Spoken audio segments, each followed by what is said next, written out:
To become the most powerful Mecha Pilot in history, I didn't hesitate to spend every last cent of my savings just to buy a single dung beetle. Then, fighting back the urge to gag, I swallowed it whole. Everyone around me laughed, calling me a total lunatic. But little did they know, the Mecha Apocalypse is almost here. Half the world's population can awaken their own Soul Mecha just by eating specific foods during the final days. Some people eat a pigeon, gaining a pair of wings, soaring through the skies and living freely. Others eat a Komodo dragon, becoming a triple threat mecha, conquering all they see. Some even chug a strength booster, transforming into a powerhouse mecha, capable of shattering planets with a single punch. In my past life, I ate a roast chicken, which awakened the weak as water spirit mecha. It was completely useless, and I ended up getting ambushed and framed by backstabbers, dying with nothing but regrets. Now that I've been reborn, the first thing I'm doing is devouring the world's most powerful insects as fast as I can. As long as I collect them early and master their innate talents, I'll definitely be able to wipe out the evil in this world and become the ultimate ruler. Suddenly, I remembered there was an insect auction at the expo in my past life, and one of the specimens was exactly what I needed. I immediately hailed a cab and headed to the insect expo. Since it was the first time it was being held in the city, it was quite a crowd. But people's interest in the scarab wasn't really that high. Only a handful of people were placing bids. I bid 8,000. A guy in a dress shirt and glasses stood up and raised his paddle. That guy was nicknamed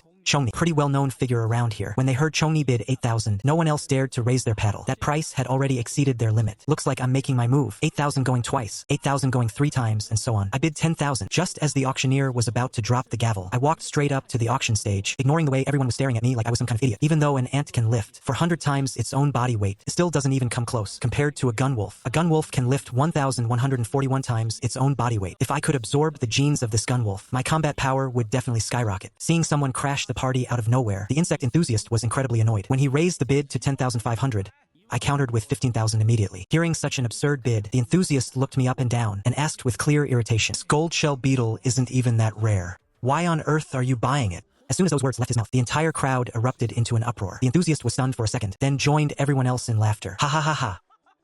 This guy is clearly out of his mind. Just give it to me for 8,000, man. The auctioneer, hearing this, looked a bit displeased. "Sir, if you're just here to cause trouble, I'm going to have to call security." I didn't waste any time. I just pulled out my bank card and asked, "Can I pay by card?" The auctioneer, still skeptical, took out the card reader and swiped it. Suddenly, his face lit up with a huge smile. Seeing no one else would bid, he slammed the wooden gavel down hard. "Sold. These people today are really something else, aren't they? That guy bought a centipede, the other one bought a scorpion, and now we've got someone buying a dung beetle? Aren't they afraid of killing themselves eating that stuff?"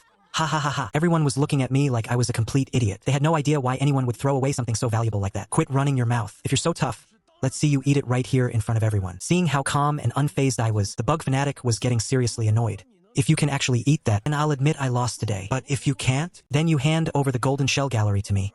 How about that?" I didn't even want to give him the time of day, but then my eyes caught something. He was holding a small box, and inside was a black and white insect. "Is that ironclad beetle yours?" The ironclad beetle. It possesses the strongest exoskeleton of any creature in the animal kingdom. Unlike those common bugs that you can crush under your heel, this thing can literally survive being run over by a car. If the golden shell gunwolf is all about raw power, then the ironclad beetle is the absolute king of defense. So what if it's mine? If it's yours, then let's make a bet. In a minute, right here in front of everyone, I'll eat this golden shell gunwolf. You give me that ironclad beetle. As soon as I said that, the bug fanatic hesitated. The ironclad beetle is incredibly rare, and there's no way he wants to let it go. But with so many people watching, and plenty of them being people he knew, he really didn't want to lose face. Suddenly, he gritted his teeth, giving me a vicious glare. "Fine, it's a deal, but you have to actually eat it. I don't believe for a second you've got the guts." "No problem." With that, I grabbed the dung beetle. Compared to the twisted, mutated monsters from my past life, this dung beetle was practically a gourmet meal. "Eat it." "What, are you scared now?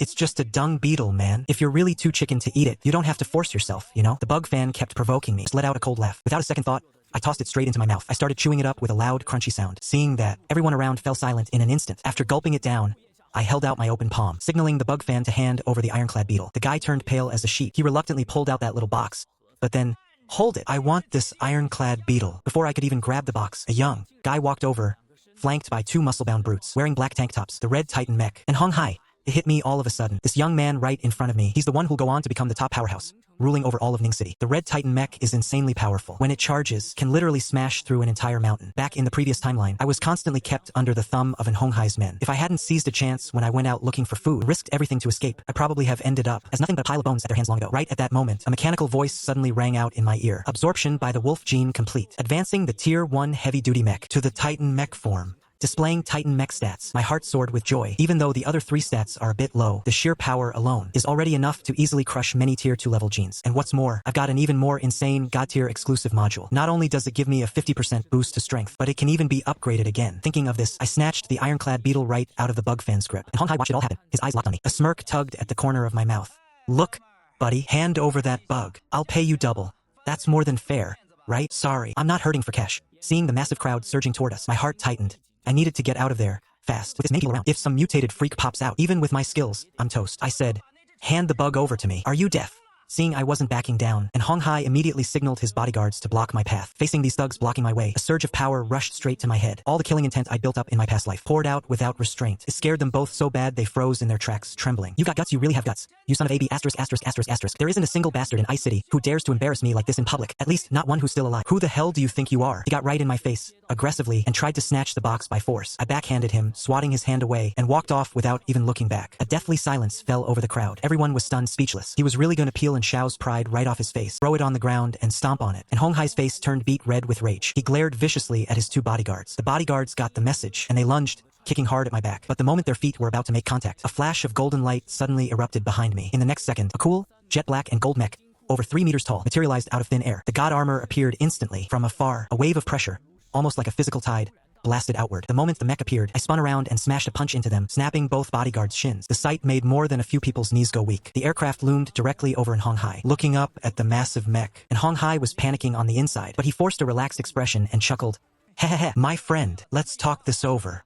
Let's just pretend we all saw nothing just now. How about we become friends? I let out a mocking laugh. The giant arm swept upward with a sudden, thunderous whoosh. The terrifying pressure, like a collapsing mountain, bore down on him, and Hong Hai completely cracked under the pressure. He collapsed to the ground, limp, facing such a monstrous nightmare. He nearly lost control of his bladder out of sheer terror. But I didn't actually strike. It was just a bluff. After all, my mech still needs a core to level up. If I killed him now, wouldn't I be throwing away a perfectly good resource? Don't worry. I'm not looking to start trouble today. We'll continue this later. With that, I pushed off with my feet, zoomed off into the distance in a flash. In the blink of an eye, I had vanished from everyone's sight, staring at my retreating back, and Hong Hai's eyes turned vicious. I'll remember you, you little punk. Just because you've got some iron plating, you think you can act tough? Once my team rolls in here, forget about your piece of junk armor. Even a 30-meter Titan beast, I'll crush into dust all the same. But little did he know, as the world begins to change, the very nature of the environment will shift. By then, all conventional weapons will be nothing but piles of scrap metal. The only thing that will keep people alive is the life-bound mech they awaken themselves. After leaving the exhibition, I quickly deactivated the mech form and headed home. I couldn't wait to toss the armored beetle into the pan with some hot oil, add a sprinkle of cumin and chili powder, and crunch, crunch with every loud, satisfying bite. This armor beetle crunched just like an eggshell. I devoured it in a heartbeat, swallowing it whole. A translucent countdown timer suddenly popped up right before my eyes. The screen read, Ironclad Beetle Gene acquired. Currently upgrading. Some standard issue insectoid soldier mechs. Upgrading 9 minutes and 58 seconds remaining. Looks like these standard issue mechs are still just the basics. In these early stages, if I want to get stronger, I've got to keep hunting for more materials, especially for agility. That's something I urgently need to boost, even though the apocalypse doesn't officially kick off until the day after tomorrow. Plenty of creatures are already starting to mutate. I fell into a deep thought for a moment. Once the disaster truly begins, everything is going to evolve at an insane speed. Not to mention, later on, races from other planets will launch a massive invasion. Heck, there are even those so-called gods who show up. I remember it like it was yesterday. In my past life, there was this god named Quentin. He was the one who personally caused my rebirth. If I could just absorb his essence, I wonder how insanely powerful my upgraded mech would become. Maybe then, I'd actually be the one to slay a god. But just as I was lost in my thoughts, knock, knock, knock. Sudden knocking at the door snapped me back to reality. I rushed over and threw the door open. My eyes were immediately met with a pair of long, pale legs. Looking up, 2 mounds of soft flesh filled my vision. Where are you looking, huh? You're such a creep. Let me tell you something. You better pay the full rent by tomorrow, and then get the hell out of here. Did you hear me? Tomorrow hasn't even come yet. Has it? What's the rush? I replied, looking at the woman in front of me, with a strange expression on my face. I was just worried that she might have the life to collect the money, but not the life to spend it. Hearing my dismissive tone, the woman got even more worked up. She started yapping away without any restraint at all. But honestly, I wasn't in the mood to listen to her nagging. The Ironclad Beetle gene absorption is complete. Tier 1, Insectoid Soldier Unit. The general purpose mech has evolved into the Celestial Domain form. This Celestial Domain mech is even more powerful than I imagined, especially that 50% physical damage reduction. Even attacks from a Tier 2 monster are nothing for me to worry about now, and the 20% elemental resistance is just as precious. Not only can it withstand fire, wind, lightning, and other elemental attacks, can even nullify psychic damage. Before I could even calm down, another notification sound rang out. The prompt said, continue absorbing 3 types of Zerg genes to complete the mech form fusion. Mech form fusion? I was absolutely stunned. This is a true artifact. Once the fusion is complete, the weaknesses of a single form mech will be fully covered. By then, I won't have any shortcomings left. Hey, I'm talking to you. Are you listening to me? Has she mutated early? A flicker of shock crossed my mind. Suddenly, the celestial domain mech behind me automatically covered my entire body. Why aren't you listening to me? The woman started walking slowly toward me. Her flesh was constantly growing and shifting. In the blink of an eye, she transformed into a 3-meter-tall titan of flesh with razor-sharp claws. The next second, she swung her powerful claws, whistling through the air straight at me. I dodged to the side by instinct. The combat skills from my past life kicked in, and I slipped past her easily. Damn. Her claws sliced through the celestial domain mech like a knife through butter, sinking effortlessly into the concrete wall behind me. After missing that first strike, the woman pulled back her claws and launched another attack. But this time, I didn't dodge. I just wanted to see how strong the celestial domain mech's defenses really are.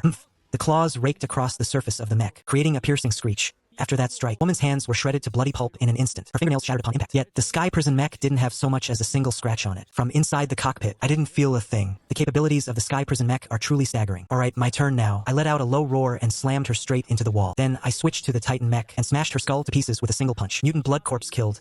Rank 1. Obtained material. Agility Blood Core. An Agility Blood Core? I never expected to get this lucky. To think it would actually drop a core. That boosts my agility stats. I squeezed my hand just a little bit. With a crisp crack, the Agility Blood Core shattered instantly. Dark red blood surged out, gushing everywhere. It dripped onto the surface of my mech. Agility consumed. Blood Core willpower absorbed. Agility stat increased. 1 point of agility still isn't quite enough, though. I mused to myself. Since my agility is lacking, I need to find the fastest insect out there. After searching, I narrowed it down to 2. One is the tiger beetle, and the other is the dragonfly. In terms of raw speed, the dragonfly is definitely faster. Plus, it has the added advantage of flight. But the aerial environment is much more complex than the ground, and far more dangerous. To keep myself alive, I'd better hold off on that for now. Let's go with the tiger beetle instead. A tiger beetle can move at a speed of 171 times its own body length per second. If I scale that up to my height of 1.8 meters, it'd even break the sound barrier. With my next target locked in, I wanted to keep searching for more information on insects, but just then, the phone on my desk suddenly started buzzing like crazy. Looking confused, I picked it up and swiped to answer. Then, from the other end, a deep, gravelly voice of a middle-aged man spoke up. "Is this Mr. Huang Ting? Spit it out, I don't have all day. My name is Chu Jiajin. I'm very interested in that thing you've got. Besides, some very strange things have been happening on my end as well. Maybe you might know why." It was Chu Jiajin, the richest man in Ningxing, the tycoon who dominated both real estate and catering. "I'd like to invite you over for a visit, Mr. Huang. What do you say?" Facing an invitation from Chu Jiajin, I agreed without hesitation. Sure, after all, being on my own right now means I'm spread way too thin. If I could have a powerful backer, it would make this transition a whole lot easier. Plus, word is that Chu Jiajin owns a massive botanical garden, and it's crawling with an endless number of insects. On one hand, I could survive this mutation period by leaning on his influence. On the other, I could hunt down those tiger beetles for my mech upgrades. A win-win situation. 2.5 minutes later, I arrived at the botanical garden without a hitch. There sat an old man in a sharp suit, resting under a mushroom-shaped pavilion. It was Chu Jiajin. Right by his side stood a girl with a single ponytail. She wasn't tall, but she was a total eye-catcher. Behind them were over 40 bodyguards in black suits, fanned out to every corner, waiting for orders at a moment's notice. Chu Jiajin had been sizing me up from the moment I arrived. Seeing how calm and composed I was, a flicker of surprise crossed his eyes. He actually caught a whiff of something on me, the scent of a rival. "Interesting. Mr. Huang Ting, I invited you here today. Just call me Huang Ting. The reason I'm here, first, it's about those bizarre events you mentioned. Second, I need to borrow some of your resources." Wow, you're certainly blunt. Well, I have no choice, do I? After all, the end of the world is almost upon us. Ha ha ha, the end of the world. Have you been watching too many movies? Ha ha ha. President Chu, don't try to test me. As long as you don't threaten my interests, I won't lift a finger against you. On the contrary, we could even strike a deal. Chu Jiajin looked awkward. It was the first time someone had seen right through him so bluntly. The Alliance member changed the subject. "Is what you said about the apocalypse real?" "Of course. If I'm not mistaken, those strange occurrences you mentioned are likely connected to this." Seeing how dead serious I was, Chu Jiajin hesitated for a moment. Then, he led the two of us to a corner of the botanical garden. There was a peculiar building here. 10 black-clad bodyguards stood watch at the entrance. Everyone was armed, fully equipped with top-tier gear. "Boss, it's looking bad." The captain, Liang, handed over a tablet. There were 4 surveillance feeds on it. The content was absolutely chilling. I took one look at the screens and instantly recognized them as common bloodstones. But they had no consciousness and were extremely aggressive. They would devour every living thing in their path. Even their own kind weren't spared. The last screen was quite peculiar. Inside, there was just one figure, a tall woman, roughly 2 meters in height. To think it's an elite-level mutant. I didn't expect the apocalypse to begin with elite mutants already emerging. She used to be the captain of my security detail. She started acting strangely yesterday. I had no choice but to lock her in here. I nodded to show I understood and pushed the door, ready to head in. After all, these mutants, these are all rare mobs that drop top-tier materials. There's no way I'm missing out on this. Hey, wait. This area is off-limits. Liang, don't be rude to our guest. Chu Jiajin's expression shifted instantly. He was studying my face closely. "Sorry about that, Liang. He's just worried about your safety." I waved it off, showing I didn't care. And with a flicker of thought, in an instant, a massive black and gold mech locked onto my body. Seeing that towering, fierce, and incredibly badass machine, Chu Jiajin couldn't keep his cool anymore. He looked absolutely stunned. Chu Hui's eyes were sparkling with greed too. She specializes in material science, yet she couldn't even figure out what my armor was made of. But just as everyone was lost in shock, a rapid burst of gunfire erupted. Mixed in were the roars of monsters and the desperate shouting of the guards. "Damn it! Something's gone wrong." Captain Liang's face drained of color. He instinctively glanced over at Chu Jiajin. Chu Jiajin looked grim, his face turning cold. He knew exactly how terrifying those monsters were. Boss, we've got to get out of here now. If we don't go, it'll be too late. By now, the blood corpse that was in room 2 had already burst out. It was currently slaughtering the guards inside. Many had already been torn to shreds by the beast, absorbed directly into its own body. With every body it devoured, the creature's aura grew more violent and bloodthirsty. The remaining guards gave up on fighting back, scrambling to run for their lives. Right at that moment, a black and gold mech walked against the tide of fleeing guards, heading deep into the building. If all those guys couldn't take down that monster, do you really think this guest can handle it? Liang still couldn't bring himself to believe it. I can handle this monster, Dad. Bring Huang Ting back. A monster like this should be left for the army to deal with. It was their first time seeing such a bloody sight. Even Chu Hui felt a bit uneasy, but just as Chu Jiaxing signaled for Liang to go in, they saw on the screen that I had already clashed with the rampaging blood fiend. Whoosh! The blood fiend's massive fist grazed past me as it slammed down. The marble-paved floor instantly shattered into spiderweb-like cracks. It's got some serious strength, huh? Just as I thought, even with the agility serum enhancements, the speed of the Titan Mecha is still a step too slow. Since that's the case, I'd better wrap this up quickly. I lunged forward, slamming hard into the blood fiend's chest. The blood fiend, standing taller than a one-story building, was sent flying instantly, crashing into the wall behind it. Even though Chu Jiaxing and the others were deep inside, they could still feel the whole place shake. Liang swallowed hard, his throat dry, filled with both fear and shock. Is he even human? Back then, just to move this monster, we had to deploy 2 10-ton cranes. That's exactly why I told you to show him some respect. Now do you see the kind of power he's wielding? Chu Jiaxing wasn't just shocked. He was worried. He was thinking much further ahead than Liang. The secrets behind why these monsters appeared were the real reasons he was willing to lower his status and build an alliance with me. On screen, I didn't give the blood fiend a second to catch its breath. Rushed forward again and delivered a punch straight to its chest. My massive iron fist punched clean through the blood fiend's flesh and didn't stop until it had smashed through the wall behind it too. That was the end of it. Mutant blood fiend killed. Obtained material power blood core. Right after that, I grabbed the power blood core in my hand and headed outside. Looking at the surveillance footage from just now, that elite level mutant evolved from Lisa is incredibly fast. If I go up against it now, I'll definitely be dead for sure. Once I find the fox beetle and upgrade to a new type of mech, it won't be too late to take it down. As for those other 2 blood lions, I'm keeping them for a purpose. Seeing me retract my armor and walk out slowly, Chu Hui was the first to rush over to my side, looking me over with intense curiosity. And Chu Jiaxing, along with Liang, quickly started showering me with praise, absolutely bowing down in admiration. But I didn't hold back at all. I pulled out a picture of the fox beetle I'd prepared beforehand and asked Boss Chu to help me find this insect. Thankfully, there's strength in numbers. In no time at all, Liang came back with a glass jar, and inside that jar was exactly the fox beetle I needed. Are you planning to eat it?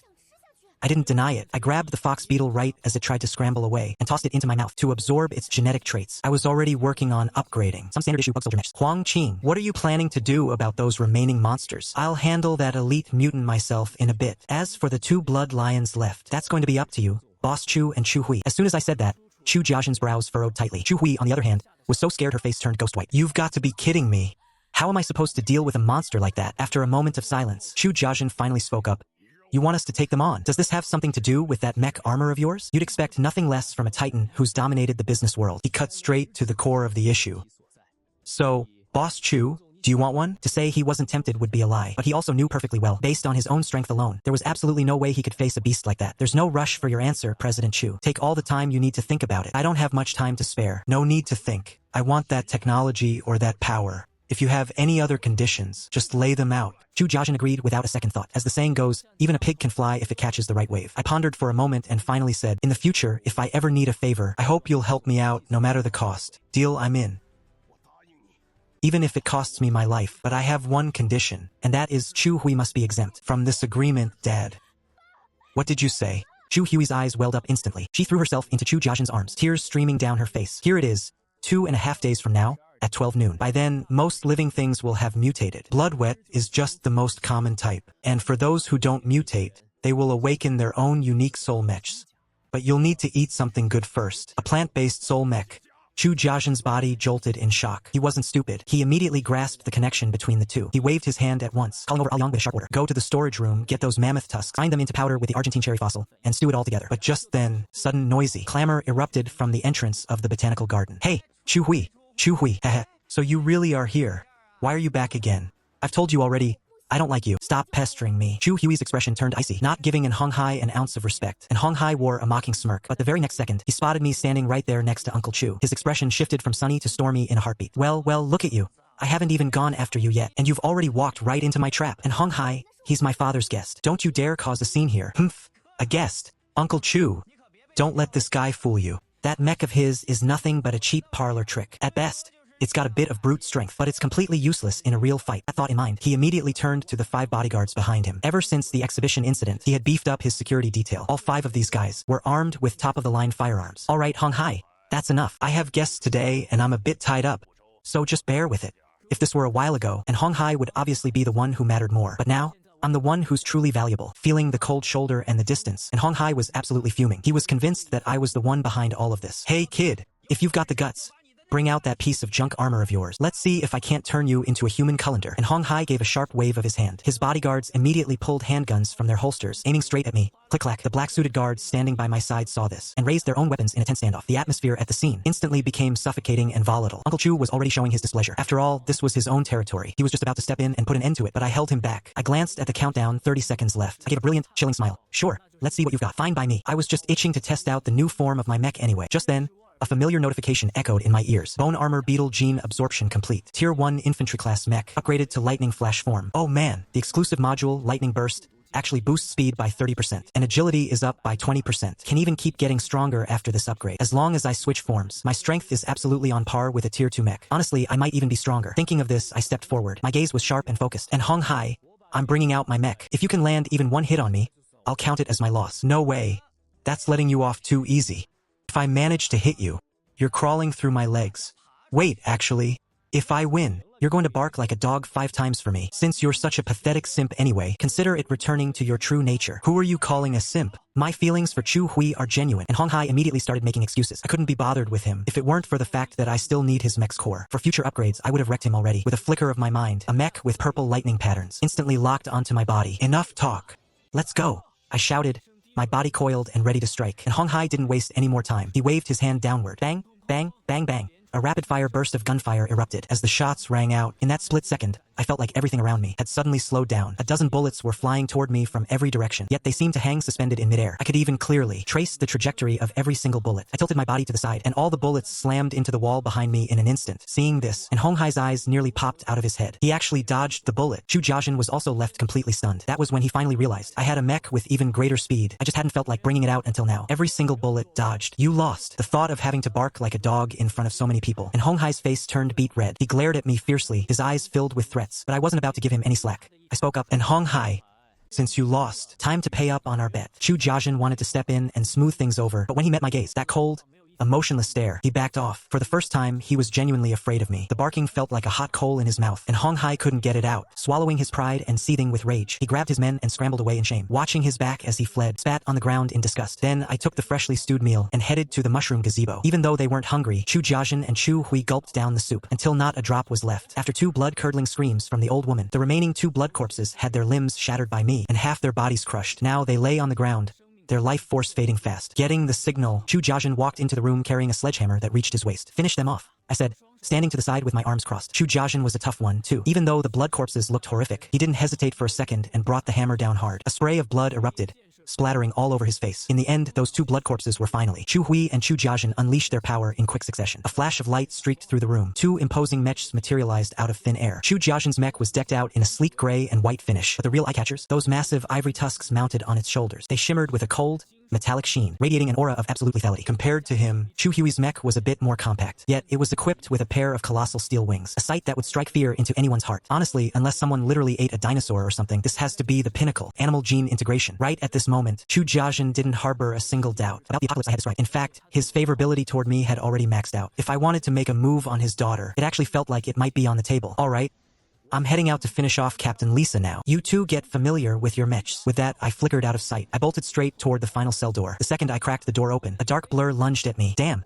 she's fast. My heart skipped a beat, but I wasn't rattled. I dodged the incoming strike instantly. Then, channeling power into my legs, I coiled up like a spring under maximum tension and launched myself right beside Lisa in a heartbeat. Lisa, being the head of security, was top tier in every single stat. The moment she sensed someone get close, she whipped her leg around, trying to kick me away. Let out a sharp breath. My Thunderflash mech shifted instantly into the Heaven Prison mech. Then I raised my arm, taking that sidekick head-on without budging. The exact moment we collided, a high-pitched sonic boom exploded through the entire building. Chu Hui and Chu Jiajin, who were busy working on the mecha, upon hearing the roar, instantly shifted their expressions, transforming into a galloping horse and a giant eagle respectively, and bolted deep into the building. I thought this fight was going to be a real struggle, but after they arrived, they realized that thanks to the mecha's high agility, the mutated Lisa couldn't even lay a finger on me. Instead, after a long, drawn-out fight, all over Lisa's body, wounds were everywhere, bleeding out constantly. She was nearly drained of blood. I flashed behind her in an instant, moving so fast that she couldn't even react. Seizing the chance, I quickly switched back to my main mecha. I threw a heavy, crushing punch. Even though Lisa's body was tough enough to stop bullets, under the force of that blow, she was as soft as tofu. I punched right through her with ease. Elite kill confirmed.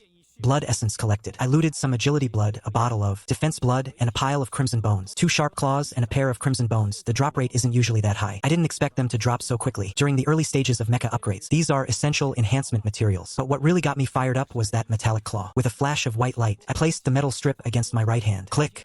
The metal strip fused instantly with my right hand. The sharp claws that popped out looked just like Wolverine's. I took a casual swipe at the wall. The wall, which had been forged from high-quality steel, was instantly gouged with deep claw marks. After getting a feel for the claw's attack power, I switched to my lightning flash mecha form. I crushed the defense blood core in my hand and dripped the blood essence onto the mecha. Defense blood core consumed 1 bottle. Defense attribute increased by 1. I've still got 1 agility blood essence left. I've gone ahead and upgraded my Titan mech again. With that done, the Titan mech's agility stat is now at 5 points. It should be enough for now, but just to be safe, I've decided I still need to find an abandoned building. I'll stock it up with more water and food, and some basic daily necessities too. That's easy enough to handle. The Chu family's business empire covers both real estate and catering. I can just find some half-finished, abandoned high-rise, reinforce it a bit, and it'll make a perfect temporary hideout. Time ticked away little by little. Before long, we were just 1 hour away from the big change. Suddenly, a fleet of helicopters appeared in the sky above. They kept circling overhead, back and forth. At this point, even the densest person could tell something was wrong. Everyone started picking up the pace. Following the military's orders, they headed home. They probably thought some other country was about to go to war with the Dragon Nation. Little did they know that what was about to happen was far more terrifying than anything they could imagine. It didn't take long before the streets were completely deserted. It was so quiet you could practically hear the wind blowing. Now, there were only 10 minutes left until 12 o'clock. The sun, which had been so bright before, now looked like it was covered by a blood-red veil. It was all hazy and hard to see. Those 10 minutes just flew by in a blink. Then, a chilling roar echoed through the air, and the Great Cataclysm officially began, even with all the prior lockdowns and controls. Once the Blood Clan showed up, the whole city of Ning was thrown into complete chaos. The Blood Clan creatures were rampaging through the streets. They kept slamming into the defensive lines set up by the soldiers. The local residents were suffering countless casualties. Some of them were even being torn apart and devoured right there. Only those who managed to awaken their own soul mecha, barely managing to survive. Those who failed to awaken, some of them are turning into bloodthirsty monsters, helplessly just to survive. People are forced to kill their own friends and family. The same nightmare is unfolding everywhere at once. I reached the top floor of this abandoned building, looking down at everything happening in the distance. In my past life, when the apocalypse hit, I was too busy running for my life. I never really got a good look at it all. But now, human civilization has been reduced to rubble. So many people have lost the ones they hold dear, and there are countless others, pushed to the brink, forced to strike down the people they love most. Such a hellish, tragic scene. All because of some damn cosmic will. I have to find out what exactly this cosmic will even is. The chaos lasted all the way until the afternoon, and it still hasn't stopped. I pulled out a can of braised pork and started eating after heating it up just a little. By now, the generators and water purifiers have completely failed, but at least the food hasn't been affected too much. I guess that's a small mercy in all this misfortune. Boss! Yesterday, I saw a bunch of people dragging stuff inside here, and with those steel plates covering the top, there's gotta be some good loot in there. Ha ha ha. Not bad at all. I always said out of all of us, you're the sharpest one. Boss, what if there's someone inside? You idiot. We got lucky and awakened those life-bound abilities or whatever. We can smash through a car with 1 hit. Who in the hell could even stand against us? You're a genius, boss. If there's anyone up there, tell him to beat it. If they don't know what's good for him, well, just give him a beating. A noisy commotion broke out from outside. I paused for a second, then went right back to eating as if nothing happened. It's only the beginning of the end. With both the Jushan and the Heavenly Prison Mechs on my side, I'm not afraid of anyone. Not even the public guild. Hey boss, look at this little cutie. She's actually pretty hot. Let me get a closer look. Well, what do we have here? Just one girl all by yourself? It's way too dangerous out here right now. Why don't you come with us instead? We'll make sure you stay safe, I promise. No sooner had that guy finished speaking than the chaotic sounds of a brawl erupted right behind him. Suddenly, a pure white mech appeared on the scene. The moment they laid eyes on that white mech, the 5 thugs froze in their tracks. Then, more machines appeared at the intersection. Dark brown, bulky mechs covered in long, shaggy hair. They showed up right at the turn. Those were wild boar class mechs. I'd seen plenty of mechs in my past life, so I recognized exactly what these things were at a single glance. Wait, the girl turned into a guy. What is this, some kind of magic trick? Hey boss, look, they've got food. One of the underlings spotted the supplies behind me and shouted in excitement. Hey brother, you've got so much food. There's no way you can finish all that. Why don't we all just share it, yeah? I didn't even blink. I downed every last drop of meat juice from the can. My food? Why on earth would I share that with you lot? Since you're not gonna play nice and share, brother, then don't blame your big brother for being ruthless. With that, he crouched down and came charging at me like a freight train. Thunder flash, combine. I just stepped aside twice and dodged him with ease. Bam! Having missed his target, the boss slammed headfirst, smashing right through the concrete wall beside us. He even dented the reinforced steel plating on the outside, leaving a massive, deep crater. The other 3 underlings launched their attack at the same time. They rushed in like a herd of wild boars charging at me, but I didn't even break a sweat. My body darted and weaved through them. I dodged every single one of their lunges without the slightest effort. You little piece of... Is running away the only thing you can do? Come here and face me like a man, You coward. The big guy adjusted his stance and came charging at me again. I just let out a cold chuckle when I saw that. My lightning mech instantly shifted into Titan mech mode. I raised one hand, keeping it steady, and with just that one hand, I blocked his entire charge dead in its tracks. Whoa, the 4 lackeys all froze in their tracks. Even the guy who could crush through steel plates was actually stopped cold by just one hand. But before anyone could even process what happened, something even more terrifying unfolded. My arm suddenly transformed, shifting into a blade, slashed right past him. With a spray of sparks, the big guy collapsed to the ground. His armor shattered with a deafening crash. It all shrank down into something small, just like a Rubik's Cube. Mecha Pilot Huang, who has been eliminated. One strike, and I've already scored some mech cores. After collecting the cores, I turned my gaze toward the remaining 4. Oh my god, run. Get out of here. This guy's not even human. The 4 of them screamed in terror, scrambling blindly as they bolted for the exit. But I wasn't about to give them a chance to get away. I switched back to my lightning mech. I took them out one by one. Even though you only need 2 cores to upgrade to level 2, I've got 3 mechs that all need parts. Since they deliver these treats right to my doorstep, it would be a waste not to take them. After finishing them all off, I slowly headed upstairs. Right then, I caught a glimpse of a white mech peeking out. It's all over now, you can come out. I'm giving you 2 choices. First, you can leave this place, but you better not say a word about what's here. Otherwise, I'll end you myself. Second, stay here and help me watch the place. Do some chores, and work off your debt. Think of it as payment for the food and water. I'm willing to stay here. My name is Guanxi, Lan Guan. The fear in Sealand's eyes faded away as quickly as it had appeared. Whether it's the immense combat power or the massive food reserves here, it all just proves how powerful I've become. The apocalypse is right in front of us. My parents have already turned into monsters beyond recognition. In order to survive, he has no choice but to rely on Guanxilan now. That name sounds so familiar. As I was thinking that, Guanxilan disengaged her mecha armor, revealing her true face. The moment I saw what she looked like, I suddenly remembered a photo I had seen before. That research paper. The impact of urbanization on native insect diversity. The author of that ecological report. It was her. Why yes, that's me. But that was my work from 3 years ago. It really was her. It seems like I finally have a clear direction for choosing my next insects. My spirit's soared. This harvest is worth way more than those few mecha cores. With Guanxilan here, the insects I can choose from aren't even limited to what exists in nature anymore. I can fully focus on cultivating special, exotic insect species, absorbing the genes of those unique creatures. That is the true potential of the insect overlord god-tier talent. I have to keep Guanxilan by my side no matter what. The mysterious item hasn't appeared yet, but once I find a devil's manuscript in a few days and sign a contract with her, it'll be perfect. After waiting another 2 hours in the abandoned building, I stood up, and the lightning mecha automatically attached to me. It's time to go out, hunt some monsters, and gather materials to upgrade my mecha. You stay here. Don't make a single sound. You hear me? After leaving the abandoned building, I charged straight toward the most densely populated area of the city. A freshly turned blood zombie doesn't have much combat power. Now is the perfect time to farm some upgrade materials. I hadn't gone far before I ran straight into one. I didn't hesitate for a second. My Thunderflash mech blinked instantly behind it. I swapped to my Titan mech and lashed out with a strike. 2/3 of that zombie's head vanished in a split second. I took down that mutated blood zombie in one go. I picked up some power blood and a vial of bloodstained nails. It looks like once the event officially kicked off, the drop rate for these things has gone up quite a bit. After grabbing the loot, I set my sights on another one. Killed another mutated blood zombie. That's one more down. Got some flesh essence. Flesh essence can give my mech stats a nice little boost. I just let loose, slaughtering everything in sight. These low to mid tier blood zombies. I'm not doing this for anything else. I just need to gather materials as fast as I can. Only then can I level up and grow stronger. With that in mind, I kept hunting for more. Meanwhile, over at the abandoned building, Guanxilan still hadn't recovered from the sheer terror of it all. She pulled out her phone, desperate to reach out to the outside world. She didn't dare reveal that they were still alive here, but she just had to know what on earth was going on out there. Those horrific monsters, and this mech suit she found herself in. It was all weighing so heavily on her heart. She could barely catch her breath. But when she pulled out her phone, her mind went completely blank. Suddenly, right at that moment, she heard something outside the window. It sounded like the cooing of a pigeon, and then a massive crash. Bang! The steel plate covering the window suddenly buckled inward. It was as if something massive had slammed into it. Guanxilan let out a gasp, realizing what she'd done. She quickly clamped a hand over her mouth, but it was already too late. Clang, clang, clang, clang. The sound of non-stop impacts echoed through the room. The steel plating was being pounded, leaving one dent after another. Hearing that terrifying sound, she froze. He quietly picked up a sharp rock, clenching it tightly in his hand. Suddenly, the crashing sound stopped. Guanxilan breathed a sigh of relief, just as he thought the danger had passed. That's when the ceiling above him suddenly began to shake violently. Debris and chunks of unpainted concrete started raining down. It fell with a chaotic, clattering sound. Guanxilan turned pale. In a matter of seconds, a hole the size of a dinner plate appeared overhead. Through the opening, Guanxilan finally saw the monsters for what they truly were. They were a flock of mutant pigeons. They were absolutely massive. The leader of the flock was as big as a calf. Its bright red eyes gleamed with pure, evil intent. With a sickening crunch, it crushed a piece of concrete effortlessly. Its cold, predatory gaze locked onto him. The sense of despair that washed over Guanxilan was just as bad as being surrounded by those 4 men earlier. Get lost! Guanxilan roared. He grabbed the rock from the ground and hurled it at the hole above. And wouldn't you know it, that rock hit the leader of the pigeons, right on its claw. In an instant, the leader's eyes turned an even deeper shade of blood red. It started tearing through the ceiling even faster than before. Seeing this, Guanxilan felt even more hopeless. Was he really going to die here today? In his panic, he noticed something in the hole above. A black and gold shadow seemed to flash by. Then, a piercing, shrill scream echoed out, jerking Guanxilan back to reality.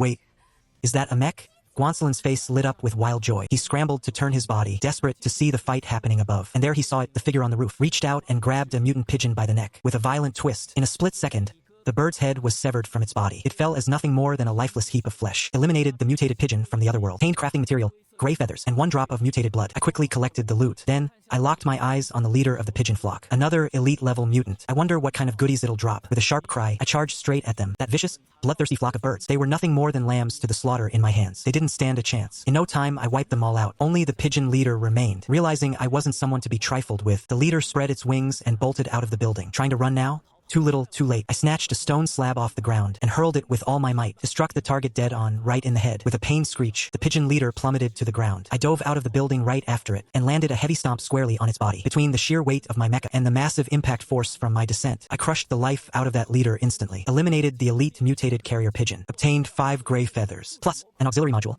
Eye of Detection, and a blueprint for a bone grenade. Seeing the rewards, I paused for a second before bursting into laughter. The materials alone are great, since those gray feathers can boost my agility. But this Eye of Detection, now that is a serious prize. Not only can it scan the basic stats of mutated creatures, can also dampen my own presence. Its stealth effect is top tier. Honestly, it's one of the best items to have in the early game. And the bone grenade is just as impressive as the eye. It packs a massive explosion, making it perfect for clearing out swarms of weak, mutated pests. If you use it right, a single bone grenade can easily wipe out a horde of zombies. Plus, this blueprint is reusable. Talk about a win. Keep on producing. With this, I'll be able to build up my initial wealth in no time. Time to get started on those mech upgrades. Even though the materials needed to craft the bone bombs are quite rare and hard to find, compared to the sheer value of the bombs themselves, they're absolutely nothing. Besides, the trading system opens tomorrow, so there's no need to rush right now. I tucked the blueprints away and headed back to the 5th floor. The roof had been pecked through quite a bit by the mutant pigeons, but it's still fixable. I didn't mess with anything else. It wasn't me who attracted them. I know it's not your fault. Don't be scared. It's still not entirely safe here. Man, if only I were like a snail, able to carry my house around and travel the world. Too bad there aren't many creatures like that. Aside from snails, there's another type of insect that also carries its home around everywhere. That would be awesome.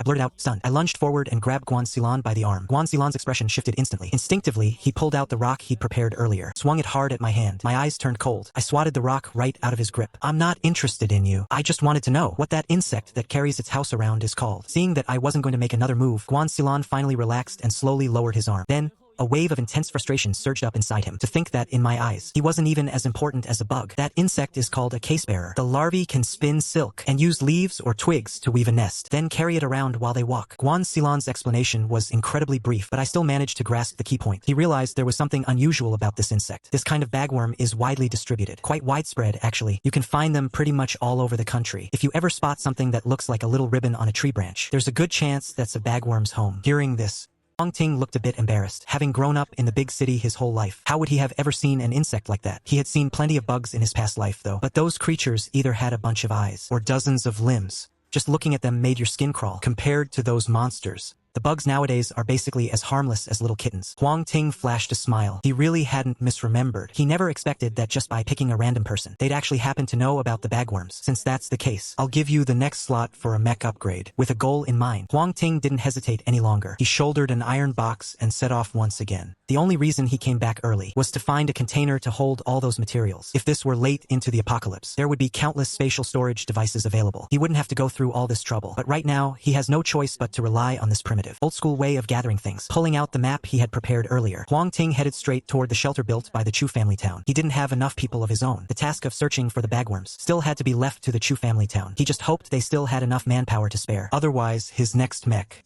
is probably going to be a long time coming. Maybe he could try collaborating with the official authorities. But unlike the Chu family town, before the apocalypse even began, the officials were already split into many different factions. And now, the political landscape is even more of a tangled mess. Unless absolutely necessary, he doesn't want to get involved with them just yet. Chapter 14.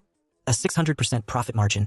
Please drop your gold tickets. The fighting in the streets hasn't let up at all. If anything, it's getting even more intense. In the beginning, when humans were being hunted down by bloodmasters and other mutated creatures, they were completely defenseless. But now, having awakened their own lifebound mechs, finally have the power to fight back. Whether it's to avenge their loved ones, or to scavenge materials for upgrades and evolution, everyone has a reason they have to keep fighting. Of course, those who actually stand up to fight are still the minority. Most people are just hiding and choosing to wait and see. As Huang Ting moves forward, he reflects on everything that happened in his past life. The first day of the catastrophe was just the start. There are even more unimaginable scenarios coming down the line. For instance, the system shut shop that unlocks tomorrow. The opening of the system shop is an incredible opportunity for Huang Ting. If he wanted to sell those bone bombs before, he would have had to trade them one by one. Now that the system shop is opening, he can handle all the trades online, which will massively speed up his earnings. The cost of making a single bone bomb is about 50 energy points. He's planning to sell them for 300 energy points each. That six-fold profit margin is enough to make him absolutely loaded. And this is just the first step. Having enough energy points means having enough upgrade materials. This isn't some cultivation story where you have to take your time and meditate. As long as he has enough upgrade materials, he can hit tier 2 right away, staying miles ahead of everyone else. These low-tier materials might seem insignificant, but they're absolutely critical for upgrading his mech. In his past life, he was greedy for quick gains and ended up selling off way too many of these low-tier materials. You'll be left clueless when the time comes and you actually need it. It took way too much time to finish upgrading the mecha last time. In this life, he has the advantage of foresight. He's going to make a killing on low-tier materials, and then he'll skyrocket his mecha's tier. He's going to become the #1 powerhouse in Ning City. With the plan locked in his mind, Huang Ting picked up the pace even more. The Thunder Flash mecha darted through the streets. It really looked just like a bolt of lightning. Whether it was the Blood Masters or the humans, they just felt a flash of thunderous light zip past them, and then everything went silent. It left them completely clueless as to what had just happened. Chu Jiajin of the Shanhe shelter founded the Shanhe group, and the shelter they built inherited the same name. During the early stages of the mutation, some of his subordinates started turning too, but Liang kept Huang Ting's instructions strictly in mind. The moment any trouble arises, pull the trigger immediately. Chu Jiajin having already awakened his mecha ahead of time, and Chu Hui there to hold down the fort. Their losses weren't significant. Just like Huang Ting, Chu Jiajin chose a building as their base, but it wasn't some rundown,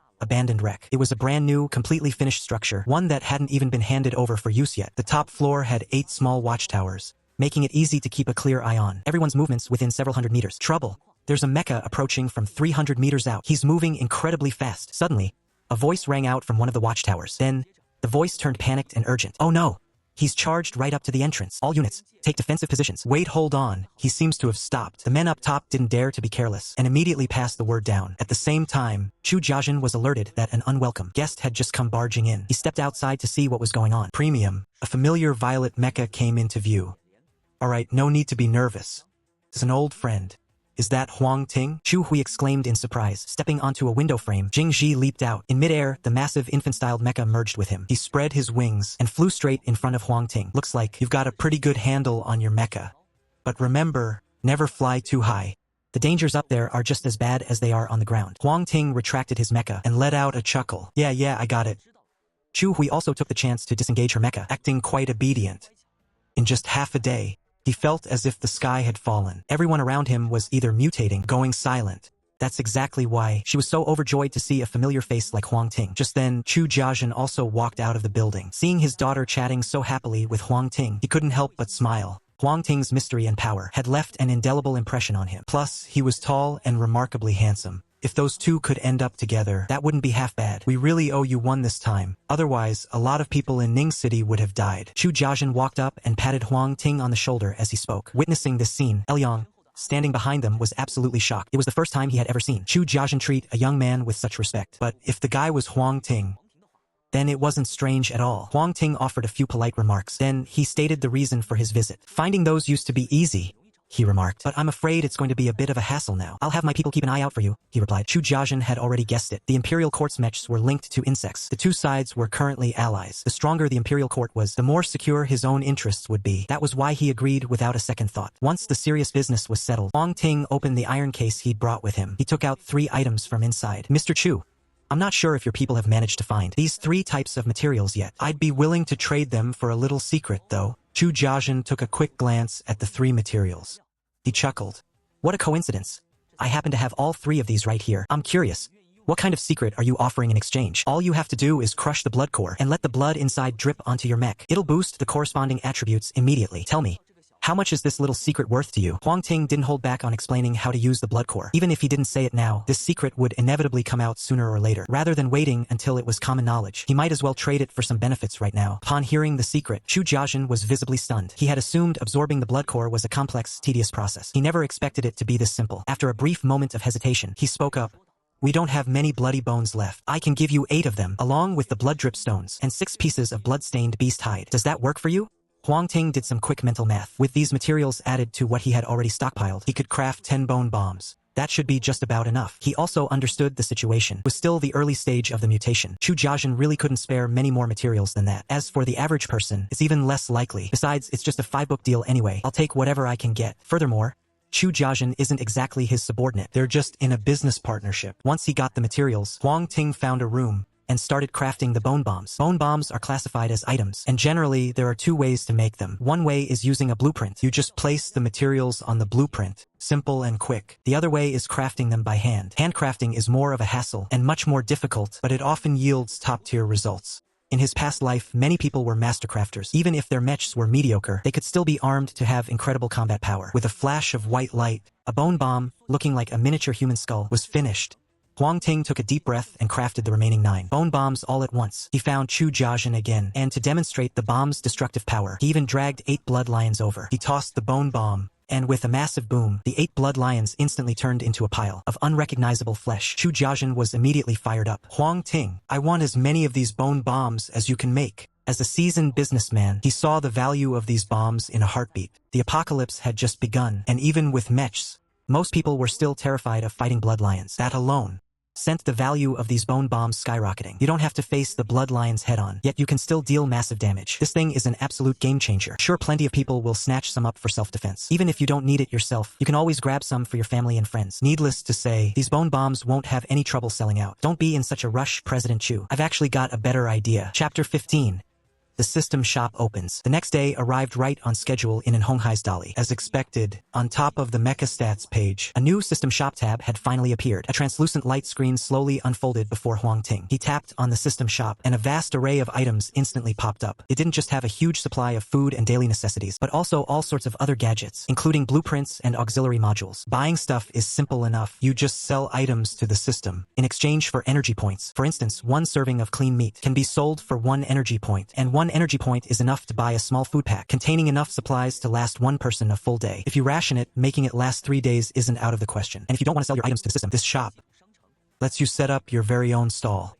You can trade using a barter system. While that approach might be less efficient, the upside is that you don't have to pay any stall fees. With a quick thought, Huang Ting placed his remaining 9 bone bombs onto the stall he had just created. He then spent 100 energy points to purchase a 10-minute top listing feature. Usually, the top listing spot goes to the highest bidder, but since the system shop just opened, everyone is still pretty lost, so nobody else was competing for it. Getting a top listing for only 100 points is a total steal. If this were my past life, you probably couldn't even touch it for 10,000 energy points. Watching his bone bombs pinned right to the top of the listings, Huang Ting was more than satisfied. 300 energy points for 1 bomb? Are they freaking insane? My thoughts exactly. Who do they think they're kidding? Total scam. I can get a massive food crate for just 30 points. That'd last me a whole month. 300 points? That's a year's worth of food. Wait, that's weird. How come his stuff is constantly stuck at number 1? I saw an auction earlier. Looks like he won a spot for a pinned post. 10 minutes of prime exposure. Spending that much just for a pin? These bone bombs have got to be something special. No way he'd waste all that unless they were worth it. You get what you pay for, right? These things have to be the real deal. Damn. I sold everything I had, and I've only got 15 points. 15? Man, you're lucky. I haven't even stepped outside since yesterday. Just been hiding in my place. I think my neighbors already turned. My group chipped in to grab one. Let's see how it goes. We're gonna test it out. Are you guys serious? Is now really the time for this? My whole building is crawling with monsters. Anyone, help me. Forget it, pal. You're done for. Just wait to die. The system store was split into 2 sections. The top part was the marketplace. The bottom was a public chat box. Messages were flying by at lightning speed. Some were arguing about the bone bombs. Others were just desperate cries for help. The whole chat was pure chaos. Huang Ting took a quick look, and then just tuned it all out. The system store appeared today. The chat system would probably open up by tomorrow. But that wasn't exactly good news. The more new features they add, that just means the creatures are mutating and evolving even faster, which also means more danger for everyone. In less than 3 minutes, the bone bombs were completely sold out. There are plenty of people without money, but plenty of wealthy people too. The production cost for a bone bomb is around 50 points, so Huang Ting didn't set the price too high. 300 energy points really isn't much for the big factions. Even regular folks could scrape enough together to buy one. Inside an old apartment complex in the West District, Ran Zijin confirmed the purchase. Suddenly, his hand felt heavy. He lifted it up to take a look. Strange-looking bomb, about the size of a human skull, appeared in his hand. So this is that 300-point bone bomb. His buddies crowded around him, asking out of curiosity. There were 6 of them in total, all from the same dorm. They had planned to hang out for a couple of days during the break, but never expected to get trapped here. Outside, there are swarms of blood beasts. Even though each one of them had already awakened their own personal mecha, they still didn't dare to make a move. Honestly, I don't have high hopes for its power, he said, as long as it makes a big enough noise to lure those blood beasts nearby away from us.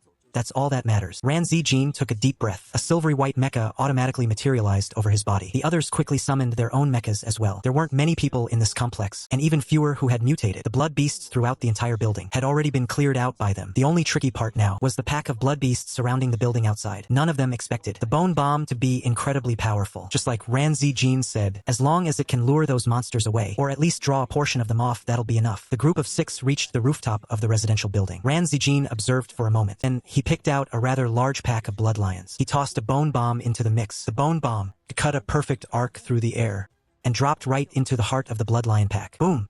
In a split second, a deafening explosion ripped through the air. All the blood lions went berserk immediately, surging wildly toward the blast zone. Watching this, none of them looked happy at all. Instead, their faces were filled with utter shock. This bomb, the power is a bit too intense. They saw it clearly. The moment the bone bomb detonated, at least 8 or 9 blood lions were shredded to pieces, and the others suffered varying degrees of damage. This wasn't just some firecracker for show. It was a real lethal bomb. We need to buy more. Blow those monsters to hell. The group was whipped into a frenzy. With gear this good, who would even think about running away anymore? Obviously, the plan now is to bomb all the blood lions and loot the good stuff. They weren't the only ones testing out the bone bombs. Other factions had also realized the massive potential of these weapons, and were flooding Huang Ting with requests to buy more. Huang Ting wasn't sitting idle either. He first used his energy points to go on a massive shopping spree for materials to craft more bone bombs. Then, he started earmarking the blueprints he needed, along with the accessory modules. Compared to the finished products, the blueprints and modules were shockingly expensive. Any single one of them cost over 1,000 energy points, and the better ones were priced in the tens of thousands. He couldn't afford any of that right now, so he had to set it aside for later. A series of white lights flashed, and in no time, Huang Ting crafted 50 more bone bombs, loading them straight into his stall. In the blink of an eye, 50 bone bombs vanished into thin air, and in their place, 15,000 energy points appeared, without wasting a second. Aside from a few items with absurd price tags, Huang Ting swept up every low-tier material he could get his hands on in the market. The drop rate for those bone bomb blueprints wasn't actually that low, but that's only because it's still the early days of the apocalypse. In a little while, they won't be worth a dime, or hell, maybe even by tomorrow they'll be worthless. That's why he had to strike while they still held value, and offload as many as he possibly could. The exact same time, over at the Fenghua shelter, even though things were a bit chaotic at the start, Fenghua had managed to survive. And, of course, that was all thanks to Honghai's absorbent mecha. Without his help, Fenghua might have really vanished into the pages of history. In this apocalypse, the strong rule over the weak, and right now, with his overwhelming power, he had become the uncrowned king of Fenghua. Even those brothers of his, who used to look down on him in the past, were now crushed beneath his feet, forced to do his bidding. That guy Huang Ting again. Why does it always have to be him? Seeing the trader's name, and Honghai flew into a blind rage. He was certain of it. This Huang Ting selling those bone bombs had to be the same bastard from the exhibition and the botanical garden. The one who humiliated him. Back then, he wasn't in a position to go after him. But things are different now. Huang Ting, just you wait, he scoffed. Let me start by sending you a little gift. And Honghai's eyes darted around, hatching a scheme. He waved over one of his men and whispered a few cold instructions in his ear. Chapter 16. A bunch of nobodies trying to muscle in on my business. Huang Ting was still buried in his work, crafting the bone bomb system. Meanwhile, the market chat was absolutely blowing up. There are so many monsters out there. That guy, Huang Ting, he's just trying to profit off this disaster. It's honestly shameless. Exactly. Why won't he just share the recipe for the bone bombs? Let everyone craft them. It'd help us all fight back against those monsters. Even if he won't share the recipe, he should at least lower the price. I think 30 energy points each is fair. I'm with the guy above. I've been grinding all day, busting my back against those monsters, and I've only managed to scrape together 30 energy points. It's pathetic that I can't even afford a single bomb. Down with monopolies. Hand over the recipe. Message after message flooded the screen. Either they were demanding that Huang Ting release the recipe, or they were pressuring him to drop his prices. The Chu family quickly caught wind of the situation, scrambled to send Aoyang to find Huang Ting. What's up? Faced with Aoyang's sudden appearance, Huang Ting looked a bit confused. Even though the bone bombs could be made using blueprints, they still required his constant supervision. Otherwise, they wouldn't function properly. Because of this, he had been completely oblivious to what was going on outside. You need to check the chat, boss. There are so many people demanding you hand over the bone bomb recipe, Aoyang said, sounding genuinely angry. He felt like the whole situation was complete nonsense. Huang Ting opened the chat immediately after hearing this. He saw the stream of absolutely ridiculous comments. There was even one guy demanding that he cough up every single energy point he'd earned so far. Don't waste your energy on these people. Just keep an eye on the market for me, and let me know if any rare reinforcement materials pop up. That's all I need. Just ignore everything else. They're after the recipe for the bone bombs, as if that's ever going to happen. Huang Ting couldn't care less about those pathetic clowns. He put all the bone bombs he'd just crafted straight onto the market. In the blink of an eye, 50 of those 100 bone bombs were already sold out. See? Their actions are a lot more honest than their mouths. Huang Ting let out a chuckle. He took the 30,000 energy points that had just hit his account, transferred them all to Aoyang. Keep tracking those materials for me. As long as the price isn't too crazy, buy them all up. Faced with Huang Ting's order, Liang didn't hesitate for a second. Oh, by the way, I spotted some familiar faces spreading those rumors. Pretty sure they're working for Fenghua. Right before he left, Liang gave him another heads up about Fenghua's and Hong Hai. That guy just doesn't know when to quit. I'm aware of it. You can head out now. Once he left, Huang Ting brought out the upgrade materials he'd just bought. Piles of all sorts of materials were stacked together, radiating an indescribable, tempting aura. These materials should be enough to push the Titan mech stats to the absolute limit of Tier 1. Buying low and selling high really is one of the fastest ways to make a fortune. A flash of black and gold light erupted. The Titan mech appeared in the room. Huang Ting sat cross-legged and began absorbing the pile of upgrade materials on the floor. Strength +1, defense +1, defense +1, defense +2, agility +2, agility +1. As all the upgrade materials vanished, the Titan mech stats were completely transformed. Name: Titan mech. Level: Tier 1. Strength: 35. Defense: 30. Agility: 30. Special 0. Exclusive module: Titan support module. Transformation form. The Eye of Detection stats have finally hit their peak. Now it's time for the mech to evolve. What they call evolution is really just hitting the ceiling of the mech's current power. Without a breakthrough, there's no way to get any stronger. To break through, first thing you need is a mech core. But thanks to Big Brother and the other 4 from the Huang clan, Huang Ting didn't have to worry about that at all. He brought out another pile of materials, along with a cube-shaped mech core.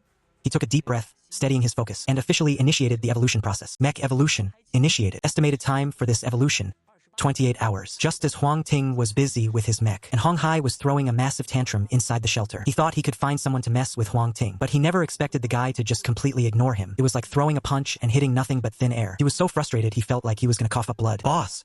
Just in time. Suddenly, one of his lackeys came running in. He looked frantic, yet strangely excited. Boss, we think we've found an elite monster. An elite monster? And Hong Hai was instantly interested. An elite monster. The loot it drops has to be way better than the common ones. Let's go. Take me to see it. Guided by his underling, quickly arrived at a park. Ever since the apocalypse began, it wasn't just the animals that mutated. Even the plants didn't escape that fate. A single blade of grass could grow to over 2 meters tall. And as for the trees, they've gone crazy, growing dozens of meters high, blocking out the entire sky. The park that used to be a place for leisure and fun was now no different from hell on earth. That elite monster was a cicadere. Before the mutations started, you could just give it a little snack and it would bow to you. It was actually kind of cute back then. Walking down the road, the underling gave a quick briefing. As the weeds were pushed aside, a massive cicadere, over 5 meters tall, with 2 grotesque, deformed faces, appeared right in front of Hong Hai. So this is what you call cute? Seeing this terrifying monster, and Hong Hai gasped in shock, sucking in a breath of cold air. But then, looking at the backup he brought along, he felt a surge of confidence. With so many people here, they could easily crush that beast to death. Listen up, boys.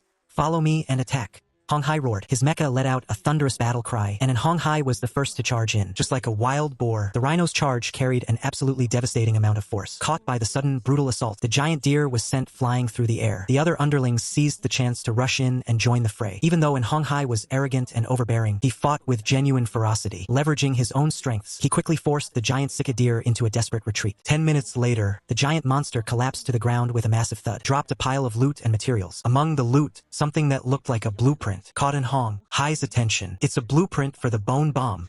Ha ha ha. Finally, I've got a blueprint too. Huang Ting, let's see how you handle this now. He immediately ordered his men to gather materials from the market to craft them. Before long, the first batch of bone bombs was ready for Hong Hai to put on sale. He set the price at 200 points. As soon as these bombs hit the market, the entire crowd went wild with excitement. Many who had been standing on the sidelines didn't hesitate to rush over and buy from him. As for those who had bought from Huang Ting earlier, they were full of regret, cursing Huang Ting for being a greedy scammer, screaming that Huang Ting is nothing but a crooked merchant. And Hong Hai's previous plan didn't pan out. Who would have thought that selling a simple bone bomb would accidentally get the job done? I guess humans really are driven by profit above all else. Seeing the sales of the bone bomb skyrocket, and Hong Hai didn't waste a single second stockpiling raw materials. He was even buying them up at 2 or 3 times the market price. Doesn't matter, the profit margins on these bombs are huge. He wasn't worried about losing a single cent. While waiting for his mech to finish upgrading, Huang Ting noticed someone mass buying blood-stained bones and mutant blood drops. He realized in an instant that someone had managed to drop the blueprint for the bone bomb. When he saw the name of the creator, he couldn't help but laugh. And Hong Hai, oh and Hong Hai, you asked for this. Huang Ting called over Liang and told him to sell off raw materials for the bone bombs he'd bought earlier. These bone bombs have pretty good profit margins.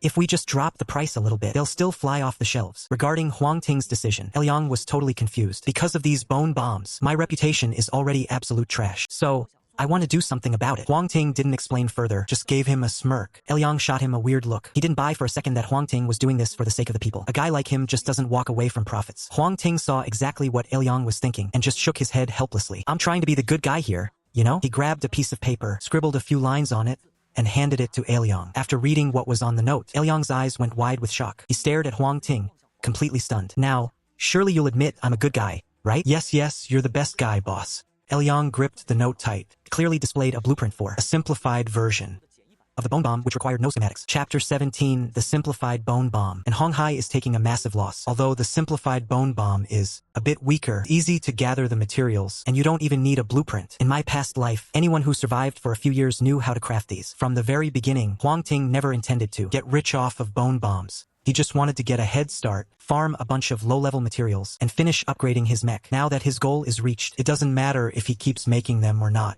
If no one else brings out a design, he'll just hang around a bit longer. But if someone does reveal a blueprint, he'll just casually pull out the simplified version, sort of like helping the others out. Little did he expect, and Hong Hai crashed the party, diving right into the mess. Well, since they're enemies, Huang Ting doesn't need to be polite. At the Fenghua shelter, one of the lackeys finished counting the items in the warehouse, and his eyes lit up.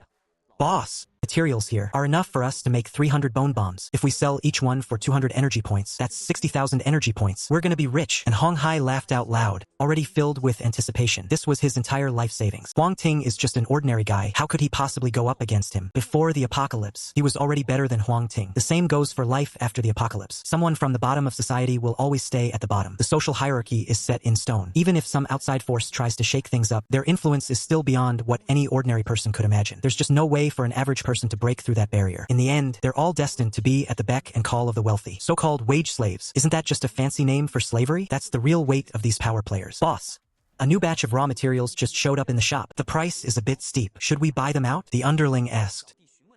And Hong Hai took a quick look at the price and realized it really was expensive. It was more than double what he'd paid for similar materials before. At this rate, if he used these to make bone bombs, he'd only walk away with a profit of 60 or 70 energy points. After a moment of thought, he made up his mind. Buy it all. Every single bit. On one hand, he could still turn a profit. It would just mean a bit more hard work. On the other hand, he wanted to spite Huang Ting. He didn't want that guy getting his hands on these materials. The underling got the order and immediately started buying. Whenever they ran low on funds, they'd sell off some bone bombs, then get right back to buying. Before long, massive piles of materials flooded the warehouse. Seeing this, and Hong Hai grew even more arrogant. He couldn't wait to see, now that he had all these bone bombs and energy points, whether Chu Hui would finally say yes to him. And if she still refused, well, he never liked the old guard of the Chu family. Within the town anyway. If they really pushed him too far, he wouldn't mind using force. If he and Hong Hai can't have her, then no one else will. Regarding all of this, Huang Ting naturally had no idea, but he did know one thing. Even after he hiked up the prices for raw materials, like blood and bones, Hong Hai still bought every last bit.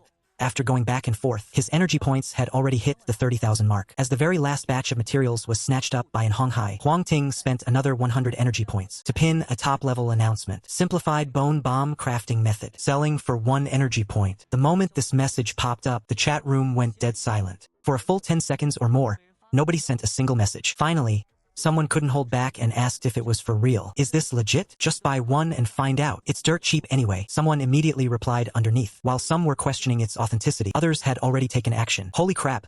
Just 1 energy point? Has boss Huang Ting suddenly turned into a saint? I'll go be the test dummy. If I'm not back in half an hour, please call the cops for me. Rest in peace, man. I'll make sure to time your disappearance. Message after message kept flooding the screen, quickly piling up to tens of thousands. And that was only because of the posting restrictions. Otherwise, it would have easily hit hundreds of thousands. Just as everyone was getting hyped, another product message was pinned to the top. Simplified bone bomb. The power is reduced compared to the original. It is absolutely functional. Plus, the materials are way easier to find. I recommend everyone grab a copy. Display name, Warrior Committee. Price, 1 energy point.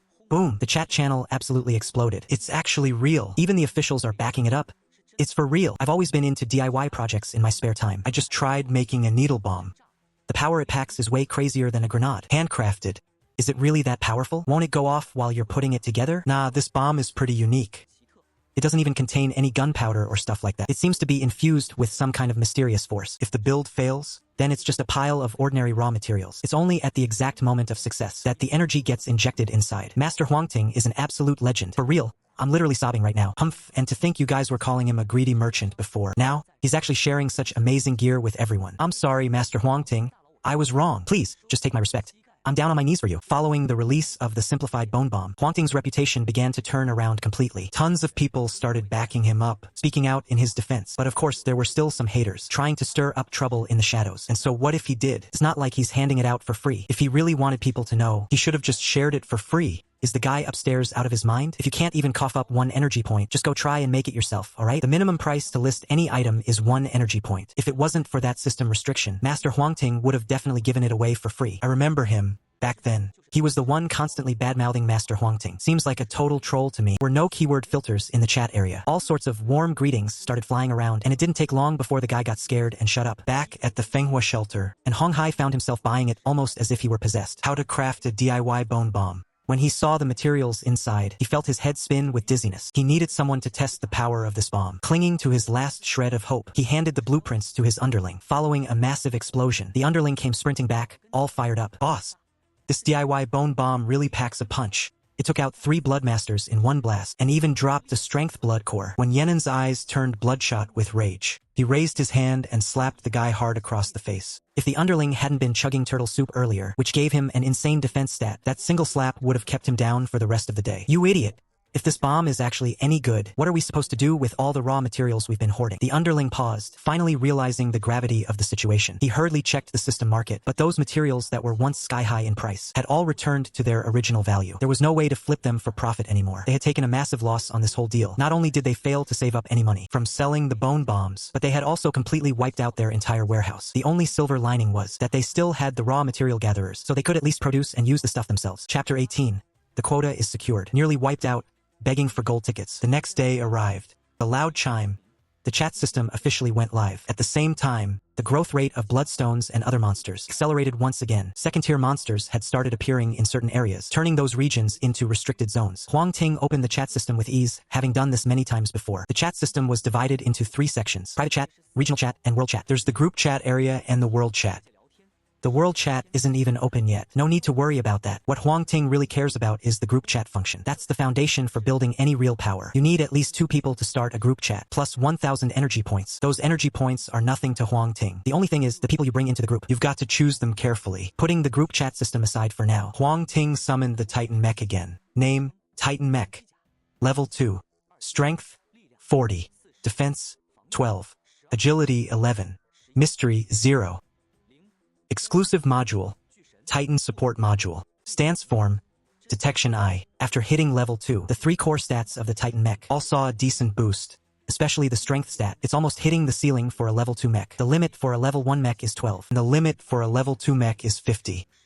With 40 points in strength, you could say it's top tier among level 2 mechs. Titan Mech upgrade complete. Next up, the Heavenly Prison Mech, and Suai. I wonder if they've found it yet. Just as he was thinking that, a knock came at the door. He opened it to see Chu Jiajin and Chu Hui, and Ailiang holding a transparent box. The chat system is online. Shouldn't we add each other as friends? I was wondering if you'd be interested in joining our group chat. Chu Jiajin asked with a warm invitation. Someone like Huang Ting with such massive combat power, and someone who knows so much about the apocalypse. He really didn't want to let a talent like him slip away. Sorry, I've got my own plans. Huang Ting shut him down immediately. He had a lot of things to do in the future, and he didn't want to get tied down to Chu Jiajin's ship. Alright then.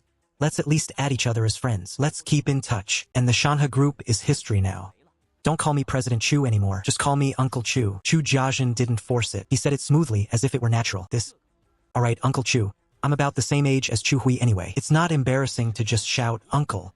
Oh right, one of Ailiang's men caught a little something. Take a look and see if it's the kind of thing you're looking for. Chu Jiajin waved his hand. Ailiang stepped forward, carrying a transparent box. Inside the box was a tower-shaped object about the size of a palm. It was made entirely of steel rebar and glass. Huang Ting was a bit stunned when he saw it. Are bugs evolving that quickly now? They're even using steel to build houses. Whether it was the right one or not, he decided to take it anyway. He'd bring it back and let Guan Xilan take a look later. After adding each other as friends, Huang Ting transferred 10,000 energy points to Chu Jiajin as a reward for this job. Then he turned and left. Wanfu Shopping Mall. As the premier large-scale mall in Ning City, it used to have a huge crowd. But after the catastrophe began, the once bustling, lively mall instantly turned into a living hell. Blood zombies of all sizes were swarming inside. Besides them, there were also many powerful monsters mutated from pets. Ran Zijin and a few of his brothers quietly snuck up to the entrance of the mall. Then he picked up a pebble from the ground and threw it. They had used bone grenades to wipe out most of the blood zombies in the old residential area, successfully escaping from there. But these guys were hardcore gamers. They knew they couldn't just sit around and wait to die. They had to hurry up and train to become strong enough so that they might survive in this apocalypse. They treated Wanfu Mall as a dungeon to grind, getting ready to team up for a raid, and that's what led to the scene you just saw. A stone arched perfectly through the air. Clang. It hit the ground right in front of the shop entrance. Sensing the commotion, a hideous, deformed monster came charging out. Its lower half looked almost normal, just a pair of thick, muscular legs, no different from any other creature. But the upper body, that was the stuff of nightmares. Starting from the waist up, it was split into two distinct parts. One side looked like a woman, the other was a mutated teddy dog. It looked exactly like something had stitched the two of them together. Yulang fought back the urge to vomit. Damn, he muttered. This monstrosity is way worse than anything in Resident Evil. Back in the day, something like this would have definitely been censored. And Zijin gripped his giant bone sword tight. Even under his mecha armor, his face was dead serious. We can't handle this thing. We need to bail now. If we don't run, we're going to get deleted for real. As he said that, he turned to bolt. But the moment he turned, a jagged maw suddenly appeared right beside his left hand. Snap. The thick left arm of his mecha was bitten clean off. Ran Zijin lurched sideways, barely staying on his feet. Damn it, Ran Zijin, hold on. Daddy's coming to save you. Seeing Ran Zijin take a hit, Yulang charged in without a second thought. But the woman's side of the two-headed monster just flicked its hand, and he was sent flying backward. His armor flickered a few times, then dissolved into a burst of light and vanished completely. Yulang went cold and lost consciousness. The other four met the same fate. They were all struck down by the two-headed beast in an instant, though their mechas didn't completely vanish. But they had absolutely no strength left to keep fighting. Just as the two-headed monster was about to devour them, a calm, nonchalant voice echoed through the air. You guys are no match for it yet. Remember, your only priority is to stay alive. Don't go taking risks so easily. A black and gold mech slowly appeared in their line of sight. It looked mysterious and cold. Huang Ting's gaze swept across the scene, powerful and sharp. Submodule, Detection Eye, activate. Instantly, intel on the two-headed Bloodmaster popped up before him. Name, Two-Headed Fusion Bloodmaster. Rank, Elite Tier 1. Threat level low. It was obvious, the two-headed monster was an elite-level mutant. It was on the verge of evolving to the next level. Otherwise, the threat level would definitely be extremely low, rather than just low. A monster as powerful as this could easily tear a standard mech to shreds, if it weren't for the fact that Ran Zijin and the others' mechs weren't just mass-produced junk. Huang Ting, arriving just now, would probably only be here to collect their corpses. Seeing another enemy show up, the two-headed monster let out a deafening roar, charging rapidly toward Huang Ting. Then, it snapped its massive jaws down with savage force. Watch out! Ran Zijin shouted as a warning. He knew exactly how lethal those jaws were. Against those teeth, the thick, reinforced plating of a mech was no different than paper. The next second, his pupils dilated in shock. That black and gold mech had moved with impossible speed, grabbing hold of those massive jaws. Then, with a violent tug of its hands, the jaws of the beast were ripped clean into two halves. Such a brutal and blood-soaked scene. Ran Zijin and his team gasped in horror. This kind of sight was too much to handle. Yulang, who had just regained consciousness, was so terrified he nearly passed out again. Even though he used to love playing those intense, high-stakes games, a game is just a game after all. Reality is just reality. He can face even the ugliest monsters in a game without blinking. In real life, just a single blood lion is enough to scare the living daylights out of him. As one side of its body took a hit, the woman on the other side suddenly let out a piercing shriek. The shrill sound made Huang Ting's head throb in pain. He extended his energy field, slicing right through the two-headed monster. With a sharp hiss, the creature was severed clean in two by his energy claws. The cut surface was as smooth as a mirror. Elite grade kill confirmed. The twin heads merged, and the blood-soaked flesh knit back together. Received 4 pieces of blood-stained fur. Received 3 sharp fangs. Received 3 blood-colored bones. Received 1 screaming long hair item. Received auxiliary module. Fong of the Hound. A long list of loot names flashed before his eyes. Huang Ting habitually scanned down to the very end. Chapter 19, Rewards, Mech Upgrades, and Stop Asking for Gold Tickets. The effect of the Fong of the Hound is incredibly unique. Once installed, it manifests right on the chest, growing into a special marking shaped like a dog's head. This mark can deflect incoming attacks from the front, and during close-quarters combat, it can even transform into a giant maw to strike at enemies. You can equip a total of 6 auxiliary modules. They cover the head, the torso, both arms, and both legs. My claw form already takes up the right-hand slot, and the Fong of the Hound occupies the torso. It means I've got room for 4 more modules. Auxiliary modules are basically extensions of the mech's abilities. Even though they seem a lot like standard skills, you can't just load an infinite number of them. Under normal circumstances, you're capped at 6. If you want a different module, you have to swap one out. He grabbed the Fong of the Hound and pressed it against his chest. A dog head emblem immediately appeared right there. Huang Ting turned his attention back to the screaming long hair. Item name: Screaming long hair. Quality: excellent. Type: item.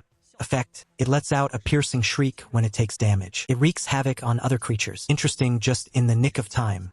That should work pretty well. He retracts the shrieking long hair. Huang Ting then picks up the rest of the loot. Hey, Big shot. My name is Ran Zijin. These guys are my roommates. Having just stepped into college life, Ran Zijin still had that touch of naive innocence. He walks up to Huang Ting. Ran Zijin introduces himself. Hearing that name, Huang Ting pauses for a second. Then he remembers, among the very first buyers of the bone bombs, there was someone named Ran Zijin. He takes a quick look at Ran Zijin's mech. Huang Ting slowly lets out 2 words. Wait, Huang Ting, are you the one who sold the bone bombs? What a coincidence. I never expected to run into you here. You even saved our lives. Ran Zijin says excitedly. Huang Ting looks around, eyeing the few people lying on the ground. He gives a faint smile. Just consider it a little something extra for buying the bone bombs. By the way, the mech has durability. It'll recover on its own once the time is up. Nothing to worry about. With that, he turns and walks away without looking back. So, this is what it's like to be a powerhouse? I hope I can be like that one day. Staring at his retreating figure, Yulang looks on with envy. You'd probably get yourself killed way before you ever reach that level. Ran Zijin ruthlessly shatters his sweet fantasy. He grabs him by the collar, and they head toward the old residential complex. If it weren't for Huang Ting stepping in this time, they probably would have been completely wiped out here. As expected, this place is nothing like a game. Even when things are going your way, you can't afford to get cocky. Not long after parting ways with the group, Huang Ting turned a street corner. He suddenly froze in his tracks. In his line of sight,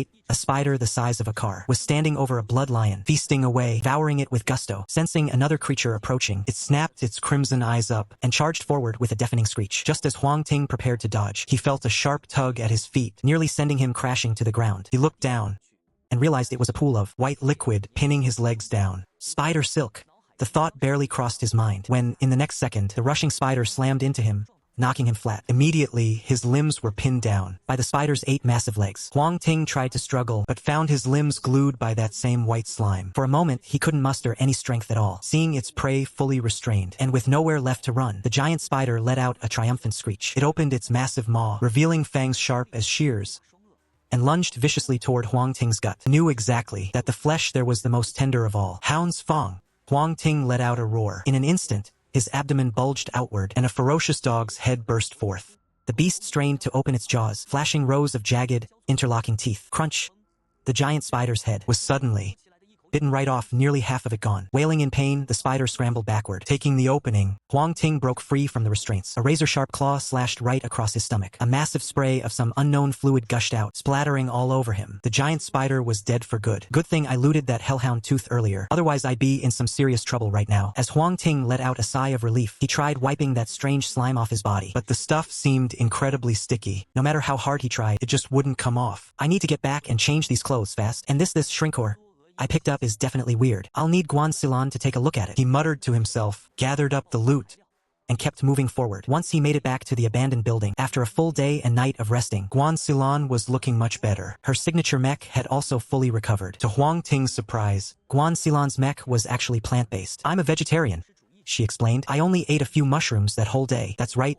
Guan Silan's mech was evolved entirely from a mushroom. Even her core signature module was fungus-related, named Spore Parasite. The moment he heard that name, Huang Ting realized her potential was insane. In his past life, he had never heard of such a terrifying talent ever surfacing. It seemed that in his previous timeline, Guan Silan must have been killed by those 4 men, which is why she never made a name for herself. But since he'd saved her this time around, there would definitely be one more legend to be told in the future. Composing himself, Huang Ting pulled out that strangely mutated shrink core and asked Guan Silan to examine it. Even though the texture and shape have changed quite a bit, I'm certain this is definitely a shrink core. Even after being mutated, it didn't kill his obsession with that house. With Guan Silan's confirmation, Huang Ting didn't hesitate any longer. He found an empty room and summoned his Titan mech. With one grip, he crushed that tower-like structure. He plucked the bug right out of it. Luckily, even with the mutation, the Suai was only the size of a thumb. With his mech, he tossed it straight into his mouth. Crunch, crunch, he chewed a few times. The rich, fatty juices splattered everywhere in his mouth. That feeling, it was just like biting into a sizzling, oil-dripping sausage. The casing snapped, and the grease just burst out everywhere. It's a good thing Guan Silan didn't see this. Otherwise, he'd definitely think Huang Ting was a total freak. To acquire the mutated Suai gene, he was currently upgrading his heavy-duty general-purpose mech. Time remaining,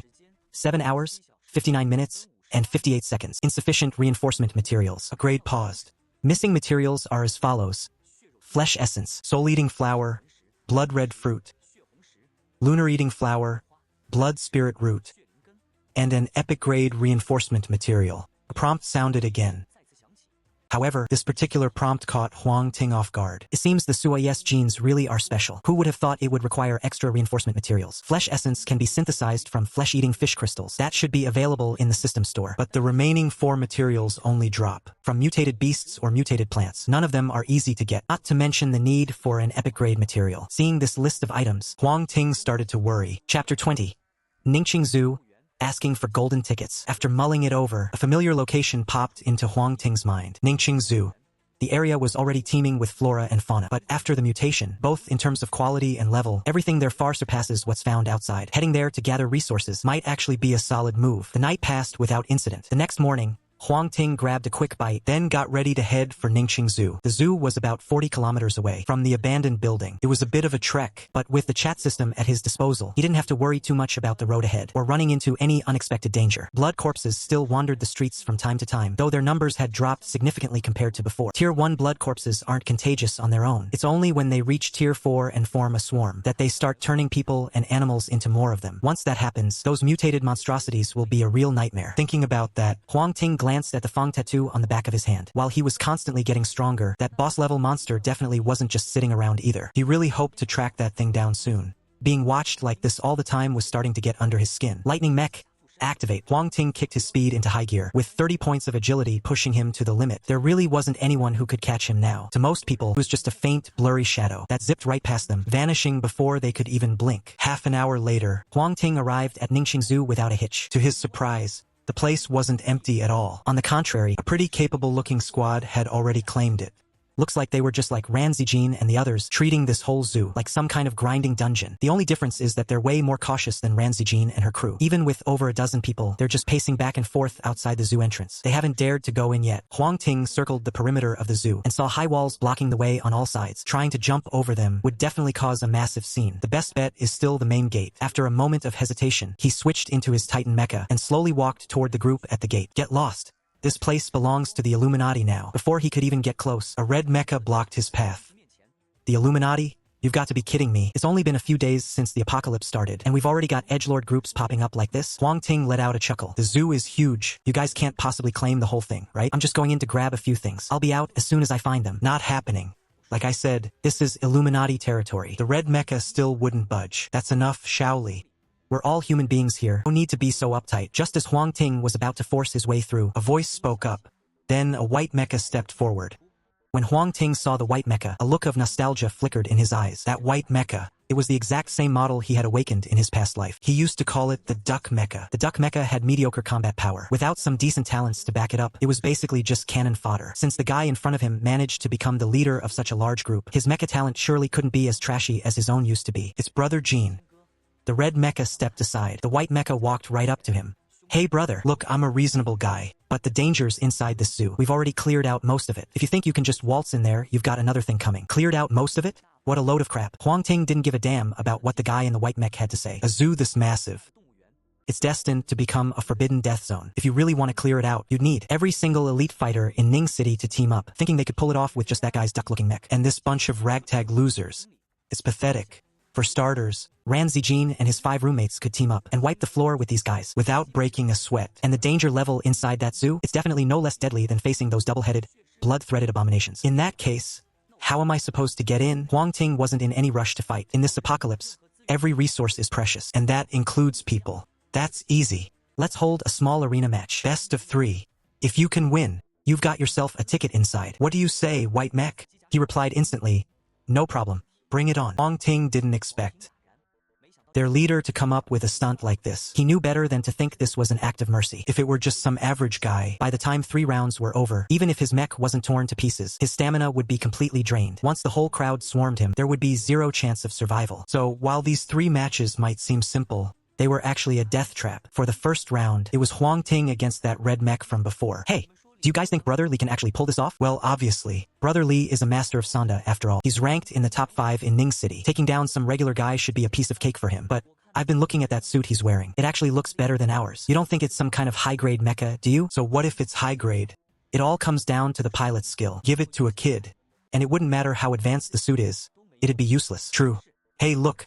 Brother Lee is really locked in now. I'm betting that guy is about to have a really bad time. Huang Ting didn't pay any mind to their whispering. His focus was entirely on the red mecha in front of him. The red mecha's attacks were sharp. It looked like he'd studied some boxing techniques. His moves were actually quite methodical. It's just a shame that his style was all developed during times of peace. Although Huang Ting never had formal training, he'd spent years honing his skills in his past life. Everything he knew was meant to kill. In his eyes, his opponent's moves weren't worth a second thought. As the guy threw a punch, Huang Ting opened his palm, grabbed the opponent's fist with his own hand, and followed through with a strike directly at the red mecha's chin, right where it connects to the torso. The red mecha took a massive hit and instantly lost all mobility. Brotherly lost? Seeing the red mecha go down, the whole crowd gasped in shock. Who's next? Retracting his fist, Huang Ting's gaze cut through the mecha, landing squarely on the white mecha across from him. Songxing, you're up next for the second round. The white mecha, he pointed into the crowd, and a gray mecha stepped forward. The gray mecha was small and compact, barely standing at 1.70 m. Compared to Huang Ting's Titan mecha, it looked tiny. He's acting just like a child. Songxing, make your move. We've definitely got this in the bag. Those teeth and claws of his, even the one among us with the toughest mech couldn't hold them off. You're right, I was watching closely just now. Did you guys notice something? Although he's incredibly strong, his speed isn't actually that fast. Someone agile like Songxing is his perfect counter. Come on, do it already. I can't wait to see how this turns out. Songxing is undeniably fast. The moment he appeared, he tried to circle behind Huang Ting to strike. But just as he reached Huang Ting's side, a scene that made everyone's skin crawl unfolded. Huang Ting, who had been standing perfectly still, suddenly snapped his head around to look at him. Chapter 21. The koala guarding the treasure, who breaks his word. The Titan. Even though the mech speed can't compare to the Thunderflash, it reached 11 points after its upgrade. To any average mech, that's basically a crushing blow from a higher dimension. By now, Huang Ting had figured out the origins of that opponent's mech. If he wasn't mistaken, the creature inside must have been a rat when the cataclysm hit. No wonder it's so small, yet so incredibly fast. With a single motion, he grabbed Songxing by the throat. Huang Ting slammed him hard against the ground. The weight of his strike, heavy as a mountain, crushed down. It completely shattered the mech armor off of Songxing's body. Everyone else was stunned. They never expected Songxing to lose, let alone be defeated so cleanly and swiftly. Best of 3 rounds. I can go in now, right? Pulling his hand back, Huang Ting looked toward the white mech. After an eerie, chilling silence, the white mech finally spoke up. That was indeed the deal. You hurt my brothers. We should settle this, don't you think? How do you want to settle it? Huang Ting's patience is running thin, but he still wanted to see what tricks they were pulling. The white mech hesitated for a moment. Let's have one last fight. If you lose, you hand over 100 energy points and get the hell out of here. Then we'll call it even. If you win, we'll wipe the slate clean, and you can go inside. Fine, make your move. Huang Ting was very curious about the white mech's innate ability. In his past life, it only had a strength boost, but no matter how strong a duck is, how much power could it really have? The white mech in front of him definitely wasn't simple. Otherwise, it wouldn't have been able to gather so many people. Just as he was thinking about it, the white mech began to change. His body grew larger. Sharp, sword-like spikes began to emerge all over its frame. Those spikes were layered one on top of another, just like the feathers on a duck. The next second, all the spikes flared up and lunged violently toward Huang Ting, so the feathers could turn into spikes. That certainly makes up for the lack of lethality in a duck mech. I just wonder if those spikes have any other hidden tricks. As the spikes came hurtling toward him, Huang Ting tried to dodge to the side, but the moment they got close, boom! The white spikes suddenly turned red and detonated in a massive explosion. In an instant, smoke filled the air, wrapping Huang Ting tightly within the cloud. Brother Jin's move never fails. Everyone falls for it. That idiot must have thought he was safe just by dodging, but he had no idea those spikes were just a distraction. The real danger was the explosion that followed, daring to mess with Brother Jin. But the real kicker was the explosion that followed, daring to lay a hand on Brother Jin, as if he's even on that level. But say what you will, the guy's actually got some serious skills, and he wouldn't have taken down Brother Li and Songxing otherwise. But there's always a bigger fish. In the end, didn't he still get knocked down? The whispers rolled in like ocean waves, one crashing after another, burying everything. Slowly, the smoke began to clear. The voices of the crowd faded from a roar to a murmur, until finally, they fell completely silent. And in their line of sight, the black and gold mech was gone. Replacing it was a towering machine, a massive mech draped in black and white, his ultimate defensive form. Even Tianyu Huang Ting hadn't expected this white mech, the one everyone calls Jingu, to have such monstrous talent. That explosion at the very last second, it actually caused him quite a bit of trouble. It's not that his Titan mech couldn't block it, but taking a hit that violent, it was bound to drain his durability points. Once those durability points hit 0, the mech would be forced into a recovery state. He had no choice but to shift into his heavenly domain form. With 20 points of defense, it was already in a league of its own. Plus, the damage reduction from his exclusive modules. That whole flashy combo might have looked impressive, but in reality, it didn't scratch him at all. Touch this, how is this possible? Jingu was completely stunned. The power of his spike explosion was off the charts. It could blast through 2 concrete walls like they were made of paper. How could this guy in front of him be completely fine? 3 rounds, 3 wins. Can I go in now? Facing Huang Ting's question, Jin-gu kept one hand behind his back and secretly signaled his team. Yeah, sure you can. Of course you can. The other lackeys immediately got the hint and stepped aside, the deer heading toward the zoo. Huang Ting took in everyone's moves at a single glance. A faint smile appeared on the face beneath the 7-armored visor. Play stupid games, win stupid prizes. He really didn't want to resort to violence, but unfortunately, there are always people who have a death wish. Just as Huang Ting was about to step into the zoo, a barrage of sharp attacks rained down on his sky prison mech. I just wanted to farm some materials. Why do you have to force my hand? As the words left his lips, Huang Ting's figure blurred. He pushed through the relentless onslaught, charging straight at a green mech, and he shifted his form, thrusting his elbow spike out, sending sparks flying. That green mech was totaled instantly. Everyone was left utterly paralyzed with fear. They had no desire to keep fighting. They scattered in every direction, fleeing for their lives. Huang Ting chased one of them down with a smile. He extended his force field once again. The others were moving fast, and he didn't really feel like giving chase anymore. He turned his gaze toward Brother Jean. Brother Jean said it was best 2 out of 3. He agreed. Brother Jean said to fight him one more time. He agreed to that too. A man should always keep his word, don't you think? Please, I'm begging you. Just let me go. Go on in. I won't stop you anymore. Once he realized there was no hope of escape, Brother Jean decisively dropped to his knees, sobbing and begging for mercy. You know, you blocking me. I wasn't actually that angry. The only thing that really bothered me was that you didn't keep your word. Get it? A cold voice echoed out. Brother Jin's body began to tremble involuntarily. I get it.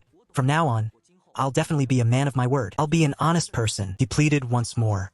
Very well. I hope you can remember that in your next life. A flash of cold light flickered before his eyes. The consciousness of Jin-gu has completely faded away. The mech pilot, Chun-Ren, has been eliminated. Jin-yi has obtained the first-tier mech core. A replica-style mech core suddenly appears. Huang Ting snatches it up in one swift motion. This time, there's no one to stand in his way. He enters the zoo without a hitch. He hasn't gone very far. When he passes by a security booth, suddenly freezes for a moment. The tiny guard shack has been cleared out, and it's packed to the ceiling with all kinds of enhancement materials. Could this actually be their stash? To hide their precious materials in such a dangerous spot. Huang Ting doesn't even know if he should call them geniuses, or just plain brainless. No wonder they wouldn't let me in no matter what. So this is where they've been keeping all their loot. He takes a quick scan. He realizes they're all just low-level materials, so he doesn't pay them much more mind. Hauling all the stuff around would be a huge pain. Might as well just burn it all on his way back later. After thinking about it for a second, he feels like that might not be the best idea. Even though that guy Jin-gu is dead, there's a chance someone else knows about this place. If they come back and sneak these materials away, then wouldn't he be the one losing out? He looks around. A zoo signage board catches his eye. Koala habitat. He follows the sign and looks ahead. A terrifying creature, 3 or 4 stories tall, comes into view. You can still vaguely make out the features of a koala on it. The monster right now is curled up, hugging a massive tree branch, fast asleep. Even if it's mutated, it takes a long time for a creature's instincts to change. This is perfect. He can just have this mutated koala guard these materials for him. Chapter 22. Besides the mutation, a chimpanzee that grows feathers and can fly. Afraid of waking the slumbering koala, Huang Ting creeps forward quietly, grabbed the giant branch right out of its hands, set it down next to the guard shack. Maybe sensing that its meal had been taken away, the koala let out a lazy, casual yawn. Then, it slowly lumbered over to the giant branch and went right back to sleep hugging it. With this big guy on watch, there's no way anyone else is getting in. I mean, the koala's combat power might be weak, but it's more than enough to guard this stuff. Pushing forward. Before long, mutated peacock appeared in Huang Ting's line of sight. He activated his detection eye. A beam of red light shot out from his eyes, scanning over the mutated peacock. Name, mutated peacock. Level, ordinary 2nd rank. Danger level, moderate. Seeing it was only ordinary 2nd rank, but with a moderate danger rating, Huang Ting immediately understood what that meant. It meant this mutated peacock could cause him some serious trouble. If he let his guard down, he could very well end up losing. He took a good look at the creature. The mutated peacock had 2 pairs of wings. One pair looked pretty much normal, shimmering with iridescent, colorful light. The other pair looked more like bone wings. Aside from the main bone structure, the rest was just thin, stretched membranes, with bits of shredded flesh still clinging to them. Spotting an intruder in its territory, the mutated peacock flapped its wings, opened its massive beak, and let out a warning screech. As it opened its mouth, that was when Huang Ting finally saw them. Rows and rows of fine, sharp teeth, lining its entire mouth. Even its tongue was covered in tooth-like structures. Before he could even blink, the mutated peacock spread its wings, took flight into the air, and dived straight down like a razor-sharp blade. Huang Ting twisted his body and vanished in a blur. A split second later, the rock-solid concrete ground was smashed by the mutant peacock into a massive crater. You can imagine, if that strike had hit a mecha, aside from the heavenly prison, any other mecha would have been obliterated. Before Huang Ting could even react, the mutant peacock launched itself from the crater, transforming into a blade as it charged again. This time, Huang Ting wasn't so lucky. He was grazed by the attack, and his system went straight into paralysis. Damn! That's fast. They say in all martial arts, Strength can be unmatched, but speed is what truly dominates. The ancients were right, and my heart raced. I shifted forms, breaking away from the Titan Mecha. Then, across the black and gold armor, glowing lightning patterns slowly emerged. The Lightning Flash Mecha had arrived. With its incredible high-speed movement, I could finally dodge the mutant peacock's onslaught. Plus, with those newly installed razor claws, the flaw of lacking raw power was finally covered. I started to seize the upper hand. After another violent collision, I lunged with my claws and sliced off one of the beast's bone wings. With one wing gone, the mutant peacock finally slowed down. I quickly followed up with the same move, severing its 3 remaining wings. Without the boost from its wings, the mutant peacock was reduced to a grounded bird. The speed plummeted. I took a massive leap, swinging my blade toward the creature's slender neck. With a loud thud, the mutant peacock's head was sent flying. Mutant peacock slain. Gained Tier 2 materials, 10 7-colored feathers, and 20 drops of mutant blood. Flesh and blood essence 2. Soul-absorbing stone 1. The attachment module, Whispering Wings of Mutation. The 7-colored feather is a Tier 2 reinforcement material. Soul-absorbing time. It's exactly the material needed for the next mecha upgrade. And there's another attachment module. What a haul! Huang Ting gathered up all the materials. Then he looked over at the Whispering Wings of Mutation. Name, Whispering Wings of Mutation. Quality, fine. Type, Torso Module. Effect 1, Special Torso Module. Does not conflict with existing torso modules. Effect 2, Flight. Capable of low-altitude flight. Flight speed and duration are tied to mental power. Effect 3. Upon installation, agility increases by 2. Description.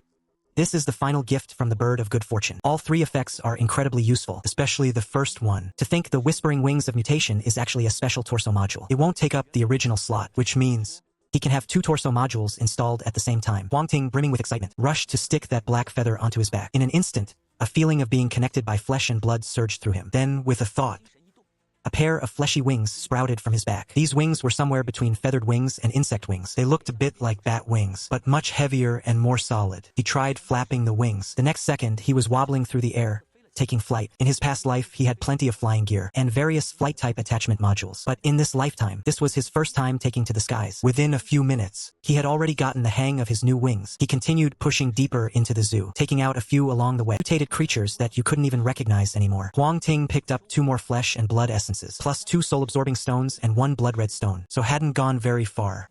Suddenly, a piercing whistle cut through the air. Huang Ting looked up and saw a sharpened wooden spike was hurtling straight toward him. Sensing the sheer power behind that projectile, he knew better than to try and block it. He lunged behind a stone wall just in time. The spike tore clean through the stone. Its momentum barely slowed and only came to a halt when it slammed deep into a decorative rockery. But even then, Huang Ting could see the shaft of the spike vibrating violently. It looked like it was trying to shatter right through the rock. This kind of power. It's only a notch below my Titan mech. Before Huang Ting could even process that, a bizarre, shrill cry rang out. He looked up, and there, standing before him, was a strange, mutated ape covered in green fur. It had appeared out of nowhere. He quickly activated his Titan mech scanner. Name, wood-infused chimpanzee. Rank, 2nd tier common. Threat level, moderate. A wood-infused beast?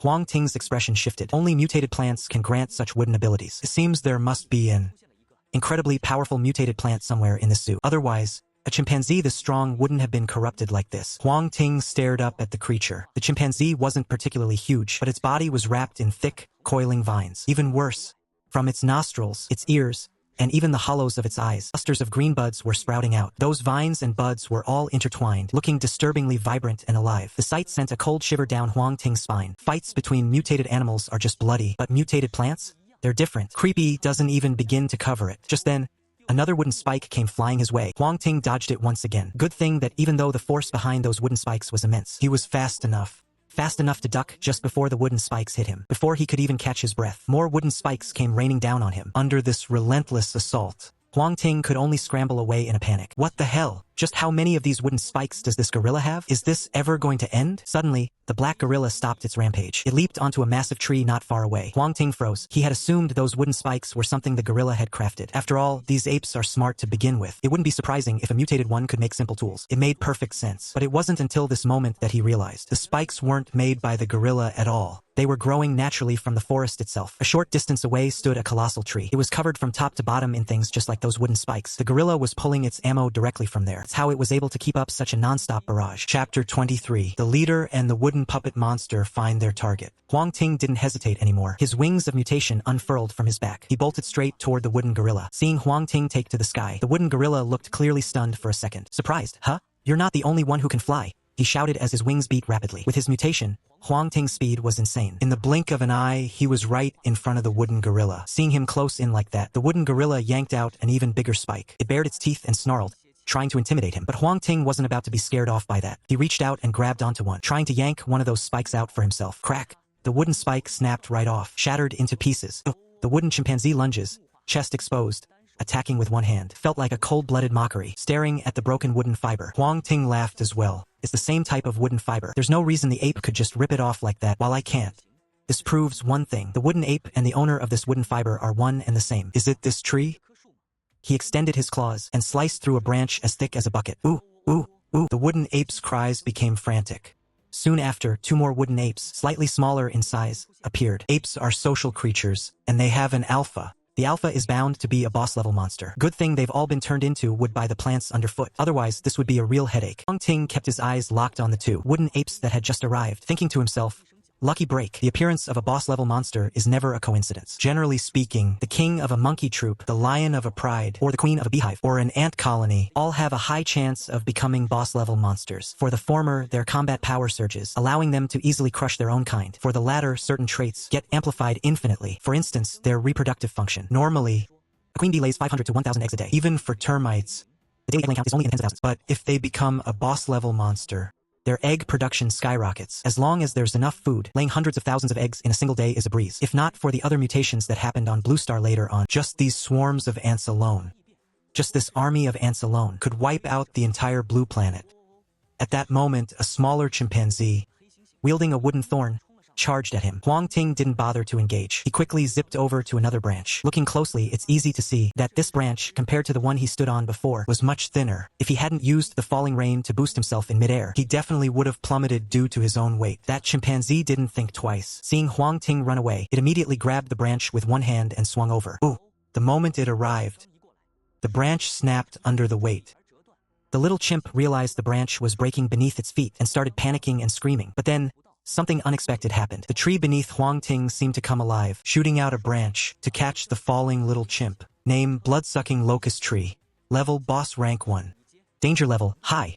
A string of information slowly floated into view. So it was a locust tree. Those wooden thorns must have been the spikes from the tree itself. The locust tree hadn't moved at all before, which is why the eye of detection couldn't figure out what it was. Now that it had moved just a little, the eye of detection immediately kicked in, revealing its basic information. Now that he knew who he was dealing with, Huang Ting finally stopped hesitating. Generally speaking, mutant plants are far more treacherous than mutant animals, but they have one weakness: their mobility is usually quite limited, especially now in the early stages of mutation. Even as a boss-level monster, the main fighting power of this blood-sucking locust tree still comes from the wooden chimpanzees. They barely had any way to fight back. Once he realized that, Huang Ting didn't hesitate anymore. He struck immediately, taking out those 2 smaller wood-painted chimpanzees. This sudden move infuriated the first wood-painted chimpanzee that appeared. It pounded its chest with one hand, letting out a loud howl, as if venting all its rage. Huang Ting didn't even acknowledge it. The 2 wood-painted chimpanzees he just killed hadn't dropped any loot. This proved they had already merged with the blood-sucking thorn demon, or rather, they were just puppets of the thorn demon all along. Only by taking down the blood-sucking thorn demon would this really be over.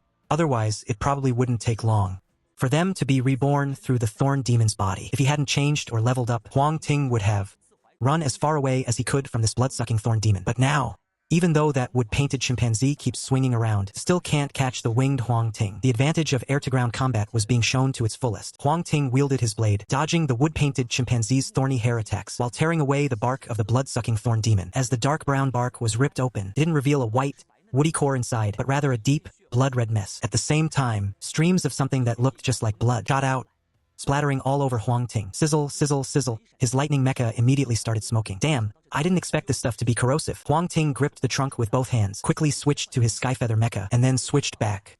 After that flurry of maneuvers, the red fluid that was clinging to the mech has been completely wiped clean. Huang Ting lunged again with his power claws. The locust tree right in front of him stands about 60 meters tall. It's roughly 3 meters in diameter. It looks sturdy enough, but under the crushing claws of Huang Ting, a massive hole was gouged into the trunk in no time. A faint, splintering sound drifted from the trunk. Huang Ting switched to his Titan mech. He coiled up his strength for a punch, then unleashed it with a thunderous blast. With his strength stat at 40, boosted by the Titan module, the power he's putting out right now is already on par with a tier 3 mech. With a sharp crack, the blood-sucking locust tree came crashing down. Boss level blood-sucking locust slain.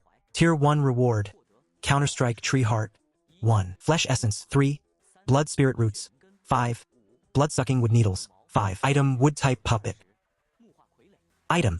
Would you like to integrate the Counter-Strike tree heart into your mech? Genetic modification. Before Huang Ting could even check his loot, a line of text suddenly popped up before his eyes. Without hesitation, he chose yes. The Counter-Strike tree heart is an excellent enhancement material. Just as the name implies, it provides a certain counterattack effect. Using it to upgrade a mech can catch enemies completely off guard. Huang Ting originally planned to use it on his Sky Guardian mech for upgrades, but using it on his next mech wouldn't be a waste either. Who knows, he might even end up with a place that has an automated counter-defense system. The Counter-Strike tree heart vanished. Huang Ting then turned his attention to the blood-sucking wood needles and the wood-type puppet. The former is an offensive-type item, and its power is actually decent. Even if he doesn't have a use for it himself, he can always save it for someone else or sell it off. As for the wood-type puppet, now that's a good find. Name wood-type puppet.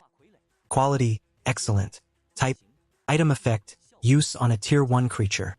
To induce lignification. Once the process is complete, the creatures created by the wood carving obey the user's commands completely. If you use this tool properly, you might just end up with 2 decent helpers on your side. Chapter 24.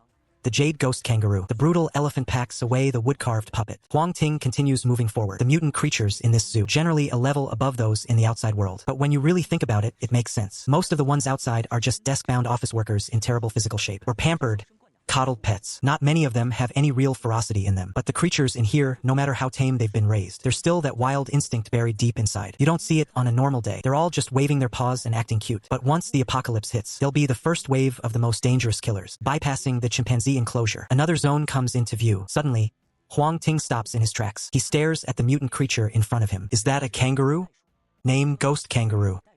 Rank, level 2, common. Danger level high. The creature before him does technically look a bit like a kangaroo. The most eye-catching thing is that massive pouch on its belly. But that pouch, usually meant for a joey, is now being occupied by another fully grown kangaroo. The kangaroo inside the pouch pokes its head out. A pair of blood-red eyes locked straight onto Huang Ting. Sticky saliva is constantly dripping from its mouth. It keeps squirming its body, looking like it just can't wait to attack. If you look higher up, the pouch is twisting and writhing back and forth. It looks just like a giant, fleshy tumor, enough to make your sanity drop to rock bottom. Luckily, Huang Ting has already been baptized by all sorts of bizarre, twisted creatures. If it were just some ordinary person standing here, they'd lose their mind for sure. It's not your fault for being ugly, but you're crossing the line by jumping out and scaring people like that, just to be on the safe side. Huang Ting switched over to the Celestial Prison Mecha. With its high defense and damage reduction stats, even if something unexpected happens, he'll be able to handle it. But the moment he switched his mecha form, the mutant kangaroo took a massive leap, flying right in front of him, using its tail for balance. Those thick, powerful legs slammed hard into Huang Ting. Huang Ting's reflexes were lightning fast. He threw his arms up to block it instantly. You know what they say,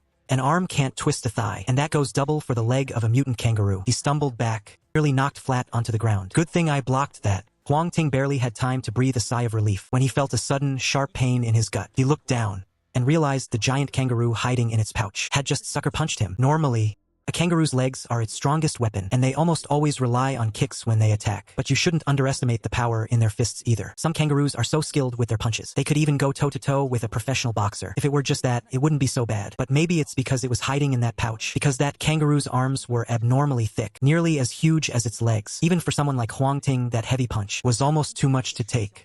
He dodged back to create some distance, shifting his mecha form once again into the Titan Mecha. The Titan Mecha comes equipped with the Hound's Fang module. With that gear installed, he doesn't have to worry about getting ambushed anymore. The black and gold Titan Mecha appeared, and Huang Ting charged straight at the beast again. Engage. The ghost kangaroo had absolutely no clue what was about to hit him. He tried his old trick once again. He launched a vicious double kick forward. Huang Ting, just like before, blocked it with both arms, taking advantage of the opening while he was blocking. He looked down at his own chest. Sure enough, there was another kangaroo poking out of there. Its fist was coming in hot, aiming for a direct strike. But the second that fist was about to make contact, the dog head emblem on the giant god mech's chest suddenly seemed to come to life. A real dog head grew right out of it. The head looked something like a pit bull. Its jagged fangs were locked together, and you could clearly see streaks of fresh, crimson blood on them. Snap!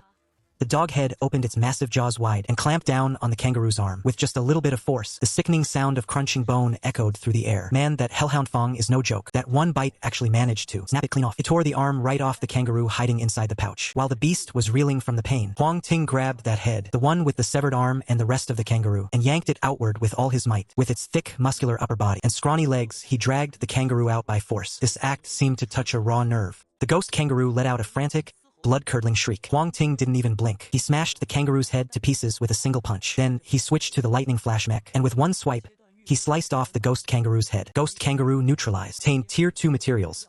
Soul-infused stone, 1 unit. Mutant blood drops, 12 units. Flesh essence, 5 units. Blood red stones, 3 units. Small pouch prop, The materials at the front weren't anything too special, but Huang Ting caught sight of that small pouch right at the end. Item name, mini pouch of nurturing. Quality, excellent. Type, utility prop. Internal capacity, a space of 1 cubic meter. Stores objects, but heads up, no living things allowed. Whoa, it's actually excellent grade. Huang Ting's eyes lit up. Common, fine. You've got to go through rare before you even hit excellent. And what makes it even more precious is, it's a spatial item. Huang Ting picked it up to take a closer look. The size of the mini pouch is about as big as an ordinary plastic bag. And it's super simple to use. Just slap it onto yourself, and you can store or retrieve stuff freely. Plus, it doesn't care about your mecha form, which means even if he sticks it onto his mecha, he can still use it when the mecha isn't summoned. The mini pouch has 1 cubic meter of space. Doesn't sound like much, right? But it's enough to hold a ton of gear. At the very least, all those materials he just got, including the vampiric wood hair, can all be shoved inside. After stuffing every single material into the mini pouch, Huang Ting felt a huge sense of relief. If he didn't have this pouch, gathering the rest of the loot would have been a total nightmare. A signpost. Perfect. Let's see what animal is in the next zone. Huang Ting walked over to the abandoned iron gate. He brushed off a massive signpost. It had brief descriptions of every zone, along with the corresponding routes. The next zone is the elephant enclosure. Suddenly, a trumpeting sound echoed through the air. Then the whole ground started shaking. That kind of intensity, it's at least a tier 2 elite. Looks like in this zoo. The strongest one here is that mutant elephant. Huang Ting's expression shifted. Some tier 2 elite monsters are so strong, they can even rival tier 3 monsters. That mutated elephant over there is clearly one of them. Unless absolutely necessary, he'd rather not pick a fight with it for now. But his mecha upgrades have hit a dead end. Most of the other materials are easy enough to come by, but this epic tier material is a real headache. I'll go check it out. If things go south, I can always just bail with the Thunderflash mecha. After giving it some serious thought, Huang Ting decides to go face that mutated elephant. The Ningxing Zoo is quite massive. Took him about 10 minutes of walking to finally reach the elephant enclosure. As soon as he got close, he saw the mutated elephant busy feeding. This meal was actually a giant, over 10-meter-long python. The mutated elephant had one of its legs, pinning the giant python's body down firmly while using its other leg to tear it apart. The giant python's body was twisting and thrashing about, but it was no match for the mutated elephant at all. There was simply no way to escape. After stomping a chunk of meat off with its foot, the mutated elephant reached out with its trunk, wrapped it around the massive piece of flesh, and shoved it into its mouth. With a few crunching chews, blood came dripping down instantly. Such a brutal, savage scene made Huang Ting's scalp tingle. Chapter 25. The Roaring Savage Elephant. Please vote for me. Hiss hiss. Just then, the giant python noticed Huang Ting's presence, quickly flicked its tongue, signaling for help. A mutated creature asking a human for help? Seeing this giant python getting truly desperate, he didn't rush to intervene. Huang Ting decided to keep waiting. The giant python is a standard tier 2 mutation. While it's no match for the elite tier mutated elephant, its vitality is incredibly strong. It won't die anytime soon. If he intervenes now, the high chance he'll end up being attacked by both of these beasts at once. Better to hold back and wait a while longer. Let's wait and see how things unfold. 30 minutes later, the giant python's body had been more than half devoured. It was barely hanging on, clinging to its final breath. The mutant elephant seemed satisfied, as if it had eaten its fill. It laid down on its side and began to rest. Huang Ting reached out and traced his hand across his stomach. A blood-sucking wooden quill appeared. This mutant elephant is no small fry. It's incredibly powerful. It's better to use these quills to wear it down first. A meter-long wooden quill shot out with lightning speed. After carving a sharp arc through the air, it plunged straight into the mutant elephant's body. Roar! Bellowing in pain, the mutant elephant scrambled to its feet. It swung its trunk around, scouting the area. But thanks to the eye of detection Huang Ting possessed, his own presence was suppressed to the absolute limit. Plus, with the area reeking of the giant python's blood, the mutant elephant turned in a full circle, yet failed to find any sign of Huang Ting. Seeing the giant beast lay back down again, Huang Ting pulled out another blood-sucking quill and launched it. The quill was hollow throughout, with a 3-edged, groove tip. Once it pierces a creature's body, the blood just keeps flowing out through that hollow channel. By now, the mutant elephant was covered in blood, not just the python's, but its own as well. The beast let out a thunderous roar, grabbed a thick tree trunk with its trunk, and hurled it with all its might. But it still hadn't found him. Huang Ting realized it was just venting its rage. This time, the mutant elephant didn't lie back down, paced around, thrashing its trunk. Taking advantage of the moment its back was turned, Huang Ting whipped out 3 more quills at once. But this time, it didn't work. The 3 quills struck the elephant, but snapped instantly upon impact. Only then did Huang Ting realize that he had only hit the mutant elephant's belly the first 2 times. That right there was his only weak spot, and that's exactly why the blood-sucking vines were able to pierce through. But now that he's moved to a different spot, those vines can't do a thing against that tough, rubbery skin. It's just no use. The vines can't break through his defense. It's down to brute force now. Who would have thought it'd come down to a brawl? Thankfully, this guy isn't that fast. Otherwise, we'd be in some real trouble. Huang Ting stood up. He switched to his lightning flash mech. For a big, clumsy guy like this, the lightning flash is way more practical. vehicle. With its claw mode, he doesn't have to worry about failing to break through the armor. It'll just take a little more time, that's all. He'll have to slowly chip away at its health. It's a good thing this isn't a game too. If this elephant could just regenerate health, Huang Ting would be absolutely stunned. The mutated elephant finally realized what was attacking him all this time. Enraged, it came charging at him. As it stampeded, the whole zoo seemed to shake. Meanwhile, in a small building not far away, a middle-aged man with a receding hairline, wearing a dark blue uniform, watched the scene in terror. When you see a monster like that, you run for your life. How could he even dare to provoke it? He must have a death wish, he muttered under his breath, afraid to make even the slightest sound. Ever since the apocalypse began, he'd been hiding out in the zoo. He knew better than anyone just how terrifying that mutated elephant really was. In his eyes, daring to challenge such a horror was basically the same as signing your own death warrant. Yet, deep down, he didn't want Huang Ting to die so easily. After all, Huang Ting, this was the first living soul he'd seen in 2 days. He was still banking on the Imperial Court to get him out of there. Inside the alleyway district, the lightning mechs were swarming around the mutant elephant, striking constantly, inflicting wounds with every hit. In no time at all, the mutant elephant's blood had dyed the entire area a deep, sickening red. It looked like the ground had been paved with a thick layer of gore. At this rate, it shouldn't take long now before that mutant elephant bleeds out completely. Even mutant creatures have to follow the laws of biology. With that much blood lost, even if the elephant doesn't die, it's going to be crippled. But just then, the mutant elephant, which had been trying to grab Huang Ting the whole time, suddenly froze in its tracks. Then it hoisted its front legs high and slammed them heavily into the ground. Boom! An invisible shockwave rippled outward, locking the lightning mechs in place instantly. An innate ability. Huang Ting's heart skipped a beat. Humans have mech modules, so it's only natural for mutant creatures to have innate abilities. By all rights, he should have been on guard against them this whole time. But having returned to this apocalypse, his previous life made him a little complacent. Plus, the monsters he'd run into earlier didn't have any innate abilities at all. So naturally, it just slipped his mind. He never expected to run into one here. The skill the mutant elephant used was the very common stomp. Comes with a lockdown effect. As long as you jump the exact moment it hits the ground, you can dodge it perfectly. But Huang Ting had missed his window of opportunity. Even if he wanted to jump now, it was already too late. Transform into the Heaven Prison Mech. But even if he shifted into the Heaven Prison Mech, he'd still be paralyzed in place. Facing an onslaught like this, the Heaven Prison Mech, completely caught off guard, was wide open. I'd be crushed into pieces in a heartbeat. Even if I survived, I'd definitely be critically injured. Huang Ting's mind raced, desperately searching for any possible way out. Suddenly, a light bulb went off. A single strand of black hair appeared in his hand. He couldn't move under the immobilization effect, but he could definitely twitch a finger. Huang Ting flicked his finger. The black hair immediately began to writhe wildly. At the same time, an invisible, piercing wail erupted outward. On the other side, the mutant elephant was just about to stomp this insolent little pest into the dirt. Suddenly, a bizarre, chilling shriek echoed in its ears. Hit by the disorienting scream, its movements faltered. In that split second of hesitation, the immobilization effect on Huang Ting vanished. He pushed off the ground, darting away from the spot. A split second later, a massive, thick elephant leg slammed down exactly where he'd been standing. Boom! The flat ground was instantly crushed into a deep crater. Spiderweb cracks raced across the earth for a long distance. Seeing the sheer power of that stomp, Huang Ting breathed a sigh of relief. If not for that wailing hair, he would have been done for by now. After dodging the mutant elephant's attack, Huang Ting moved with even more caution. Before long, the mutant elephant died under his relentless assault. Elite bloodthirsty giant elephant, level 2, defeated. Acquired materials: soul-infused stone, 1. Mutant blood drop, 2.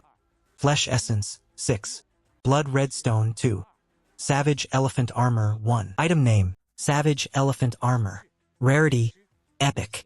Material type: effect, a high-tier strengthening material with superior defense and durability. It also possesses the ability to slowly self-repair. It really is an epic-grade material. Huang Ting is absolutely thrilled. With this, my next mech is finally going to be a reality. He steps forward and gathers everything up. Huang Pinggang prepares to head out. Suddenly, he notices a figure not far away watching him. Chapter 26.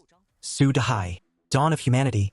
Please vote for me. Show yourself. Huang Ting snaps, turning his gaze toward a stone wall. Behind the wall, a balding man lets out a quiet sigh of relief. He raises his hands high, making a gesture of surrender. Wait, don't kill me. I'm one of you. Hearing that, Huang Ting can't help but laugh. Since when are you one of me? Tell me, who are you? And what are you doing here? Though he asks, he has already managed to guess most of it from the clothes the man is wearing. If his hunch is right, this guy must be the zookeeper from the Ningxing Zoo. My name is Su Dahai. I'm the zookeeper for the tiger enclosure. Su Dahai answers honestly. To prove he poses no threat, he doesn't even summon his mech. The tiger enclosure? Huang Ting's gaze sharpens. Logically speaking, tigers have significant combat power. Even the peacock mutated and became incredibly powerful. A mutated tiger's strength should be extraordinary. Yet, he's been wandering the zoo for so long, and let alone seeing a tiger, he hasn't even heard a single roar. What on earth is going on here? He turns his eyes back to Su Dahai and asks in a deep voice, Where did all the tigers in the zoo go? Su Dehai sees that Huang Ting shows no signs of attacking. A wave of relief washed over him. He let out a long, heavy sigh. They're dead, all of them are dead. Half a month ago, all 3 of those tigers died inside the park. 3 of them, just like that. It had to be poison Huang Ting. I mean, those are tigers, the kings of the jungle. Who could possibly kill them? And 3 at once? Poison is the only thing that makes sense. He couldn't think of any other explanation. As for whether there was any abuse at the zoo, I can rule that out completely. Every time I visited the zoo before, those 3 tigers were well-fed and perfectly healthy. They didn't look abused in the slightest. Look, I really shouldn't be saying this, but given the situation now, keeping it a secret doesn't really matter anymore. Su Dehai's eyes grew tense. It was as if he were remembering something terrifying. Those 3 tigers, they were torn to pieces. Even their carcasses were dragged away by something. I'm telling you, I'm certain no human could have done this. The remaining chunks of meat had these strange, eerie tooth marks on them. Whatever killed those tigers definitely wasn't human. It was some kind of unknown creature. Huang Ting fell into deep thought after hearing that. Su Dehai's living quarters couldn't have been far from the tiger enclosure. To kill 3 tigers in such a short amount of time, and then drag the bodies away? That's just impossible. Unless... A bold, daring guess crossed his mind. It was a human who killed those tigers, but not an ordinary one. It had to be a bloodmaster, that leader-level bloodmaster. Only he could possess such overwhelming power. To slaughter 3 tigers in the blink of an eye. With something this huge happening, didn't your zoo launch an investigation? All I could find were bloodstains leading toward the north. There wasn't a single other clue. Su Dehai's eyelids drooped in frustration. If that tiger hadn't been killed, and the director hadn't been so furious, giving him 6 months of extra shifts as punishment, there's no way he'd be stuck in this hellhole.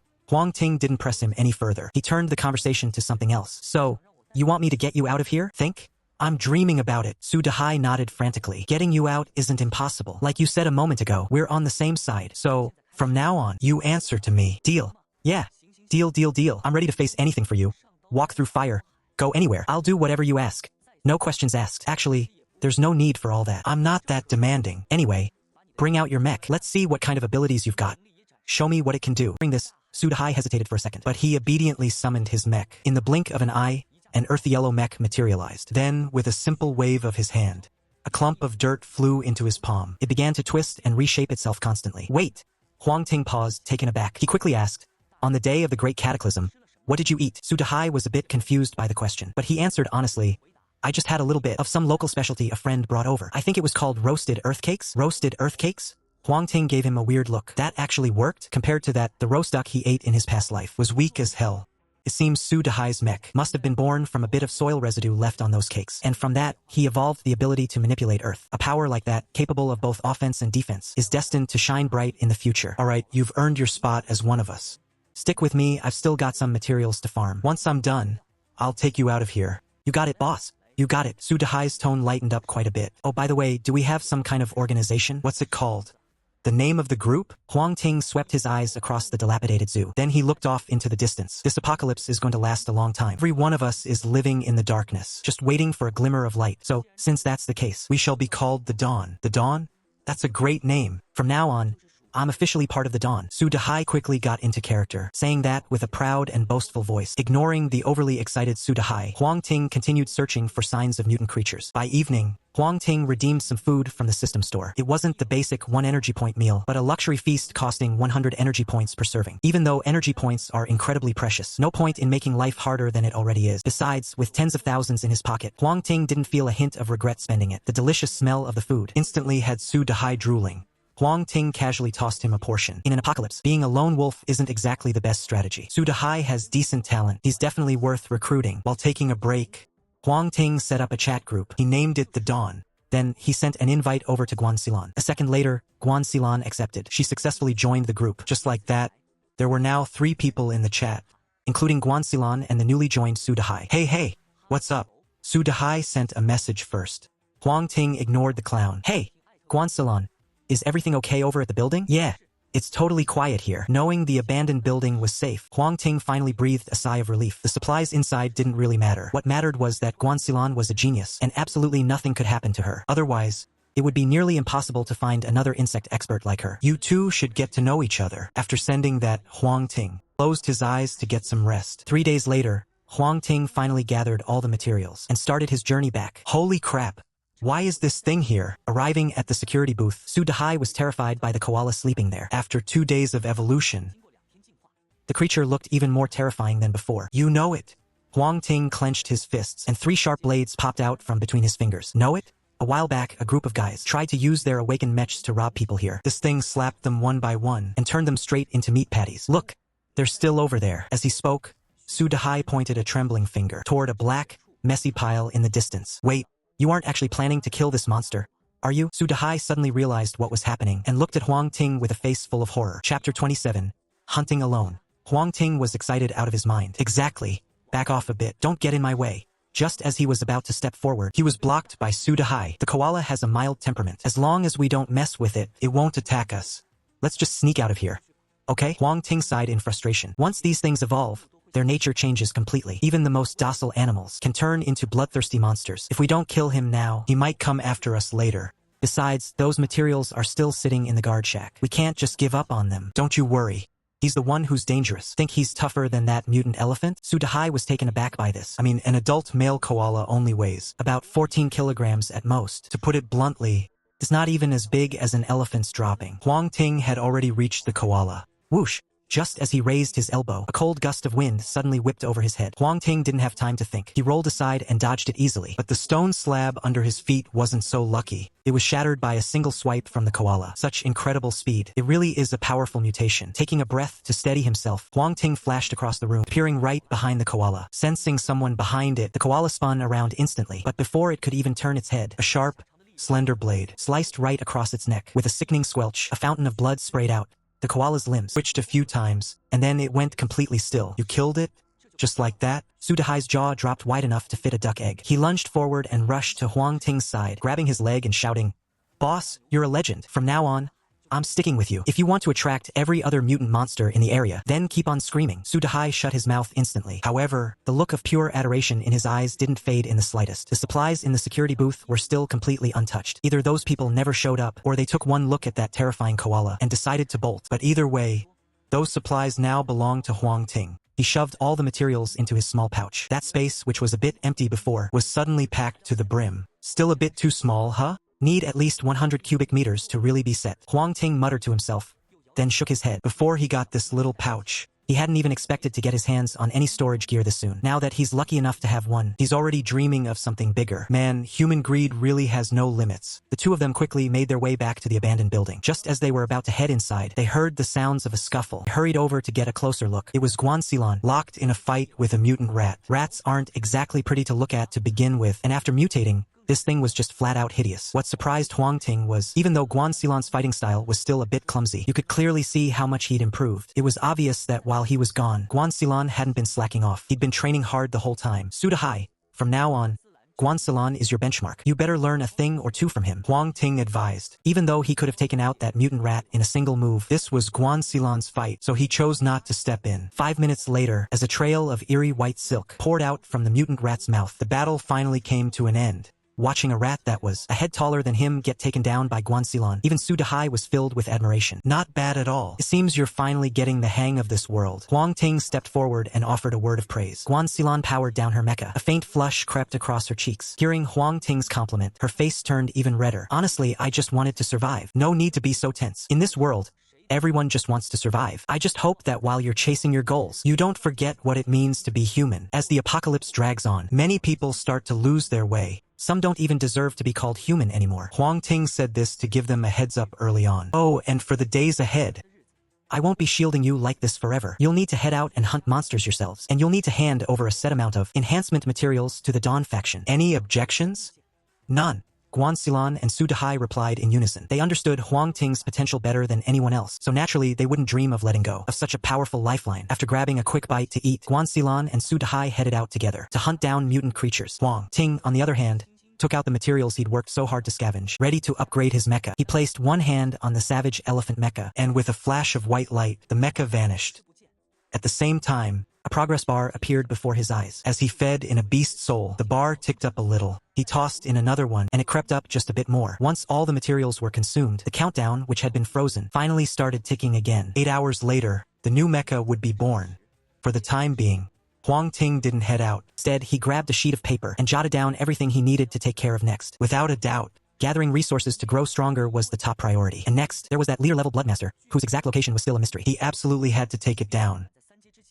before it hit Tier 3. Once that Blood Master reaches Tier 3, it will form a layer of blood base to tightly cocoon itself, advancing toward Tier 4 from within that shell. The defense of that blood base is incredibly tough, and with plenty of other Blood Masters guarding it on the outside, if it really reaches that point, he'd be in a massive bind. Finally, there was making money, or rather, earning energy points. The use of energy points goes way beyond just buying food. They'll be incredibly useful later on. Time flowed on like water, slipping away slowly. Over 7 hours later, that familiar notification chimed in his head. The absorption of the gold-winged eagle was complete. The Tier 1 universal mech had evolved into the ring mech. It exists in a virtual high-dimensional space inside the ring, neither increasing nor decreasing in size. The name actually fits quite well. Huang Ting's mind stirred, and he summoned the ring mech. It wasn't until it appeared that he realized the ring mech could actually exist independently. In other words, he could summon the ring mech and any other mech at the same time. Plus, the ring mech wasn't what he had imagined at all. While they call it a mech, it actually looks more like a grand, ornate gate frame without any door panels. And behind the gate, there is only a pitch-black void. Not a single glimmer of light could pierce through. Huang Ting hesitated for a moment. He slowly reached his hand into the doorway. Then he tilted his head to the side, checking to see if his hand would appear on the other side. And as he expected, nothing happened behind the door. His hand didn't come through. Could it be a completely different dimension? He took a bold step into the darkness. Suddenly,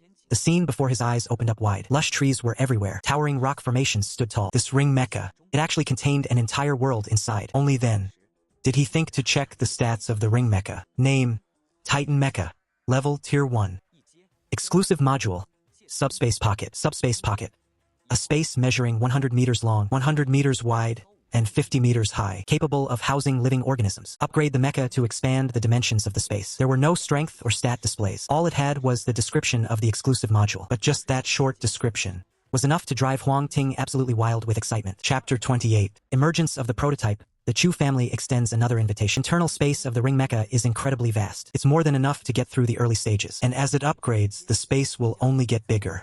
This functionality is on par with legendary tier items. The only drawback is, once the ring mecha is deployed, cannot be recalled at will. Each recall requires at least 1 hour of time. Plus, there can be no living things inside. If he tries to recall it while there is something alive inside, the power of that subspace will banish all living things to an unknown dimension. If you're lucky, maybe you'll end up on some habitable planet. But the odds of that are less than 1 in 1 trillion. There's a huge chance it'll get torn to shreds by the spatial fluctuations. But if I can pull it back in time, it would actually make a pretty decent spatial storage item. Huang Ting couldn't help but reflect on his life for a moment. With that settled, the role of the ring mecha is crystal clear now. It's essentially a massive mobile base. We don't have many people in the Dawn group yet, but once the numbers grow in the future, we can really start building things out. And when that day comes, the true potential of the ring mecha will finally shine. An hour later, Huang Ting retracted the giant God Tianyu ring mecha.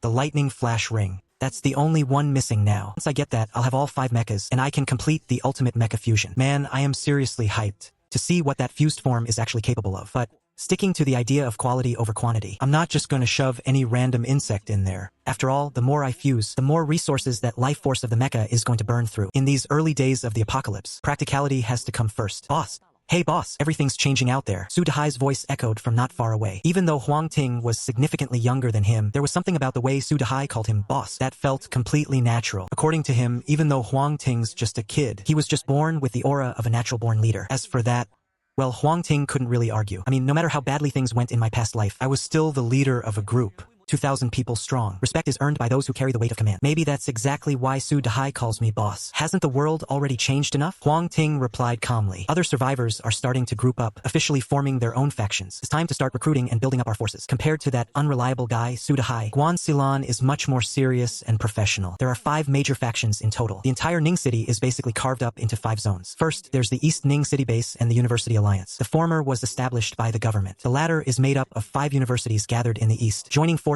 with other schools. Next up is the Fenghua base in the west. Rumor has it that the 3 young masters of Fenghua, led by Hong Hai, built it. His mech is far from ordinary. Standard mutated creatures don't stand a chance against him. They even managed to take down a beast recently, an elite-level mutated cicadere. Then there's the Zhongshin Association in the south. It's a gathering place for all sorts of independent survivors. Even though their organization is relatively loose, their power is nothing to sneeze at. Finally, there's the Shanha base. It was founded by Chu Jiazhen, the richest man in Ning City. According to the grapevine, Chu Jiazhen's mech is also something else. And it seems like he knew the apocalypse was coming early on, so he had everything prepared in advance. I truly believe that the Shanha base race will become our biggest rival in the future. They might even be a bigger threat than the Ning City base itself. Hearing Guan Xilan's analysis, Huang Ting just let out a chuckle. It was almost exactly as he remembered. In his past life, Ning City was also divided into these 5 parts. It's just that back then, he never had the standing to get involved at this level. He could only just drift along with the tide. But now, seeing Guan Xilan looking so on edge, Huang Ting couldn't help but smile to himself. Don't you worry about that. The Shanha base is actually our ally. An ally?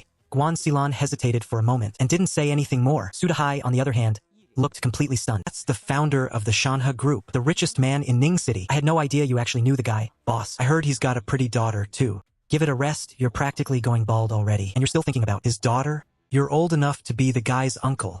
Huang Ting didn't hold back at all. It's called being brilliantly bald. Okay? Besides, I'm only 28 this year. His daughter's 18. It's only a 10-year gap. Why wouldn't it work? Sudahai scrambled to defend himself. You sure you're 28? Not 38?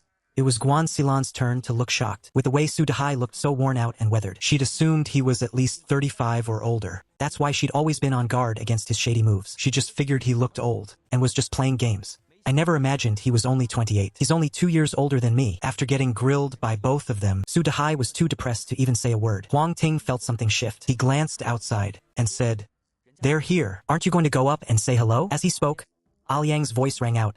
"Mr. Huang Ting, we're here." Inside the abandoned building, Chu Jiazhen stood with Aoyang and Chu Hui behind him. Huang Ting stood with Guan Xilan and Sudahai behind him. As for the 2 leaders, they sat facing each other. After the apocalypse hit, social order had completely collapsed, but the rate of recovery was equally staggering. It's only been a few days, and they've already established a basic, stable order. Come to think of it, we have your warnings and your help to thank for all of this. Chu Jiazhen looked much better than before. Since the lifebound mecha is linked to the human body, as the mecha grows stronger, the pilot receives a certain amount of nourishment as well. It's clear that Chu Jiazhen has already realized the benefits. That explains why you're looking so full of energy. I was just giving you a heads up, that's all. You're still as humble as ever. I'm here again to invite you to join us. I can promise you the exact same level of authority that I have. How's that? That's a pretty generous offer, wouldn't you say? Upon hearing that Chu Jiazhen wanted to share control of the Shanha group with Huang Ting, Guan Xilan's expression remained completely unreadable. He knew just how powerful the Imperial Court was. As far as he was concerned, Chu Jiazhen should have handed the entire Shanha base over to the Imperial Court.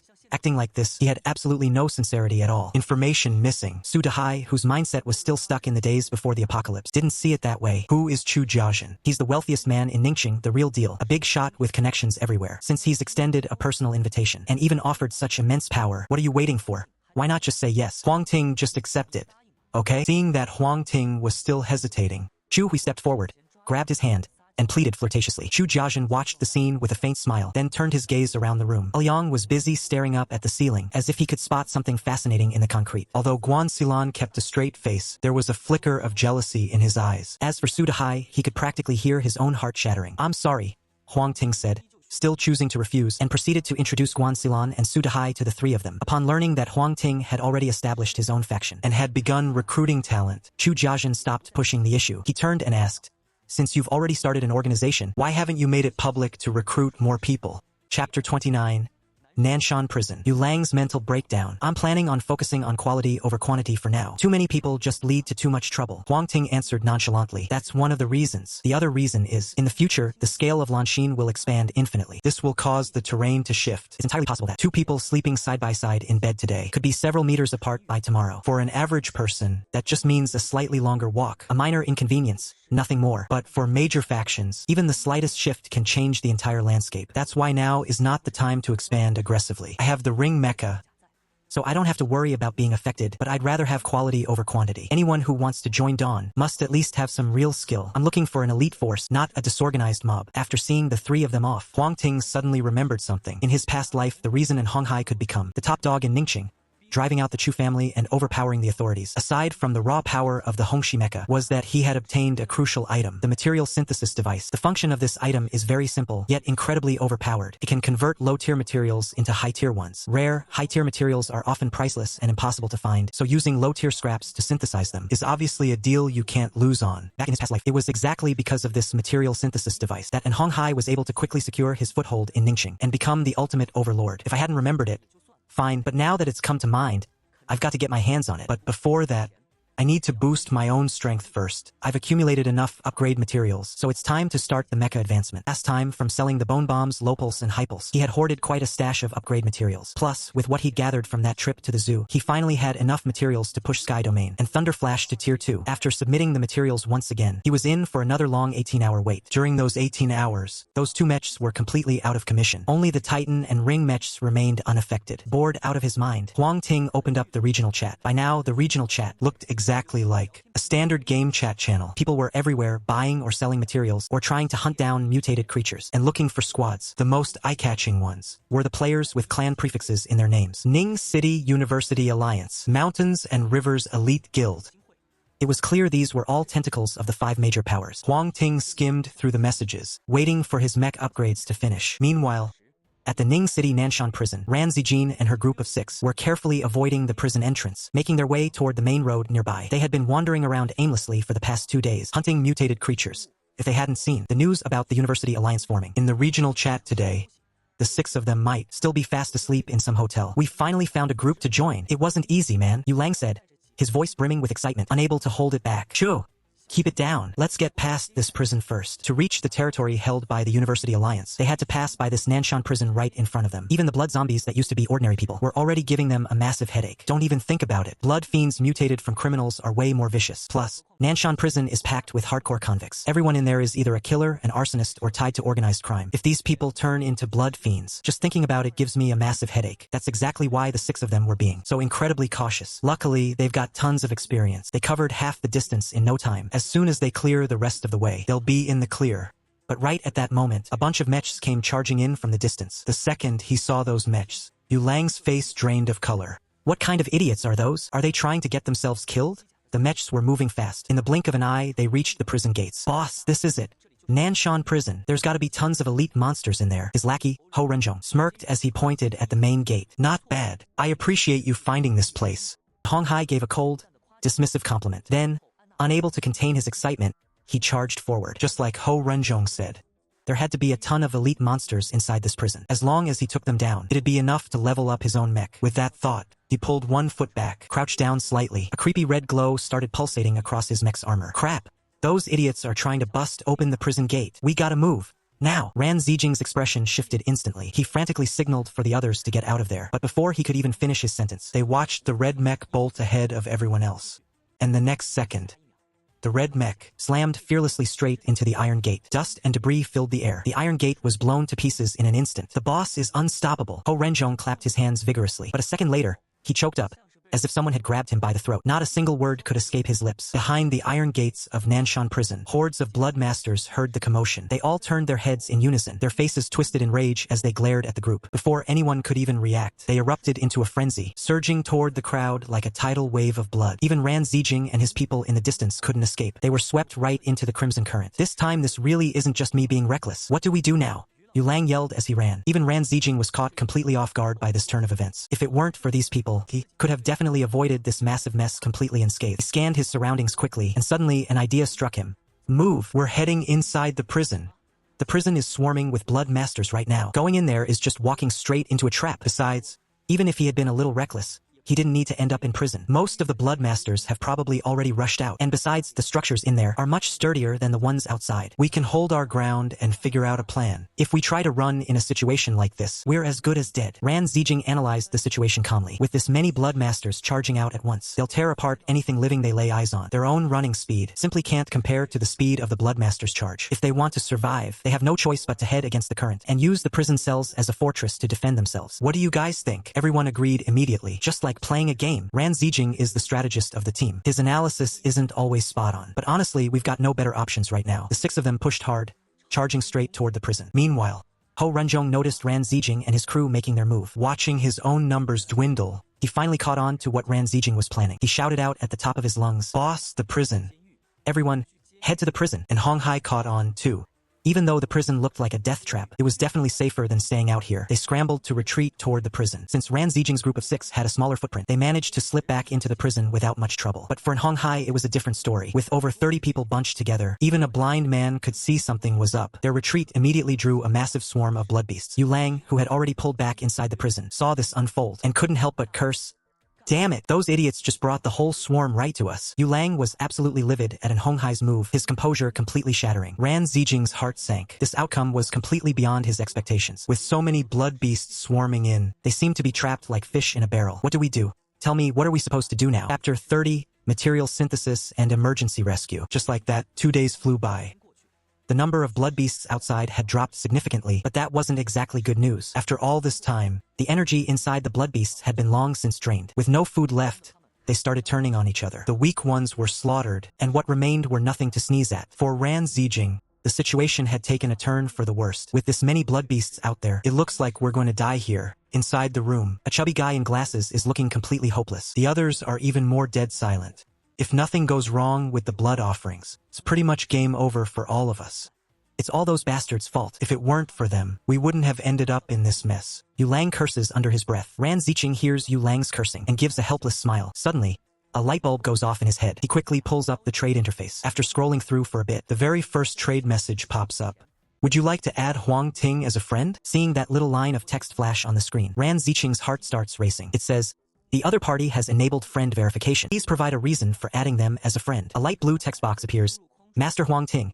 It's me, Ran Zijing. I'm one of the people who bought the bone bombs in the first batch. My roommate and I are trapped here at Nanshan Prison. Can you please come and save us?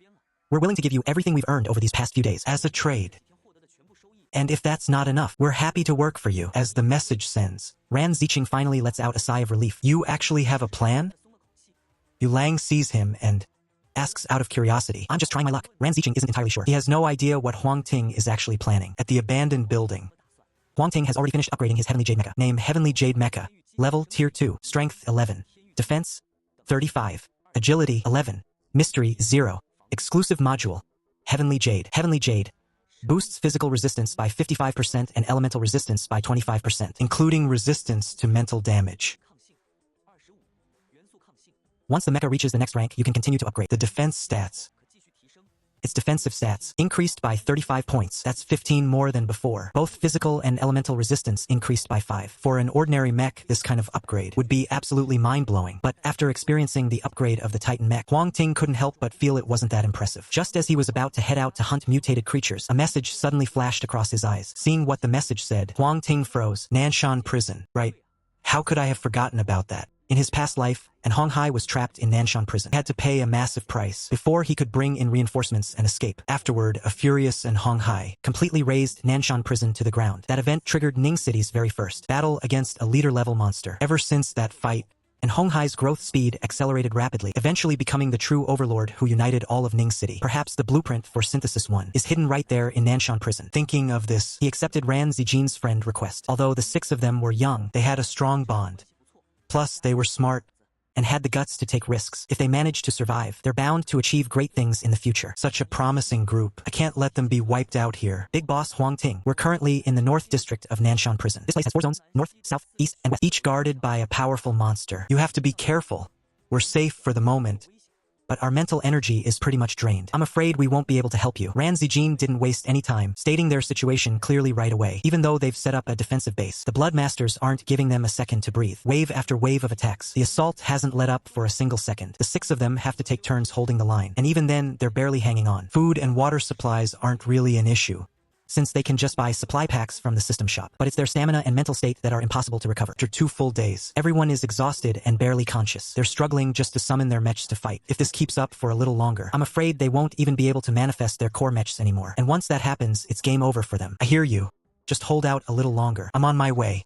After getting the intel, Huang Ting took Guan Xilan and Su Dehai and headed out. After the last few days of intense training, both of them have improved their combat skills significantly, especially Guan Xilan. This girl, who looks so fragile and gentle, has actually been a huge surprise to Huang Ting. She's already capable of holding her own against 5 blood masters at once without breaking a sweat. That's way more impressive than Su Dehai. Even now, Su Dehai can barely handle one on his own. If another one joins the fight, he starts panicking immediately and ends up screaming his head off. Back on the other side, Ran Zijin finally let out a long sigh of relief, seeing everyone's eyes on him.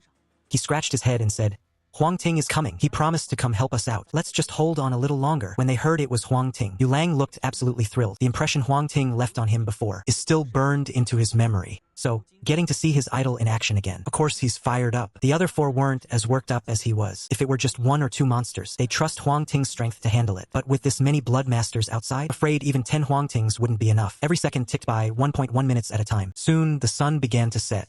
A hint of darkness started to swallow the earth. Is Huang Ting not coming after all? The chubby guy in glasses muttered. Just wait a little longer. After waiting for so long, Ran Zijin was starting to lose his confidence too. But right now, he had no choice but to trust Huang Ting. Look, guys. Look. Suddenly, Yu Lang looked through the window and pointed out toward the sea. The others followed his gaze. At the street corner, now gradually shrouded in darkness, 3 mechs were slowly walking toward them. Such imposing mechs, black and gold, interwoven perfectly, gleaming brilliantly under the last rays of the sunset, like gods descending. It's the boss. It's Huang Ting. Yu Lang wanted to say something more, but he was quickly hushed by someone else's fast reflexes. Boom. It was only then that Yu Lang realized his own voice had drawn the lurking blood masters outside. Now they were launching a frenzied attack. Oh no! Lu Ting's mech is shattered. Lu Ting was that chubby guy with the glasses. His defeat was like a signal. The others quickly summoned their own mechs, but they were instantly torn apart by the swarming blood masters. No! Lu Ting. Seeing Lu Ting about to be killed by the blood masters, Yu Lang instinctively jumped in front of him. Yu Lang was filled with nothing but regret. If he hadn't been so loud, they wouldn't have attracted all these monsters. It was all his fault. If someone had to die, then it should be him first. Squeezed his eyes shut, quietly waiting for the end to come. 1 second, 2 seconds. 3 seconds in, Yu Lang's eyes snapped open. He looked back behind him, only to see the blood master that had been lunging at him was already sliced clean in half at the waist. Ran Zijin and the others were looking at him with teasing grins. Get up! Brother Lang, hurry. You're crushing me. It hurts, Lu Ting said, sounding completely helpless. Only then did it register for Yu Lang. He scrambled to his feet instantly. It was then that he noticed the blood masters at the entrance had already been wiped out. The ground was littered with all kinds of enhancement materials. Seeing that familiar black and gold mecha, he realized in an instant it's the legend from the Imperial Court. Chapter 31. The Mountain of Flesh. My boss is begging for support tickets. In his past life, the Imperial Court never came to Nanshan Prison. He'd only heard rumors about what happened here. Dangerous as it was, someone like him, who had already upgraded both of his mechas, it was nothing worth worrying about, even if he couldn't win. With the insane movement speed of his lightning flash mecha, making a clean getaway would be a piece of cake. After taking down another blood master, Guanxilan and Su Dehai finally showed up, fashionably late. Huang Ting first ordered the 2 of them to escort Wan Zijin and the others to safety. Then, he turned his gaze toward a mountain of flesh not far away. Designation: Gluttonous Bloodmaster. Rank: Elite Tier. Threat level: Medium. The Gluttonous Bloodmaster lived up to its name. Having consumed so much, its body was colossal, practically the size of the building right next to it. If everything goes as expected, this Gluttonous Bloodmaster should be the most formidable monster in the North District. Don't be fooled by its rank of only level 1. This is a mutated Bloodmaster after all. Just look at that massive, hulking frame. Are incredibly rare, even among mutated Bloodmasters. Huang Ting estimates its true level to be around Tier 2 Elite. You guys stay here and hold the line. I'm going to go deal with that monster myself. To save time, Huang Ting immediately switched to his lightning flash mech and blasted off. Upon reaching the top of that mountain of flesh, he finally realized that this thing's sheer size, even more terrifying than he had imagined. He flew behind the mountain of flesh, unsheathed his blade, and slashed across the back of the gluttonous Bloodmaster. Instantly, 3 deep, bloody gashes appeared, but in less than 30 seconds, those wounds had completely regenerated. Its defense is nothing out of the ordinary for a Bloodmaster, but its healing ability is monstrous, and at such a massive scale, standard attacks are basically useless. Staring down the mountain of meat in front of him, Huang Ting actually felt like he had nowhere to strike. Although he could eventually wear it down, he didn't want to waste that much time here. If an Honghai manages to contact the others and lets those other factions get involved, getting his hands on the crafting instrument would become a real headache. A piece of equipment at this level, there's no way the other factions wouldn't be desperate for it. If it came to that, they'd probably fight until they were tearing each other's brains out. It's too cramped to maneuver here. What if I lure it out? Huang Ting suddenly remembered that he passed a gas station on his way here. He'd already cleared out the Bloodmasters there. The pumps were still intact, and there was even a tanker truck full of gasoline parked nearby. If he could use the power of a gasoline explosion, this should be enough to take down that gluttonous blood fiend. With that thought in mind, he landed on the ground and began luring the gluttonous blood fiend toward the exit. A massive, thundering roar echoed through the air. Perhaps it caught the scent of fresh, living flesh. The gluttonous blood fiend, baited by Huang Ting, began to slowly shift its bulk, creeping inch by inch toward the gas station. Guanxilan, who had been protecting Ran Zijin and the others, saw what was happening and made an instant decision. Move! We need to get out of here now. Ran Zijin also noticed that the number of blood fiends outside had dwindled. He grabbed Lu Ting, and together with Guanxilan and Su Dehai, they bolted out. Hey! Help! Help me! Save us! Someone, please, save us! Ho Renjong, trapped on the other side of the detention block, screaming at the top of his lungs. Don't save them. If it weren't for them, we wouldn't be in this mess in the first place. Yulang was the first to object. Ran Zijin furrowed his brows and gave him a subtle nudge to keep quiet. Right now, the core of the team was Huang Ting, and since Huang Ting wasn't around, the two in front held the most authority. They had absolutely no right to make that call for them. Let's just save them while we're at it. After all, we're all human. Su Dehai, being impulsive, blurted out. Having worked at the zoo, he still had a kind heart at his core. He couldn't bear to watch and Hong Hai and the others fall into the hands of the blood fiends. Guan Xilon glanced over and lowered her voice. It's too far. If we go over there to rescue them, we'll likely get trapped inside ourselves. If you think you can take on 10 of them at once, then be my guest and go. Su Dehai shut his mouth instantly. He could barely handle fighting even one, let alone fighting 10 of them. Besides, the president never even said he was going to save those people. If I'm not mistaken, those people must be from the Fenghua Guild. I saw them posting about it in the regional chat. A distress signal. What a joke. They want others to save them, but don't want to pay the price. Who would even bother helping them? Guan Xilon let out a mocking laugh. He didn't take Ho Renjong's plea for help seriously at all. His sense of kindness, when faced with those 5 people, had already pretty much vanished into thin air. Now, all he wants is to properly repay the imperial court, and while he's at it, try his best to stay alive. Ho Renjong was left stunned.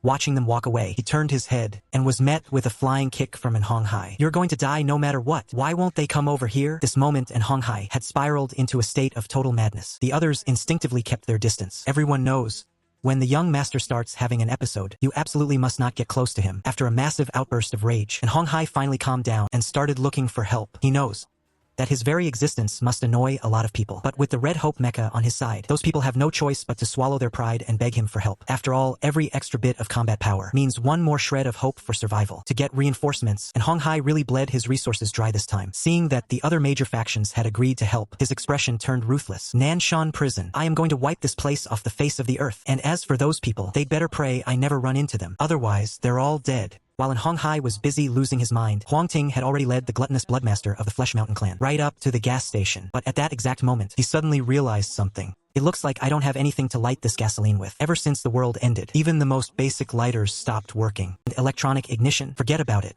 That's impossible now. Since there's no fire, I'll just have to create one myself. Huang Ting's face hardened with pure grit. Having survived the apocalypse, he's nowhere near as easygoing as he looks. Deep down, there's a wild, lethal edge to him. He never showed it before, because there just wasn't any need. But now, he's decided to push it to the limit. Activate Heaven's Prison Mecha. Watching the gluttonous bloodmaster closing in, Huang Ting slammed his hand hard against the fuel pump. In a split second, gasoline started pouring out. It pooled into a massive puddle on the ground. Then, he ripped off a piece of scrap metal and scraped it against the ground. Sparks flew everywhere. Crackle, boom. A cascade of sparks ignited the fuel. The gasoline went up instantly, roaring to life. It surged violently back into the fuel pump, and then rushed straight toward the tanker truck. Another massive explosion rocked the area. In the distance, Yulang, who had just escaped from Nanshan Prison, witnessed the whole scene. He swallowed hard, his throat tight. Ran Zijing was always calling him reckless, but compared to the legendary Huang Ting, everything he'd ever done was just child's play. A crimson pillar of fire shot into the sky. In an instant, the entire night sky was painted a deep, fiery red. Almost half of Ning City could see the towering blaze. Everyone started flooding the regional chat, eager to get a look at the chaos. You don't think the boss is still in there, do you? Su Dewang stared at the inferno that was once a gas station, and suddenly asked, his voice trembling. Guan Xilon's body went completely stiff, with an explosion that intense. Even if Huang Ting wasn't directly inside, he'd definitely still be caught up in the mess. Realizing this, he immediately rushed forward. Wait for me. I'm coming to take a look too. Su Dehai also dashed over, completely disregarding the towering flames. Burning. Zijin and Yulong first made sure the furnace boat was secured with the others, then followed them right after. Huang Ting came all this way to save them. If he died because of that, the two of them would never be able to forgive themselves. President.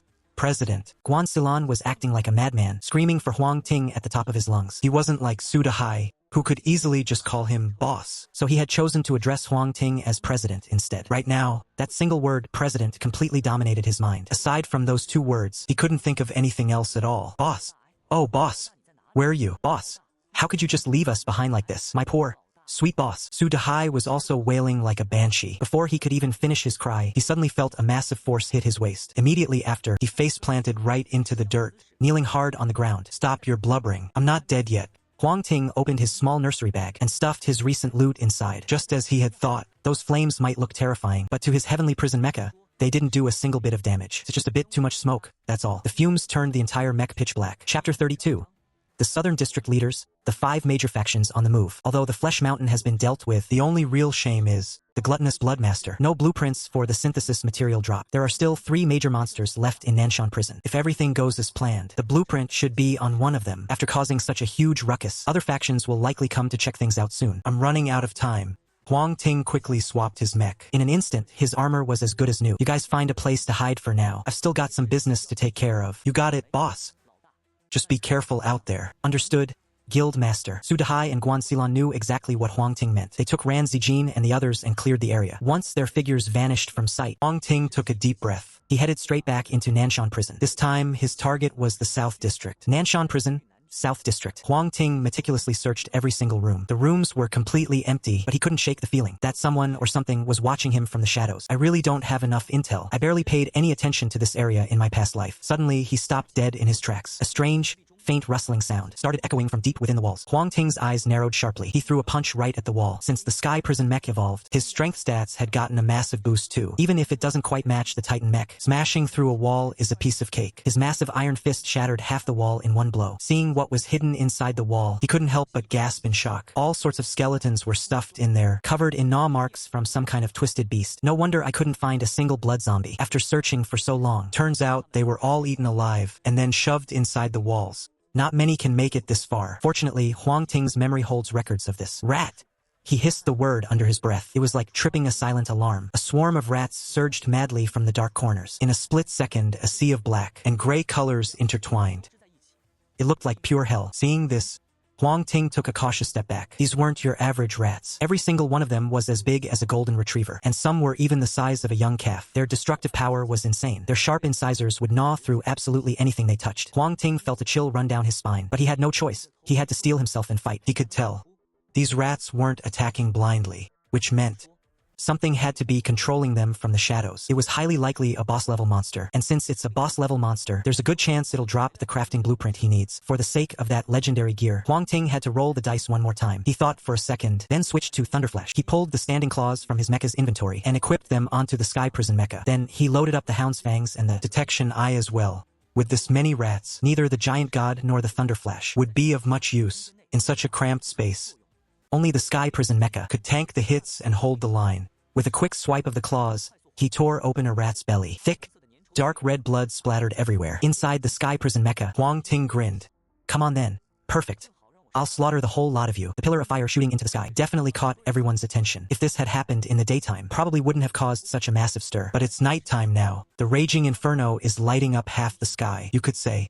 Every single survivor in Ningxing witnessed this. The other four major factions compared the location of the fire and realized it wasn't too far from Nanshan Prison. They immediately sent scouts to investigate. They had originally planned to wait until morning to carry out any rescue, but now, it seems the situation has changed. At the Ningxing base, sitting at a long mahogany table, Fu En and Zhang Ilyang occupied the seats at the head. The other seats were packed as well. If this were before the apocalypse, having all these people gathered here would have been enough to shake the entire city of Ningxing. But now, they are just administrators of their own respective factions. General Zhang, regarding and Hong Hai's plea for help and the explosion over at Nanshan Prison. What's your take on this? Seeing that no one else wanted to speak up, Fu En was the first to ask. Zhang Ilyang was a middle-aged man with dark, gleaming skin. He was known to be quite stern and humorless. Hearing Fu En's question, pondered for a moment and said in a deep voice, and Hong Hai's mech strength is formidable. Our Ningxing can't afford to lose such high-end combat power. We absolutely must go and rescue him. The others nodded in silence.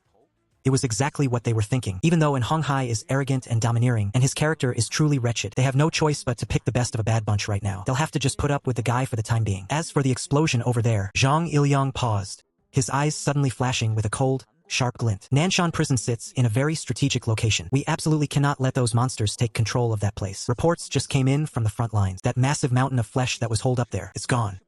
Someone else took care of it. And yes, the threat level has definitely dropped significantly. So we need to strike immediately.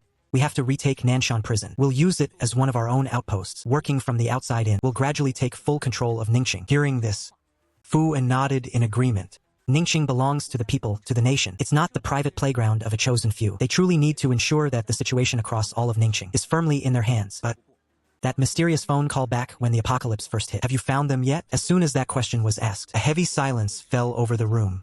Fu En let out a sigh and didn't press the matter further. He really wanted to corner Chu Jiajin and get to the bottom of it. But that guy is such an old fox, just can't get any useful info out of him. Sometimes he finds himself wondering if that mysterious person had shown up sooner. Maybe things would be better in Ningxing right now. Once the two plans were set, Fu En and Zhang Ilyang immediately began reaching out to the other three major factions. Since Chu Jiajin is incredibly powerful, and he already knew the Imperial Court was at Nanshan Prison, he naturally wanted a piece of the action. There are so many factions within the Zhongxin Guild. Everyone wants to get in on the action. Plus, Both the official government forces and Honghai's group offered high stakes, and neither was willing to fall behind. As for the University Alliance, their territory was already being blocked by Nanshan, so the prison was standing in their way, preventing them from building deeper ties with the rest of Ningxing. To put it mildly, it was beyond awkward. Now, there's finally a chance to wipe out this massive threat. They immediately dispatched a small army. Plus, reinforcements from inside Fenghua joined the fray. All 5 major factions are moving out together. Come to think of it, ever since the apocalypse began, this is actually the first time they've ever worked together, as these 5 forces launched their joint operation. In the south sector of Nanshan Prison, dark,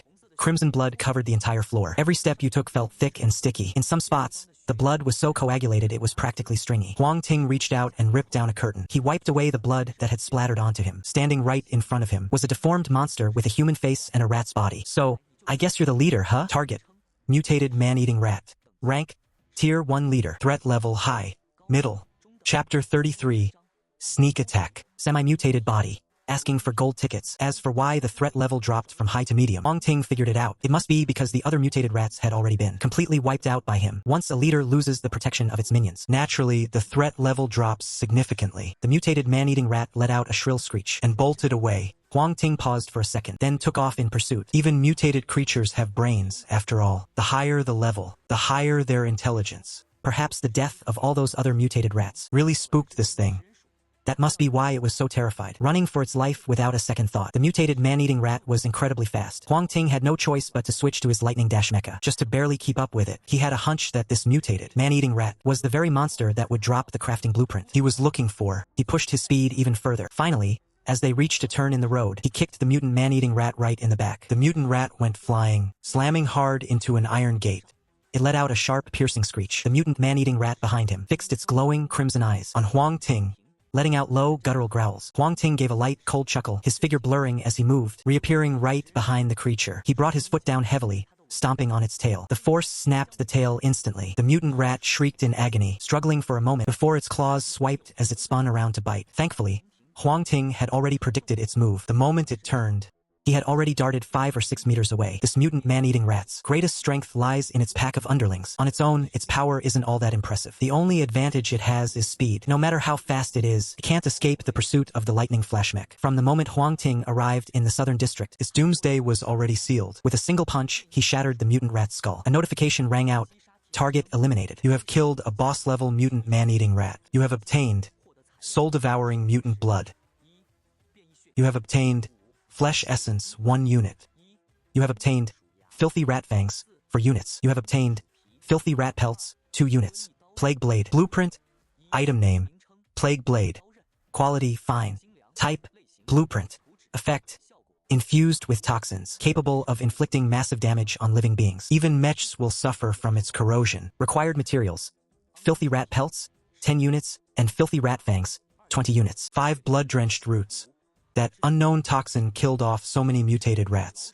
Dirty rat pelts and filthy rat teeth. I've stockpiled quite a few blood-drenched roots. I still had some left over from when I upgraded the ring mecha last time. Now, this unknown toxin is actually pretty rare. Any creature has a chance to drop it.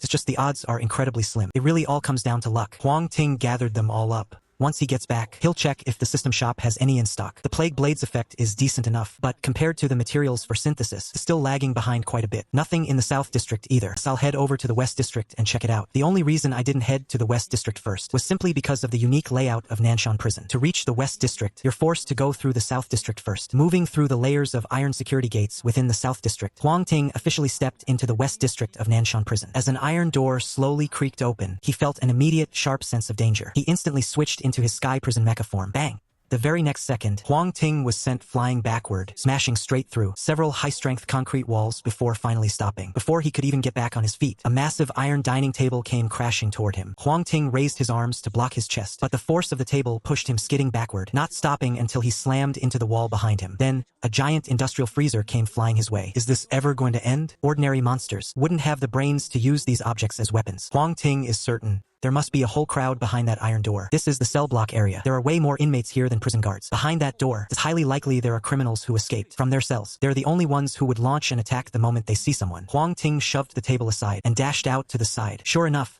there were quite a few mechs waiting behind the iron door, peeking out, scouting the surroundings. That guy's not dead yet. Suddenly, a mech with goggles spots Huang Ting rushing out. He yells out, and then crash! The crowd quickly swarms in. They block Huang Ting's path. Seething with bloodlust, Huang Ting frowns, His blade snaps out. Get lost. Anyone who stands in my way dies. The others don't take him seriously. They burst into loud laughter. Ha ha ha, this is hilarious. Think you're back home, throwing a tantrum like that? And you're threatening to kill us? Do you need me to help you cool off? Grab him. We've got our tribute for today. Hurry up. Catch him. I don't want to be the one sent as tribute. Goggles. I didn't realize you were so lucky. Right when it's your turn to pay tribute, this hot-headed punk just waltzes in. Enough talk. Get him all at once. Someone gives the order. The other mechs go absolutely berserk, as if they've lost their minds. They charge at Huang Ting like madmen. Huang Ting doesn't hold back either. With a swift motion of his arm, he slices straight through the middle. The mech falls apart, fluids spraying everywhere. It shocks the rest of them. This might be a prison, but such a brutal way to kill. It's the first time they've ever seen anything like it. Huang Ting beheads another one. Completely terrified, the whole crowd freezes. Comparing ruthlessness with him, these guys in front of him are way out of their league. Back at the Bloodstone Siege, he single-handedly slaughtered over 10,000. The blood and grime clinging to his armor. It's so thick it even slows down his mech's movements. Clap, clap, clap. The sound of applause echoes. The crowd looks like they've seen a ghost. They scramble backward in terror. Even their mechs have been completely powered down. They're split into two rows, kneeling on the ground, their bodies trembling uncontrollably. Soon, a 2-meter-tall man walks out from the other side. He's shirtless, and right on his chest, there's a bizarre, pulsing skull tattoo. A semi-mutant. A flash of gold streaks through Huang Ting's eyes. Sometimes, during the mutation process, external factors can interfere, resulting in a semi-mutant. These semi-mutants aren't just incredibly powerful. They also retain the memories of their past lives, making them extremely dangerous. In my past life, some people even believed that semi-mutants were the ultimate form of human evolution. But unfortunately, this state is highly unstable. At any moment, they could fully mutate. And once that full mutation happens, the destruction they cause is unimaginable. That's exactly why semi-mutants are also considered enemies of humanity. During the later stages of the apocalypse, they started calling themselves new humans, and they caused us so much trouble. Warden, this is the guy who broke into our prison. Someone from the kneeling crowd says respectfully. The warden turns his gaze toward the sound. His sharp eyes lock onto Huang Ting. An outsider, huh? Interesting. It's been so long since anyone showed up. I bet things out there have gone completely to hell, right? His voice is hoarse and low, sounding like two iron plates grinding against each other. Fortunately, things have stabilized these past few days. Huang Ting replies, looking straight at the warden. If you're the warden, why are you hanging out with these criminals? Criminals? Heh. No, they aren't criminals. Instead, it's my favorite snack. Huang Ting immediately caught the meaning behind those words. He activated his detection eye and locked his gaze onto the warden. Chapter 34. The Warden's Auxiliary Module, Flesh Weaver. Name, Cold-Blooded Warden. Level, Boss, 2nd tier.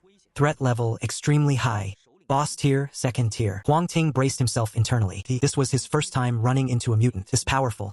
And what's worse, this thing actually has a brain. The Warden's getting way too cocky. Just hurry up and eat him already. That same voice rang out from the crowd once more.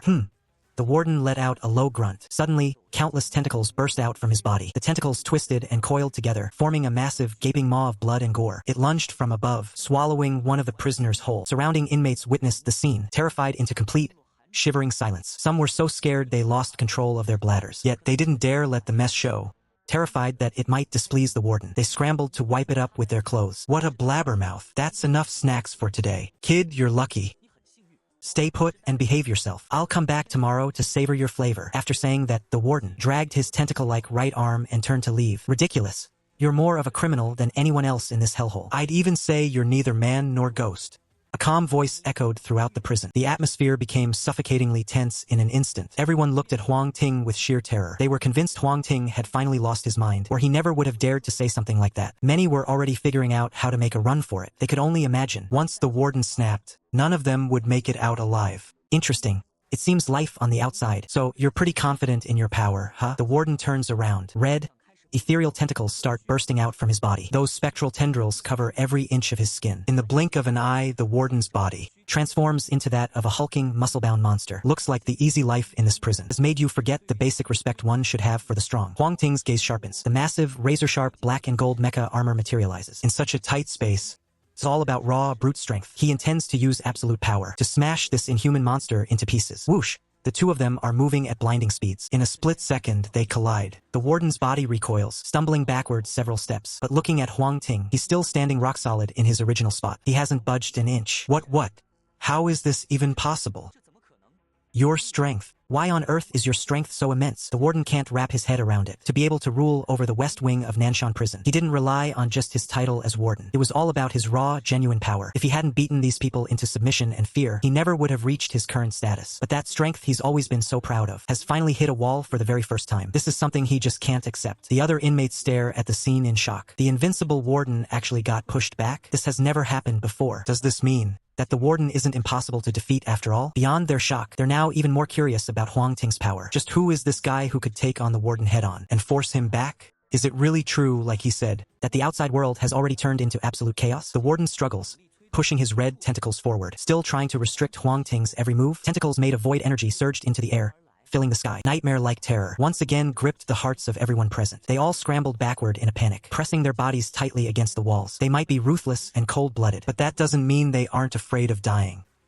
To them, their own lives are worth more than anything else. Why else would they have been so servile and bowed so low under the warden's tyranny, living their lives like nothing more than dogs? Huang Ting grabbed one of the void tentacles and yanked it with all his might. The warden was caught off balance by the momentum. His body dragged forward, completely out of control. Bam! Just as he got within range, Huang Ting unleashed a brutal punch, which instantly shattered half of the guy's body. Still, the warden refused to give up, desperately trying to use the void tentacles to regenerate his wounds. But Huang Ting wasn't about to give him a single chance. 1 punch, 2 punches, 3. He kept raining blows down, until he beat the warden into a pile of mangled flesh that you couldn't even recognize as human. Only then did he stop. You've killed the leader-level cold-blooded warden. Gained Tier 2 Flesh Essence, 10. Blood Red Stones, 2. Mutant Flesh Cluster Auxiliary Module 1. Low-tier Material Synthesizer Blueprint 1. The synthesizer blueprint finally dropped. Huang Ting let out a long sigh of relief. Item name: Low-tier Material Synthesizer. Quality: Epic. Type: Blueprint. Effect: synthesize low-tier materials into higher-tier ones. But even so, most of those base materials are still absolute trash. Required materials: Ignis or 10 blood red stones, 10 dirty rat pelts, 10 mushroom powder, 10 flesh essence, 10 universal gel, 10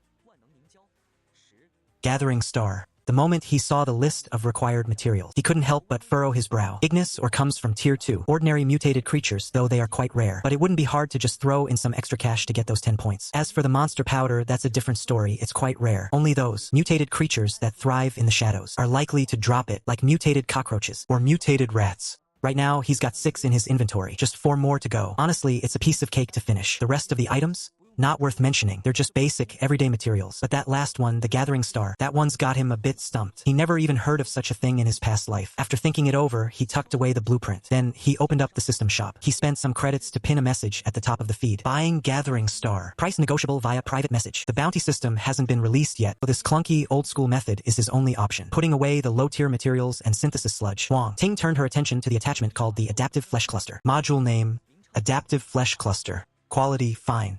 Type: Upper Limb Module. Lower Limb Module effect: when equipped as an upper limb module, provides a slight boost to arm. Strength +2. Defense +1. Effect 2. When equipped as a lower limb module, it slightly increases movement speed. Agility +2. Defense +1. Description: look, it's a living chunk of meat. The stats from the Adaptive Flesh Cluster aren't massive, but the way it can be used is incredibly flexible. Can be mounted as either an arm or a leg. Could really come in handy when things get tight. Back in his past life, this kind of attachment was often called the universal module. Some attachments are so versatile they can be used for absolutely anything. By playing around with the different loading effects of these modules, you can build all sorts of unique combat styles. This combat style was incredibly popular in my past life. Seeing Huang Ting remaining silent all this time, the remaining criminals were finally gripped by fear. They collapsed to their knees, pressing their foreheads firmly against the cold floor. Even though the ground was freezing, none of them dared to look up. Get up. I'm not that kind of monster. After collecting all the loot, Huang Ting swept his gaze across the crowd and said in a calm, indifferent tone, only after receiving his confirmation did these people dare to slowly lift their heads. Yet, they still kept their knees planted on the ground, as if they felt it was their best chance at staying alive. Anyone capable of surviving in an environment like this is far from an ordinary person. If I were to just let these people go, the consequences would be unimaginable. But I can't just kill them all and waste their combat potential either. I have to find a way to keep them under control. Huang Ting sank into deep thought. Seeing how terrified they are, I must have left quite an impression on them. Why not use this to recruit them and turn them into a blade of shadows at my command? Let them work in tandem with the Dawn faction, one in the light, one in the dark. Chapter 35. Winning hearts through sheer power. Opening the guild ahead of schedule. Do you want to live? Huang Ting asked in a low, chilling voice, incorporating a few subtle, mystic tricks. These techniques were gleaned from the various entities he had slain, like the avatar of an evil god. Even though he lacked mystic energy himself, through sheer exposure and experience, intimidating a group like this was a walk in the park. Just as expected, everyone immediately scrambled to lower their heads, shouting, "We want to live! We want to live!" Very well.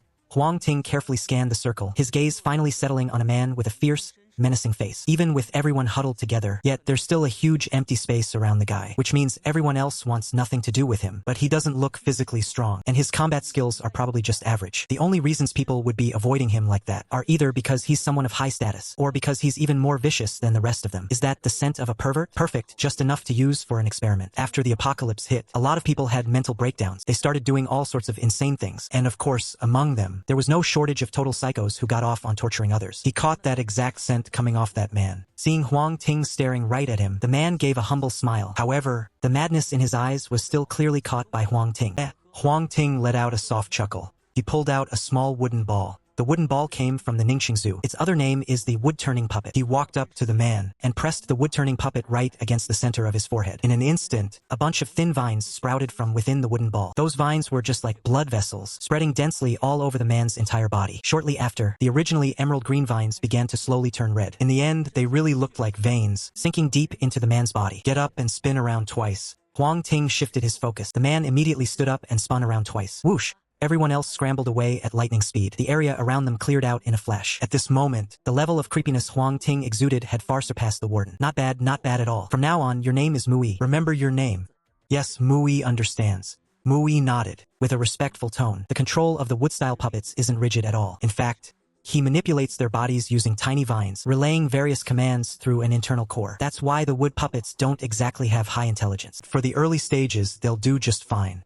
If you want to survive, you listen to me from now on. Huang Ting deepened their fear even further, and only then did he let them go. With Yue watching over them, he's certain those people won't try any funny business. The 4 monster kings of Nanshan prison were handled by Huang Ting all on his own. Since he's already secured the 3 synthesis machines, he doesn't want to get involved any further. He'll leave the remaining monster for the other factions to deal with and get a headache over. After leaving Nanshan prison, Huang Ting quickly tracked down Guan Xilan, Ran Zijing, and the others. The people from the University Alliance will be here in a moment. You guys can just follow them out of here. Huang Ting had considered taking Ran Zijing and the others under his wing, but suddenly he realized it might be better to let them develop on their own. Talent like theirs can only take on great responsibilities. After going through some real trials, they didn't chat for long, as people from the 5 major factions had already arrived. Huang Ting didn't waste any more breath. He took Guan Xilan and Su Dehai and slipped away quietly. He has much more important things to do next. Back at the abandoned building, Huang Ting casually opened the system shop to take a look. He didn't expect to find anything, but surprisingly, someone was actually selling a gathering star. And the price they set wasn't even that high. A single gathering star cost only 1,500 energy points. Feeling flush with cash, Huang Ting didn't hesitate, and immediately decided to snap it up. Next, he bought some other materials in the shop. With everything now in place, the manufacturing materials are ready. Most of the materials for the synthesizer are finally ready. The only thing missing now is the fire element mineral. It was a restless night for all of Ningxing. Early the next morning, the authorities officially announced the capture of Nanshan prison. Access to the outside world has finally been restored. This news definitely gave the survivors a much-needed morale boost. The authorities even took this opportunity to recruit many strong individuals who hadn't joined any factions yet. Of course, the other factions also reaped plenty of benefits. You can tell just by looking at the massive influx of low-tier materials in the marketplace. The only one who really lost out last night, I'm afraid, was in Hong Hai and his Fenghua faction. Thanks for the gifts, everyone. Honestly, for the Imperial Court to sweep up all those low-tier materials. If it weren't for the 5 major factions teaming up to storm Nanshan prison, he would have had to wait at least another week to get his hands on that much stock. With that huge batch of low-tier materials purchased, the synthesizer is working overtime, non-stop. High-tier materials are being churned out one after another, and the Imperial Court is dumping them right back into the shop. If it weren't for the fact that synthesis takes time, the system marketplace would probably be in absolute chaos right now. Even so, the Imperial Court has already grabbed everyone's attention, and that includes in Hong Hai. All 5 major factions acted together, yet only his side took a loss, and Hong Hai just can't swallow this bitter pill. Seeing the Imperial Court making a fortune, absolutely fuming with rage. Find them.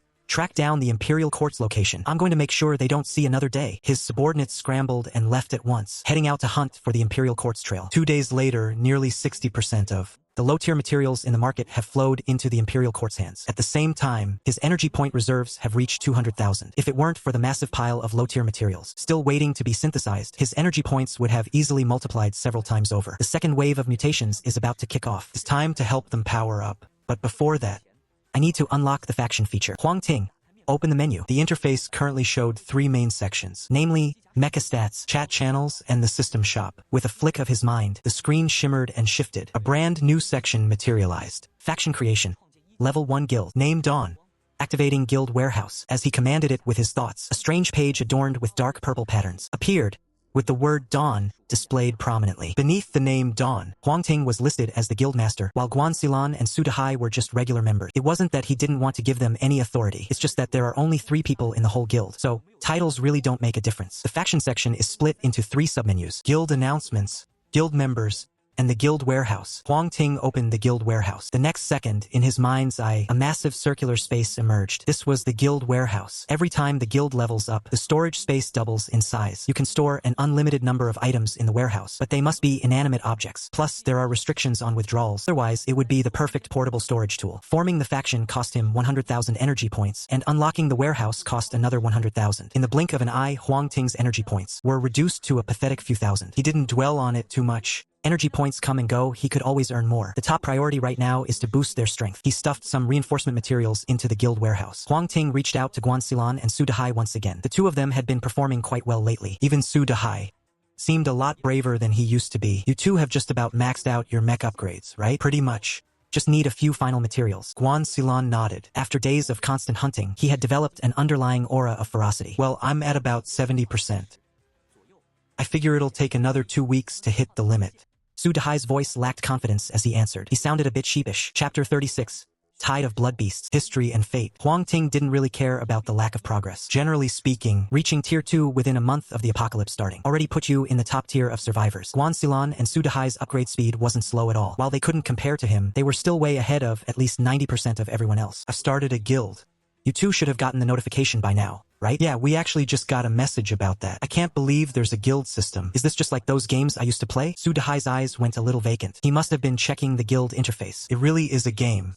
We aren't just players. Huang Ting looked up at the dim, dark sky and didn't say anything more. I unlocked the guild features early just to make things easier for you guys. There are some upgrade materials I stored in the warehouse. There are no restrictions on pulling them out. Check how much more you need to rank up. Try to hit Tier 2 within the next 2 days. Oh man, you're the best. Boss, I love you, man.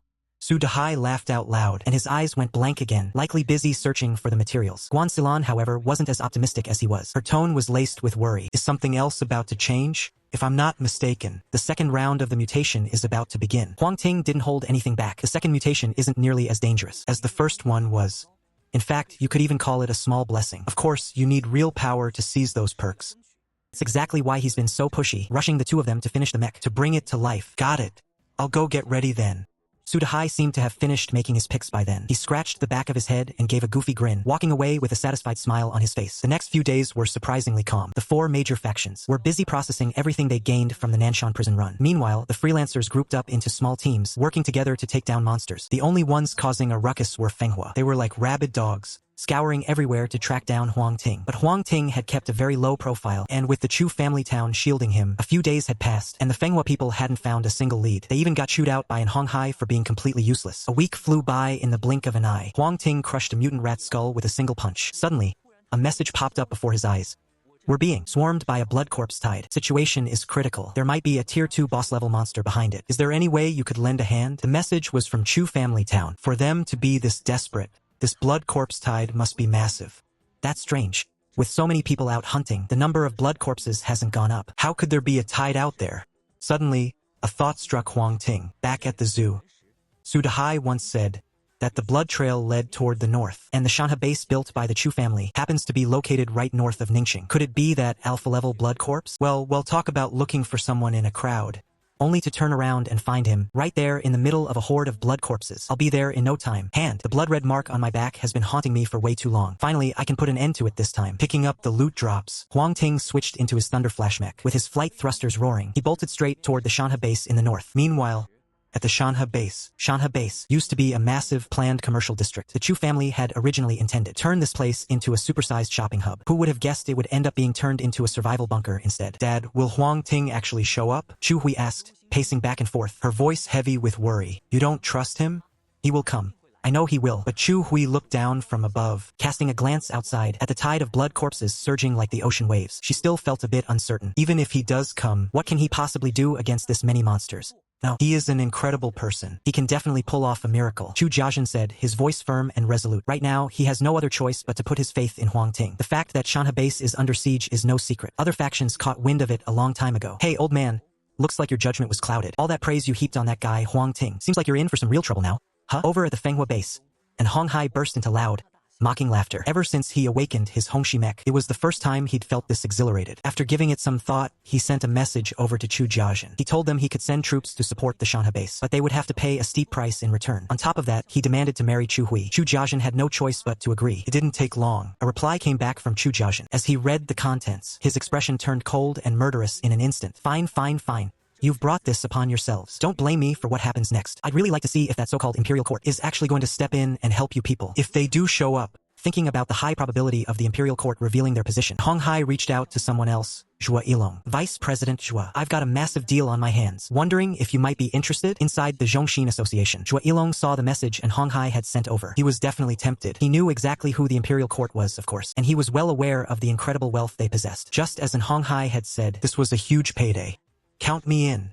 I'll get my men ready. Just give me the word when you're ready to move. The two of them hammered out the details briefly. Then they both went off to make their own preparations. Right while Hong Hai was busy with his conspiracy, back at the Ningqing base, Fu and sought out Zhang Ilyang. They held yet another meeting. This time, things weren't as harmonious as before. Plenty of people supported sending troops to aid Chu Jiajin, but they were asking for a massive cut. Another faction, however, suggested holding back. Thought it was better not to intervene just yet. Let the Shanha base get worn down until they were nearly broken, and only then should they march in to help. It wasn't that they were being cruel. It was just that the rapid rise of the Shanha base. This has already gone way beyond what they expected. They could use this whole incident as the perfect chance to put some pressure on them. If everything goes according to plan, taking the Shanha base under their wing would be a win for everyone involved. Listening to everyone bicker back and forth, Fu and had his own schemes cooking. Upgrades, materials, or even territory. That's all secondary. The one thing he really wants is the true identity of the person who made that mysterious call. If he can just find out who that person really is, he'd be more than happy to send his troops, even if it meant doing it for free. Zhang Ilyang was thinking pretty much the same thing. Materials are easy to come by, but finding real talent? That's the hard part. This time, they absolutely have to uncover that person's identity. By comparison, the University Alliance had much simpler motives. Everyone knows the old saying,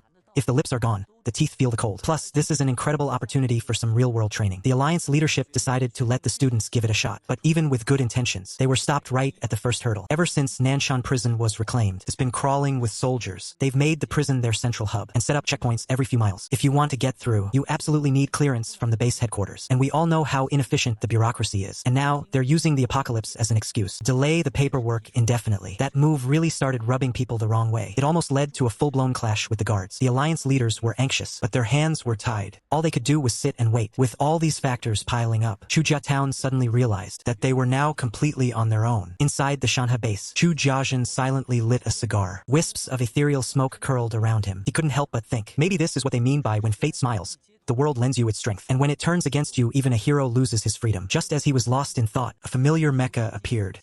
Chu Shu. I'm here. Chapter 37. The Slaughter, a truly shocking display of power. Please leave a tip. Hearing that voice, a hint of color finally returned to Chu Jiajin's pale, ashen face. Maybe he wasn't doing so badly after all. With Huang Ting here, now that is the real strength of the world at his side. On the outskirts of the Shanha base, Huang Ting carefully observed the blood corpses before him. His expression turned grim. These blood corpses, most of them were mutated from various creatures. Humans only made up a small fraction of them. With this many blood corpses around, it was clear the blood corpse leader had to be somewhere in the sector. I'll deal with this horde first, then hunt it down. Having made up his mind, Huang Ting came to a stop. He pulled out the mutated tongue module, then proceeded to attach all his other secondary modules, loading them all onto his Titan mecha. His head was now equipped with the Eye of Detection. The torso was fitted with the Hound's Fang and the mutated tongue. His arms were outfitted with the sharp claws, and he equipped the alienated flesh mass onto his legs, specifically to boost his agility. In an instant, the Titan mecha's combat power peaked. Name: Titan Mecha. Rank: Tier 2. Strength: 40. Defense: 16. Agility: 17. Mystery: 0. Exclusive modules: Titan. Secondary modules: Eye of Detection, Hound's Fang, mutated tongue, sharp claw form, alienated flesh mass. Seeing such incredible stats, Huang Ting's confidence soared. Guan Xilan, who had already reached Tier 2, arrived just in time with Su Dehai. Boss, we're here to back you up. Even though Su Dehai was acting tough, his legs were shaking uncontrollably. You call that helping? Glancing at his knees knocking together, Guan Xilan shot him a look of pure contempt. Being scared is one thing, but helping is another. They're two completely different things. Su Dehai, whose mouth was the only thing tougher than his resolve, fired back immediately. Enough. You two just stay behind me. Huang Ting's lips curled into a smirk, and his eyes turned cold and sharp in an instant. With so many blood masters gathered here, he actually felt a surge of exhilarating thrill. In this apocalypse, who isn't a little bit crazy? It's just that his kind of madness is on a whole different level. Without a second of hesitation, Huang Ting charged straight into the horde of blood masters. Every single strike meant another blood master went down. In the blink of an eye, he had carved a bloody path forward. Behind him, Guanxilan and Su Dehai stared at the scene, stunned. A chill crept deep into their bones. Felt like this was their first time truly seeing Huang Ting in such a berserk state. The slaughter continued relentlessly. With godlike strength paired with blinding speed, Huang Ting became a living, breathing force of destruction. Wherever he passed, every single blood master was torn apart, no exceptions. The sight left Chu Jiajin completely paralyzed. Once he finally snapped out of it, he finally realized why Huang Ting had turned down his invitation. Beasts always hunt alone. Only cattle and sheep roam in herds. Huang Ting wasn't just a beast. He was the king among predators. A man like that could never bow to anyone else. With a mech that had stats nearing tier 3, crushing these blood masters was child's play. Plus, with Huang Ting's insane combat skills, it didn't take long for the Blood Lion pack to scatter in a panic. The Chu family town folks showed guts too. They seized the moment and launched a counterattack immediately. As for his personal mammoth mech, it was like a bulldozer tearing through everything. It left the Blood Lion pack completely decimated. Chu Hui wasn't pulling her weight either. Every time those sharp claws slashed through a blood lion, took another one down for good. In the end, the massive swarm of blood lions was wiped out. Only a few scattered blood lions were left, struggling in their final moments. Look at all these upgrade materials. Boss, we've hit the jackpot this time. After a quick sweep of the battlefield, Su Dehai scurried over to Huang Ting, eager to take the credit. He didn't keep a single bit of the upgrade materials for himself. He stuffed them all into the guild's warehouse. Seeing the mountain of low-tier materials, Huang Ting nodded in satisfaction. Usually, it's not easy to find this many blood lions in one place. With all these materials, his energy points would be back in the green before he knew it. With the blood zombie tide crisis resolved, Chu family town finally breathed a sigh of relief, invited Huang Ting into the Shanha base for a tour. All the major factions that witnessed the whole thing sent their scouts scrambling to report back. If they hadn't seen it with their own eyes, they never would have believed that one guy could take on a whole army and wipe out so many blood zombies. Even though others were helping out during the fight, anyone with a brain could tell the real powerhouse was that black and gold mech. Once the University Alliance heard the news, the higher-ups were the first to call BS. They simply didn't believe that anyone could pull off something like this. But those in the know, like Ran Zijing, weren't surprised at all. After all, of the 4 monsters from Nanshan prison, Huang Ting handled 3 of them all by himself. With power like this, dealing with a small wave of blood zombies should be an absolute breeze. It's a pity, though. We have to keep the Emperor's power a secret. Otherwise, man, I'd love to go brag to them about it. Yu Lang looked up at the stars at a 45-degree angle, his face filled with melancholy. Enough of that. Instead of wasting time, we'd be better off grinding more mobs. Let's push to reach tier 2 within this week. Ran Zijin wasn't as bubbly as Yu Lang. Her gut told her that getting stronger as fast as possible was all that mattered. Ningqing base. Fu En and Zhang Ilyang bolted upright from their chairs. The mysterious person has appeared to be able to wipe out such a massive wave of blood zombies all alone. Even if they aren't the mysterious person, they are definitely linked to them. And the most important part is Chu Family Town. If they were rescuing someone else, that would be one thing, but they chose specifically to rescue Chu Family Town. The 2 men dropped everything they were doing, summoned their combat mechs, headed straight for the Shanha base, Fenghua base. And Hong Hai let out a cold, sharp laugh. The coward finally crawled out of his shell. He contacted Zhua Yilong once again. My people are already keeping an eye on him. Make sure you're ready on your end. On the other line, a flicker of hesitation crossed Zhua Yilong's face. He asked tentatively, Huang Ting is so incredibly strong. He wiped out that blood zombie wave all by himself. Do we even stand a chance? Exactly because he's being so high profile, we actually have a shot. I bet he's completely exhausted right now. Hearing this, the hesitation on Zhua Yilong's face vanished. Right, it's impossible for him to have gone through that without paying a price. Now is the perfect time to strike. If we miss this opportunity, we might never get another one. The 2 of them let out a sly chuckle, both of them absolutely thrilled with the plan. As for the schemes hatched by Vice President Zhua Yilong, President Mao Jin was completely in the dark. Sheer power displayed by the Imperial Court stunned him just as much. Without a second thought, he rushed to send people to make contact with the Imperial Court, hoping to recruit them into the Star Alliance. But he wasn't the only one thinking that way. The University Alliance also dispatched their own specialists to head toward the Shanha base. And with Ningqing base getting involved too, the 5 major factions found themselves miraculously gathered in one place once again. I doubt even Chu Jiajin himself expected this. He'd waited so long for their rescue, but hadn't seen a single soul show up. Now that the crisis was resolved, they were all sticking to him like magnets, refusing to let go. As for these recruitment offers, Huang Ting flat out rejected them all. He didn't stay at the Shanha base for long. After all, there was still a leader-class monster nearby, waiting for him to take it down. This time, he could finally get rid of that mark on the back of his hand. Leaving the Shanha base behind, Huang Ting headed straight north. Meanwhile, and Hong Hai's subordinates and the people from the Star Alliance were secretly tailing him. Chapter 38.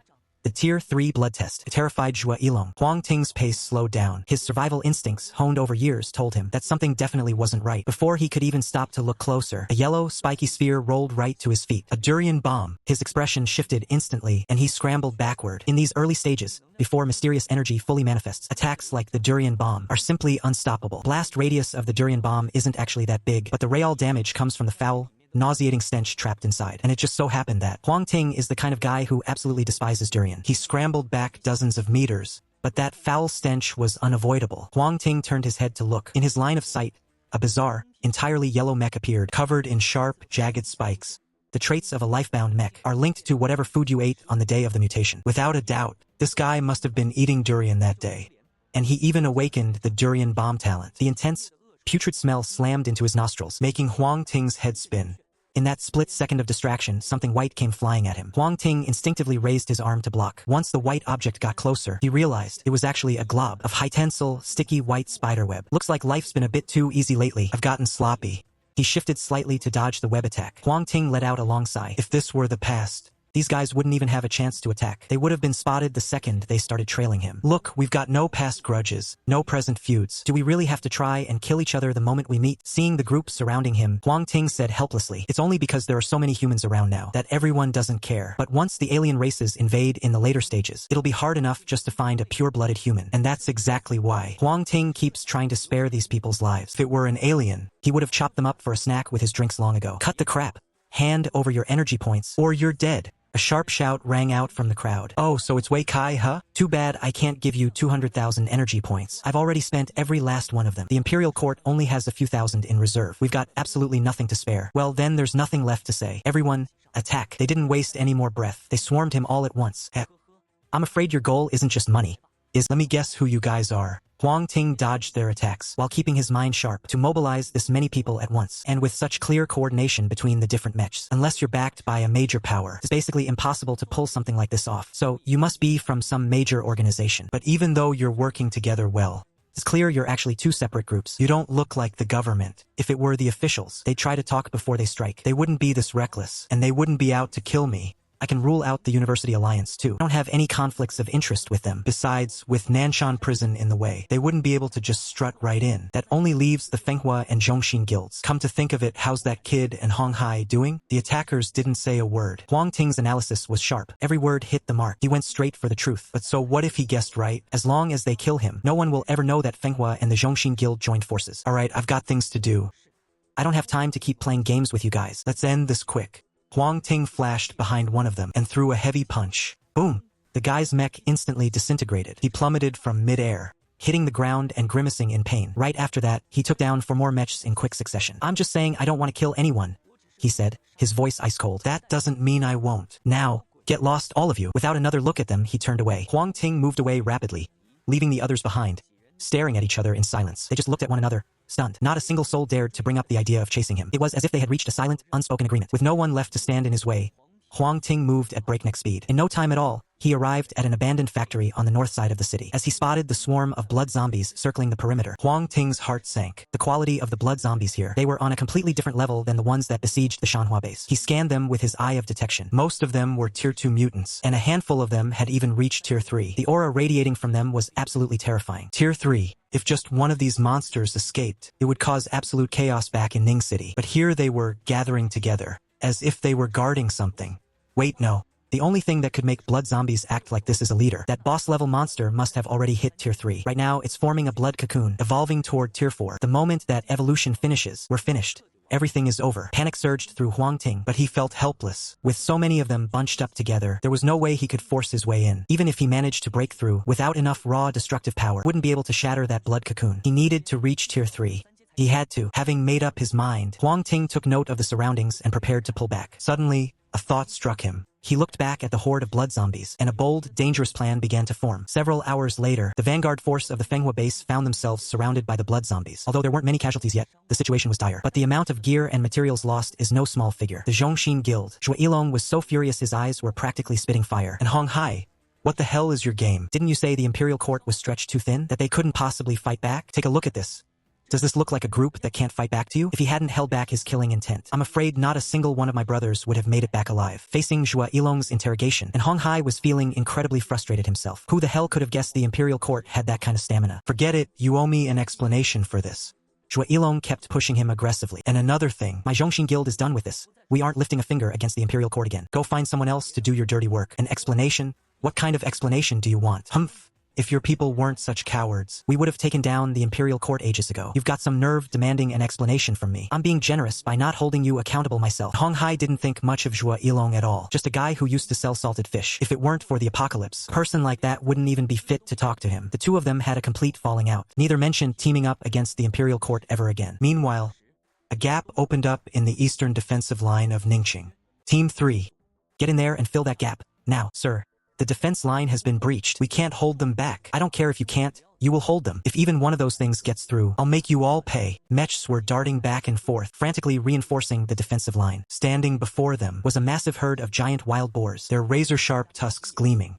Finally, after one more wave of defense, the herd gave a few grunts and retreated in frustration.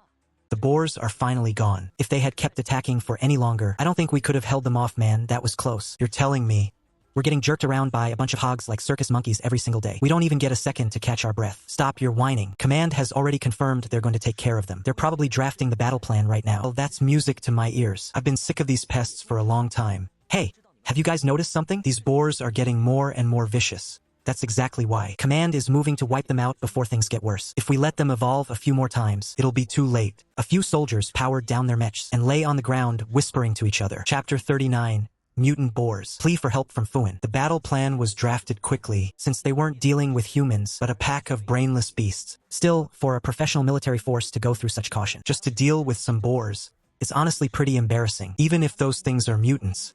The plan was fairly simple. The boar pack normally lives in the mountains to the east, and they always move in a swarm, so they decided to send in fast-moving scouts first. Once the pack's location was pinned down, the rest of the unit would move in to finish them off. A solid idea, but unfortunately, plans never go as expected. The initial scouting phase went well enough. The Ningqing base quickly got a handle on the full situation with the boar pack. They even managed to track them back to their lair. By all accounts, once you've reached this stage, it should be game over. Who would have thought the wild boar's habitat was actually connected to an underground tunnel? When the team launched their raid, all the boars bolted straight into that tunnel, vanished without a trace, determined to wipe the entire pack out. The squad leader ordered an immediate pursuit. Everything went smooth at first. When they first entered the tunnel, they managed to take down 4 of the boars right away. They weren't very big.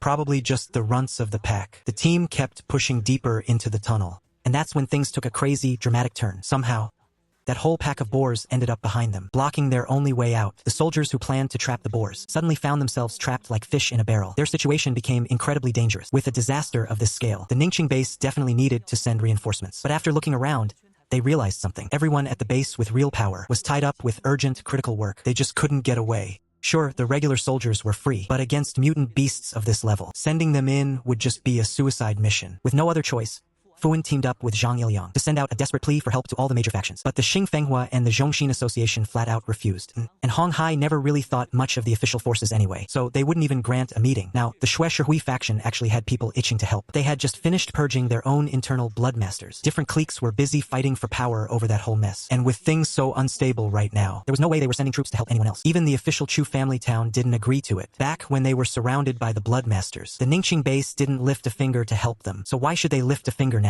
Just because Ningqing is in trouble? What a complete joke. The University Alliance is pulling the exact same stunt. After all that trouble I went through, finally scraping together enough people to support the Shanha base, I never imagined the officials would just stonewall me like this, flat out refusing to let us move. This suffocating frustration has been eating away at them this whole time, but now they can finally let it all out, no strings attached. After going in circles, Fuin was truly at his wit's end. He never expected his team to get trapped in that underground passage, and he certainly never expected that the other factions would refuse to lift a finger to help. But with everyone else out of the picture, where else could he possibly look to find the strength needed to save that squad? Suddenly, a figure flashed through his mind. Maybe only he has the power to pull them out of this. After a moment of hesitation, Fuin let out a bitter, wry smile. 2 hours later, At the Shanha base, Inspector Fu-en, you've arrived at last. Chu Jiajin took a big step forward, grabbing both of Fu-en's hands in a firm grip, flashing that practiced professional fake smile of his. He could pretty much guess why Fu-en had come here. Now that the tables had turned, he never thought a high and mighty big shot like that actually have to come begging for his help one day. It made his heart dance with joy, and even his smile became a little more genuine. Fu-en gave a bitter laugh, getting straight to the point of his visit. For every single minute that ticks by, that team in the underground passage is in even greater danger. Oh, that senior you mentioned? Inspector Fu-en, please just wait here a moment. Let me try to get in touch with them. Chu Jiajin intentionally used the word senior to throw Fu-en off the trail. He then slipped away to a quiet spot to contact the Imperial Court. It's no wonder he's such a successful businessman. He managed to pull it all off with just 2 words. And just like that, Fu-en's attention was successfully diverted. Senior. Someone who could be called senior by the entire Chu family town. They have to be someone extraordinary. Just look at how that mech moves. It's so precise and agile. Could he be some kind of hidden master living deep in the mountains? Well, Fu-en has completely fallen for the Chu family's trap. In his mind, one mountain range after another starts popping up. Meanwhile, on the other side, Huang Ting laid out a staggering set of demands. Sure, he'd be willing to step in, but he wouldn't do it for free. Everything in this world comes with a price. When the king saw the conditions, he hesitated again and again, but finally he agreed. You have to admit what Huang Ting was asking for. That right on the edge of the king's bottom line. It was acceptable, but it still really stung. Still, compared to the people his younger brother was after, these things didn't really amount to much. Fu-en wouldn't have reached the position of inspection chief if he didn't have some real guts and ability. Once the deal was settled, Fu-en sent a location over to Huang Ting. Sticking to the principle of taking money to solve someone's problems, Huang Ting didn't waste a second. He headed straight for the underground tunnel. Take this. Huang Ting's razor-sharp claws raked across the boar's hide, sparking a flurry of embers. Those claws, which had never failed him before, this time only managed to leave 3 shallow scratches. The standard grade claws, they just couldn't keep up with the evolution of the beasts. He let out a quiet sigh, feeling a bit of regret. Right now, blueprints and upgrade modules are incredibly scarce. It might look like he's almost finished collecting the full set, but that's only because he's been fighting elite-level targets. If it were any ordinary person, I'm afraid that even getting a basic low-level add-on module would be enough to make them happy for a long time. You can easily tell from the bone bombs that have been selling like crazy. Even for such an ordinary item, there are still so many people who can't get enough of them. The only difference is that the bone bombs that Huang Ting once sold for 300 credits now only cost 70 energy points. At most, he's just making a little labor fee out of it now. The second round of trading is about to begin. By then, all sorts of blueprints and add-on modules won't be so hard to come by anymore. Seizing the perfect moment, Huang Ting's claws struck the mutant boar's eye socket with lethal pinpoint precision. Squeal, squeal, squeal. The boar shrieked in agony. Huang Ting's expression didn't even flicker. He twisted his wrist with brute force a few times. Blood mixed with white fluid sprayed everywhere. The mutant boar collapsed to the ground, instantly breathless. The squad of soldiers from Ningxing base behind him watched the scene in shock, their eyes filled with a mix of fear and admiration, a love-hate confusion. Perhaps this is the most honest reflection of how the weak view the strong. Follow me. His deep, muffled voice cut through the air. The group snapped back to reality, trailing closely behind Huang Ting. After walking for another 10 minutes or so, a glimmer of light finally appeared ahead. Everyone was startled at first, then felt a wave of relief wash over them. Seeing the light meant they weren't far from the surface anymore. They didn't run into any trouble for the rest of the way. Everyone successfully climbed out of the underground tunnel. Wait! What is this? Someone suddenly cried out in shock. They discovered that the ground was littered with corpses, and those bodies were all wearing the same uniforms as them. The extraction team, they're all dead. Huang Ting braced himself on high alert. Everyone, stay alert. Sniff, sniff, sniff. Suddenly, a massive wild boar, the size of a small hill, with 2 thick, jagged tusks, burst out from the dense forest. It charged straight toward them. Chapter 40. The Boar's Will. An honorary military rank, just as expected. A mutant boar pack of this scale? There must be a boss-level monster leading them from behind. And if I'm not mistaken, this mutant boar right here is the king of them all. Activate Eye of Detection. The stats were revealed in an instant. Name, Mutant Boar King. Rank, Tier 2 Boss. Threat level high. When a boar as big as a mountain starts charging, the momentum is terrifying. Even before it got close, everyone could feel the vibration deep through their mechs, shaking the ground beneath their feet. You guys go first. I'll hold him off.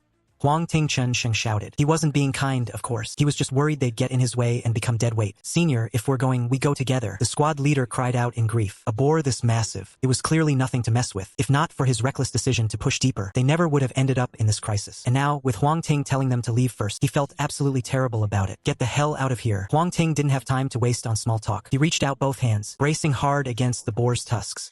Even though his Titan mech had immense strength, the force of the momentum still pushed him back over 10 meters. His legs sank deep into the mud, carving 2 deep, jagged trenches into the earth. Seeing this, The leader immediately signaled the others to retreat, even though on the surface it looked. Huang Ting didn't exactly have the upper hand, but years of fighting experience told him one thing: there was no way he was losing this fight. Since he wasn't going to die here, there was no reason for his team to stick around. They needed to clear out fast. It was better not to distract him. Seeing the squad pull back, Huang Ting let out a breath of relief. With all of them standing around, it really felt like he couldn't move freely. Now that they're gone, it's time for you to meet your end. Huang Ting let out a cold, sharp laugh. In a flash, he appeared right above the mutant boar king's head. He locked his fists together and brought them down with crushing force. That massive impact tore straight through its thick armor, sending the mutant boar king stumbling backward. Ever since it had mutated, this was the first time someone had ever dealt it such a blow. But little did it know, this would also be its very last. Under a relentless barrage of hammer-like strikes, the mutant boar king's skull finally shattered. After one final, bone-crushing punch, its brain was reduced to nothing but mush, like a bowl of tofu that had been stirred and mashed 1,000 times over. You've slain the boss-level mutant boar king. Level 2. You've gained 1 greater beast soul stone, 6 large blood-red stones, 3 pieces of immortal beast hide, 2 tasty meat bites, a full set of tusks, 1 accessory module, and 1 item boar's will.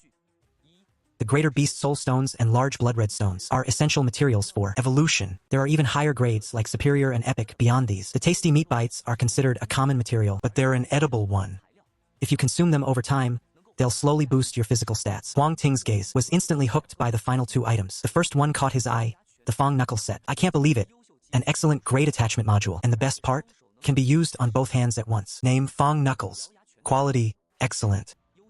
Type: upper limb module. Effect 1. A slight boost to strength. Strength +2. Effect 2. Razor-sharp spikes. These spikes can pierce through almost anything. Piercing power is significantly increased. Effect 3. When striking flesh and blood, it inflicts a bleeding effect. When attacking other solid entities, deals amplified damage. Note: no effect on non-corporeal entities. Description: these were once the fangs of a king, now reforged into a pair of knuckles. Yet, they still retain a lingering shred of royal dignity. As he equipped the Fong Knuckles, a dark, ominous glow flashed over Huang Ting's hands. In an instant, a pair of vicious, spiked knuckles materialized. Each knuckle was topped with a menacing, jagged spike. He gently drove them into a nearby boulder. The spikes slid in as if they were poking through soft tofu. He punched a hole straight through the rock with 0 effort. Not bad. These Fong Knuckles are the perfect replacement for my blade form. Now, I won't have to worry about my attack power for a while. After stowing the knuckles away, Huang Ting turned his attention to the final item. Usually, the best stuff is always saved for last. This boar's will must be something special. Name: boar's will. Quality: epic.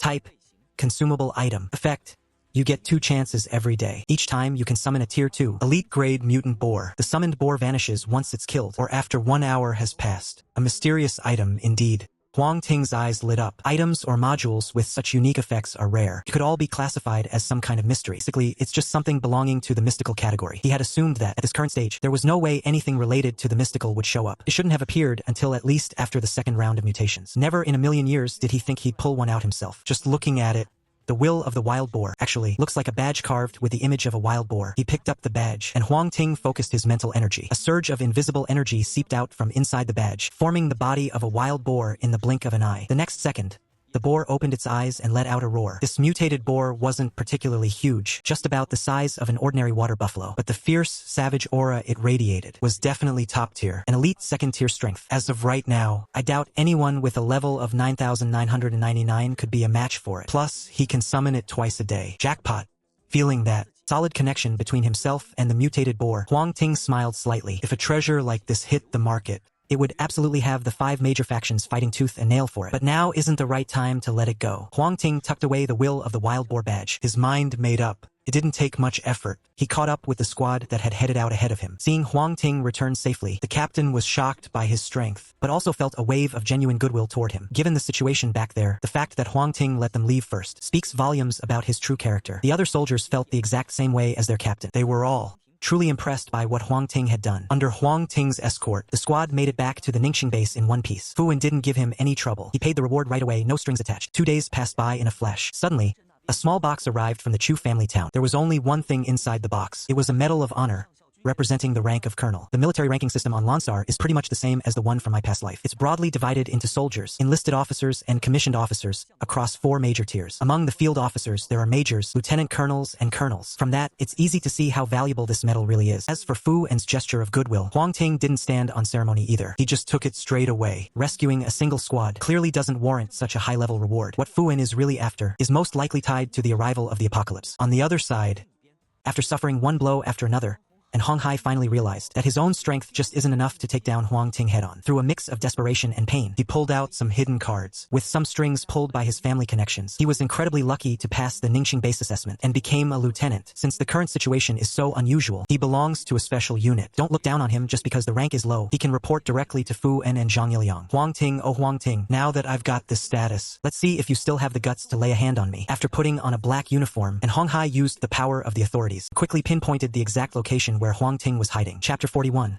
New uses for the ring space and the battle for the officer position. Abandoned building. Huang Ting had just finished upgrading his ring mech. Name: Titan Mech Level.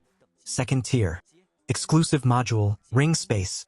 Ring space. A space 200 meters long, 200 meters wide, and 700 meters high. Can even hold living things. Upgrading the mecha expands its internal storage space. Once upgraded, the interior space grew significantly. Still, it was completely bare inside. Totally lifeless. He didn't have the energy to mess around with the space right now. For the time being, could just serve as a simple emergency shelter. Suddenly, a notification popped up in front of Huang Ting. With the mecha upgraded to Tier 2, the internal space can shield against the effects of the cataclysm. It specified that only non-living matter would be shielded. At first, he didn't quite get it, but he quickly realized what it meant. He got up and went downstairs to the stone platform where the generators were. Huang Ting's eyes lit up with excitement. When the Great Cataclysm began, Lanshin Tech was destroyed in an instant. These 10 generators didn't escape that fate either. The properties of some of their components had changed, making the machines unable to run properly. He had assumed that these 10 generators were just going to sit there and collect dust forever. Who would have thought that the upgraded mecha would be this impressive? It could actually block the effects of the cataclysm. He summoned the Titan mecha, picked up a generator with both hands, and slowly stepped into the black hole-like gateway. Even though the space behind the gate was deathly silent, there was a sense of relief and peace to it. After setting the generator down, Huang Ting, heart racing with excitement, pressed the start button. Vroom, vroom, vroom, the machine started running immediately. The light bulbs connected to it flickered to life as well. This was the kind of light he used to take for granted. After confirming that the diesel generator worked, Huang Ting went back for the remaining 9, along with the 2 sewage purifiers, and moved them all inside. No matter what, these things represented the progress of human technology. As long as they were usable, he would never just throw them away. Besides, the mecha's space was enormous, so this stuff wouldn't take up any space at all. Every single mech has been upgraded to Tier 2. It's time to start prepping for Tier 3. After all, that blood alkali residue still needs to be dealt with. Right now, there are 2 paths lying ahead for Huang Ting. First, track down a different kind of insect, extract its genes, and build a new mech with the Titan Heaven Jade Lightning Ring.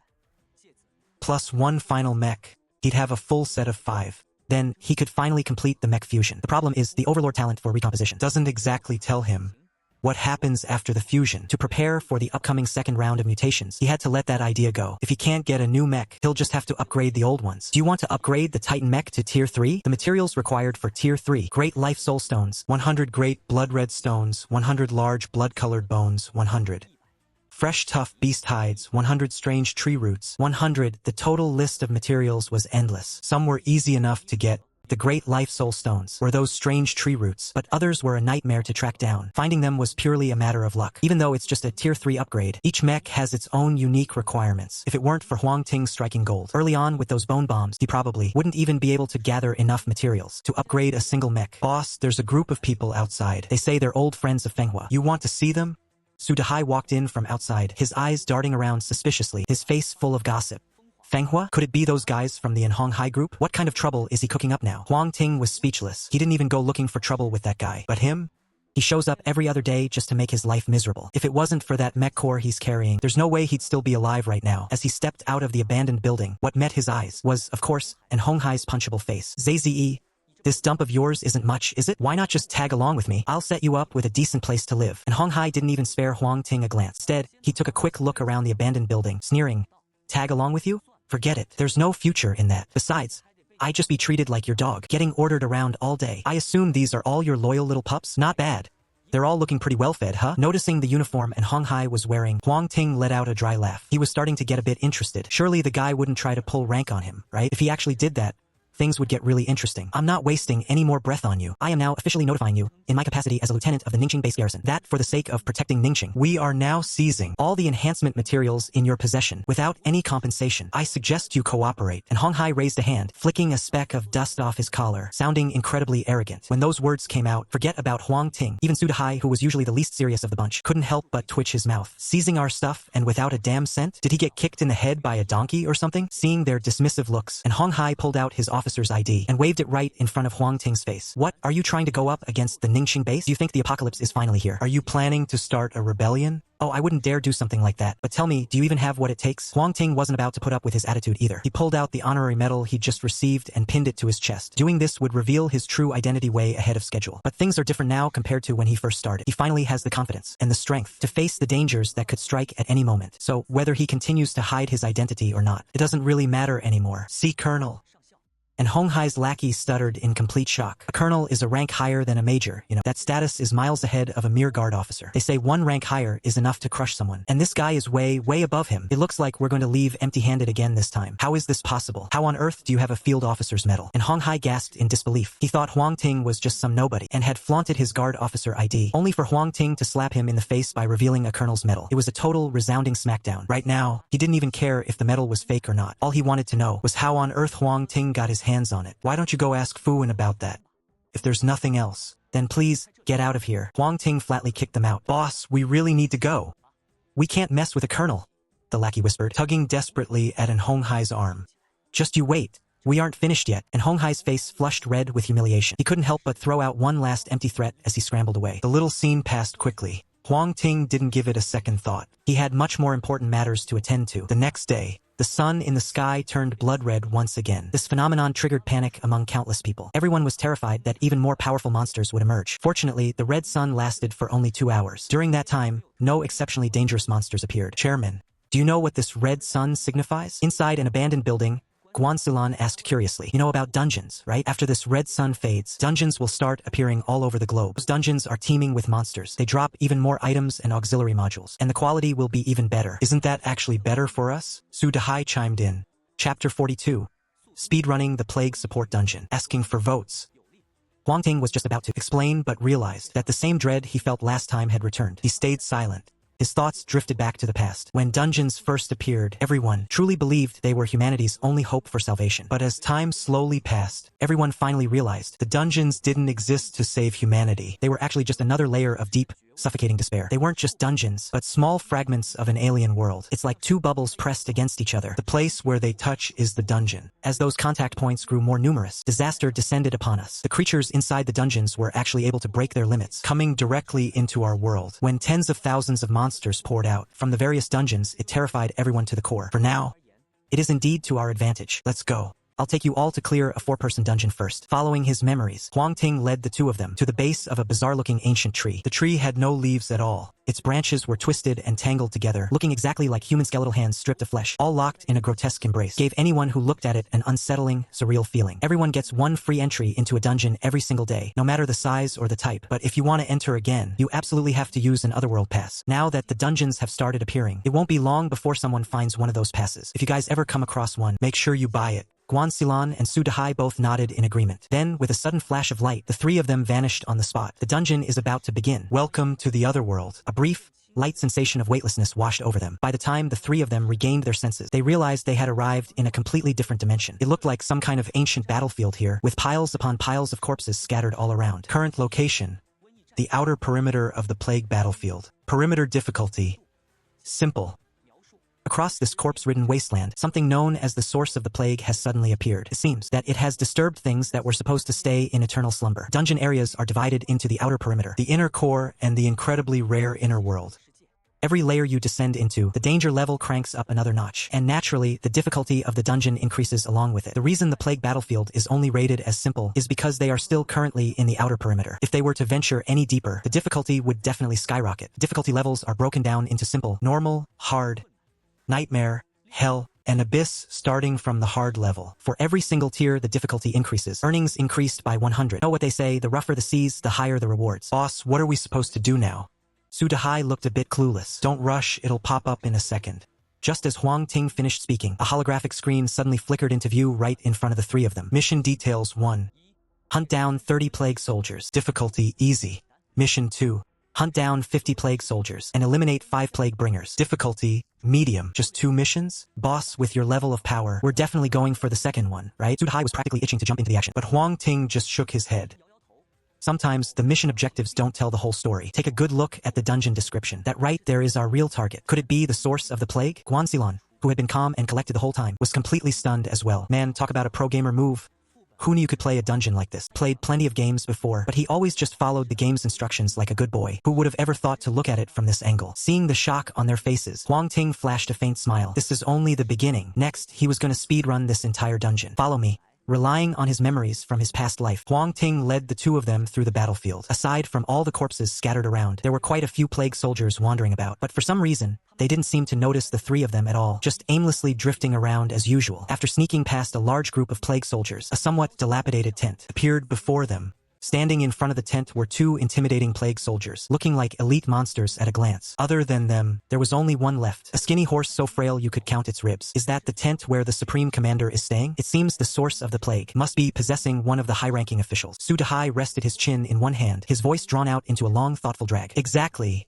Huang Ting nodded. He stepped forward, his spiked brass knuckles materializing in an instant. Just as the two of them thought he was going to charge into the tent, he suddenly shifted his target. He slammed his fist straight toward the scrawny horse grazing nearby. A sudden, sickly green glow rippled across the horse's body, blocking Huang Ting's punch. Right then, a massive figure burst out from the tent, with a face pale as death, and a plague general wielding a long spear. Seeing Huang Ting attacking the horse, General didn't hesitate. He leveled his spear and charged straight at him. The 2 plague soldiers guarding the tent entrance launched their attack at the same time. Hold them off, Huang Ting roared, pounding another heavy blow onto the horse. The green light rippled like the surface of a lake struck by a stone, shivering with countless waves. Guanxilan and Sudahai snapped out of their shock and instantly joined the fray. Eat this, you bastards. Take a taste of my hammer. Sudahai plunged his hand deep into the dirt, and as he pulled it back up, he was gripping a massive, spiked warhammer. He swung the weapon, slamming it hard against the general's spear. Guanxilan wasn't built for a head-on brawl. While he kept the 2 plague soldiers distracted, he secretly released a swarm of semi-transparent spores. Those spores, the moment they touched the soldiers' bodies, took root instantly and began to multiply at a terrifying speed. In the blink of an eye, one of the plague soldiers had a small patch of white appear on his body. Looking closely, that white patch was actually clusters of some unknown fungus gathering together. It was enough to make anyone's skin crawl. Both of them had already completed their mecha upgrade. Their control over their own talents had increased as well. It's just that the light from their auras had always been suppressed by the Imperial Court, so they didn't stand out.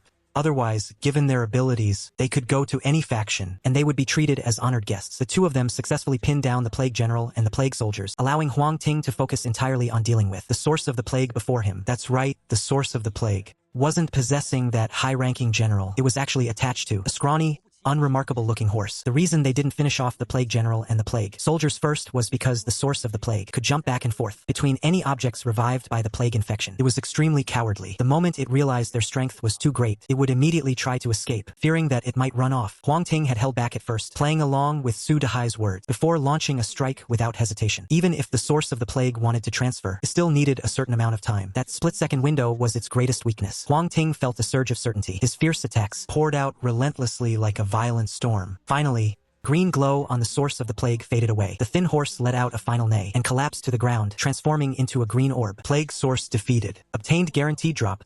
Plague orb. Chapter 43. Trading guide. Xiao Ji is begging for a gold ticket. Name: Plague orb. Quality: excellent. Type: material effect. Used for mecha enhancement. It can boost resistance to various basic toxins. Common materials can only enhance strength, defense, and agility, these 3 major stats. Items like the Plague Orb that can enhance toxin resistance are extremely rare. Huang Ting made this trip specifically for this Plague Orb. Just as he tucked the Plague Orb away, the battle involving Guanxilan and Sudahai was also drawing to a close. The Plague General was smashed to pieces by Sudahai's Earth Hammer. The 2 plague soldiers were covered in colonies of white fungus. Every bit of their life force had been devoured. Huang Ting nodded to himself, noting that after these few days of grinding, both of them finally possessed a hint of a warrior's aura. From now on, they just need to keep gaining combat experience. Because the source of the plague had vanished, the entire world began to collapse. But before the final cave-in, all 3 of them were teleported out. Boss, now that you've dealt with the source of the plague, will this dungeon still exist? After taking a glance at the plague orb stats, Sudahai asked with curiosity. Don't worry. the rules of this place will automatically reset. Everything will return to its original state. Next, your task is to farm enough plague orbs. Strengthen your toxin resistance. Once your toxin resistance meets the standard, I'll take you to another dungeon. Huang Ting explained. That sounds great. I'll just sit back and ride the boss's coattails for 3 days. Eating 9 meals in 3 days. Su Dehai almost let a slip of the tongue escape. He gave an awkward laugh. By the way, Guan Xilon, I need you to help me identify some with unique abilities and widely distributed insects. Do you understand? Guan Xilon's heart skipped a beat. Her expression was incredibly solemn. Understood. Once a day. After the free attempts are used up, Huang Ting posted an ad on the system marketplace, seeking to purchase passes to the other world. Then, he continued on his path of gathering materials. Meanwhile, Chu Jiazhen and Fuwen also learned from Huang Ting about the appearance of the dungeon, and they were all fired up, ready to make a big move. Huang Ting's identity couldn't be kept secret forever, and Fuwen eventually discovered who he really was. However, after doing some digging, Fuwen didn't dare to disturb him rashly. He continued to reach out to Huang Ting through Chu Jiazhen. Both Huang Ting and Chu Jiazhen were quite satisfied with this arrangement. The former felt it saved him a lot of trouble, while the latter gained plenty of benefits from Fuwen. It was a win-win situation. The Shanhe base and the Ningxing base, 2 major powers, joined forces together to tackle an 8-person dungeon. For this mission, Chu Jiazhen and Zhang Yilyang took the lead themselves, each bringing 3 people along. 30 minutes later, all 8 fled from the dungeon. Every one of them looked wretched, covered in wounds. If it weren't for Chu Jiazhen's quick reaction, half of them would likely have been wiped out inside. Just from this event, they all realized that those dungeons were no joke. If they wanted to clear them or reap bigger rewards, they had to find another way. Unspoken and unanimous, they both thought of Huang Ting. At the Shanhe base, Huang Ting, Chu Jiazhen, and Fuwen sat across from each other. I never imagined Mr. Huang Ting would be so young and accomplished. It's truly hard to believe. As soon as they met, Fuwen said with a smile, desperate to get on good terms with Huang Ting. But Huang Ting just wasn't buying it. The inspector's time is extremely valuable right now, so let's skip all those empty, official pleasantries that you usually hear in politics. Regarding the strategy for the dungeon raid, I do happen to have some insider information, which could really make things easier for you too. But, of course, nothing in this world is free. I hope you both understand that. Fu En and the Chu family town representative nodded repeatedly. Business is business, after all. They never expected Huang Ting to hand it over for nothing. Seeing them agree, Huang Ting laid his conditions out on the table. Having lived as long as he has, he knew the shortcuts for quite a few dungeons. Take that plague dungeon, for example. Back then, if they hadn't pushed forward, but had instead headed toward the outskirts of the battlefield, they would have quickly discovered a very unique flower. It's called the Chuzhang flower, and just like the name implies, the scent of these flowers can actually weaken the plague and drain the soldier's power. If you had enough of those Chuzhang flowers, taking down a plague soldier would only require a standard first-tier mech. He knew plenty of clever tricks just like that one. He had a whole arsenal of them. If those 2 factions met his terms, he wouldn't mind sharing the secrets with them. 3 of them talked for a long time. Finally, they reached an agreement. Before leaving, Fuwen shook his head in resignation. Your abilities really are something else. I'm not just saying that to be polite. It's the plain truth. Armed with Huang Ting's dungeon strategies, the power of the 2 factions grew rapidly. Before long, the other factions started to sense something was off. After doing some digging and poking around, they finally realized that Chu Family Town and Fu En had unlocked the secrets to raiding the dungeons. And seeing that, they were absolutely green with envy. After another round of intense back and forth, they finally got exactly what they wanted from Huang Ting, a shortcut to clear the dungeon. Everyone knew the truth, which was that nobody actually knew a thing. Man, he really struck gold this time. Looking at his balance of 500,000 energy points, Huang Ting was absolutely beaming, just as he was plotting how to invest this massive fortune, to rake in even bigger profits. Meanwhile, Su Dehai had just traded some bread and bottled water from the system shop, sneaking quietly into an underground parking garage. The garage was dark, damp, and the stuffy air was giving him a headache. Xiao Ji, I'm here. And I brought plenty of food. Su Dehai's voice echoed through the empty parking garage, but he called out several times, and there was no response. That's weird. Where'd he go? Didn't I tell him not to wander off? He muttered to himself, walking toward a small room at the far end of the garage. Everything in the room was organized very neatly, and there was a beat-up old sofa against the wall. Su Dehai plopped down onto the sofa, waiting there quietly. An hour later, he stood up abruptly, his face darkening. Xiao Ji wouldn't be gone this long. The only explanation is that something terrible happened to him. With that thought in mind, Su Dehai rushed out of the garage, searching everywhere for traces of Xiao Ji, but found nothing. However, he unexpectedly picked up a piece of news. The Fenghua base was currently taking in refugees, and anyone who joined would get food and plenty of perks. Could Xiao Ji have gone to Fenghua? Su Dehai had a hunch, so he headed straight for the Fenghua base. It didn't take him long at all. The Fenghua base finally appeared right before his eyes. The base was built inside a massive, abandoned amusement park. Luckily, the park was closed on the day the apocalypse struck. Otherwise, it would have been crawling with mutants by now. As he walked toward the entrance, Su Dehai suddenly spotted something familiar on the ground. It was Xiao Ji's hat. It looks like he really did head to Fenghua. Su Dehai picked up the pace, reached the gates, and stated his reason for being there. What kid? We don't have any bratty kids here. With a dismissive wave of his hand, Meng Zai tried to chase Su Dehai away. Please, you guys have a heart. Just looking for a child. Nothing more. I'm willing to compensate you for your trouble. Compensate me? Sure. Give me 1,000 energy points, and I'll let you take that kid, Xiaoji. Meng Zai smirked, clearly not taking Su Dehai seriously at all. Su Dehai's expression darkened. He had the 1,000 energy points, but Meng Zai was clearly shaking him down. The guy had no intention of letting the boy go, holding onto a final shred of hope. He nodded. Fine. 1,000 energy points. I'll transfer them right now. As soon as the transfer went through, Meng Zai still didn't budge. Instead, his mocking grin only grew wider. Wow, a real sucker, huh? Get lost. And if you don't beat it, I'll drag you inside to work as a slave. You leave me no choice. Su Dehai didn't waste another word. His mech materialized in an instant. He was getting Xiaoji back today, no matter what it took. Chapter 44. Heading to the Fenghua mine seeking gold tickets. Wait, did Su Dehai get captured by Fenghua? He's absolutely determined to bring Xiaoji back today, no matter what. Chapter 44. Heading to the Fenghua Yaran mine to beg for gold tickets. Yes, Su Dehai got nabbed by Fenghua.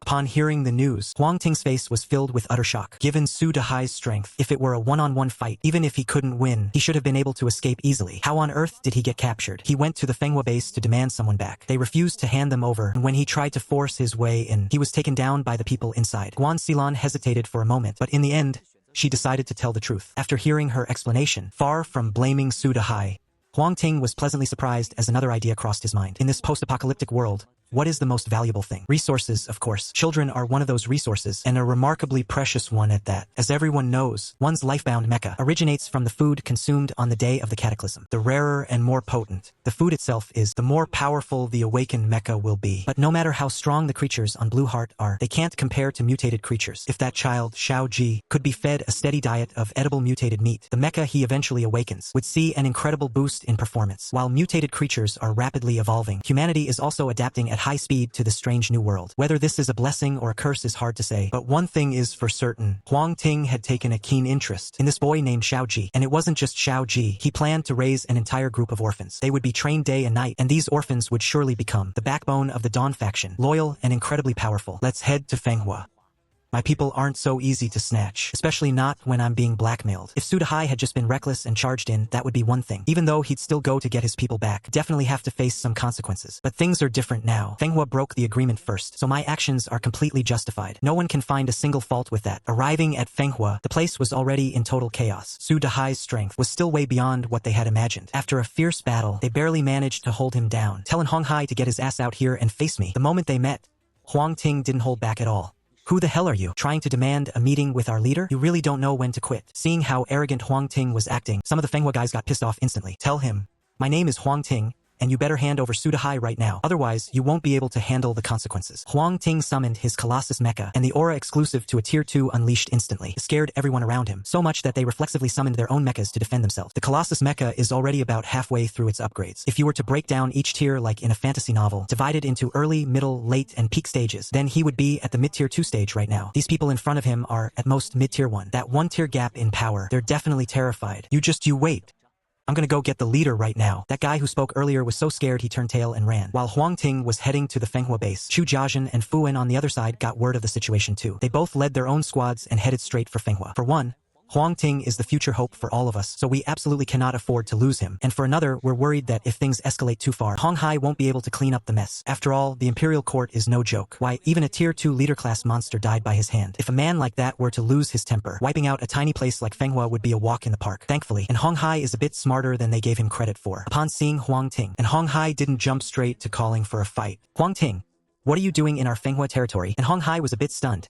He couldn't grasp Huang Ting's true intentions for coming here. Could he be here just to mock him in front of all his men, or to humiliate him? I'm here for some people. Hand over Su Dehai. And that kid, the one called Xiaoji. Hand them both over. Huang Ting didn't waste any breath. He laid his purpose out flat. Hand them over? He wounded so many of my brothers, and destroyed so much of my property. Just because you say, hand them over, I have to do it? And Hong Hai looked genuinely annoyed. In truth, his actual losses weren't that significant. It was mostly about his pride being wounded. If he backed down now, wouldn't that mean anyone could come and stomp all over Fenghua? Are you planning to make me lose face completely? From far away, a voice called out. He looked up. It was Fu Wen who had rushed over in a hurry. We're all human beings here. Why start a fight the moment you meet? Fu Wen chimed in, nagging. Whatever your losses are, I'll cover the bill for you. Just let go of the person Huang Ting is asking for. And I hear there's a child too. Just give them to him as well. And Hong Hai narrowed his eyes. Official forces, even if they aren't as unbreakable as they once were, they still can't be ignored. Since the inspection office has spoken, I'll give you some face, Inspector. Let them go. The underling Wen Yen scurried off, eager to please. It wasn't long before Su Dehai walked out of the base, holding a child by the hand. Seeing Huang Ting, his face flushed red. "Boss, it was my carelessness this time. I let my guard down, but I promise they won't catch me again." "Fair enough. Since you're okay, let's get out of here." Seeing that Su Dehai just seemed a bit rattled and hadn't suffered any actual harm, Huang Ting decided not to press him further. "Boss, this Fenghua place is rotten to the core. They lure people in with food, and once they're inside, they force them to work in the mines without even giving them a bite to eat." Su Dehai whispered into Huang Ting's ear. "Forced labor." Huang Ting paused, stunned. Then it all came back to him. He remembered this happening in his past life, and Hong Hai controlled a special mining site that produced a rare or called Silvergao stone. This Silvergao stone was known for boosting mech durability, and for a while it was selling like crazy. A piece of that stone, the size of a fingernail, was worth 100 energy points. He never expected the mine to be hidden here. Huang Ting glanced back at the playground behind them, then shook his head. The mine was tempting, for sure, but managing it would be a massive drain on his resources. Not to mention, it required a ton of manpower. He didn't have the time or the energy to run a mining operation. Plus, shortly after the second mutation wave ended, the third one would hit. There was no guarantee that this mine would even exist by then. Any investment he made now would just be a waste of effort. Huang Ting didn't want to get involved. He wasn't a saint.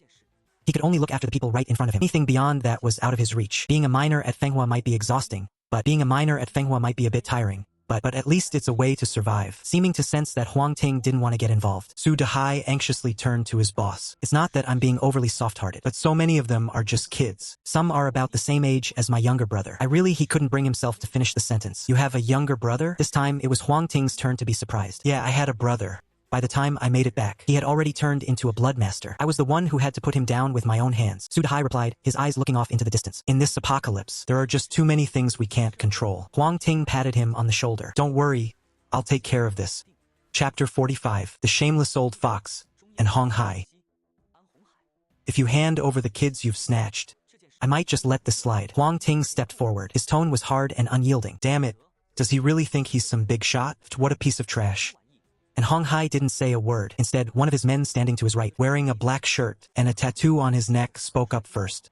"That guy's name is Meng Zai. He's the one who ambushed me. That's how I ended up getting captured. Oh, and another thing, his weapon seems to be some kind of invisible blade. You have to be careful." Worried that Huang Ting might get hurt, Su Dehai whispered a quick warning. Huang Ting gave a sharp nod. In the next second, he moved like a gust of wind. He suddenly lunged right in front of Meng Zai. Meng Zai was completely caught off guard. He instinctively summoned his mecha, but the black gold mecha before him struck like a ferocious tiger. The sharp spikes on its fangs suddenly snapped out, gliding along his neck until it pierced deep into the skin. Meng Zai's mecha suit dissipated into nothing. A long, narrow streak of blood appeared on his neck. You can imagine, if it had been just a few centimeters to the side, it definitely would have sliced clean through his throat. Meng Zai gulped hard. Cold sweat broke out instantly. It trickled rapidly down his cheeks, mingling with the blood from his neck, soaking right through his black shirt. Dead silence hung in the air all around them. Fu En was secretly terrified. He knew Huang Ting was strong, but he never really had a clear grasp of just how much. Only now did he truly feel the weight of that power. And beyond the raw power, there was something else about Huang Ting. The suffocating aura of killing intent left him shaken to the core. It was that kind of raw, razor-sharp presence, the kind he'd only ever seen in veteran soldiers from the old wars. Even Zhang Ilyang, a major general, didn't have that kind of edge. Just who is this guy, Huang Ting?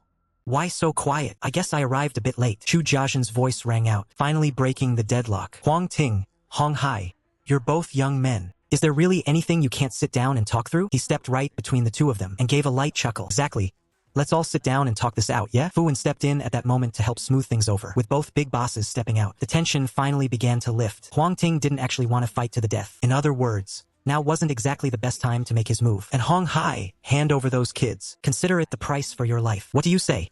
Huang Ting glanced around the room. If I really wanted to finish this, I don't think any of you could stop me. Could you? The atmosphere turned heavy and suffocating once again. Fu En and Chu Jiazhen exchanged a knowing glance. They both sensed that something was off. Why would the Imperial Court be so dead set on taking those children? They didn't believe for a second that there wasn't a hidden agenda. And Hong Hai was struggling with his own dilemma. He wasn't afraid of the Imperial Court's threats. He was mainly worried about the secrets of the mining area being exposed. Besides, those kids were just extra mouths to feed and couldn't do any real work. Handing them over to the Imperial Court wouldn't be the end of the world. It just really stuck in his craw. So, Hong Hai, you've been rounding up children too? Chu Jiazhen asked with a curious smirk. And Hong Hai cursed the old fox under his breath. Then he flashed a beaming smile. What are you talking about? How could that be? I just saw that they were pitiful, so I took a few in out of kindness. I've made sure they're always fed and taken care of. You can't call that rounding them up. I didn't realize you were so soft-hearted. But the burden of caring for these kids shouldn't fall on just one group. In a situation like this, whether it's the Ningxing base or any other organization, we all have a responsibility and an obligation. Tell you what, Why don't we take those children off your hands? It'll save you from dragging down your own progress. Fu Yin continued. Shameless. And Hong Hai glared at the two old foxes in front of him, feeling a sudden chill down his spine. If he weren't already outmatched, he would have loved to beat those two old geezers to a pulp right then and there. But since Fu Yin had already spoken, he had no choice but to play along. It wasn't long before over 30 children walked out of the Fenghua base. There was a mix of older and younger ones among them. The oldest were around 13 or 14, and the youngest were 7 or 8. That's all of them. Fenghua has burned through quite a few resources taking care of them. I wonder if we could get some kind of compensation for that? As he handed the children over, and Hong Hai still wanted to see if he could squeeze out a profit. That won't be a problem. Just send me the bill when you have it. I'll set up a meeting to talk it over. Once we reach a decision, we'll handle the compensation. Fu Yin replied offhandedly. Upon hearing this, and Hong Hai's eyes widened in shock. Meanwhile, Huang Ting could barely hold back a laugh. That meeting? It'd probably drag on for 100 years. And Hong Hai was indeed ruthless, but when it came to playing by the rules, he didn't stand a chance against Chu Jiajin and Fu Yin. Leaving Fenghua base, Su Dehai did a quick head count. There were 34 of them in total. Huang Ting took 14, plus Xiao Ji. Chu Jiajin and Fu Yin each took 10. Even though they had no idea what use these kids would be, seeing how much importance Huang Ting placed on them, they all decided to keep a close watch. Seeing them take 20 kids away, Huang Ting didn't feel a thing. He was after the survival of the entire human race. He didn't care about losing a few here or there. It didn't matter who ended up training these children, as long as they could stay healthy and survive. The toxic swamp dungeon, the inner zone.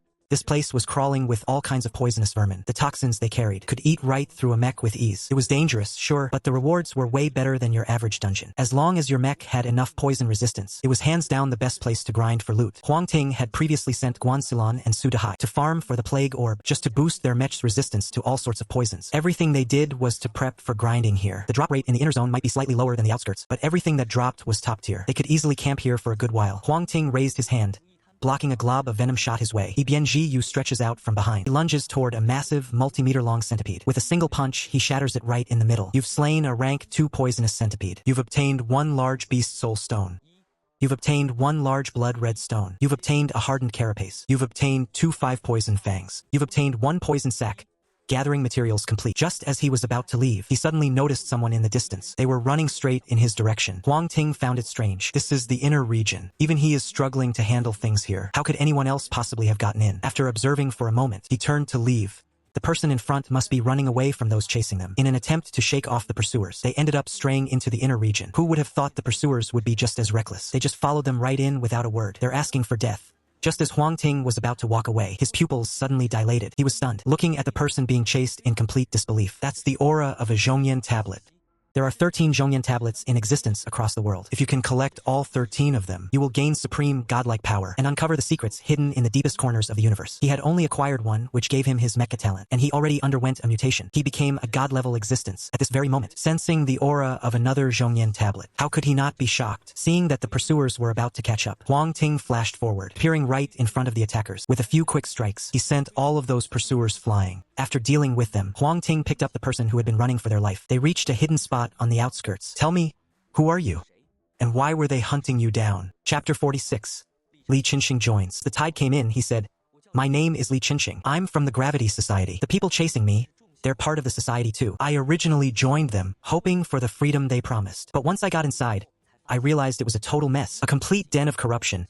Nothing like what I'd imagined. I refused to do their dirty work. That's why they're after me. Li Qinxing's explanation was a bit vague, but Huang Ting could tell that, generally speaking, he was telling the truth. Truth be told, Huang Ting didn't care why Li Qinxing was being hunted. His only concern was that gravity stone tablet. Have you ever seen a special stone tablet? One carved with mysterious symbols? The kind where, if you just look at it for a second, you feel like you're being pulled deep inside? Upon hearing this, Li Qinxing thought about it for a long while. Then he answered honestly, I think I might have seen a tablet like that, but that was months ago. Where is it? Huang Ting pressed, unable to hide his urgency. Li Qinxing found it a bit strange, but he didn't overthink it. It's over in Beijing. Before, it was only a 2-hour flight away. Hearing it was Beijing, the excitement on Huang Ting's face faded quite a bit. That was true before the change. Then, a trip to Beijing took just 2 hours. But now, it would probably take more than 2 months. Plus, you'd be facing constant danger every step of the way. He couldn't give up on the gravity tablet, but he would have to wait until he was strong enough before he could even think about heading out. At the very least, one of his mechs had to reach level 4. Only then would he have the qualifications to travel that far. He decided to temporarily drop that unrealistic idea. Huang Ting looked at you again, Qinxing. As far as I know, the management of the Gravity Society is extremely loose. You only left the organization. You shouldn't be getting hunted down for that. After a brief moment of silence, Li Qinxing suddenly pulled out a pitch-black stone. The stone looked like an octagonal, floating rock. Both sides were carved with reliefs, and it was covered in intricate patterns. These patterns were made of broken, jagged lines. Refining stone, Huang Ting was slightly stunned. This is top-tier stuff. Can refine mecha parts and boost mecha stats. Normally, the stat cap for a mecha is 10 points, but after refining, the cap could reach 15, or even higher, which means if you have enough refining stones, you could build a legendary mecha capable of fighting way above its weight class. You know what this is? Li Qinxing was also visibly surprised. He was certain that the refining stone was his own unique discovery. Forget about the system store. Nobody else had something this good. Currently, it only circulated among the top brass of the Gravity Society, and ordinary people wouldn't even know it existed. The fact that the person in front of him could identify the origin of the refining stone at a glance was simply incredible. I've heard a thing or two. So, let me get this straight. You're being hunted down because of this refining stone? Huang Ting still couldn't quite wrap his head around it. It didn't add up.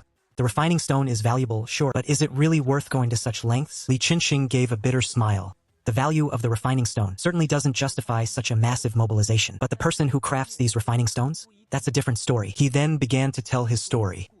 The story isn't actually that complicated. Li Qinxing awakened a unique talent, the ability to craft refined stones. Not only that, but he could also use these stones to upgrade mech parts. Knowing how extraordinary this ability was, he only told his girlfriend, Irin. But who would have thought that before long? She hooked up with a high-ranking official from the Star Assembly. She even leaked his secret to them.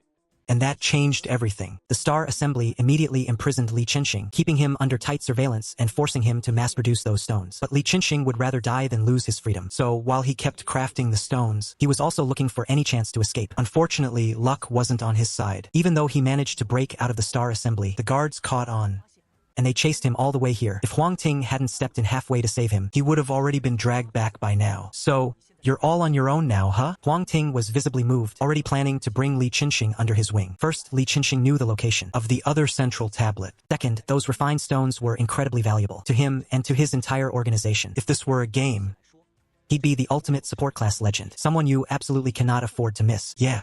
Ever since I left the Star Assembly, I haven't even had a place to crash. Li Qinxing let out a heavy sigh. His girlfriend betrayed him, and the organization he relied on just treated him like a free manufacturing tool. Having barely escaped with his life, he had no idea where he was even supposed to go. If you've got nowhere to go, just stick with me. Hearing that, a flash of caution flickered in Li Qinxing's eyes. He was in a state of extreme paranoia. If Huang Ting hadn't saved his life, he never would have revealed this much information. At that moment, he grew deeply suspicious that Huang Ting was also after his skill for refining essence, and wanted to drag him back for that very reason. Wanting to take him back, Huang Ting saw the fear and worry in his eyes. Don't worry, Li Qinxing. No one will force you to do anything at my place. After all, there are only two of us. Two people.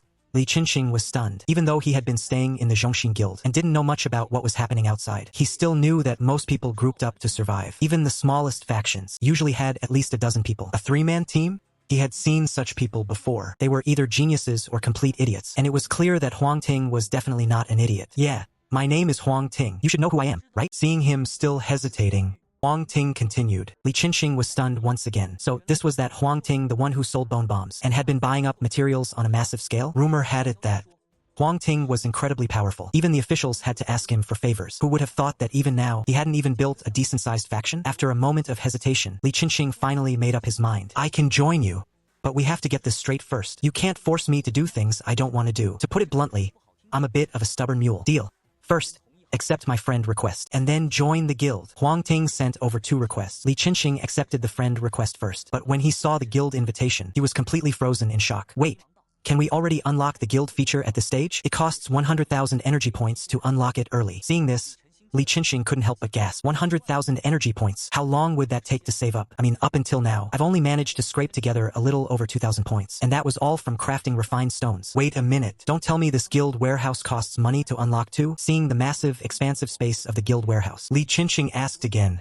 100,000 energy points gets you 1,000 slots. Another 100,000. That means, just for this guild system alone, Huang Ting has already dumped 200,000 into it. That kind of nerve. Even the president of the Star Alliance doesn't have it. After the shock wore off, Li Qinxing's eyes narrowed into slits. A raging fire of anger ignited in his gaze. The Star Alliance has pushed me too far. If I don't settle this score, then I, Li Qinxing, am no man. To keep myself focused and never forget this, I've decided to change my name to Li Miexing, Li the Star Destroyer. Huang Ting chuckled. Changing your name to keep yourself on edge? That sounds a bit too cheesy. Suddenly, his body froze mid-motion. Li Miexing? Wasn't that the legendary figure from his past life, the #1 mecha enhancement master? The absolute genius who fought against a god using nothing but a counterattack mecha? Mecha levels are generally classified from 1 to 9. The higher the rank, the greater the power. But this was just for regular counterattack mechas. There were many other realms and divisions above that. That counterattack mechas couldn't stand against gods. That was the common consensus for everyone. Yet, Li Miexing somehow shattered that ironclad belief. Using a common mecha, pushed to its absolute limit. He fought a god and killed it with his own hands, although he fell in that battle. He broke the golden rule that mortals could never resist gods. It allowed humanity, for the very first time in the endless expanse of the stars, to finally stand tall. People say Li Miexing has a real stubborn streak, but his human spirit, his backbone, is even tougher. Huang Ting never expected to run into him here, the legendary Li Miexing, right in front of him. Just as he was about to say something, a notification suddenly rang in his ears. 5 days left. The first wave of the beast tide is coming. Everyone, prepare yourselves. 119 hours, 59 minutes, and 57 seconds remaining until the tide hits. Chapter 47. Moving day and the start of the beast tide. Li Miexing heard that voice too.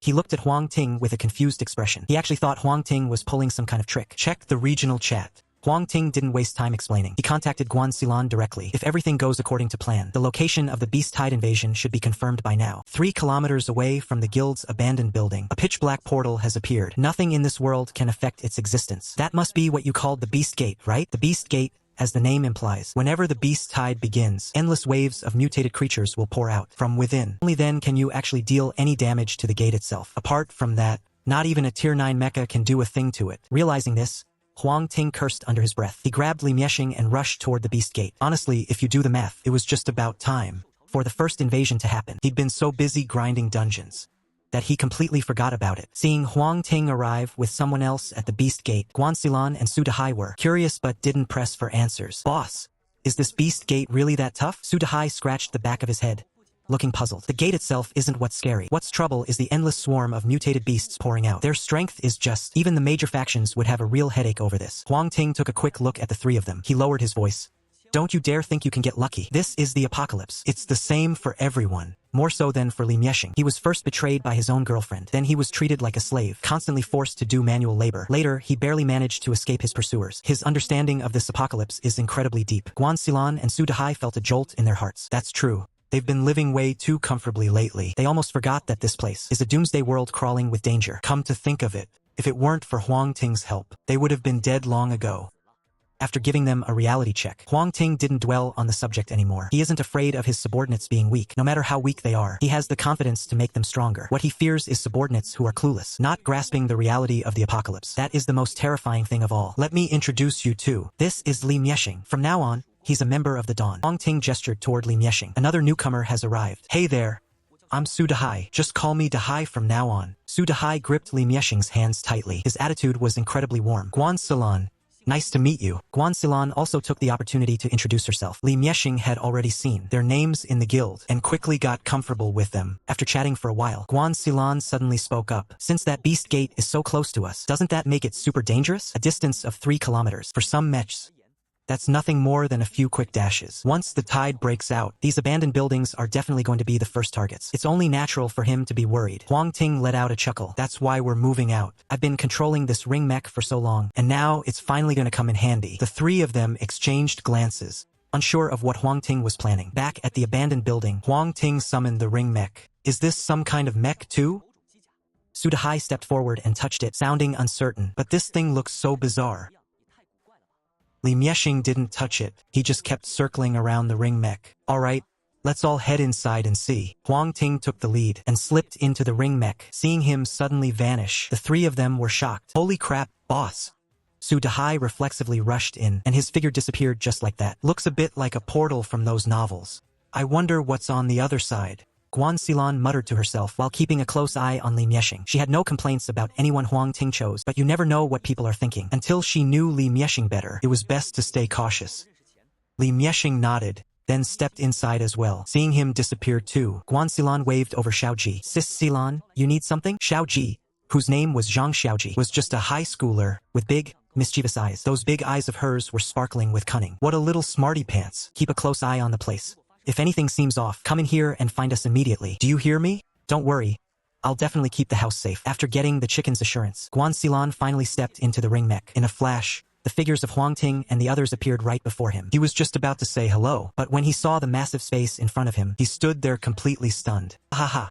I told you he'd be just as shocked when he got in here. Su Dehai laughed heartily. Guan Silan gave him a fierce glare. Soon after, something even more unbelievable appeared before his eyes. He rushed forward and reached out to touch the little light bulb on the generator. Tears streamed down his face. This is civilization. This is what truly separates humans from all other animals. This is an alternate dimension. It's completely safe. From now on, this will be our base of operations. What do you think? Huang Ting was very satisfied with the three of them's reactions. After all, he had been just as shocked by this place for a long time too. It's amazing. This place is practically heaven. Su Dehai spread his arms wide, as if he were soaking in the fresh air. Guan Silan was crying uncontrollably, but anyone could see how much he loved this place. Li Miexing felt the same way. Compared to the environment outside, it's so much more comfortable to live in here. After revealing the existence of the ring mech, Huang Ting purchased 15 architectural blueprints from the system store. Cost a total of 100,000 energy points, including 2-story detached villas, the cafeteria, the rec room. They even set up a full gym. I know, they're all about those mechs, but hey, building up their physical strength, that only makes piloting those machines even better. After getting the blueprints, Guan Silan, Su Dehai, and Li Miexing started grinding like maniacs. Each one of them is desperate to install a setup inside their own personal mechs, like a 2-story villa. They're putting in serious work for sure. Huang Ting isn't just sitting around either. He jumped right in with them. Sure, he's still got over 400,000 in energy reserves, but he's saving that for something else. Then, the beast tide hit. Endless waves of mutated creatures swarmed the base, sealing it off completely in an instant. Even though they'd prepped ahead of time, all the major factions were still caught totally off guard by the sheer scale of it. Defenses were crumbling everywhere, and desperate calls for help were flooding in. Chapter 48.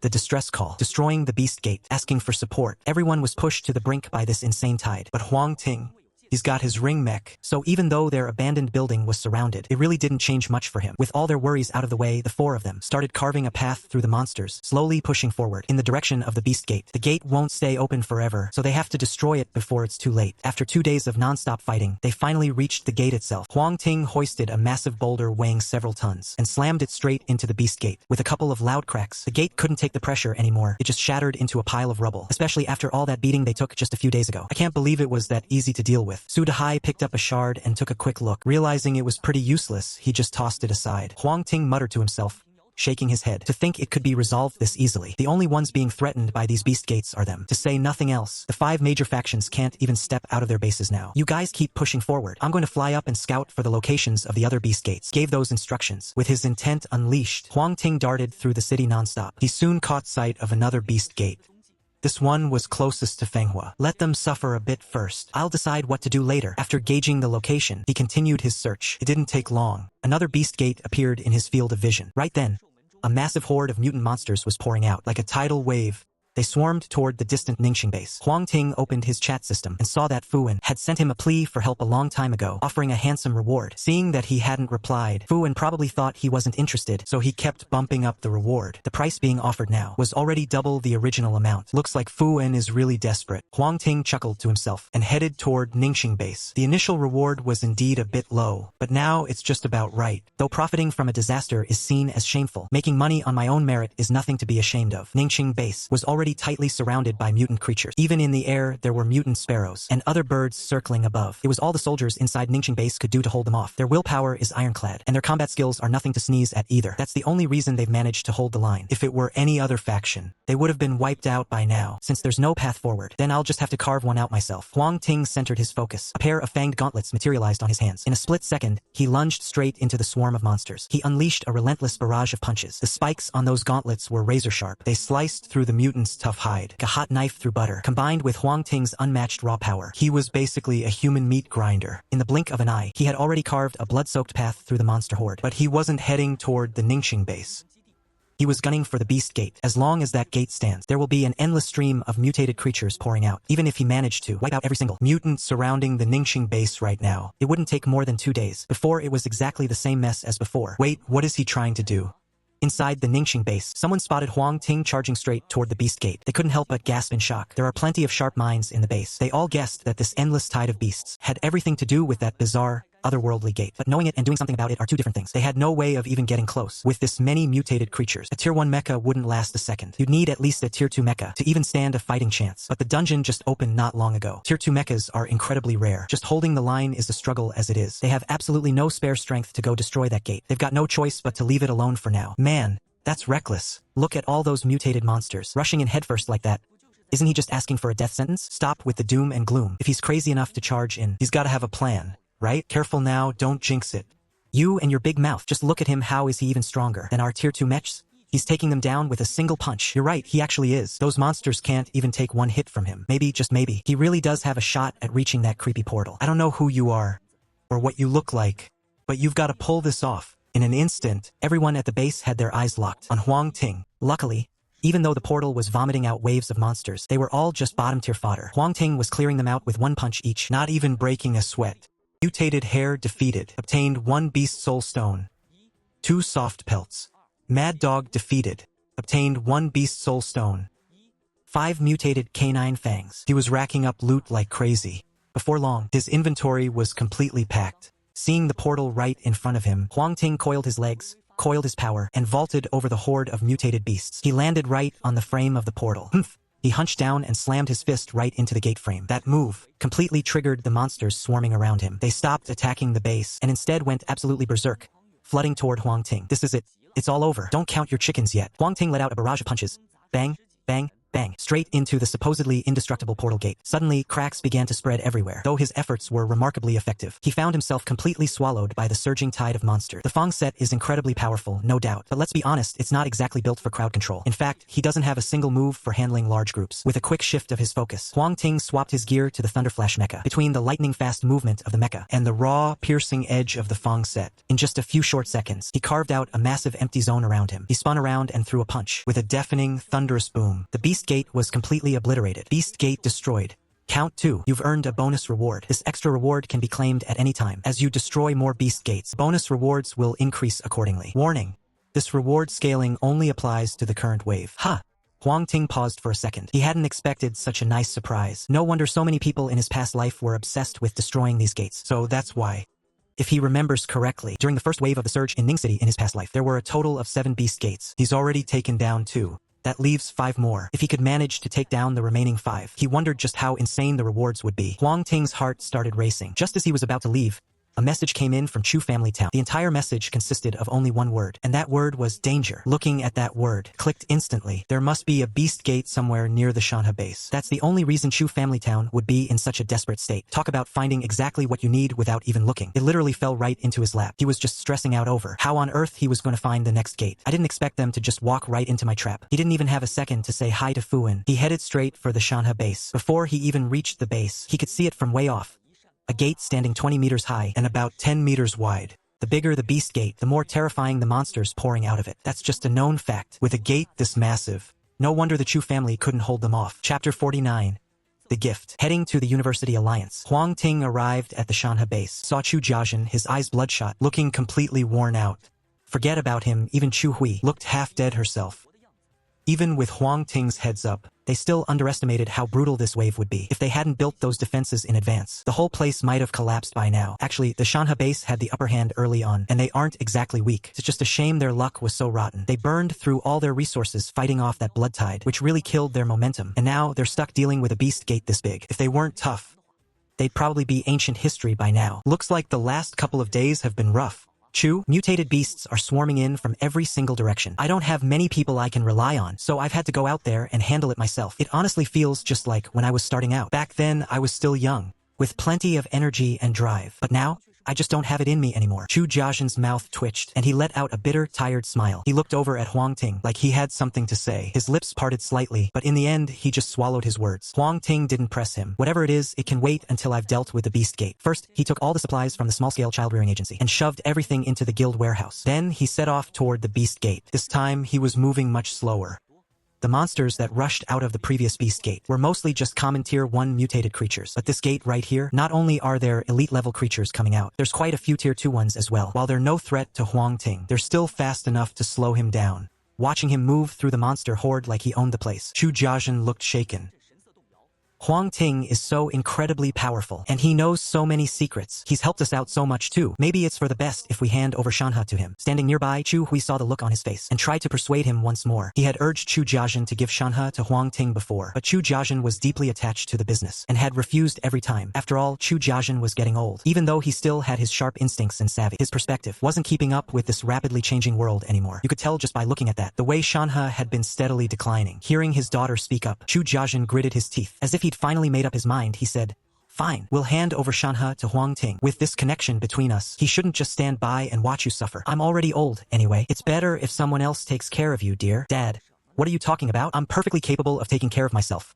Okay? All right. My daughter is the strongest of them all." Their conversation didn't reach Huang Ting's ears. He had no idea that Chu Jiazhen had actually made such a massive concession by offering to give him the entire Shanha organization. But since they were handing it to him on a silver platter. But it all depends on whether you're willing to accept it or not. Destroy the Beast Gate to earn bonus rewards. Bonus rewards can be claimed at any time. The number of Beast Gates destroyed is increasing. Your bonus rewards will scale up accordingly. Tension. The reward multiplier rules only apply during this current beast tide. A few lines of small text flashed rapidly before his eyes. Huang Ting felt a surge of excitement. He was becoming increasingly eager for the extra rewards that came from destroying the beast gates. Just then, Fuan sent another important message. "We've located 7 beast gates within the city limits. 1 has already been destroyed. That leaves 6 remaining." After thinking for a moment, he replied, "Another one just got taken down. There are 5 left now." After dealing with the beast gate, Chu Jiazhen approached Huang Ting. "There's something I need to talk to you about. I want to entrust Shanha to you, Chu Shu. There are still a few beast gates left to deal with. Let me destroy them all first. Then we can talk about it later." Huang Ting paused for a moment. He cut Chu Jiazhen off before he could continue. Following the map of beast gate locations provided by Fuan, he headed straight for the next target. Watching his retreating figure, Chu Jiazhen had a complex look on his face. "See? I told you. Just because you want to give it away doesn't mean they want it." Chu Hui flew over to his side, her tone filled with a hint of smugness. "I am just reluctant to let go of Shanha. After all, it's the fruit of all the hard work your mother and I poured into building this company from scratch." The 3rd and 4th gates were located on the outskirts of Ningxing Base. You have to admit, the government's capabilities are truly impressive. By the time Huang Ting arrived, they had already cleared a space. Even if Huang Ting hadn't come, they would have reached the Beast Gate in 3 or 4 days anyway, and destroyed it in one fell swoop. His arrival simply accelerated the process. No formalities, no small talk. The Imperial Court has forbidden any attacks on the Beast Gates. He switches between 4 different mechs back and forth. His actual strength is almost on par with a Tier 3 mech. Dealing with the first wave of the Beast Tide was an absolute breeze. After an extra reward boost and a 1-day break, on the 2nd day, the Imperial Court headed straight for the remaining 2 beast gates. One was located near the Fenghua base, while the other was over by the University Alliance. Seeing that Fenghua could still hold out for a while longer, he went straight to the University Alliance. At that moment, the University Alliance was busy organizing teams to push toward the beast gate. They realized, too, that the key to ending this beast tide lay in that very gate that kept spitting out mutated creatures. Ranzi swung his bone-white sword, glowing with purple flames, and cleanly sliced the head off a mutated wildcat. The mutated wildcat looked like it had been infected by some skin disease. Its body was covered in lumps and bumps, and disgusting pus was oozing out everywhere. "Ha ha! Eat lead, you little runts." Yu Lang brandished a massive blade, charging back and forth through the heart of the beast tide. Their performance caught the attention of quite a few people. Wow! Senior Ran Zijin and Senior Yu Lang are so incredible. The junior girls fighting alongside them were beyond excited. The group from Ran Zijin's dorm were true top-tier players. They had thought that being trapped in that old residential complex meant that when they finally got out, their enhancement progress would be nowhere near the others. But once they joined the University Alliance, they realized their progress was actually among the top tier and even better than most. This caused their status and reputation to rise rapidly, attracting quite a bit of attention. Hearing what the others were saying, Yu Lang dashed out from the swarm of monsters, and while taking a breather, he said proudly, "This is nothing for us. The big boss from the Imperial Court. Now that guy is truly legendary." "So, that's the Imperial Court, the ones selling bone bombs? The same ones dealing all those high-tier materials? They've managed to sell so many top-tier upgrade parts. I wonder how far they've upgraded their own mech. I'd bet it's at least Tier 2, maybe even pushing for Tier 3 already. So fast I'm still stuck at Tier 1. It's gonna take me forever just to hit Tier 2. Tier 3? That's practically impossible. I doubt there's even a single Tier 3 mech in all of Ning City. I'm so jealous of that Imperial Court big shot. If only he came here to join us. Seriously, if we had him holding the line, we wouldn't need more than 2 days to tear down this beast gate."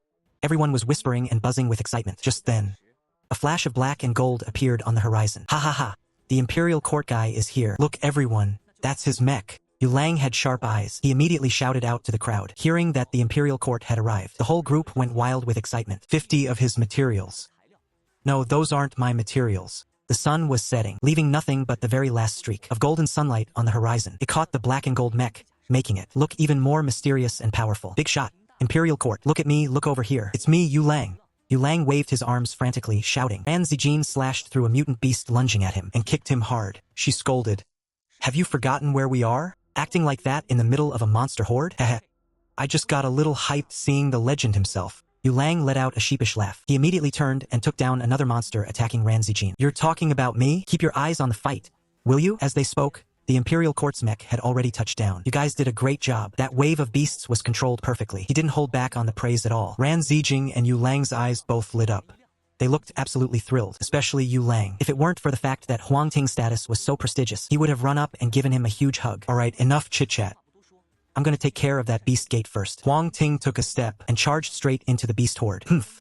So-called big shot? I think he's pretty average, to be honest. Not long after he left, a sarcastic, snide voice piped up. What's the matter, Chunliang? You got a problem with him? If he's not a big shot, then I guess you are? You're the loser who didn't even dare to kill a single bloodmaster back then. Hearing someone badmouth his idol, Yu Lang immediately blew his top. He pointed at a bespectacled young man and shouted angrily. Alright, chill out. Chunliang just doesn't know how strong he actually is. Even though we see that guy named Huang Ting all the time in the system shop, only a few of you have actually seen him fight. Maybe you guys just misjudged it back then. Who knows? A girl stepped out and stood in front of Yu Lang to mediate. The Tier 2 monsters. Huang Ting took them out in a single hit. We saw it with our own eyes. You don't know about Nanshan. Yu Lang was just about to bring up how Huang Ting single-handedly took down 3 of the 4 great monsters of Nanshan prison. But just as he was about to speak, Ran Zijing stopped him. Nanshan what? Nanshan prison was something our factions, all of us together, fought to take down. You aren't going to tell me that it was all thanks to that guy Huang Ting, are you? This is all thanks to that Huang Ting, isn't it? Chunliang habitually reached up to adjust his glasses, except there were no glasses on his mech suit. It made him look more than a little ridiculous. Yu Lang wanted to say more, but Ran Zijin held him back firmly. A bunch of losers. If the world hadn't changed, and you hadn't gotten lucky, awakening slightly unique mechs, how would you even be worthy of standing next to me? Even through the mech's armor, everyone could still see the look of disdain on his face. At this moment, Chunliang turned his gaze toward Huang Ting, not far away, and sneered. With so many mutant creatures, even we can barely push forward together. I don't believe for a second he has the skill to charge through. Of course, during the beast tide, regional chat was disabled, otherwise he wouldn't be spouting such nonsense. Huang Ting heard the chatter behind him, but he couldn't be bothered to argue right now. As for the truth of the matter, it would all be clear soon enough. With his pair of fangs equipped, he transformed into a high-efficiency killing machine. Huang Ting swung his fists, and in the blink of an eye, he carved a bloody path through the surging beast horde. Because the slaughter was so fast, he didn't even have time to collect the materials dropped on the ground. Seeing those materials, the girl, who had been speaking up for Chunliang earlier, had a flicker in her eyes. She secretly stepped forward and pinned a pile of upgrade materials under her foot. After all, materials aren't marked with names. Whoever grabs them, keeps them. Huang Ting, currently in the heat of battle, sensed something and couldn't help but let out a cold laugh. Did they really think his own loot fall into someone else's hands so easily? He didn't waste all those years in his past life for nothing. There were plenty of people sneaking around collecting materials behind others' backs, especially in the mid to late stages, where all kinds of spatial equipment became countless. It's possible that in the blink of an eye, your own dropped items could just vanish into thin air. To fix this major flaw, survivors developed a new skill, and that is to mentally bind with your own dropped loot. In other words, you use your own mental energy on the dropped item to carve a small mark into it. The chances of someone forging this mark are extremely low, and it doesn't require any external energy. As long as you're not brain dead, anyone can use it. That's exactly why he couldn't be bothered to deal with that girl. However, just because he doesn't care, doesn't mean others won't. When Yu Lang saw the materials dropped by Huang Ting getting picked up by that girl, he immediately snapped at her. Hani, what do you think you're doing? Is that stuff yours? Hani glared at him fiercely. None of your damn business. I'm just picking up some junk. Why are you getting so triggered? If you've got the balls, go pick some up yourself. Triggered, my ass. That stuff was dropped by the boss. Huang Ting, put it back. The person in charge isn't even rushing, but you're freaking out like a lackey. The owner hasn't even said a word, yet you're already jumping up and down. How can a guy be so petty? Han-Yi kept gathering the materials while sticking out her pinky finger and resting her thumb on the tip of it, gesturing right at Yu Lang. Seriously, Yu Lang, you're supposed to be a man, aren't you? Don't you know about ladies first? Chunliang jumped in right then, adding fuel to the fire. Ran Zijin, who was already annoyed by what Han-Yi was doing, heard Chunliang's words and just couldn't sit still anymore. This has nothing to do with ladies first, does it? She wasn't the one who killed those mutated creatures. What right do you have to pick up that loot? Chunliang's eyes darted around. He quickly hatched a plan. Look, this is our University Alliance's turf. Any loot dropped by these mutated beasts rightfully belongs to us. Han-Yi is just collecting it for you guys. Everyone had thought Han-Yi was in the wrong at first, but as soon as they heard that, they immediately went silent. Those materials, they're top-tier stuff for beefing up our mechs. If our mech stats go up, we've got a much better chance of staying alive. This isn't the beginning of the apocalypse anymore. After over a month of brutal fighting, a lot of people have changed deep down. As long as you can survive, grabbing a few materials isn't really a big deal. Besides, the reason Huang Ting is so strong, isn't it just because he cashed in on those bone bombs? 50 points for a bone bomb. but he sells them for 300 points. That's a six-fold markup. Inside that price is the money from the materials we worked so hard to farm. Chun Liang kept fanning the flames. When the others heard that, they nodded in agreement. He's right, they bought those bone bombs themselves back then, and they'd been ripped off too. So, in other words, the only reason Huang Ting got so powerful was by climbing on their backs. In that case, picking up a few scraps he didn't want was only fair. Even though they were thinking that no one actually moved, they just watched quietly as Han Yi kept picking things up. After a while, Han Yi finally stopped. It wasn't because he suddenly grew a conscience, but because the path ahead was completely swarmed by mutated beasts. Even if he wanted to keep picking, there was nothing left to grab. This much upgrade material should be enough for me to reach the second tier. We've really hit the jackpot this time. Han Yi counted the loot lightly while taking every chance to show off to Yu Lang. What are you bragging about? It's not even your stuff. Just wait until the big boss Huang Ting comes back. He's gonna take care of you. Yu Lang was so furious he could grind his teeth to dust, but there was nothing he could do. Han Yi feigned surprise. What are you even talking about? All these materials dropped from the monsters I killed myself. What proof do you have that they belong to him? You're acting like a total crook. You're straight up stealing. Acting like you own the place. Yu Lang stammered in protest, so mad his hair felt like it was standing on end. Just as he was about to lose it, he caught sight of Huang Ting's black gold mech approaching slowly. In an instant, everything went quiet. Chapter 51. Who? It was the reward distribution from the master. Even without seeing the full picture, Huang Ting had already guessed pretty much what happened. He stepped in front of Han Yi. That massive black gold mech radiated an overwhelming sense of pressure. Hand over the materials. Let's end this matter right here. The thundering sound of his voice echoed all around. Only then did the crowd realize that the beast gate standing in the distance had collapsed at some point. Even the mutated creatures were scattering and fleeing. Han Yi felt a bit guilty for a second, but after seeing everyone else, he suddenly got his confidence back. What materials? I have no idea what you're talking about. Don't play dumb with me.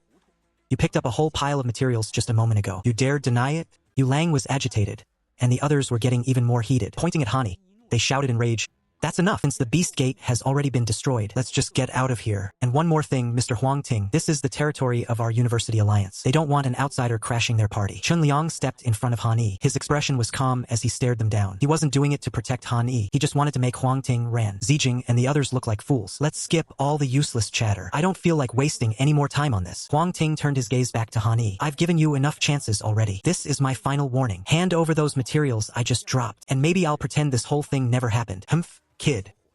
Isn't that a bit over the line? Before Han Yi could even respond, a middle-aged man walked over from the distance, wearing glasses with a bit of a potbelly.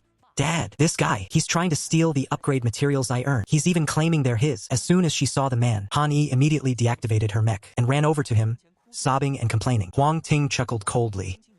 I think you guys are the ones being unreasonable. I already told you those are my things. The man glanced at Han Yi, then looked back at Huang Ting, his eyes suddenly widening in anger. He barked, "Nonsense.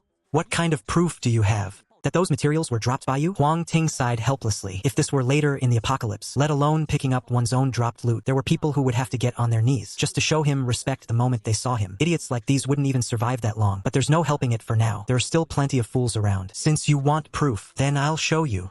Huang Ting centered his focus, tapping into that faint, mysterious connection, starting a meticulous search. At first, everyone was confused about what he was doing, but soon, someone noticed something. A blood-stained bone fell right out of Han Yi's pocket. The blood-soaked end of it was glowing faintly, pointing straight at Huang Ting. That blood-red bone acted just like a magnet. In the blink of an eye, all the materials were ripped uncontrollably from Han Yi's body. Seeing this scene unfold, everyone's eyes widened in sheer shock. Is this enough? And if that's still not enough, suddenly, something appeared at the very top of the system shop. It only cost a single point of energy. Seeing that Huang Ting was the one who posted it, plenty of people decided to buy it immediately. But once they saw what was inside, they were all frozen in their tracks, completely stunned. It was a method to establish a mental link with dropped items, to clearly determine who they belong to. This technique is absolutely priceless. I mean, just setting that aside, the mere fact that it defines ownership could resolve countless disputes and conflicts. Over at the University Alliance, they naturally saw the method Huang Ting had just released. For a moment, they felt a mix of joy and shock, along with a hint of terror. For the first time, everyone felt a genuine sense of fear toward Huang Ting. Huang Ting is a legend.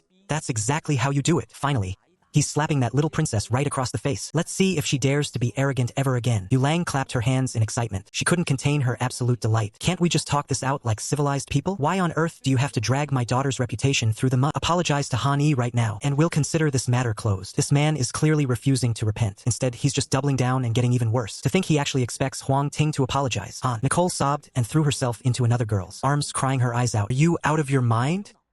It's obviously your daughter's fault.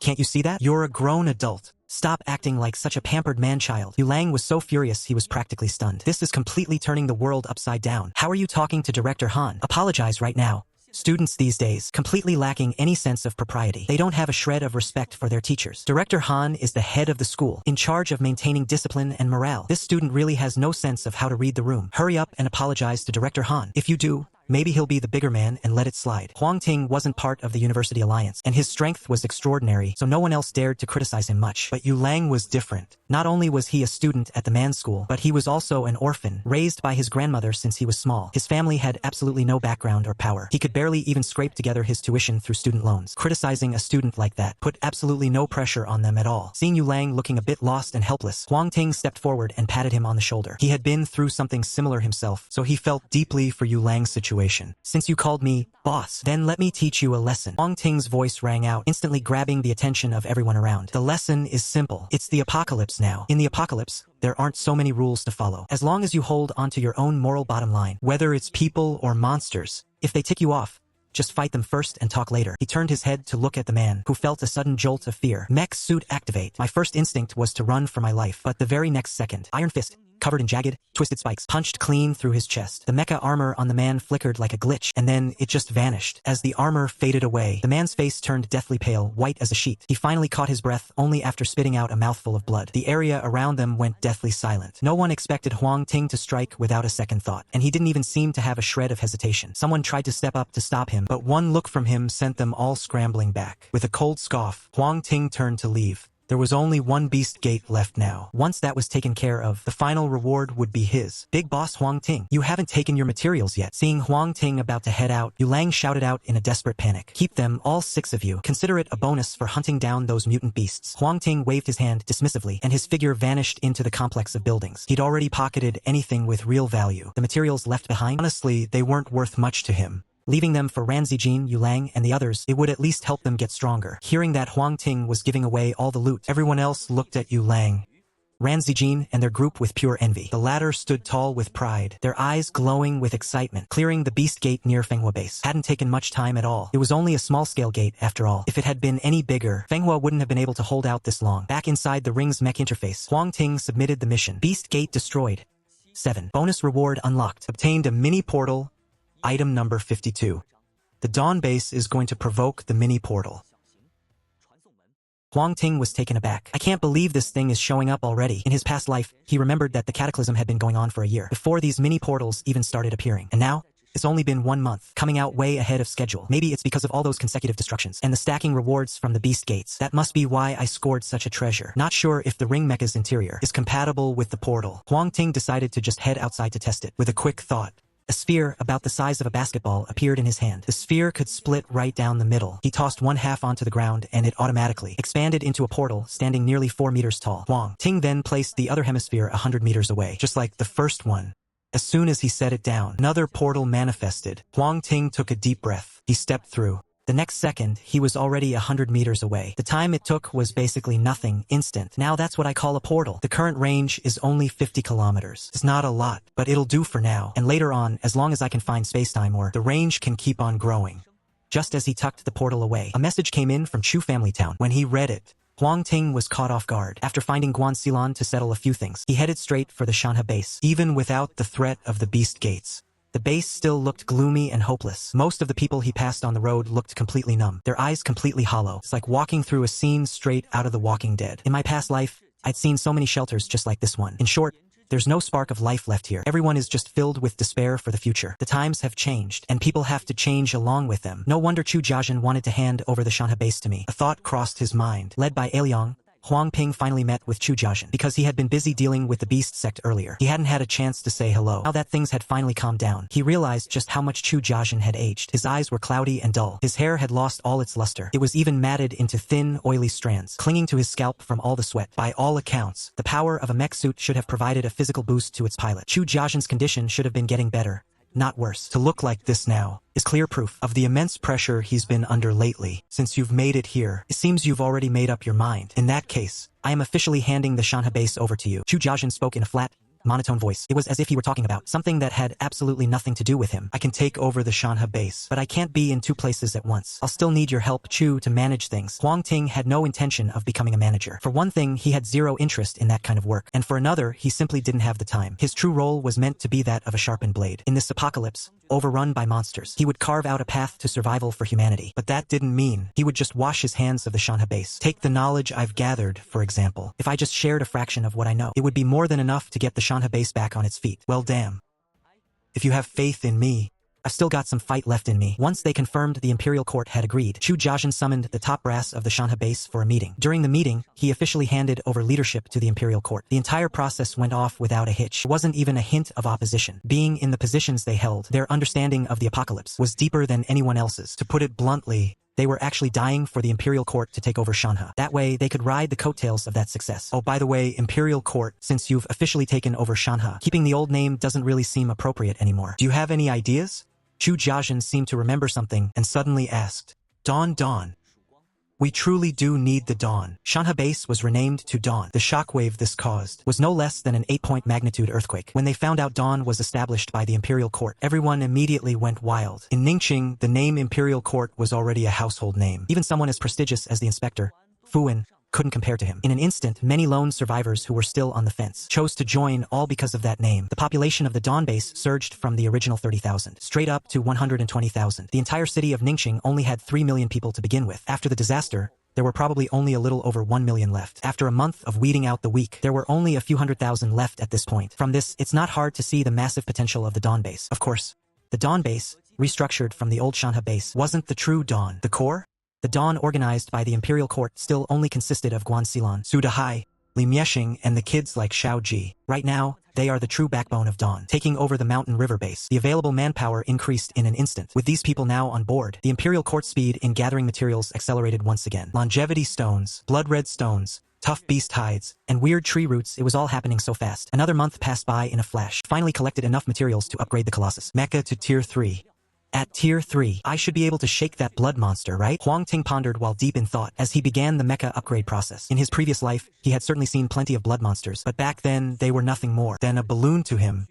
He could wipe them out with a flick of his wrist, so he really didn't know if he could actually break through a blood monster's defense right now. While he was occupied with the upgrade, in front of a high-end residential complex, a squad was just about to deliver the final blow to a bloodmaster. But suddenly, a javelin-like weapon whizzed past them, striking the Bloodmaster straight in the head. The creature's head exploded with a massive boom, and it instantly collapsed, turning into a pile of loot. The squad members turned their heads to look, and just in time saw another team approaching. Captain Li, we're from the Starry Assembly. Upon hearing the words, Starry Assembly, Captain Li frowned slightly. Not bad luck today. Ran into something good the moment we stepped out. From the Starry Assembly's group, a tall woman wearing a gray tank top and showing off her long legs stepped forward. With a flick of her hand, the javelin flew right back into her grasp. As the others moved in to collect the loot, someone shouted, Hey, isn't this a bit too low?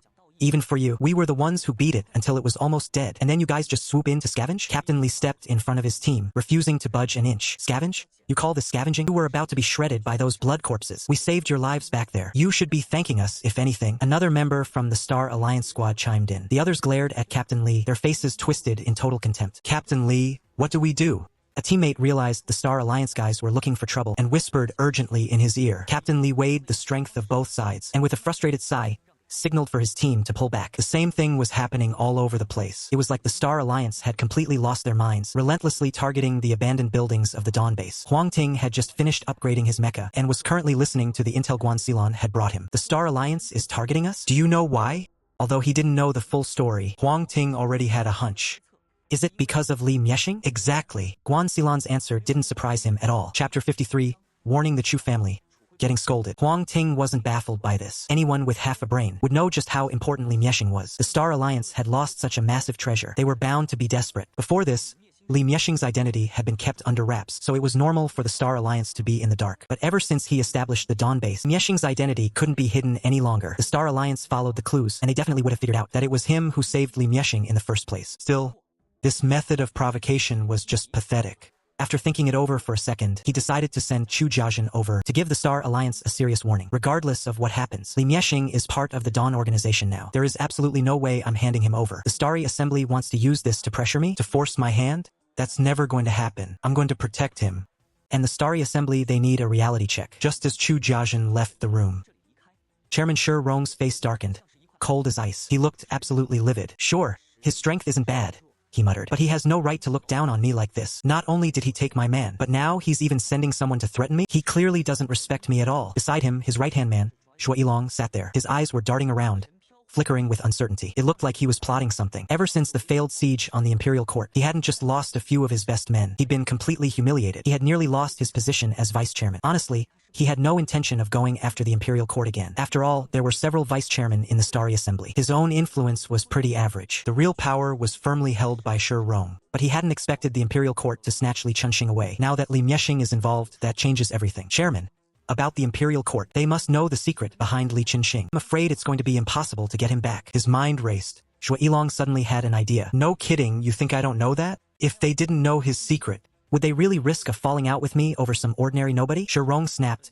fuming. Hearing this, Shui Yilong curled his lips slightly. The imperial court's arrogance was legendary. He was certain of one thing: even if Li Chunxing were just a regular guy, there was no way Shi Rong would ever get him back from the imperial court. Still, he went along with Shi Rong, saying, well, obviously, but for our Zhongxing guild, Li Chunxing is just way too important. We can't afford to lose him. If we expect him to just hand him back like that, he's definitely not going to go for it. We need to come up with another plan. If you've got something to say, then spit it out. What kind of plan? Speak up. Shi Rong slammed his hand on the table, his face fat, jiggling with the force of it. He used to be a fisherman at sea, heading out with his father right after finishing primary school. He had a short fuse. If his mech suit hadn't been so incredibly powerful, there's no way he would have ended up as the leader of the Zhongxing guild. He wasn't the type for politics. Sensing the intense, menacing aura radiating off Shi Rong, Shui Yilong gulped hard.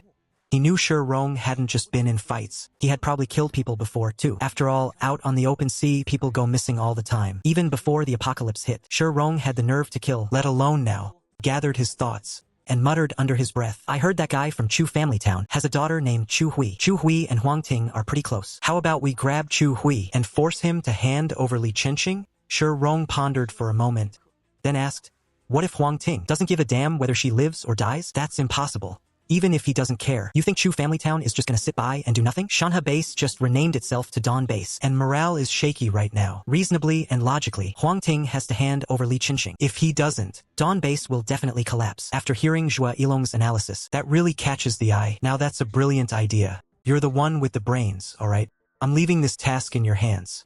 Okay, President? Maybe we should pick someone else? The abandoned building. Guanxilan handed Huang Ting a notebook. It was filled with drawings he'd made of various insects in his spare time. Each page had the insect's picture, its name, its habits, and a brief description. It was basically a simplified insect field guide. You can find insect guides in some bookstores, but those only cover insects from before the mutations. At best, they're just for reference. They aren't very practical anymore. I never expected that you'd come up with research results this quickly. Looking at the insect drawings in the guide, Huang Ting didn't hold back his praise at all. The reason he valued Guanxilan so much is precisely because of this. After the mutations, a vast number of insects had their appearances and habits completely changed. Some of these are insects I've already discovered, while others are mutated forms I've deduced, based on the patterns of evolution. They should only be used as a reference. Guanxilan's voice was remarkably calm, but Huang Ting could still catch a hint of pride in his tone. He couldn't wait to flip through the pages, nodding to himself in approval. You've done well. This is going to be incredibly useful to me. How about this? I'll credit you with 10,000 energy points, plus 2,000 contribution points.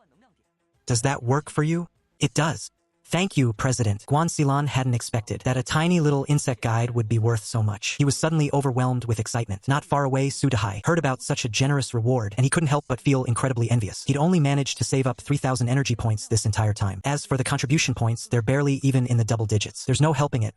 Mecha maintenance costs a fortune. Blueprints cost money to craft. Even buying food takes money. He's absolutely strapped for cash right now. Don't be jealous of him, either. Just keep looking after those kids. Once they awaken their own core mechas, I'll make sure to reward you, too. As soon as he heard that, Sudahai's eyes lit up instantly. Boss, you said it yourself. Don't try to go back on your word later, alright? Relax. I'm a man of my word. Huang Ting chuckled, but suddenly noticed Chu Jiajin rushing over in a panic. Before Huang Ting could even ask what was going on, he was met with Chu Jiajin's eyes filled with absolute anxiety. This is bad, Chu Hui. Chu Hui is gone. Upon hearing this, the smile on Huang Ting's face vanished instantly. Uncle Chu, don't panic. Just take it slow and tell me. How can I not panic? Chu Hui hasn't been back since this morning. I've sent him messages, but there's no response. You don't think something happened to him, do you? Seeing Chu Jiajin pacing back and forth in a frenzy, Huang Ting turned his head to look at Guanxilan. Go and look into it. Find out where Chu Hui was last seen. Understood?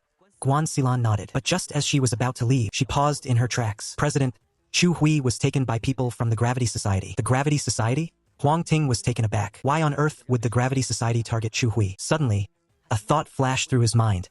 Uncle Chu, don't you worry just yet. I think I know what's going on. Just rest easy. I promise, I'll bring Chu Hui back to you in one piece. After seeing Chu Jiazhen off, a cold, sharp glint suddenly pierced through Huang Ting's eyes. Guan Xilan had figured out the reason by now as well, and she looked at Huang Ting with a worried expression. That place, the Zhongxin Association, it's not somewhere you can just walk into. Chapter 54.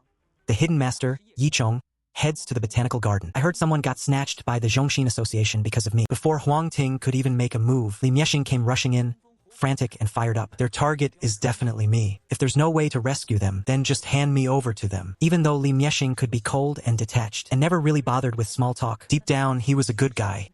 Huang Ting waved his hand, signaling Li Miexing to sit down. About the situation with Chu Hui, you don't need to worry about that for now. The Zhongxin Association thinks they can use Chu Hui to threaten me? That's just a damn stupid move. After thinking for a moment, he suddenly flipped open the insect guidebook that Guan Xilan had given him. His eyes scanned the pages quickly, searching, and in the blink of an eye, he found a rather unique insect. Guan Xilan leaned in, curious. Philium, also known as the leaf insect, is one of the best masters of camouflage in the world. It even has a very special name, meaning ghost or spirit. Huang Ting could just barge into the Zhongxin Association with brute force, but he was worried they might get desperate and lash out, hurting Chu Hui in the process. By using the camouflage abilities of the leaf insect to sneak into their base, he could rescue Chu Hui before showing his hand. That way, he could keep the risks to an absolute minimum. Besides, with his reconstruction overlord talent, his combat style would definitely become more complex and versatile in the future. He couldn't just keep relying on brute force alone. This time, it was the perfect chance to expand his combat style. After mutating this kind of insects, camouflage traits would be even further enhanced. Back then, that guy Su Dahai almost got ambushed by a leaf insect. I'll get the others to start searching for it right now. Guan Xilan was always one to get things done in a flash. No hesitation whatsoever. He gave the order right away. Even though those leaf bugs have mutated many times, they haven't really changed that much overall. At most, they only grow to the size of a fist. The only real headache is how well they hide. Their cloaking ability is incredibly hard to track down. We've been searching for 2 days straight now, and my men haven't found a single useful lead. However, once Chu Jiazhen heard that Huang Ting was looking for these leaf bugs, he rushed over in a hurry. There were some in the Botanical Garden I managed before, but I'm not sure if they're still there now. As soon as he heard the news, Huang Ting didn't hesitate for a second. He prepared to head straight for the Botanical Garden. At the perimeter of the garden, Huang Ting was followed by Guan Xilan, Su Dahai, and Chu Jiazhen. Boss, this place is seriously dangerous. Those mutated plants are more twisted than the last one. Are you really going in there? Su Dahai stood on his tiptoes trying to get a look inside. In a split second, a vine whipped out and slammed hard against his mech. The outer sandshield defense layer on his armor shattered instantly. Seeing that kind of power, he stammered nervously, "Captain, why don't I get a team together? We can take down this garden together?" Guan Xilan had a rough idea of what Huang Ting was really after. She turned to look at Chu Jiazhen. He looked up at the garden ahead, his expression shifting slightly. The truth is, he actually knew much more than Guan Xilan. From the golden shell longhorn at the very beginning, to the iron armor beetle, or even the later tiger beetle and shuttle moth, he was aware of all of them, combining that with the different mech forms that Huang Ting had displayed.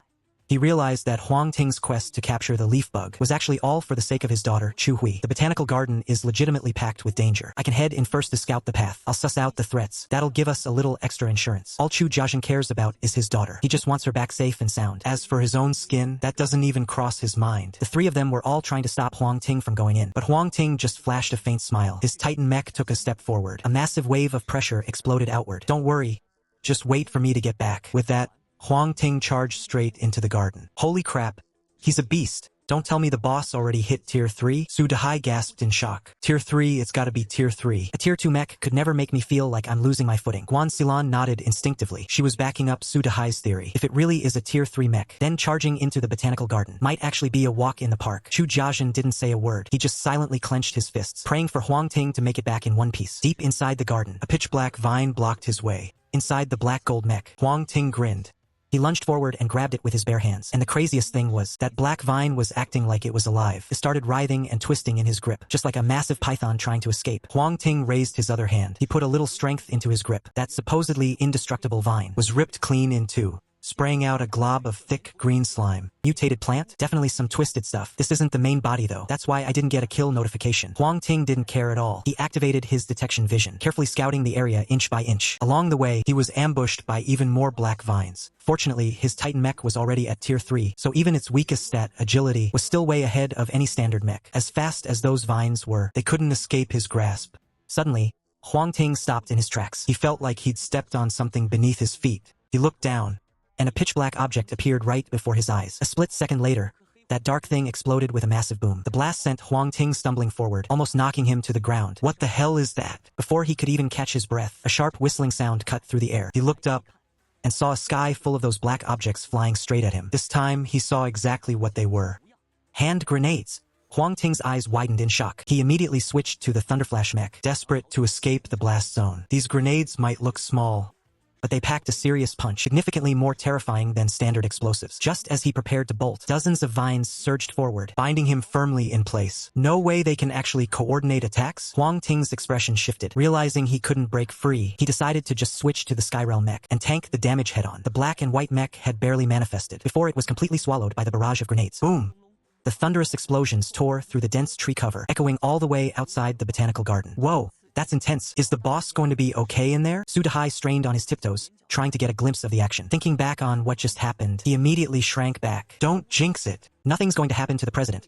Not on your watch. Guan Xilon cursed under his breath, although he said that the worry in his heart was no less than Su's. Among the three of them, it was actually Chu Jiajin who was getting on in years that remained the most composed. He immediately sent a message to Huang Ting to check on the situation. Upon learning that he was fine, he let out a quiet sigh of relief. Inside the botanical garden, Huang Ting had already broken free from the vines and stood before a giant plant standing 5 meters tall. This plant was covered in some unripe fruit, looking rather plain at first glance. But after taking a closer look, a cold sweat broke out on Huang Ting's back. Why? Because those unripe fruits looked just like the grenades that had attacked him earlier. Could it be a landmine flower? Landmine flower was just the common name. Its other name is actually the 4 o'clock flower. Back when we didn't have nail polish, we used these flowers to paint our nails. This fruit looks just like a landmine, which is why it earned the nickname landmine flower. Chapter 55.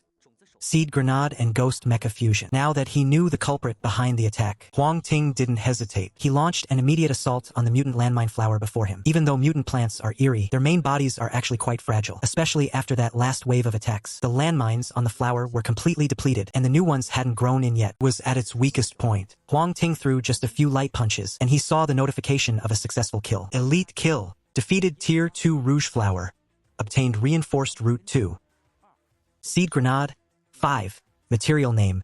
Reinforced root. Rarity. Rare. When these high-quality materials are used to upgrade a mech, they provide a slight boost to agility. At the same time, they increase recovery speed. When operating in environments like forests or grasslands, the reinforcement effect on the roots is quite impressive. Aside from the standard stat bonuses, it also offers unique environmental perks. That part is easy enough to understand. For example, if a mech is upgraded entirely with plant-based materials, then that mech will obviously thrive in plant-rich environments like a fish taking to water. Conversely, if you were to toss that same mech into a desert or a volcanic region, its combat effectiveness would surely drop significantly. Adapting to the environment and adjusting your upgrade strategy accordingly, that is a fundamental skill that everyone must master. Mech upgrading isn't as simple as it seems. It's not just about having the materials. There is a profound depth of knowledge involved. Fortunately for him, Huang Ting's research in this area is far beyond anyone else's right now. If he calls himself second best, no one would dare claim the top spot. He finished collecting the upgrade materials and looked at the next item, Seed Grenade.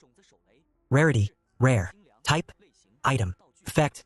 Upon impact, it can be thrown to deal massive damage. If the environment is suitable, it will plant a new mutated rouge flower on the spot. Looking at the quality and the effect, the seed grenade should be even more powerful than the bone bomb. However, what really caught Huang Ting's attention was that final effect, creating a new mutated rouge flower. If he were to throw out a few more of these, wouldn't he be able to set up an entire minefield? This seed grenade is both an offensive and defensive powerhouse. After dealing with the rouge flower, Huang Ting was just about to leave, when a pile of leaves in front of him suddenly stirred. Huang Ting's heart skipped a beat. He made a show of walking away, but in reality, he kept a close eye on that pile of leaves. Not long after he left, that clump of leaves slowly began to unfurl, started slithering deep into the woods. Watching from afar, Huang Ting's eyes lit up. That mass of leaves was exactly the leaf insect he had been hunting for. If it hadn't moved just now, he never would have noticed anything out of the ordinary. I never expected that this creature could actually evade my detection eye. Impressive, truly. With lightning-fast reflexes, Huang Ting lunged forward and grabbed it. At that exact moment, 5 or 6 black vines, as if they'd been waiting for him, lashed out in his direction. Seeing those black vines, Huang Ting felt a flicker of confusion, wondering where all these freaky things were popping out from. I got things to do right now, but next time I'm back, I'll make sure to look into you lot properly. Back at the abandoned building, Huang Ting cupped the mutated leaf insect in his hands, wearing a rather complex expression. Guan Xilon guessed that Huang Ting's mech might have some connection to this insect, so she kept her mouth shut. Sudahai, on the other hand, couldn't grasp the deeper meaning. With a goofy grin, he joked, "Just pop the head off and it's good to eat. It's got 6 times the protein of beef, you know?" Hearing that, Huang Ting shoved it right toward his face. Go on then, have a taste and see how it is. Su Dehai's expression shifted instantly. He shook his head and backed away, stammering, Boss, I just remembered I've got some stuff to take care of. I'll get going now. With that, he turned around and took off without a second of hesitation. Guanxilan hesitated for a moment before turning and leaving as well. Watching the two of them vanish from his sight, Huang Ting raised the leaf insect in his hands with a frustrated sigh and held it up to his eyes. Bugs before were at most the size of a knuckle. Swallowing them whole was one thing, but this shouldn't kill a man, right? Huang Ting steeled his heart and grit his teeth. Snap! He twisted the leaf bug's head right off and shoved it into his mouth. The mutated leaf bug had a layer of hard armor covering its body. Eating it felt just like chewing on crab shells. Even though he could barely manage to bite through it, it still felt like needles pricking his mouth. After finishing the head, the bug's body started oozing fluid everywhere. He groaned, pinching his nose with one hand, and with the other he took the rest of the bug and crammed it into his mouth. Crunch! Crunch. He chewed it up messily and swallowed it all in one gulp. To harvest the bug's DNA, he was in the middle of modifying some insect soldiers and general-purpose mechs. The modification time was 15,159 minutes and 58 seconds. As the entire bug slid down into his stomach, those familiar notification words popped up. Time slipped away in the blink of an eye. As the countdown hit 0, another notification rang out. Leaf bug DNA absorption complete. Tier 1 insect soldier general purpose mech. Evolved into the ghost shadow mech form. Detection of all 5 major mech forms complete. Mech form fusion can now be activated. Fusion requires 1 excellent grade mech core. Tier 2. Huang Ting didn't rush to check the Ghost Shadow Mech stats. His eyes locked onto the materials required for fusion. A regular mech core was easy to find, but an excellent grade one? That was going to be tough. Throughout the entire Ning City, only a handful of people could possibly possess one. I hope you lot don't provoke me next, because this time I'm really not kidding about killing. He pulled his focus back, deciding to stop worrying about the mech fusion for now. The top priority was still to get Chu Hui out of there first. Huang Ting pulled up the stats panel for the Ghost Shadow Mech. Name, Ghost Shadow Mech level, Tier 1. Strength, 8. Defense, 7. Agility, 9. Arcane, 0. Exclusive modules, Phantom Cloak and Breath Suppression. Phantom Cloak refracts light to blend into the environment, making it nearly impossible to detect. Future upgrades will unlock the shapeshifting function. Breath Suppression reduces the user's aura fluctuations. It weakens the perception of anyone watching. Future upgrades will unlock the deception function. 2 exclusive modules, and both of them are all about stealth. No wonder they call it the Ghost Shadow Mech. With these 2 modules activated, an average person wouldn't stand a chance. They wouldn't even notice the Ghost Shadow Mech existed. Huang Ting focused his mind. A silvery gray mech automatically latched onto his body. The appearance of the Ghost Shadow Mech. It looked even sleeker and more slender than the Thunder Flash Mech. It didn't really look like a mech, but more like a tight-fitting suit. He stood right in front of a pillar, activated both Phantom Cloak and Breath Suppression, and sent a message to Su Dehai. Boss, find me. It'll be quick. Empty line implied context. Su Dehai arrives. Su Dehai followed the voice to look for him, but he wandered around and couldn't find a trace of Huang Ting anywhere. That's weird. Didn't the boss tell me to come here? Where'd he go? With a confused look on his face, Su Dehai walked away. As for fooling Su Dehai, Huang Ting didn't feel much of anything. That guy's a total rookie, even without the Phantom Cloak and Breath Suppression, let alone with them turned on. Sometimes he couldn't even find himself. Once Su Dehai left, Huang Ting sent another message to Guanxilan, telling her to come and find him. 2 minutes later, Guanxilan appeared on the level where Huang Ting was standing. Just like Su Dehai, he searched the area and similarly found no trace of Huang Ting. There was even a time he stood right in front of the pillar where Huang Ting was, but still, he didn't notice a thing. After this experiment, Huang Ting finally realized just how powerful the Phantom Mecha really was. Without telling a soul, he quietly headed toward the Zhongxin Association. Chapter 56. The Quiet Rescue. Finding the Cursed Old Way number 3. The Zhongxin Association was located inside a steel mill. Relying on the vast resources of the mill, the founders quickly managed to gain a firm foothold and grew the Zhongxin Association into such a massive behemoth. By now, the steel mill had undergone numerous renovations. The vast open workspace inside had been partitioned into tiny individual cubicles. Without precise intelligence, it would be completely impossible to know which room he was being held in. Huang Ting tried to send a message to Chu Hui, but didn't receive any response at all. There are usually 3 possibilities in a situation like this. Either the Zhongxin Association bought an item from the system store that blocks chat functions, or it's some kind of unique mecha talent at play. The last possibility is that Chu Hui is currently unconscious. After all, if someone is in a coma, there's no way they could possibly send a message. Activating his Phantom and Face Morph modules, Huang Ting moved like a ghost, slipping into the steel mill.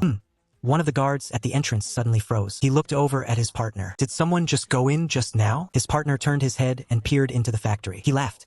Where? Nobody's there. There isn't even a cockroach in sight. Hearing that, the man laughed along too. Maybe my eyes are just playing tricks on me. Why aren't the people coming to take over our shift yet? I'm just waiting to go back and get some rest. You know how those two are. When they're supposed to relieve us, they drag it out as long as they possibly can. Unlike when we have to relieve them, the sooner the better. listening to their conversation. Huang Ting has already made his way inside the steel mill. Staring at the dense maze of rooms before him, he slowly begins to move, checking them one by one. This is way too slow. An hour has passed, and he has only managed to search a little over 100 rooms. That is barely 1/20th. Or maybe even 1/30th of the entire facility. This isn't going to work. I have to find a faster way.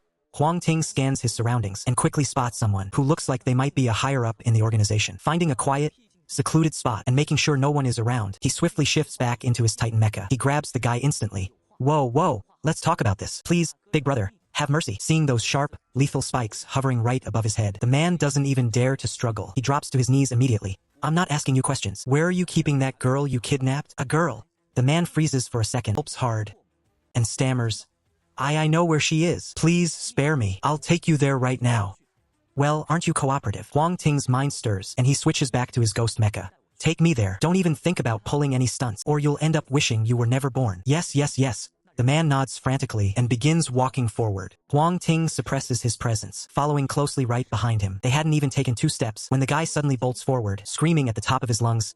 Intruder! We've got an intruder! There's an enemy here. That shout alerts everyone nearby. They start pouring out of their rooms to see what's going on, though after looking around for a bit, forget about people, there wasn't even a shadow in sight. I didn't even find a single cockroach. Hey, old San, if you give me any more fake intel, swear I'm gonna finish you right now. Why are you making such a racket? It's past my bedtime already. The group swarmed in, then just as quickly scattered. Everyone headed back to their rooms to get some sleep. By now, old San's clothes were completely soaked in cold sweat. How could there be no one here? How is that possible? He could feel it. That thing was pressed right up against his back. How could there be nobody? Unless what was behind him wasn't human. It was something he didn't dare to finish the thought. I mean, with the apocalypse and Mechs appearing. Whatever that thing is, I guess it's normal enough. Ghost brother, I know I was wrong. Please, don't take me away. This time, I'll really take you to that girl. After waiting for ages, there was no sound behind him. Old San let out a sigh of relief. He started walking toward a room deep inside the factory. After taking 7 or 8 turns, a pitch-black room appeared before him. Maybe the people from the center were just too overconfident, or perhaps they were just short-staffed. Either way, there was absolutely no one guarding the place. Standing outside, the figure said, "If you keep this up, I'm bringing you with me when I leave." Regarding the fact that Old San had mistaken him for a ghost, Huang Ting didn't bother to explain. Instead, he gave Old San one more scare. Old San immediately stood stiff as a board at the doorway. He didn't dare move a muscle. Huang Ting scanned his surroundings. Then he deactivated his mech and leaped inside through an open window. Inside the room, Chu Hui was lying on the floor. She was completely unconscious. Huang Ting pulled out a portal device he had prepared in advance, shoved Chu Hui right through it. He climbed back out through the window. He summoned his ghost mech once more and slipped away from the starry assembly, quiet as a shadow. Not long after he vanished, Zhuo Yilong arrived with a few of his men to confront Old Man Wei. "What are you standing around here for?" I was just walking around." Old Man Wei took a subtle glance behind him. He stammered, "Go find somewhere else to stroll. Quit getting in our way." Zhuo Yilong waved his hand dismissively. He ordered Old Man Wei to get lost. Then he signaled his men to force the door open. Watching them, Old Man Wei felt his heart leap into his throat. He was terrified of what horrific sight might be waiting inside. The door swung open. The room was completely empty. Seeing that, Zhuo Yilong's pupils dilated in shock. Old Man Wei, however, felt a surge of secret excitement. It really was a ghost. How else could someone just snatch a grown man and make him disappear like that? After all, he'd been standing guard right outside the whole time. He hadn't seen a single soul leave. Where is he? Where did he go? Zhuo Yilong roared at the top of his lungs. Seeing Old Man Wei looking dazed and terrified, he grabbed him by the collar. He hissed, "Where is the person who was in there?" I don't know. Vice President, I swear, I really don't know." Old Man Wei answered, keeping his voice trembling and honest. He wasn't lying to Zhuo Yilong at all. He truly had no idea. Zhuo Yilong finally managed to calm his nerves. Even though there was no guard inside, the entire starry assembly was supposed to be a fortress, a fully grown person. It should have been impossible for him to vanish without a trace. Right now, not only did he need to find the missing Chu Hui, but he also had to keep this a tight secret. He couldn't let the people from Dawn or the Imperial Court find out, because if they did, my plans are about to fall through. No one can find out about this. Do you hear me? The others nodded one after another, looking towards the third guy, with Zhuo Yilong acting so mysterious and so serious, they were even more convinced of their suspicions. By now, Chu Hui had already returned to Shuguang, and she had regained consciousness. He had only fainted earlier because he had exhausted all his energy. He would recover just fine with some good rest. As long as he takes the time to recover, he'll be back to normal. Seeing that his daughter was alright, Chu Jiazhen was incredibly grateful to Huang Ting. He was almost about to drop to his knees. Huang Ting quickly stopped him, saying it was no trouble at all. He gathered his men to return to the Zhongxin Association. Since the person had already been rescued, it was time to talk about other matters. Upon learning that Huang Ting had arrived with his men, even though Zhuo Yilong was worried, he chose to show himself anyway. He was taking a gamble, betting that Huang Ting didn't know where Chu Hui was hidden. President Huang, That traitor Li Qinshin must have used sweet talk to deceive you. Why not just hand him over to us to deal with? It'll save you the trouble. Oh, by the way, Miss Chu is currently a guest at our Zhongshin Association. Don't you want to have a chat with her? President Huang? Chapter 57. What a pity. This is a masterful trap. Is that so? Huang Ting gave a cold smile. Shuo Yilong probably doesn't know yet that I've already rescued Chu Hui, right? I really do want to see her. Any idea where she is right now?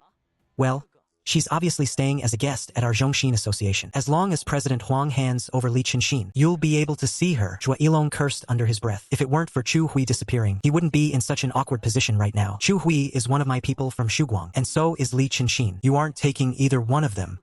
Huang Ting's expression turned ice cold. He had no more words to waste. You can go after him if you want, but nobody touches the people I protect. So, Chairman Huang, you're planning to storm the Star Assembly headquarters? Shuo Yilong's eyes narrowed. His mecha automatically equipped itself around him. Last time it was an ambush. We couldn't deploy enough men. But this is the Star Assembly's home turf. He didn't believe Huang Ting had the guts to declare war on the entire Star Assembly. Storming in? You think way too highly of yourselves. A flash of light appeared before Huang Ting's eyes. The Titan Mecha's stats appeared. Name: Titan Mecha. Level Tier 3. Strength: 130,000 out of 200,000. Defense: 53,100 out of 53,100. Agility: 51,100 out of 51,100. Mystery: 0. Durability: 100 out of 100.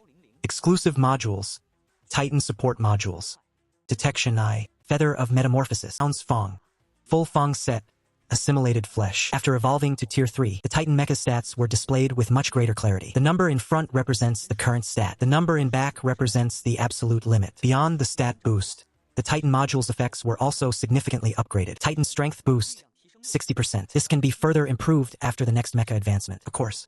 The biggest change was the addition of the durability gauge. Durability is displayed as a percentage, but it varies based on the unique design of each mecha. For instance, taking the same hit, when Huang Ting summons his heavenly domain mecha, the durability cost is only 1%, while for others, the same hit might cost 20 or even 30%. That is the true gap between them. The Titan mecha's overwhelming stats were enough to crush everyone in the Star Assembly. As for Shuo Yilong saying Huang Ting was storming in, he was truly overestimating himself. Don't get ahead of yourself, kid. Shuo Yilong had just barely stood up when he suddenly felt a chill down his spine. As he whipped his head around, he saw Huang Ting standing right behind him. Out of nowhere, his heart skipped a beat in pure terror. Instinctively, he lashed out with a strike. Bam! A massive shockwave blasted through the air. In an instant, Shuo Yilong was sent crashing to the ground. His mech armor flickered violently before vanishing completely. A one-hit knockout, such an absurd, terrifying sight, left the rest of the Zhongshin Guild members who were rushing to help frozen dead in their tracks. Everyone stared at each other, stunned and bewildered. Not a single one of them dared to take another step forward. Seeing them all paralyzed by fear, Huang Ting let out a cold, sharp huff. Tell Shi Rong to get out here and face me. The vice president already showed his face. Does he really think he can just hide like a coward? Inside the steel mill on the second floor, inside the manager's office, hearing Huang Ting calling him out by name, flash of pure malice crossed Shi Rong's brutal, scarred face. Some wet behind the ears brat. Daring to scream my name? He lunged out of the room like a madman, a deep blue mech armor instantly locking onto his body. Shi Rong's mech stood a towering 5 meters tall. The head was modeled after a shark's maw, and a row of razor-sharp fins lined his spine, capable of slicing through reinforced steel like paper. I'm gonna teach you today, kid, that there are some people you simply don't mess with. As his voice trailed off, the surface of his deep blue armor began to pulse with thin, glowing red veins. Those crimson lines gave off a sickening, metallic scent of blood. Finally decided to show yourself, huh? Huang Ting let out a cold, mocking sneer. With a burst of speed, his figure blurred into motion, and in the blink of an eye, he vanished from where he stood. The very next second, he was already right in Shi Rong's face. He threw a punch with everything he had. Shi Rong saw it coming and met him with a fist of his own. Boom.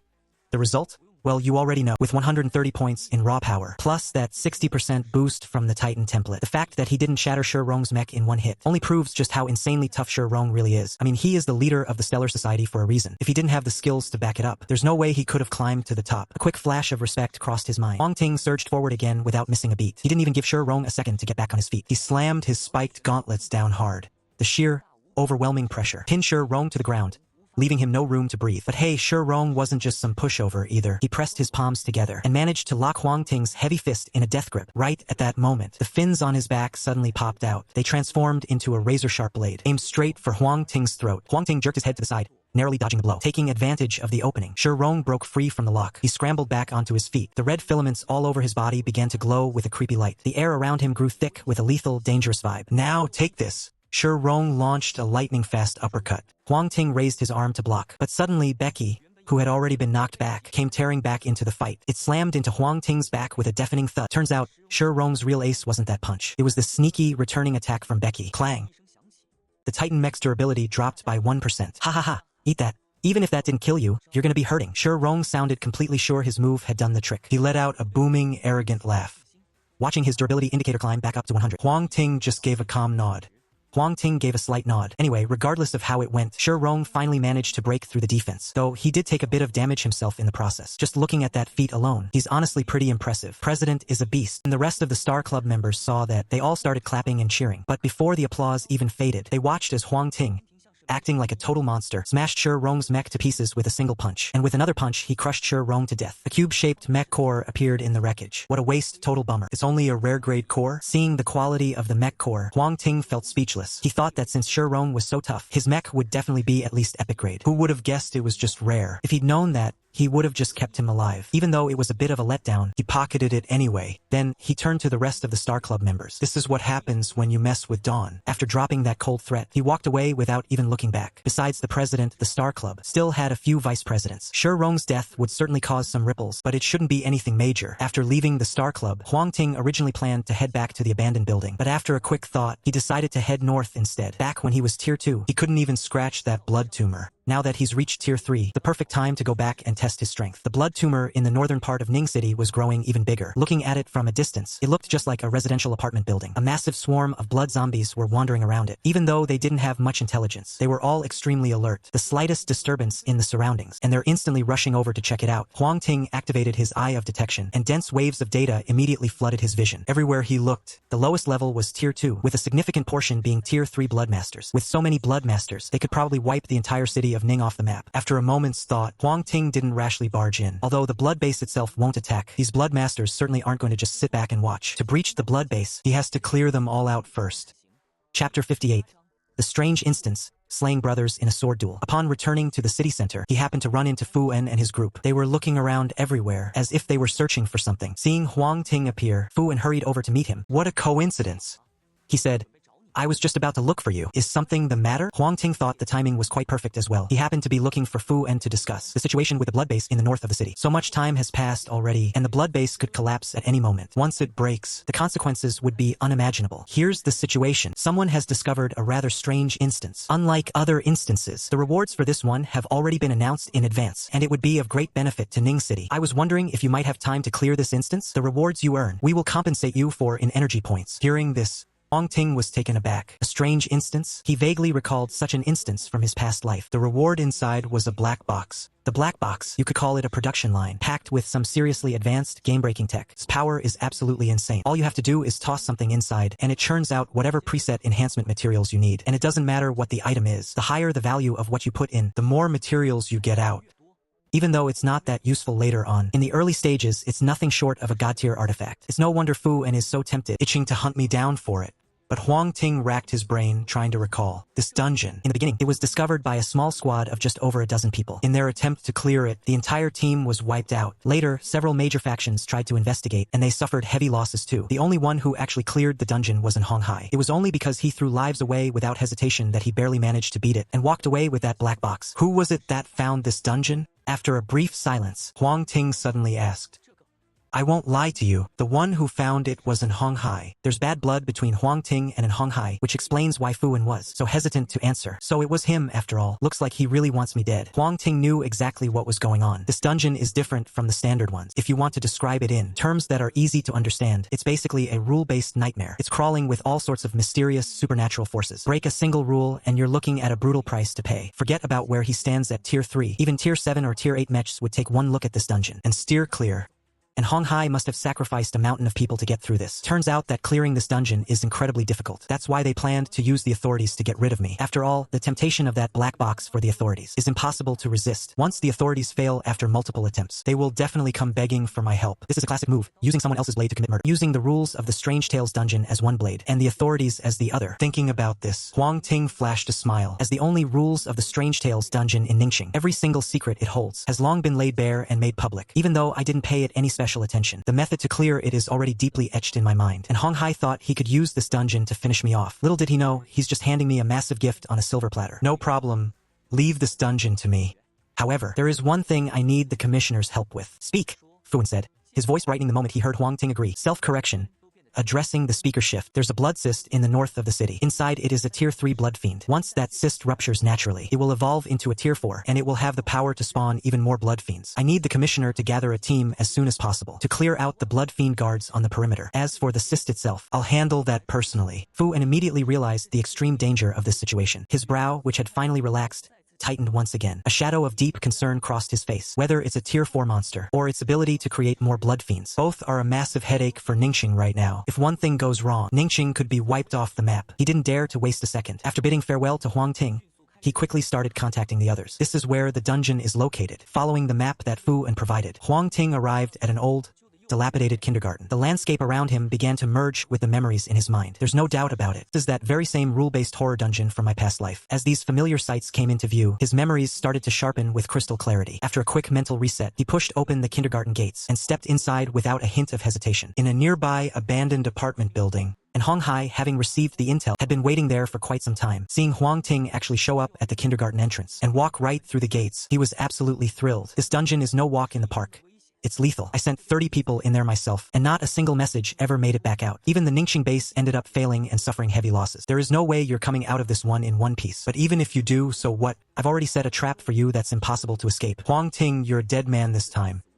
And Hong Hai was starting to get desperate. He had been watching helplessly as Huang Ting just kept getting stronger. Ever since he took over the Shanha base and founded the Dawn Alliance, it's fair to say that, as of now, doesn't have a single advantage over Huang Ting. Remembering all the humiliation he'd suffered before, a fire of pure rage ignited in Hong Hai's chest. This time, let's settle this once and for all. He let out a low growl, his eyes locked firmly on the kindergarten gates. 1 hour passed. 2 hours. 3 hours. Just as Hong Hai was starting to think Huang Ting had perished in the dungeon, the space by the gate began to warp and ripple. A moment later, Huang Ting's figure emerged. Even with the memories of my past life, clearing a dungeon like this is still a massive challenge. Huang Ting muttered to himself, every bit of it. His mind couldn't help but drift toward what he'd just gained. First on the list was the mystery box, the reward for clearing the dungeon. The black box is just an ordinary black box. It has an input slot and an output slot marked on it, and a huge indentation right on the top. It's incredibly simple to use. For example, if you want to produce a Soul Beast stone, you just place a Soul Beast stone into the indentation on top, and then shove some items into the input slot. The black box will automatically break those items down into energy points. Once the energy points meet the requirements, it'll craft a Soul Beast stone and pop it right out of the output slot. Next up is something that looks gray and crooked. It's white, about the size of a fist, and looks just like a heart. It's called a gargoyle heart. It's an excellent grade item with a special effect. It fires a petrification beam. The speed and duration of the petrification depend on the target. Huang Ting wasn't interested in the black box, but this gargoyle heart really caught his attention. If he guessed correctly, this gargoyle heart should be a mystic type item. It's just a shame. To trigger the petrification beam from this heart, you need to have at least a little bit of mystical attribute. Just as he was thinking this, Huang Ting suddenly sensed dozens of unfamiliar presences closing in around him. Heading straight for him was none other than Hong Hai's red mech. An ambush? Perfect. I'm just missing an excellent grade mech core. I won't be holding back this time. Huang Ting opened his palm, and a badge engraved with a wild boar appeared. The will of the wild boar. Ever since he got this item, he hadn't used it once. Now is the perfect time to see what it can really do. Chapter 59. And Hong Hai's prematurely cracked bloodline. A battle at the sea. A majestic, mutated wild boar appeared. It scraped the ground with its hooves, and charged like a speeding train. It slammed violently into a gray mech. Boom! The gray mech was sent flying by the mutant boar. It smashed right through a building. As for the mutant boar, it just shook its head, unfazed. Then it charged straight at another mech. Wang Nan, this thing isn't very agile. Go, distract it. The rest of you with me. And Hong Hai spotted the boar's weakness in an instant, and immediately started barking orders. At his word, one of the mechs stepped out from the crowd, blocking the boar's path. Pretty quick reflexes, huh? Looks like Hong Hai has grown quite a bit lately. Huang Ting muttered to himself, and lost interest. Whatever, the mutant boar is basically immortal anyway. If it dies, I'll just summon another one. He turned his gaze toward the red mech charging at him. Huang Ting's expression didn't change at all. Stop right there. Suddenly, a loud shout rang out. Huang Ting and Hong Hai both looked over and saw it was Fu An. So they ignored him completely, and Hong Hai didn't think much of Fu An at all. And as for Huang Ting, he didn't want any outsiders interfering right now either. Die! The red mech pressed its hands together, transforming them into a massive drill. In this form, and Hong Hai's speed reached its absolute limit. In the blink of an eye, he was already right in front of Huang Ting. Huang Ting let out a cold sneer, casually tossed 3 or 4 black objects, and darted backward. Seed bombs. Boom.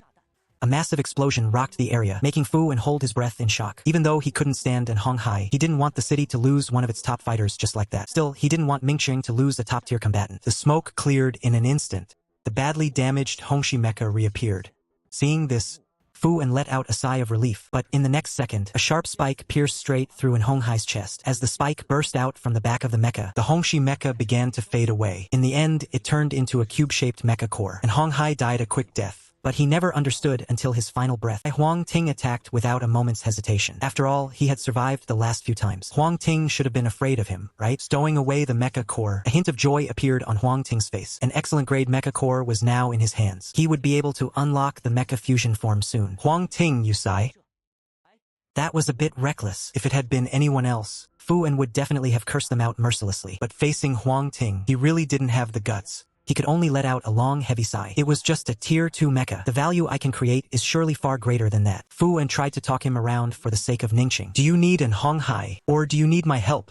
As Huang Ting said this, he took out the black box and handed it to Fu-en. Seeing the incredible power of the black box, Fu-en's eyes widened in shock. With this thing here, even 10 and Honghais couldn't compare. Huang Ting, I thank you on behalf of the people of Ningqing. You really are a great hero for our city. Fu-en's expression shifted instantly. He said with a friendly smile, Hey, I don't need any empty praise like that. I wonder what kind of price you are willing to offer? Mentioning the price, Fu-en hesitated a bit. Huang Ting didn't intend to let him off the hook. Grabbing the black incense, he turned and walked away. Once you've finally cleared your head, come back and tell me. A blood-curdling roar in the dead of night shattered the silence. Inside the abandoned building, Huang Ting bolted upright. He immediately opened the regional chat. The chat room was already in total chaos. Panic-stricken cries for help flashed across the screen rapidly. Even through the virtual interface, you could feel the sheer despair in their messages. After scanning through a few lines, Huang Ting's heart sank. Another massive horde of blood zombies had appeared in the north. This time, the scale was bigger than anything they'd seen before. The northern sector had completely fallen. Not a single living soul was left there. The survivors were all desperately heading south, looking for any shred of sanctuary. Such a massive gathering of blood zombies made Huang Ting suspect the worst. It meant the blood nest had ruptured. Only that thing inside the nest could possibly command such a swarm. And judging by their movements, they seemed to be coming for the negative condensation. This was going to be a massive problem. As thoughts raced through his mind, messages arrived simultaneously from Jian Guancelin and Fu-en. They confirmed his darkest suspicions. The northern blood nest had suddenly shattered. A Tier 4 bloodmaster had emerged. Not only had it taken control of the remaining blood zombies, but also, it was using the horde to overwhelm other mutant creatures. Then, it converted those mutants into more blood zombies. Now, that army of blood zombies was rolling toward Ning City like a snowball gaining speed. Upon realizing the gravity of the situation, a golden flash ignited in Huang Ting's eyes, and in the blink of an eye, a mech core appeared in his hand.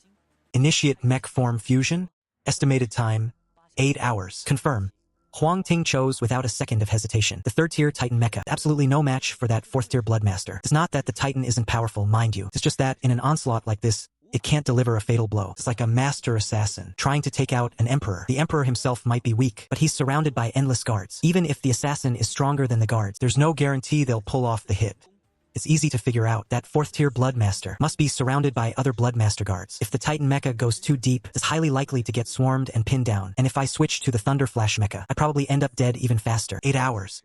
I just hope you guys can hold on that long, right there in the Huang Ting base. While waiting silently for the Mecha fusion to complete, in the northern part of Ningqing, the first line of defense had already been smashed by the Bloodmaster army. Damn it! Where the hell are all these monsters coming from? I don't know. They're charging again. Hold the line. Move. I can't hold them back anymore. Fall back. Everyone fall back now. Forget the first line. Abandon it. Retreat to the second line of defense. I'm saying it again. Everyone to the second line. Move it. The soldiers at Ningqing base fought hard, but they quickly realized they couldn't stop them. That tide of blood masters was simply unstoppable. They had no choice but to pull back to the second line. And that second line of defense happened to be right where Dawn is located. How could the first line collapse so fast? It hasn't even been an hour yet. Guanxilan looked pale, his face grim. There was nothing else to be done. He turned to Su Dehai and warned him, the guild president has already opened up access to the guild warehouse. Let everyone master. Everyone who knows the formula for the bone bombs. Step up now. Start mass-producing those bone bombs immediately. And you use your abilities to dig a massive trench of traps around the perimeter of the base. With this many blood masters out there, there's no way we can wipe them all out.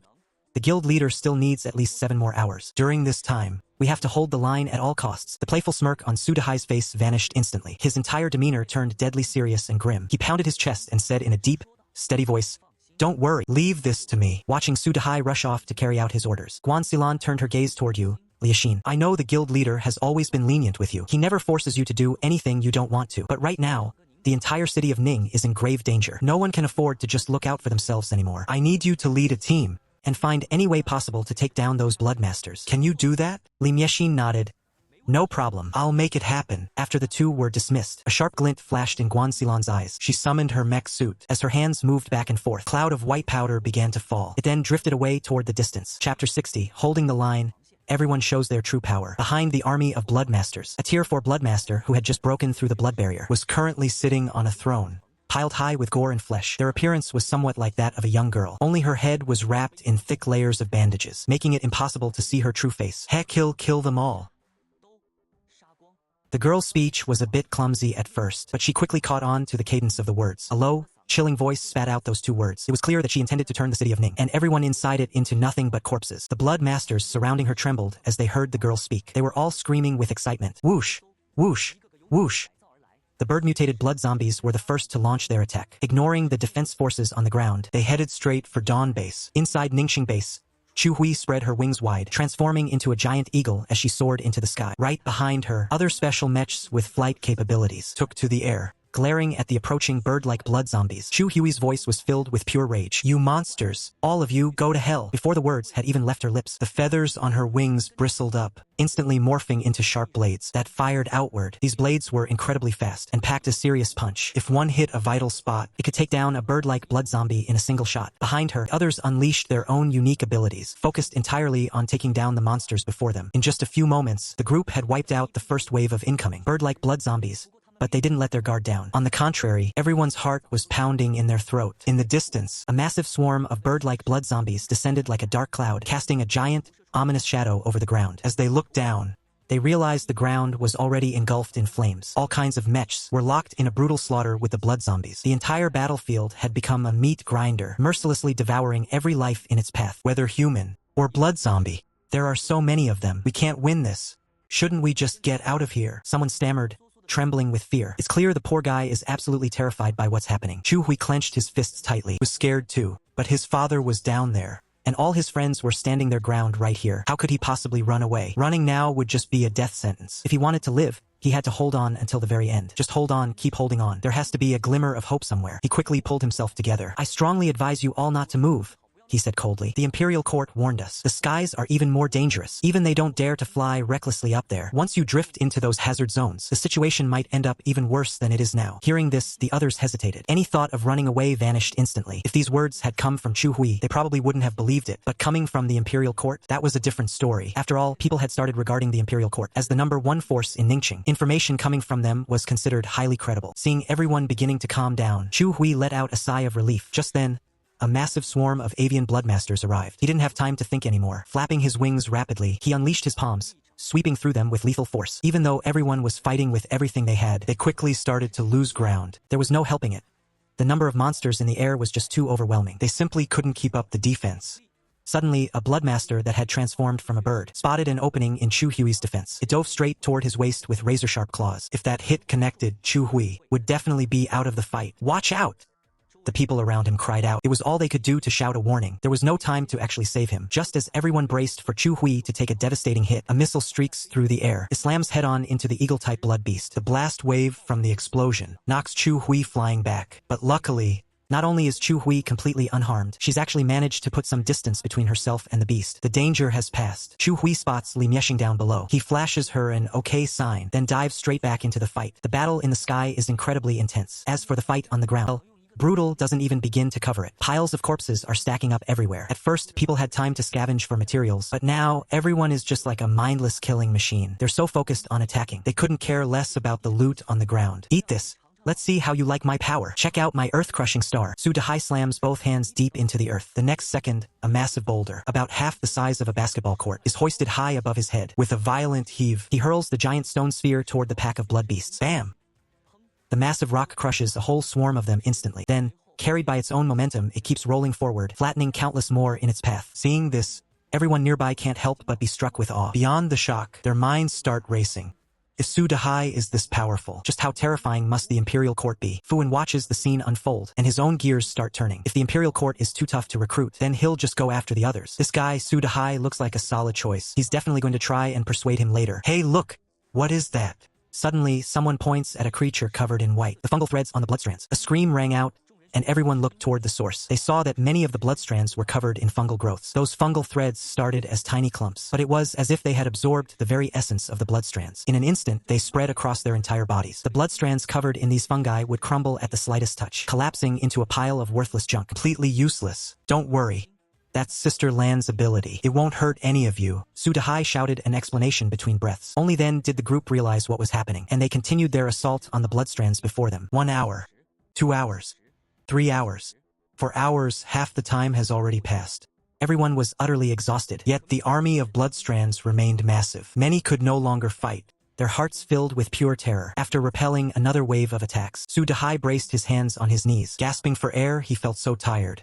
Really, completely exhausted, even more tiring than feeding 5 tigers all by himself. But there was no other choice. Working before was just for the money, but fighting now is for his life. If he doesn't give it his all, he's finished. Boss, hey, can you hurry it up? I can't hold on much longer. Sudahai wore a bitter expression and muttered to himself under his breath. Just then, he suddenly heard a violent, rumbling vibration from behind him. He turned his head to look. A massive wave of mechs was surging forward like a torrential flood. Yu Lang is here.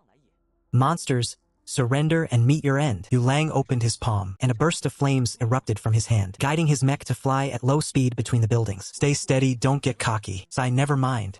It's fine to show off a little at a time like this. Ran Zijing originally wanted to school the others on how to flex, but after seeing the army of blood zombies ahead, he instantly ditched that idea. With one hand behind his back, he pulled his bone greatsword from his spine. He sprinted toward the front lines. The others followed suit, using their own methods to join the fray. The number of blood zombies in this wave far exceeded anything before. None of the major factions could afford to stay out of this. If they hadn't run into some powerful monsters on the way, which held them up for a bit, they would have been here long ago. But truthfully, their timing now is perfect. Let's call Chapter 61 Dawn. With these fresh reinforcements joining the battle, the pressure on the defense line eased up once again. 3 hours passed in the blink of an eye. It was nearing midnight. The blood zombie army was pinned down tight near the Dawn base, unable to advance even an inch. This enraged the 4th-rank blood zombie commander watching from the rear. Fine, I'll handle it, he growled, rising from his throne of flesh. His back began to ripple and churn. In a split second, a pair of fleshy wings sprouted from his back. With a powerful flap, his body lifted into the air, transforming into a blur that vanished into the sky. Roar! Roar! Roar! Seeing this, the blood zombies on the ground all began to shriek, growing increasingly feral and wild. High up in the sky, Chu Hui was nearing total exhaustion. If he hadn't purchased some energy-restoring potions from the system shop, he surely would have collapsed by now. Just then, a ghostly figure appeared right before his eyes, before he could even react, and was sent crashing down with a heavy blow. Chu Hui, who had been keeping a close eye on the situation above. Chu Jia's expression turned grim. He rushed forward instantly, only after seeing Guan Xilan catch Chu Hui safely in her arms did he finally heave a sigh of relief. He looked up toward the sky. The aura of a 4th-order blood master permeated the entire battlefield. In an instant, a shadow of despair was cast over everyone's hearts. Most of them were only 2nd order. How could they possibly stand against a monster of the 4th order? Guan Xilan stepped up at that moment. After enduring days of constant combat, she had already undergone a total transformation. The more dangerous the situation became, the colder and clearer her mind grew. 1st-order mechs, take over the defense line. All 2nd-order mechs, group up and prepare to engage. This shift would inevitably cost many lives, but there was no other choice. Facing an enemy this powerful, they had to buy time with their own blood. Upon hearing her command, someone immediately snapped. I'm not going to just throw my life away. With this many blood masters gathered here, there can't be that many monsters left to the north. Before he could even finish his sentence, the man suddenly realized that an object had appeared right in front of his face. When he struggled to focus his eyes on it, he finally realized that the object was, in fact, a tiny piece of metal. He seemed to realize what was happening. His face twisted in sheer terror. Guan Xilan opened her mouth to speak, but no sound came out. Turned out that, without anyone noticing, those metallic shards had already completely obstructed his entire throat. Thud. The mech collapsed to the ground and then dissolved into nothingness. A chill ran through everyone's hearts as they all turned to stare at Guan Xilan. As soon as one person runs away, everyone else will follow suit and bolt, and those who don't want to run will end up getting dragged down with them. This kind of monster isn't something 1 or 2 people can handle. If you want to survive, we have to stand together. If anyone even thinks about running, I'll kill them myself. I'm not making it out of this anyway, so if it comes to that, we'll all just die together. Guan Xilan wants to live too, but he wants to live like a human being. That's why he won't run. He only wants to win. Inside the khaki-colored mech, Sudahai quietly wiped the cold sweat from his forehead. Holy crap. Sister Lan is really ready to kill. Even though he'd noticed for a while now that Guan Xilan's mental state wasn't quite right, he never expected things to get this crazy. Still, you have to admit, Guan Xilan's move was incredibly effective. It shocked everyone into silence in one go. Even Fuan was impressed. already thinking about how to recruit him. This kind of tactic isn't uncommon on the battlefield. Many squads even appoint specialized commissars, just to keep morale from crumbling and prevent a total rout. While Guan Xilan's methods might be brutal, they're exactly what's needed right now. The first-generation mechs quickly moved to fill the positions left by the second-generation ones, pushing forward to fight. The second-generation mechs all huddled together, braced for the impact. The fourth-generation Blood Master easily wiped out the mechs in the sky, then retracted its wings and landed on the ground. A bunch of ants. You think you can stop me? You're all going to die. After some time spent adjusting, the fourth-generation Blood Master's speech had become much clearer. It no longer needed to pause between words. Hearing it speak, everyone's heart skipped a beat instantly. Fu Wen's mind raced. Since it can speak and understands human language, then communication might actually be possible. He stepped forward and asked in a deep, steady voice, "By the looks of you, you must have been human once, too. Is there anything we can't settle by just sitting down and talking? Do we really have to do it this way?" The fourth-tier Blood Master clenched his fists tight. His body, which was just over 1 meter tall, instantly bloated to over 5 meters. His muscles bulged and knotted, looking like a demonic mass of pure muscle. You call me a Blood Master and think I'm just a failed experiment of mutation. But you don't understand. This is the very starting point of evolution. Your bodies are far too weak, and your abilities are pathetic. You only rely on that thin sheet of iron to fight us. Why not just surrender and join me on the path to true evolution? Hearing this response, a chill ran down Fu Wen's spine. If it were just a mindless blood creature, that would be one thing, but the thing in front of them clearly possessed intelligence equal to a human's. And to top it off, it could use such manipulative rhetoric. Is this thing really just a monster? You've said all that, but isn't your goal just to kill us without breaking a sweat and turn us into blood masters? Everyone was lost in thought, except for Su Dahai, who showed no fear. He asked bluntly, "That's right." The fourth-tier Blood Master replied sharp and cold. "Since that's the case, let me ask you one more thing. If we get killed by you and turned into Blood Masters, will we keep this level of intelligence and regain our original consciousness? I told you, this is the beginning of the path to evolution. As long as you keep evolving, reaching this level of intelligence won't be hard at all. Once you evolve to a higher plane, you'll unlock even more incredible abilities. As for self-awareness, that's just useless trash generated by your old, rotting flesh. None of you need that." The fourth-tier Blood Master gloated, clearly thinking he'd won them over. Su Dahai chuckled. "Did you all hear that? No self-awareness left after you turn into Blood Masters, even if you regain your intelligence. Do you really think you'd even remember you were once human?" The crowd stopped overthinking. If you don't even have a sense of self, what kind of evolution is that? Better to just hack this monster to pieces and focus on upgrading our mechs. It seems you've made your choice. Since you won't agree, I'll just have to help you out. The fourth-tier Blood Master blurred, moving in a flash, and snapped a man's neck instantly. He thought this would terrify them, but to his surprise, their fighting spirit only burned brighter than ever. Facing fear, humans might be scared, but when staring death in the face, they become incredibly calm. "Fight! For humanity, and for ourselves," Horan roared, and was the first to charge. He didn't just buy his title as inspector. Someone who doesn't care about the people could never hold that position in their entire life. "Follow me. Charge." The crimson mech streaked across the battlefield, with Yu Lang right behind him. Su Dahai followed closely, and Ran Zijing. No one in Chutown took a single step back. They all surged forward to meet the enemy. Mech fusion complete. Give the new mecha a name. Inside the abandoned building, Huang Ting, who had been waiting in silence, suddenly snapped his eyes open. Let's call it Dawn. Chapter 62, Shadow Space. Emperor Chongshan.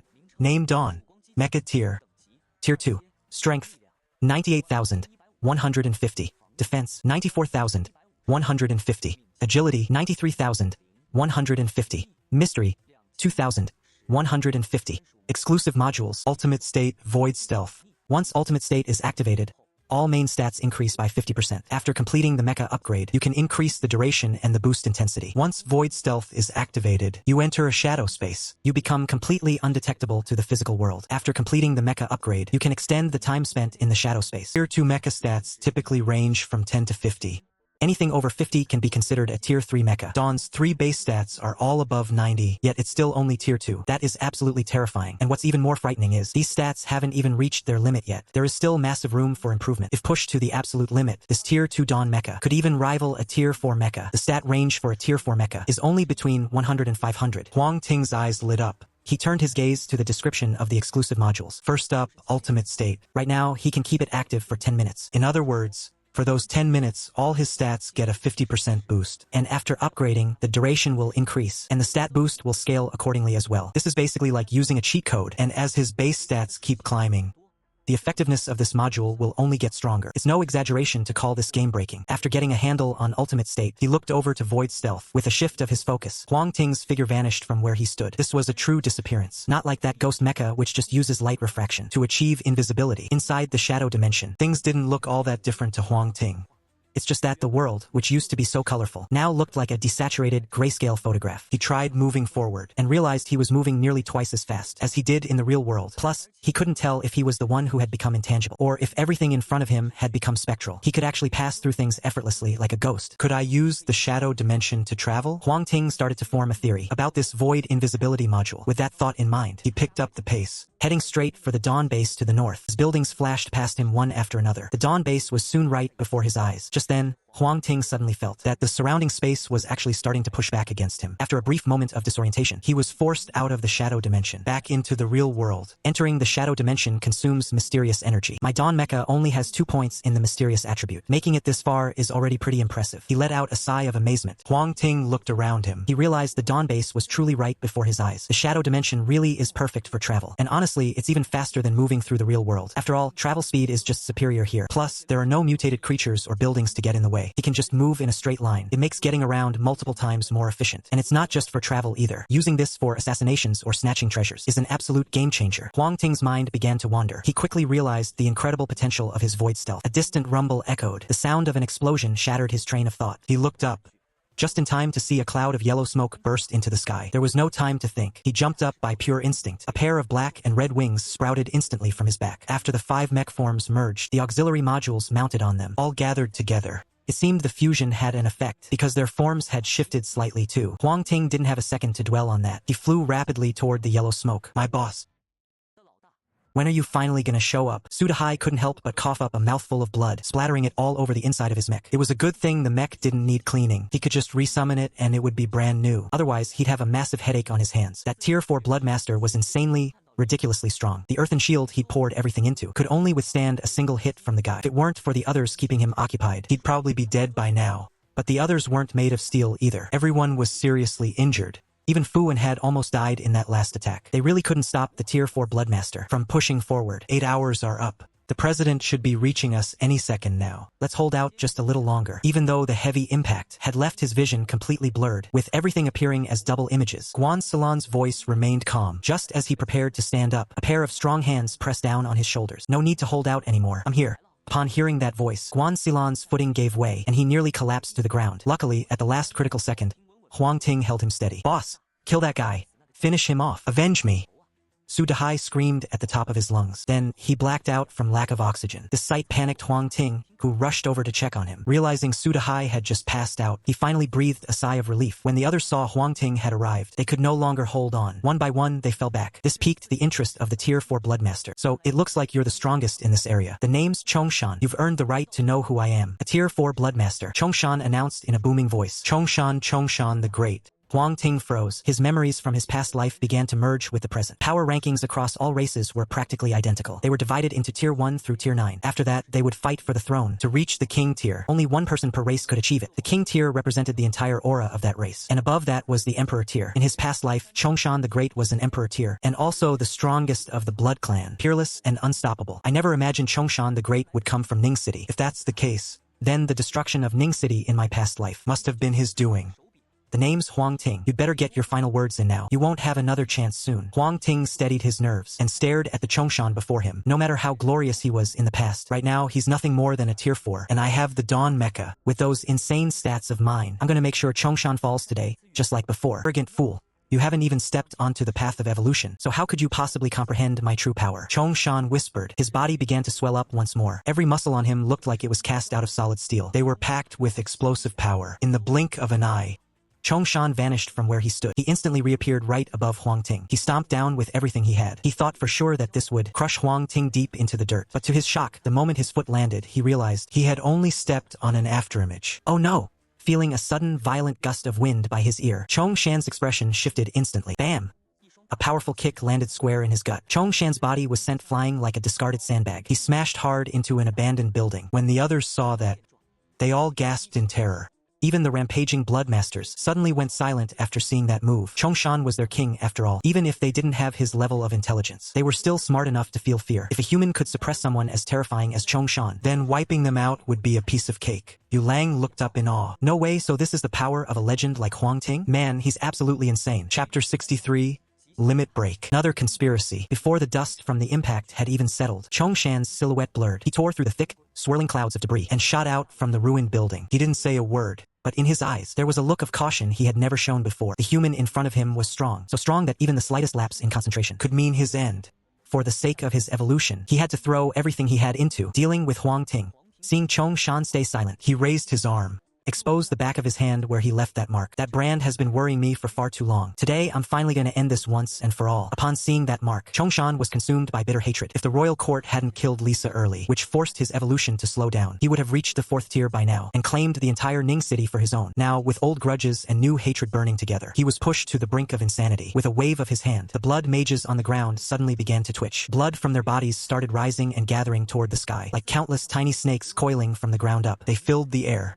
Their twisted movements carried a chilling, deadly threat. Everyone stared in stunned silence at the scene, forgetting even how to breathe. Seeing this, a flash appeared on Huang Ting's hand. A grayish-white object materialized. The gargoyle heart. Every point of mystery stat represents 10 units of energy. To put it simply, that's 10 MP. His mystery stat is 2, so that converts to 20 MP. Earlier, while traveling through the shadow dimension, he had exhausted all his energy. By now, he had recovered 5 points, just enough to trigger the gargoyle heart. As an invisible surge of energy poured into the heart, the object, which looked just like a cold stone, suddenly began to beat. In an instant, a ray of grayish-white light shot out, striking Chongshan directly. Arg! Chongshan let out a blood-curdling roar. His movements were cut short instantly. The blood floating in midair lost its pull and splattered all over the ground. It was like a rain of blood, drenching everyone head to toe.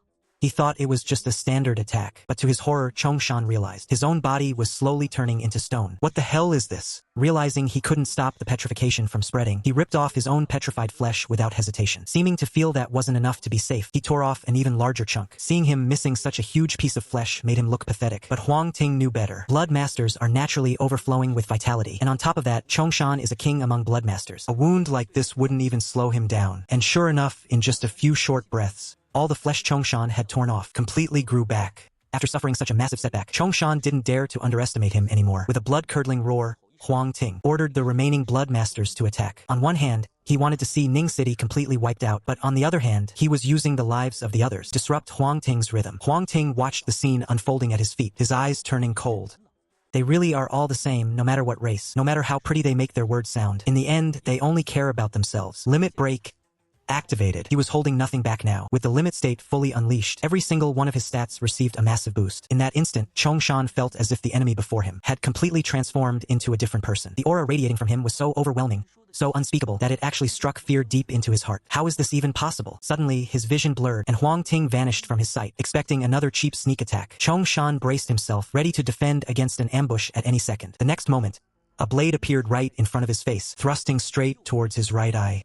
Chongshan was struck with panic. Usually, sneak attacks come from behind or from blind spots above or below. Never straight on like this. Even if it wasn't these areas, a flank attack should have worked. But somehow, Huang Ting came at him head-on, and he didn't even notice it coming. What on earth is going on? The serrated spike drove straight through Chongshan's right eye, spraying a massive burst of blood. How dare you hurt me? Die, you bastard! Chongshan threw a desperate, powerful punch, landing it square on the Shuguang mech. He felt a sense of relief, thinking he'd finally forced Huang Ting's mech back. After all, everyone else's mechs were mostly pathetic in terms of defense. He could break through their armor with a single strike. But Huang Ting stood his ground like a monster and slammed a fist right into his jaw. Thud! Chongshan's body lost its balance, spun around in mid-air, and crashed hard into the ground. To Chongshan, this level of injury was nothing, but he was completely bewildered. This kind of raw attack power, is that even something a human being should possess? Before he could even process it, a spiked fist slammed into his body, followed by a relentless barrage of punches, raining down on him like a heavy downpour. Every single hit left him battered and bloodied. Destruction. Regeneration. After being destroyed and repairing himself countless times, Chongshan's internal energy finally ran dry. He was no longer able to heal his wounds. System alert. Boss variant Bloodmaster eliminated. Tier 4 loot obtained. All attribute blood core. Level 3. 5 units of psionic essence. 5 pieces of blood-colored quartz. Affiliate module. Blood-colored serrated blade, and a small pile of items dropped. Huang Ting picked them up one by one to inspect them. The all-attribute blood core. It's an upgraded version of the standard elemental blood cores. Just as the name implies, it can boost every single stat he has, with its mysterious power. He crushed it in one go. Drops landed right onto the Dawn Mecha. The blood slowly seeped deep into the machine's core. The Dawn Mecha's stats shifted once again. Name, Dawn Mecha. Level, Tier 2. Strength, 101. 150 defense, 97. 150 agility, 96, 150 Mystery. After the boost, Huang Ting tucked away the psionic essence and the blood-red quartz. Both of these are top-tier upgrade materials. They are incredibly rare. Finally, his gaze landed on the auxiliary module called the Blood-Red Serrated Blade. Name: Blood-Red Serrated Blade. Rarity: Epic. Type: Upper Limb Module. Effect 1. A special weapon containing boundless power. Increases arm strength. Strength boost, 10 points. Effect 2. King's Weapon. Comes with an aura of intangible intimidation. Once equipped, it reduces the stats of enemies below your level by 40%. Continued %. Reduces stats of enemies equal to your level by 15%. Reduces stats of enemies higher than your level by 5%. Effect 3. Unique Serrated Design. Inflicts a bleed effect. This effect can stack. Description: don't let its menacing appearance scare you off. One day, it might truly become the weapon of a king. The blood-red serrated blade felt icy to the touch. It looked like a weapon crafted from a spine, covered from top to bottom in razor-sharp teeth, with a faint, bloody hue running through it. Matching its cool look were those 3 insane effects. That 10-point strength boost goes without saying. If a Tier 1 mecha equipped this giant blade, it could instantly unleash the destructive power of a Tier 2. Even for Huang Ting, 10 points of strength isn't just pocket change. It's incredibly rare and precious. And that second effect, the intangible intimidation, is just broken. Any enemy ranked lower than the user, when facing this blood-red serrated blade, will have all their stats slashed by 40%. They'll be nerfed into the ground. Even the copper tier suffers a 15% reduction. What makes it even more valuable is that it works just as effectively against higher tier enemies. The bleeding effect is also a pretty solid debuff. Not to mention, it stacks indefinitely. With the Scarlet Greatsword in hand, and combined with the Dawn Mecha, even without activating the limit break state, he can easily crush Chong Shan. Let's get these corpses cleaned up first. We can deal with everything else later. After tallying up the spoils, Huang Ting looked over at Guan Xilon and instructed,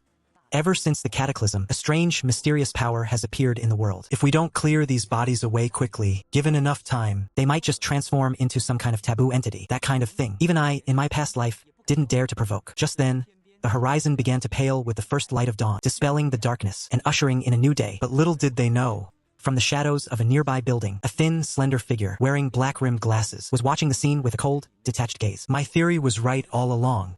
Mechas are just external tools. Only by embarking on the path of evolution can one truly be considered powerful. He paused to observe for a moment, but noticing someone approaching, he turned and slipped away. Chapter 64. The capital, Shangjing. Xiang Yiyang asking for gold tickets. Cleaning up the corpses didn't take much time, though there were still some lingering issues regarding the distribution of materials. But for now, that wasn't the priority. After resting for 2 days, Huang Ting called over Guan Xilon and Su Dehai. There aren't any major threats in the immediate vicinity of Ning City. While we have this window of time, I plan to scout out the route to the capital, Shangjing. Jing, the capital of the Milk Dragon Kingdom. It has a massive population of 30 million people. There are even more monsters there, but there are also more powerful fighters and opportunities for those who can seize them. As great as Mingqing is, at the end of the day, it's still just a small town. It's fine for starting out, but for the late game, you absolutely have to head to a massive city like that. Before the apocalypse hit, getting to Beijing only took half a day. If you took the high-speed train, you'd be there in 2 or 3 hours. It's definitely time to go and scout it out. Guan Xilon nodded. Back when GPS was still working, 800 kilometers wouldn't have been a problem, let alone 8,000. But now, without navigation, they're basically flying blind. Mingqing has hit its growth limit. Heading to a major city is definitely the right call. I've been to Beijing before. Aren't there road signs all along the way? We can just follow the signs. Dehai asked, looking confused. And what if those signs were destroyed by monsters? Do you really expect to ask a blood-crazed monster for directions? Guan Xilon snapped back at him. She actually had a point. Su Dehai shrank back, realizing he'd said something stupid, and kept his mouth shut. Huang Ting leaned forward slightly. He didn't dismiss the idea immediately. Sure, there are signs along the road, but the 3rd global mutation is almost upon us. When that happens, the entire planet will undergo a massive transformation. Even if those signs are still standing, they won't be of much use. On this trip, we just need to memorize the landmarks along the way, or anything else that really stands out. The 3rd mutation, Guan Xilon and Su Dehai exchanged a look, but didn't press him for more details. They just assumed Huang Ting had some kind of ability to foresee the future. I never imagined Huang Ting was a reincarnator. Pack your things. You two are coming with me. This trip is going to take a long time. He gave a brief explanation. Huang Ting didn't say anything more. He just told the 2 of them to go and get ready. Soon, they were finished packing. Huang Ting handed over the Dawn base to Li Mie, Xing, and the Chu family town. Then, he quietly left Fenghua base with the 2 of them. Ever since An Honghai died, things had taken a turn for the worse for Fenghua. If it weren't for their decent foundation and their large number of survivors, the whole place would have fallen apart by now. Deep in the lowest level of the base, there used to be a massive multi-level underground parking lot. It was incredibly spacious, but it had since been converted into a series of specialized prison cells. Inside, they kept all sorts of blood-soaked mutants and various low-level mutated creatures. As long as I'm here, Feng Hua won't disappear. Oh, and Honghai, poor old and Honghai. I was planning to deal with you a bit later, but I never thought you'd go and die first. Then again, this works out perfectly. Now there's nobody left to restrict my research. Soon. Very soon, I'll figure out how to mutate safely. So what if mechs are powerful? True power comes from evolving your own body. I'll be the very first to walk this path of evolution. Jiang Yinyang, with his long, flowing hair, pushed his black-rimmed glasses up the bridge of his nose. He looked absolutely fanatical. He was a top student who had returned from studying abroad. He was incredibly talented and had a genius-level intellect, but because of his humble family background, he could never land a decent job. He ended up stuck as nothing more than an Honghai's personal assistant. Ever since the apocalypse began, he had developed a twisted obsession with mutated creatures. He wanted to uncover the secret behind their mutation, and as luck would have it, and Honghai agreed. He thought it was an area worth looking into, so they turned this underground parking garage into a secret lab. First, things were fine, and Honghai was actually quite interested, but as time dragged on, seeing that Jiang Yinyang hadn't produced any real results, he started to lose his patience. Once he lost an Honghai's backing, Jiang Yinyang's research hit a dead end. Some of the materials even had to go out and hunt for himself. From that moment on, he set his sights on taking Fenghua for himself, a faction with such incredible potential, rotting away in an Honghai's hands. It was a complete and utter waste. Only he could lead Fenghua to greatness. 2 days flashed by. Inside the underground parking lot, Jiang Yinyang gripped a vial of glowing green serum. This was his first-generation mutation serum, promised power while keeping the user's mind intact. He popped the cap off the vial, revealing a razor-sharp needle. "Let's embrace evolution together," he whispered. Jiang Yinyang let out a wild, manic laugh. He raised the syringe and jammed it straight into his own neck. As the green liquid slowly flooded into his veins, his pupils shrank to tiny, pinprick dots. Then they suddenly dilated into massive vertical slits. His eyes were pitch black, like an endless abyss pulling you down into the dark. But that was just the beginning. Veins started bulging all over his head, writhing and pulsing like twisted, oversized earthworms under his skin. Then his body began to swell and grow, covered in eerie, blood-red patterns. If you looked closely, you'd realize those blood-red markings. They were identical to the ones on the Bloodmaster. In the blink of an eye, Jiang Yang shot up from 1.70 meters to over 3 meters tall. He radiated such a savage, menacing aura. And that wasn't all. Underneath his original arms, 2 more pairs of arms sprouted out. Each pair held a sharp, blade-like stance. One swipe of his hand, the steel workbench, was shredded like it was made of paper. This kind of power is absolutely terrifying. Wait, the mecha. I wonder if the mecha has changed. 2. Jiang Yang gritted his teeth and made a bold move. He attempted to summon his mecha. He figured it wouldn't work, but to his surprise, the mecha materialized successfully. Not only that, but its form had shifted. It had become much more powerful and far more sinister. Armed with this new strength, Jiang Yang tracked down 5 of the Starfather's subordinates. He injected each of them with the mutation serum, perhaps because this first generation of serum wasn't quite perfect. 3 of them turned into mindless monsters on the spot. Jiang Yang cut them down without breaking a sweat. The remaining 2, however, successfully transformed. Their power skyrocketed. They went from being mere second-tier fighters to hitting the absolute peak of the 3rd tier. Relying on this overwhelming new strength, Jiang Yang seized total control over the Fenghua faction. He became the absolute, unquestioned dictator. Next, he set his sights on the Zhongxin Association. With Shi Rong gone, the group was practically falling apart. If they managed to elect a new leader, it would definitely be a headache to deal with them later. But now, using the mutation serum as bait, Jiang Yang had already secured the loyalty of Zhuo Yilong and the other 2 vice presidents. With a single stroke, he became the new leader of the Star Alliance. Now that Jiang Yinyang has taken control of all their forces, his power has grown even stronger. On top of that, he's been using a mutational serum. Forge an army of mutants. They possess the brutal, raw strength of mutated beasts, while wielding the devastating destructive power of life-linked mechs. Their combat strength is, honestly, a cut above the Ningxing base military. After bringing Fenghua and the Star Alliance to heel, Jiang Yinyang has set his sights on the Dawn base. He is itching to test the skills of the top fighter in Ningxing. Chapter 65. Submit or die. Seeking gold tickets, the Dawn base. Chu Jiajin is down on one knee, his mech armor shattered to pieces. The other high-ranking officials of the Dawn base are in even worse shape, having already slipped into a deep, unconscious state. Jiang Yinyang clutches his broken arm, grimacing in agony. He has to admit, Chu Jiajin really knows how to pack a punch. He had to play every single one of his trump cards just to take him down. Boss, here is the serum you asked for. A subordinate hands Jiang Yinyang a vial of deep green liquid. Without a hint of hesitation, he pops the cap off and plunges it straight into his neck. As the serum fades into his system, Jiang Yinyang's mangled arm begins to squirm and twitch. In just a few short minutes, the arm that had been snapped clean through has actually knit itself back together. Seeing this, Chu Jiajin is visibly shaken, his face etched with pure shock. Insane, absolutely insane. You've become no different from those monsters. The apocalypse has dragged on for so long that, naturally, he can see it at a glance. The mutation taking hold of Jiang Yinyang. What he can't wrap his head around is how Jiang Yinyang can still maintain his self-awareness and summon his life-linked mech at the same time. If it weren't for those 2 things combined, Jiang Yang could never be a match for him. No, I don't need wind.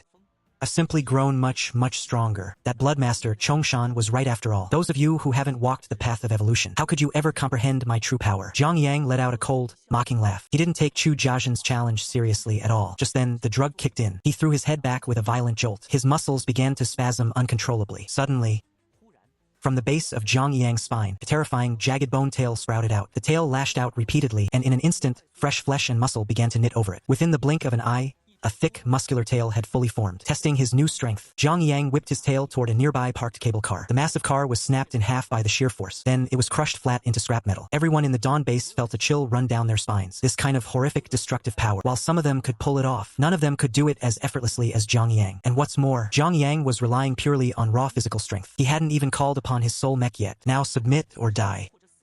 Take your pick.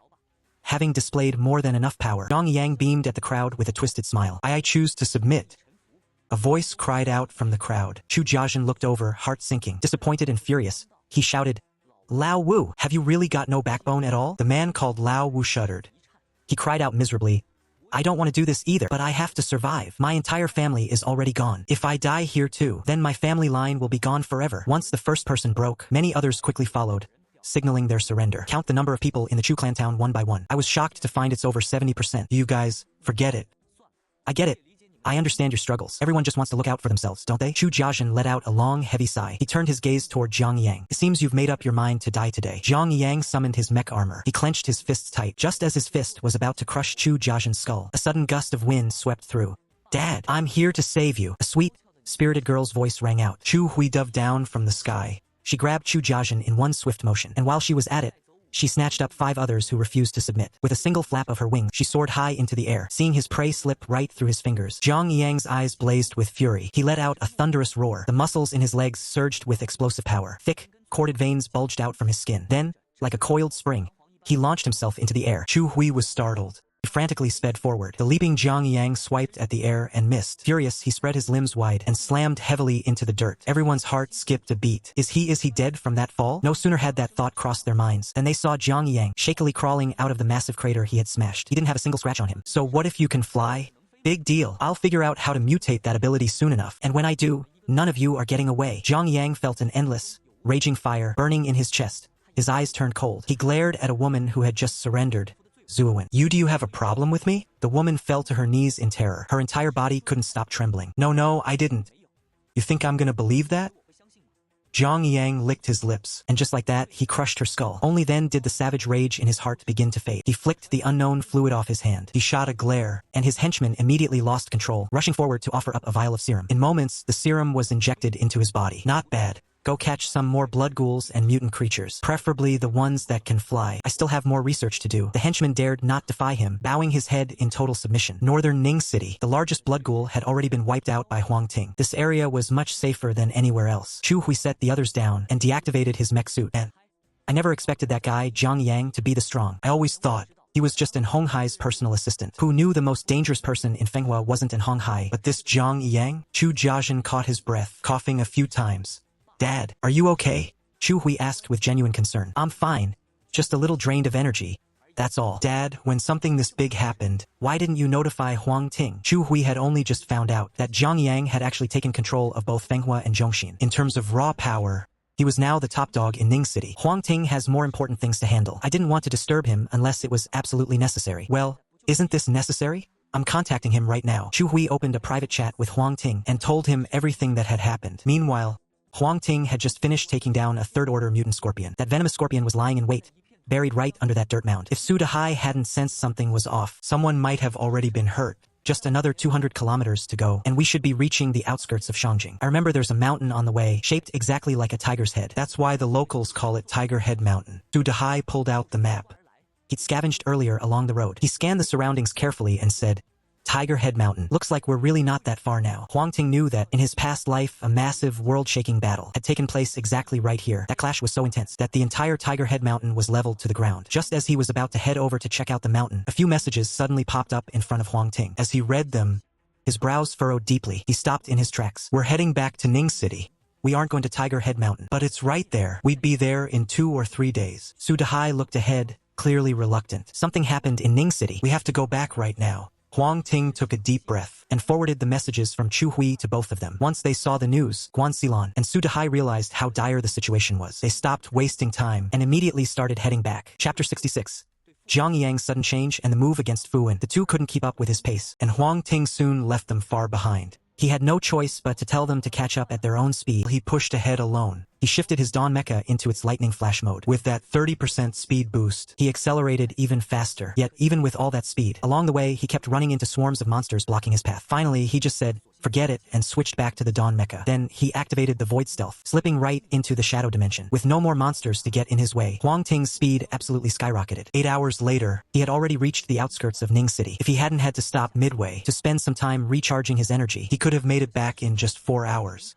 On the north side of Ning City, he found Chu Jiazhen and the others, hiding out in a mountain cave. After a few hours of resting, Chu Jiazhen was looking much better. What the hell actually happened? Give me the full story. Chu Jiazhen managed a bitter smile and began to explain. The others chimed in here and there to fill in the gaps. After listening to it all, Huang Ting finally pieced together the big picture. Basically, Jiang Yinyang developed this mutant serum that lets you keep your sanity while gaining insane physical strength. As for that kind of stunt, all Huang Ting could say was that he felt sorry for them, and he was ready to take Jiang down. This whole mutation thing isn't just some science experiment gone wrong. There's a lot of dark, mysterious power mixed in there. The only reason Jiang Yinyang is acting so cocky right now is because his mutation level isn't too deep yet. He's still technically human. But if he keeps mutating, he's going to lose his humanity for good. By then, forget about summoning his core mecha. I doubt he'll even be able to hold onto his own consciousness. He'll either become a mindless bloodmaster or some twisted new consciousness will be born inside that old shell of his. Either way, Jiang Yinyang is heading straight for his own destruction. Leave this to me. You guys just stay here and get some rest. It won't be long now before I head back. The Imperial Court rose up and flew toward the base of the dawn. Since you dare to provoke me, then be prepared to meet your end. I just wonder if I take out Jiang Yang, what kind of sweet loot will he drop? Ningqing base. I'll give you all one last chance. Surrender or die. Jiang Yang flapped that pair of hideous, dark brown leathery wings on his back, hovering in midair. This ability to fly might look high-end, but it's actually pretty simple. You just need to mutate in a specific direction. He stopped trying to be human a long time ago, so he didn't mind these wings growing out at all. He'll make do with them for now, and wait until he can mutate again, to grow a much better-looking pair later, attacking the base. Inside, Zhang Ilyang's face was twisted, burning with pure rage. They were the military, representing the nation's dignity. To be provoked on their own doorstep like this, how could they possibly sit back and take it? Following his order, dozens of mechs flew out of the base and fired a barrage of crimson lasers straight at Jiang Yang. Jiang Yang raised an eyebrow, his wings flapping rapidly as he darted around like a ghost, effortlessly dodging the streak of red light. Well, you all brought this on yourselves. He gave a cold snort and summoned his bonded mech. By now, his mech was no longer the type that completely encased him. It looked more like an exoskeleton armor, but Jiang Yang's combat power hadn't dropped one bit. Quite the opposite, combining that exoskeleton armor with his own mutated flesh. The power he's unleashing is multiplied exponentially. In a flash, he appears right behind a soldier. Crack! His massive hand clamps onto the soldier's head, and he actually just rips it clean off. Seeing such a brutal display, get everyone else, even Fu En and Zhang Ilyang inside the base, are completely stunned. That such terrifying power is in the hands of someone like him. It's just a tragedy. Fu En's voice is laced with a mix of fear and envy. If only they had technology like that, controlling Ning City would be a walk in the park. But just as he's lost in those daydreams, a figure suddenly appears right in front of him and grips his throat in a tight, iron hold. Inspector Fu. Everyone is shaken. They gasp in shock. Zhang Ilyang's heart is pounding, stuck in his throat. As the highest-ranking government official in Ning City, if Fu En dies here right in front of him, there's no way he's getting out of this alive. Inspector Fu, I heard your credentials aren't even as good as mine. Just born into a good family with the right connections. That's the only reason you're the inspector of Ning City. While someone like me, with no money and no power, I'm stuck working as someone else's personal lackey. Hey, a personal assistant? How is that any different from being someone's dog? Sarcasm drips from his words. His malicious voice echoes right in Fu En's ear. I have to admit, your capabilities are truly exceptional. But if you could just use them for the right cause, you would have so much more than you do now. Fu En tries to reason with him. Save the high and mighty talk. Without background or connections, this is the only path I have left. But looking at it now, things aren't too bad. Soon, the entire Ning City will be mine. Zhang Yang burst into hysterical laughter. Say goodbye, Inspector. He tightened his grip, slowly crushing Fu En's defenses. Crack, crack, crack. Fu En's armor let out a screeching sound, pushed to its absolute limit, as if it were about to shatter at any second. Just then, a jagged blade appeared right behind Zhang Yang. With a swift, upward diagonal slash, *shing, a crisp sound rang out, and Zhang Yang's arm was cleanly severed. He plummeted to the ground, completely out of control. Fu En quickly steadied himself, then turned to see the wielder of the blade, Huang Ting. He was stunned, Never expecting Huang Ting to show up here. Better late than never, right? Inspector, let's catch up later. Seeing Zhang Yang struggling to climb back up, Huang Ting dove down, his blood-red serrated sword swinging down ruthlessly toward the top of Zhang's head. Zhang Yang made a split-second decision, raising his armored arm to block the blow. The moment the red blade touched the armor, it sliced right through like butter, taking Zhang Yang's arm off with it. Zhang's face went deathly pale in an instant, his lips trembling uncontrollably. He scrambled to put distance between himself and Huang Ting, flashing back toward his subordinates. Bring it here. Now. He let out a low, beast-like growl. His subordinate gasped in fear, quickly rushing over with a small case. As the case clicked open, rows of deep green vials were revealed. Huang Ting, you can't beat me. I am a genius. He snatched up the vials in a frenzy, stabbed straight into his heart. Boom. A strange, rhythmic thumping. A heartbeat suddenly echoed out. Zhang Yinyang let out a wild laugh, his laughter spiraling into pure madness. Huang Ting's pupils constricted. He couldn't stop his eyes from darting toward the severed arm. Right there, on the jagged, broken bone, raw flesh was sprouting out with insane speed. It swelled up just like industrial spray foam, starting small at first, then expanding rapidly. In just a few quick breaths, Zhang Yinyang had grown an entirely new arm. It didn't stop, it kept growing, reaching 6 meters in length, towering as high as a 2-story building. The arm was covered in grotesque, oozing blisters. Pop! Pop! One of the blisters burst, revealing a human face inside. Then, more and more burst open one after another, exposing all kinds of twisted organs, ears, eyes, noses, even the twitching tail of a rat, and a row of sharp, jagged teeth. That's the result of the 67th body enhancement formula, plus the side effects. Seeing this display, most of the people nearby felt so sick they turned away, doubled over and started vomiting. Even veterans like Fu En and Zhang Ilyang, who had seen it all, couldn't hold it back. They were all retching their guts out. Huang Ting clicked his tongue, looking slightly disgusted. I have to say, back in my past life, when the world was crawling with pollutants, you'd still rank pretty high on the ugly scale. As the world progressed, various eldritch gods would emerge. Their power radiated onto Blue Star, causing creatures that were already mutated to undergo even more indescribable, horrific transformations. This thing, it no longer belonged to the category of mere mutants. They have a more technical term for it. Contaminant. Clearly, because of Zhang Yinyang's reckless actions, he's successfully turned himself into one, and the ugliest one at that. With the sudden appearance of those bizarre, deformed arms, the mecha armor Zhang Yinyang was wearing vanished completely. From this moment on, he's no longer considered human. He's nothing more than a straight-up monster. In a flash, detection eye, activate. A stream of data instantly appears. Name, Contaminant Zhang Yinyang. Rank, Elite Level 4. Threat level, extremely high. Extremely high? Huang Ting lets out a cold laugh. He raises the blood-red serrated blade in his hand. An invisible wave of energy pulses outward. Zhang Yinyang's momentum drops instantly. This is thanks to the secondary effect of the blood-red blade. Huang Ting named it King's Presence. Having lost his sanity, Zhang Yinyang has no idea what's happening to his own body. Right now, all he wants is to destroy everything in his sight. And first on the list is wiping out the person who dares to stand in his way. He lets out a roar, swinging his massive, twisted arm straight at Huang Ting.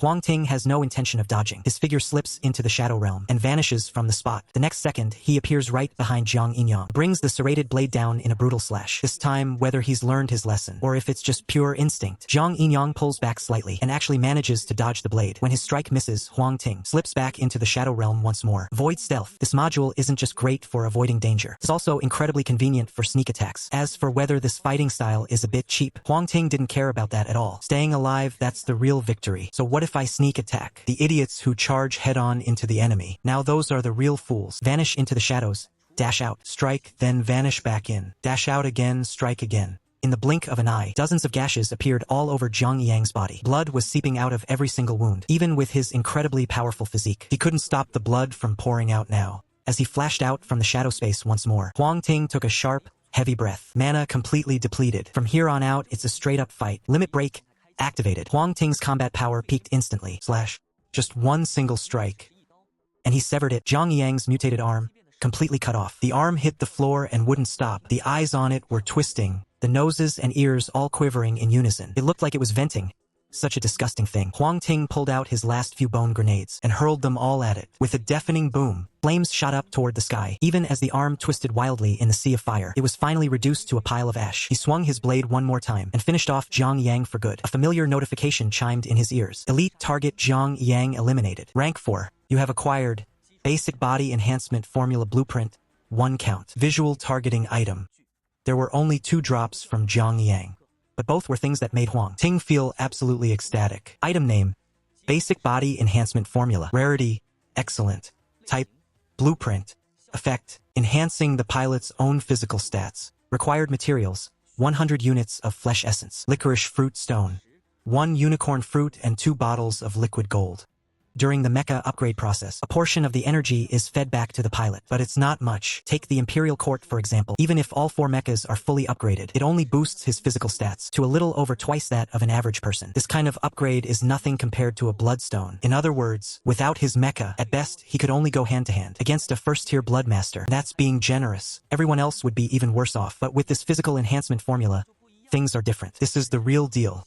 He does remember a few body-strengthening formulas, but the materials required are way too high-end. It's useless to take them out right now. Putting the enhancement formula away, Huang Ting turned his attention to the Vision Landmark. This is another incredible item. Name: Vision Landmark. Quality: Epic.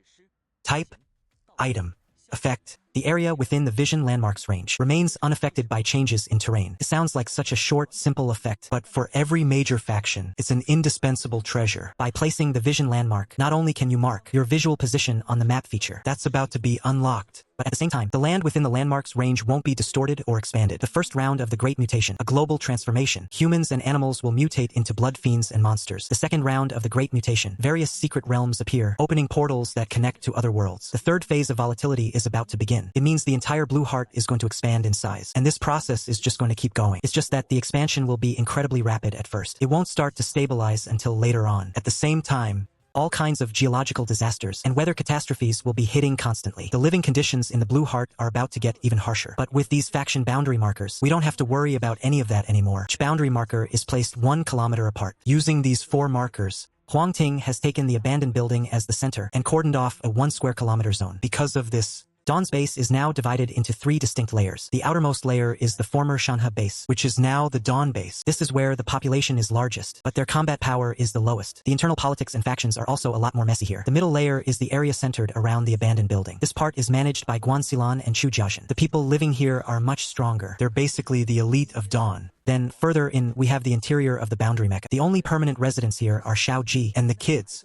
Besides them, only Guanxilan, Sudahai, and Chu Jiajin have ever been inside. Even Li Miexin has no idea that this inner sanctum even exists. After dealing with Jiang Yang's situation, Huang Ting immediately started a purge to clean up Dawn. The outer layer is filled with all sorts of people, and you never know who you're dealing with. For the sake of Dawn's future, these elements had to be cleared out. Under the absolute terror of Huang Ting's overwhelming power, even those who were being purged didn't dare to utter a word of complaint. One by one, they all packed up and left Dawn without a peep. After that thorough cleanup, the overall atmosphere within Dawn instantly took a turn for the better. Back to Huang Ting. He's propping up another talent named Luo Shouping to take the reins. Luo Shouping's mech is based on a yak. Don't underestimate his strength. Plus, he's a total expert when it comes to management. The reason Huang Ting is backing him is simple. For one, the Dawn organization really needs a professional to keep things running. On the other hand, he's worried about the Chu family gaining too much control. So he's deliberately finding a rival for them. It's not necessarily out of distrust. It's all about maintaining a balance. Once he wrapped all that up, Guanxilan and Sudahai finally showed up, fashionably late, but they didn't come back alone.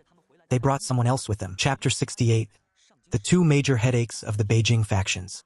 This is He Lizzie from the Snow Wolf base. Sudahai from Mech Street knew him, but Huang Ting didn't, so he jumped in to make the introduction. Huang Ting gave a slight nod. Even though he didn't know He Lizzie personally, he had heard plenty about the Snow Wolf base. There are 7 major factions in Beijing. They are Longting, Hongye, Tianjiao, Knights, Snow Wolf, Iron Fist, and Golden.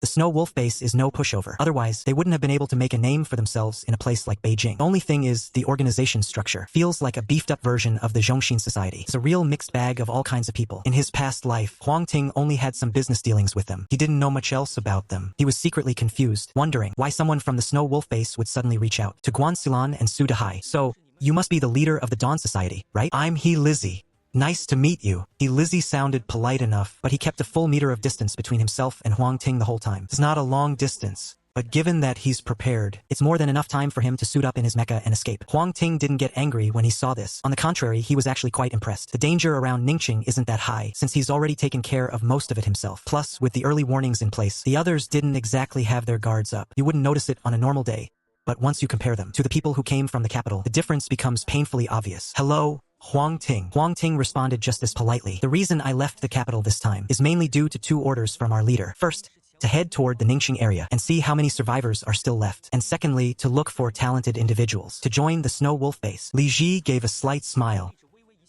the kind that makes people feel instantly at ease. The number of survivors in Ningxing far exceeded my expectations, and I certainly never imagined that someone like Mr. Huang Ting would appear here. I wonder, Mr. Huang Ting, would you have any interest in joining our Snow Wolf base? He kept his posture very humble, mostly because he'd heard about Huang Ting's terrifying combat record from Sudahai. Although he wasn't sure exactly how strong he was, just the fact that he could take down a highly intelligent bloodmaster was proof enough of his power. You have to understand, even back at their Snow Wolf base, the people capable of dealing with that kind of bloodmaster are at the level of vice leaders. In the entire capital, there couldn't be more than 20 such people. That alone was enough to earn his full respect. Besides, this was the guy's home turf, and right there with him were 2 other masters just as strong as himself. With all those factors stacked together, even someone from the capital like him couldn't really puff out his chest. He had no choice but to be even more humble. Join the Snow Wolf base? I'm sorry. I have no intention of joining any faction for the time being. You should ask someone else. Huang Ting shook his head. The Snow Wolf base isn't exactly strong. They're actually ranked in the bottom 3. A faction like that clearly has 0 potential. In fact, even the top-ranked Longting base wouldn't be worth joining in his eyes. Sure, having a big faction to back you up is nice, but it also comes with way too many restrictions. Treating other factions as business partners instead. That's the best approach. Hearing the refusal, Lizzie's expression grew urgent. If he could actually bring this big shot on board, his own reward would definitely be huge. Huang Ting, you're underestimating the strength of our Snow Wolf base. We're ranked among the very best, even in the capital city.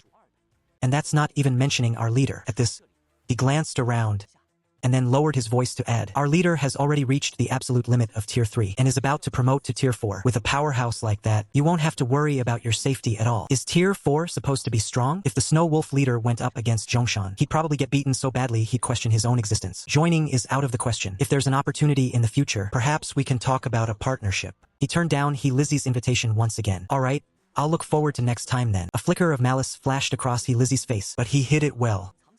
Now was definitely not the time to flip out. Once he had left, Sudahai's expression turned cold. That guy doesn't look like a good person at all. As soon as he said that, Guanxilan and Huang Ting were both stunned, staring straight at him. Why is everyone staring at me? It's actually kind of creepy. I never would have guessed, given how laid back you usually are, that you'd be sharp enough to notice something like that. Huang Ting looked him up and down, like he was seeing Sudahai for the first time. Hey. It's called camouflage. How else am I supposed to keep people from seeing my true colors? Since that's the case, I've got a mission for you. Go accompany this guy from the Snow Wolf base and show him around Ningxing. See what kind of trouble he runs into and keep track of everyone he meets. You got it, boss. Mission accepted. Sudahai left with a grin, happy to take on the task. 2 weeks passed in the blink of an eye. Suddenly, a massive boom echoed through the air. People watched in terror as the very ground beneath them began to expand, and it was happening at an incredible speed. Countless skyscrapers couldn't handle the strain and came crashing down. Hidden in every dark corner, the mutated beasts let out blood-curdling roars. In an instant, all of Ningxing was thrown into complete chaos. Huang Ting watched the scene unfold in silence. His expression remained completely unmoved. The expansion of the world was an inevitable trend. Only a planet with enough power can sustain so many mutated creatures. Only then can it open gateways to other worlds and set the stage for the grand, epic battles to come. If this had happened on the old Blue Star, I'm afraid that if Wang Jian had attacked, the entire planet wouldn't have survived. But looking at it from another angle, a planet as weak as the old one probably couldn't have nurtured a life form as powerful as the King tier. The second wave of beasts should be arriving any second now. Once this wave is over, it'll be time to head out for Shangjing. Ningxing is just too small a pond, can't produce a true powerhouse. Huang Ting lowered his gaze, his expression unreadable. Shortly after, he sought out Guanxilan. How far along are you with the mecha upgrades? I'm almost at the limit.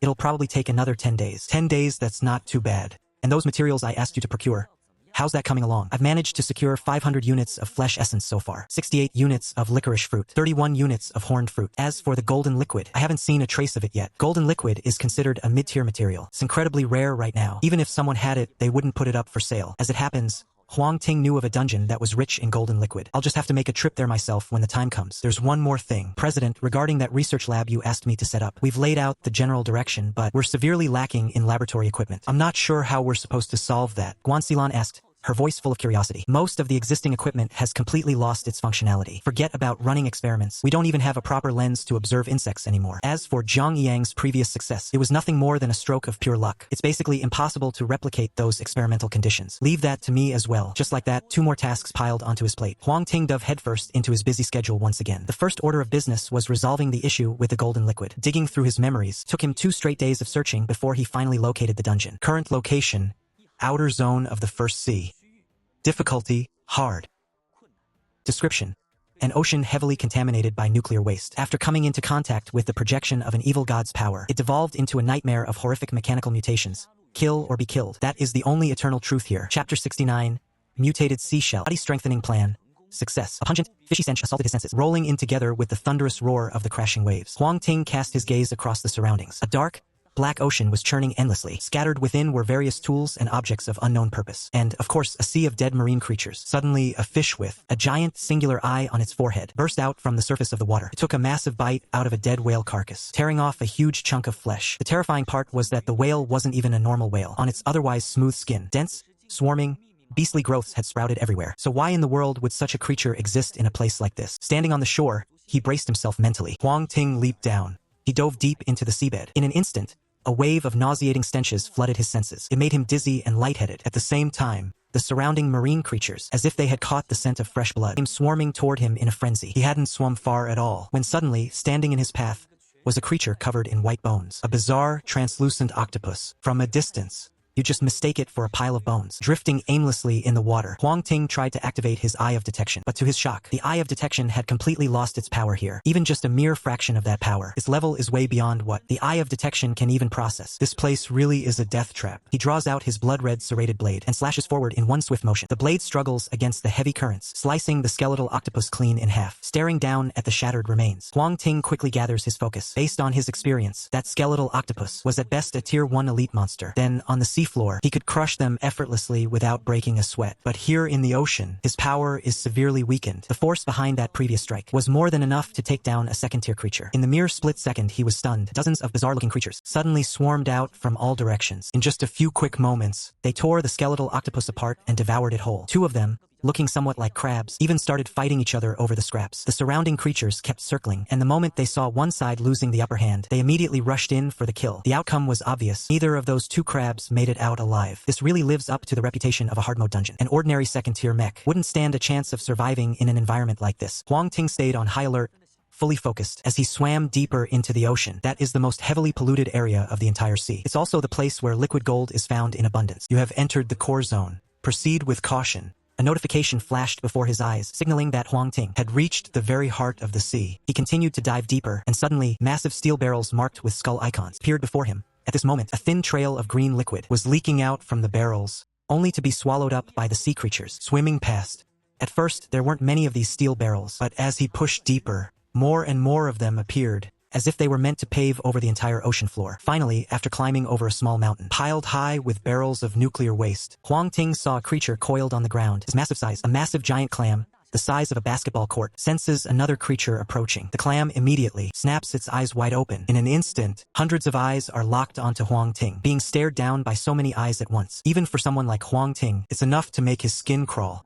Suddenly, a long, thick tentacle snakes out from the shell and lashes out at Huang Ting with blinding speed. Huang Ting dodges to the side, the tentacle grazing his body, before slamming hard into the massive iron barrels beneath his feet. Dozens of those heavy drums are blasted to pieces on impact. A green substance erupts, rapidly clouding the surrounding waters. Looks like I have to end this fast, or these toxins are going to be the death of me. If it weren't for the mech's previous antitoxin upgrades, Huang Ting wouldn't have dared to come here at all. After all, his real body is still incredibly fragile. Those pollutants aren't something to mess around with. They can even bypass the mech's armor and invade the interior directly. Only with the right reinforcements can he barely withstand the toxic onslaught. Out of the murky, green water, another tentacle lashes out, followed by a second one, and a third.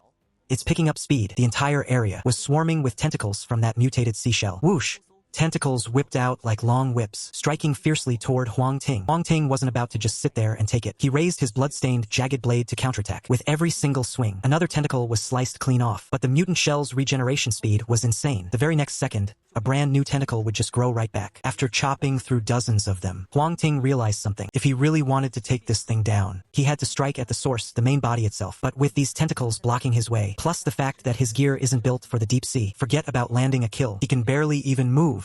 Suddenly, Huang Ting has a flash of inspiration. If he can't finish it here, then he'll just take the fight somewhere else. Void Shadow Wings, activate. He slips directly into the shadow dimension. In an instant, the world turns into a bleak, grayscale void. His body keeps sinking deeper. Since there's no living thing in this shadow space, Huang Ting has to rely purely on his memory to track down where the mutated seashell is hiding. Thankfully, there are a bunch of massive metal barrels nearby, scattered all around, acting like a roadmap to guide him exactly where he needs to be. This has to be the spot. hovering over an empty patch of ground. Huang Ting pushes his limit to the max, raises his blood-red serrated blade, and slams it down with everything he's got. Void Stealth disengaged. The mutated seashell is right there in front of him, staring at the enemy who suddenly appeared right above its head. The mutated seashells, hundreds of eyes, are filled with pure panic. It just can't wrap its head around it. How could an enemy possibly just manifest out of thin air right above it? Then, the blood-red blade sends the mutated seashell flying. Its tough outer shell cracks open, revealing patches of soft flesh inside. Huang Ting unleashes a flurry of punches, pulverizing every bit of that soft tissue. Plague source slain.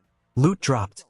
Image recording pearl. The Goldwater image recording pearl. At first glance, it just looks like a purple bead. But this thing is incredible. Just tap it 3 times, and it starts recording everything. People have tested it before. A single pearl can store up to 3 days of footage, unless the pearl itself gets destroyed. Otherwise, the footage inside it would never disappear. It's more reliable than any cloud storage out there. Putting those 2 rewards away, Huang Ting spent 2,000 energy points. He bought 5 dungeon passes, and proceeded to clear the dungeon 5 more times. Since he already knew the ropes, these 5 runs didn't take long at all. Just like that, Huang Ting now had 6 vials of essence water. Back at the abandoned building, he took out the essence water, along with the materials he'd collected from Guanxilon. He also pulled out the basic body enhancement formula. Generally speaking, potion blueprints can be used infinitely. This one was no exception. 100 units of flesh essence, 10 licorice fruits, 5 horn fruits, and 2 portions of essence water. He laid all the materials out onto the blueprint. Suddenly, a flash of white light. A tube of red liquid appeared. Item name: Basic Body Enhancement Serum. Quality: excellent. Type: item. Effect: a perfect serum for strengthening the body. Even though it's just the basic version, once you drink it, your physical stats will still get a massive boost. The only catch is you can only ever use it once. Episode 70. Big fish eats small fish. Qiu Jing jumps up and grabs the red potion. He pulls out the cork on top. Huang Ting downs it in one gulp. The potion is spicy as it hits his throat. It feels just like taking a mouthful of hot pot broth. In an instant, Huang Ting feels an indescribable surge of heat. It spreads rapidly through his entire body, from his chest to his limbs, and down to every single cell. His body begins to tremble slightly. It's as if countless electric currents are rampaging through him. Beneath his skin, millions of tiny electric snakes seem to be slithering around. It sent waves of tingling sensations through me. As time ticked by, this feeling gradually morphed into an intense, searing heat. It was like molten lava surging through my veins. Across Huang Ting's skin, a faint red glow began to emerge, as if he were being enveloped by some mysterious energy. Suddenly, his heart began to race. With every single beat, it felt like a surge of new strength was being pumped throughout his entire body. A few minutes later, Huang Ting felt as though his body had undergone a complete and total transformation. The body that once felt so heavy and burdened now felt incredibly light. His muscles had become tighter and more powerful, with subtle, defined veins even starting to show. Not only that, but his senses had also become exceptionally sharp. Even the faint sound of footsteps far away could be captured with perfect clarity. At the same time, his vision had improved dramatically. He could see every single detail clearly, even in the pitch black. This is the power of the enhancement serum. To think that even the basic version has such a massive effect. It seems the enhancement power of this formula is even better than I had imagined. Finding a towel, he casually wiped the sweat from his body. Huang Ting used the blueprint again to craft 2 more vials of the enhancement serum. He then called for Guanxilon and Su Dahai. "You need us, boss?" Su Dahai had a bruise on his face. It was unclear when he had gotten hurt. Guanxilon stood quietly to the side, a look of curiosity in her eyes. She knew that Huang Ting wouldn't usually summon them both at the same time. If he called them both over, it must be something important. Huang Ting pushed the enhancement serums toward them. 1 vial each.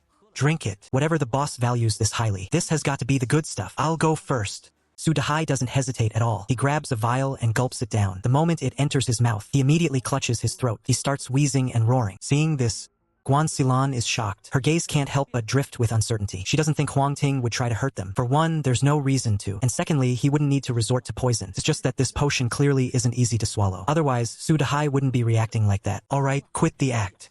It's not that hot. If Huang Ting hadn't already finished a vial himself, he might have actually been fooled by Su Dahai's performance. Just kidding.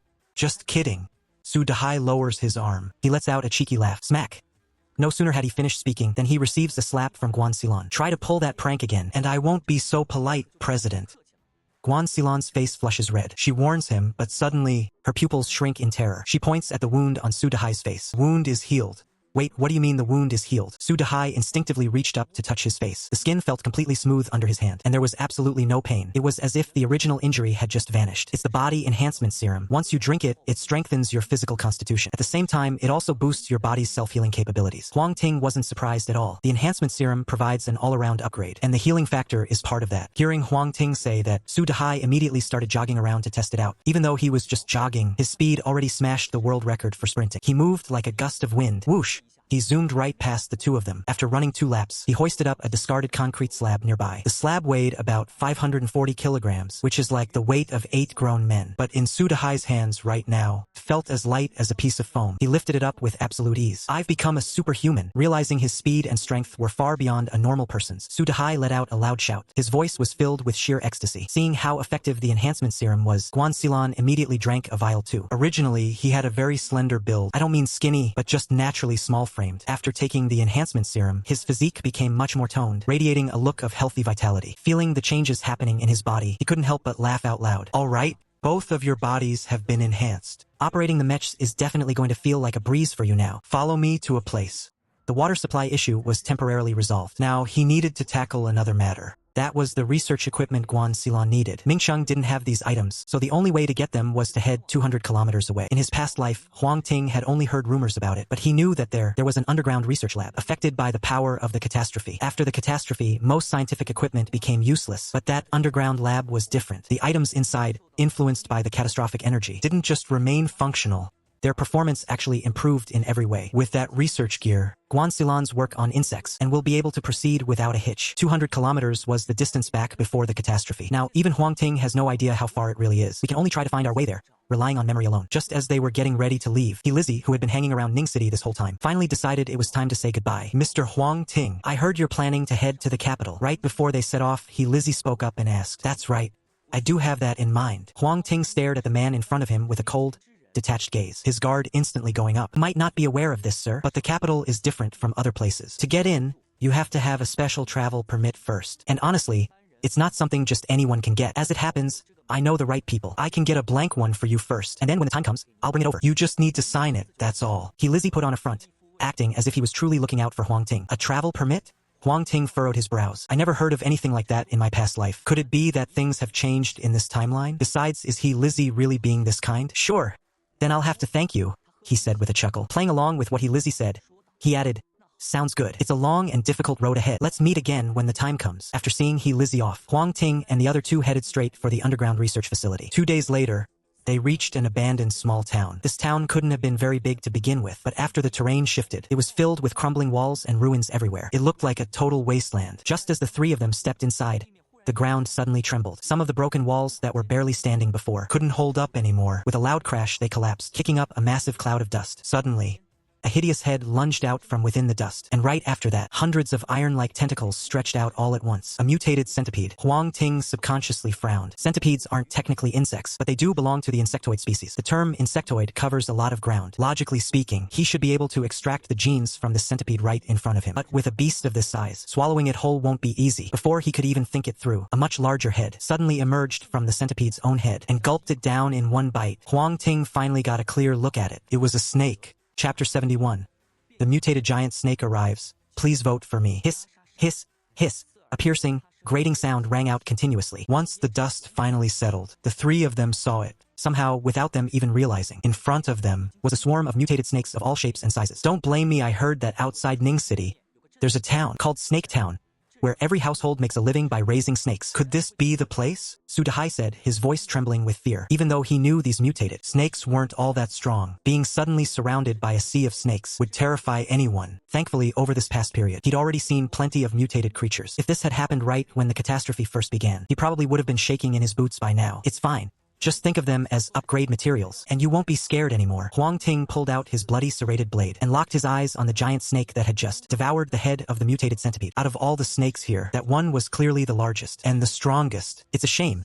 Even though snakes are often called long worms, they don't actually belong to the insectoid faction. Otherwise, we might even have some snake soup for dinner tonight. A bold idea flashed through his mind. Huang Ting lunged forward instantly, slashed directly at the mutated giant snake. The mutated snake seemed to realize just how dangerous that crimson serrated blade was. It swung its tail, whipping it out with incredible speed like a long lash. Boom! Huang Ting didn't expect the mutated snake to react that quickly. He was sent flying by a single tail strike. Dawn mech durability down by 2 points. Boss!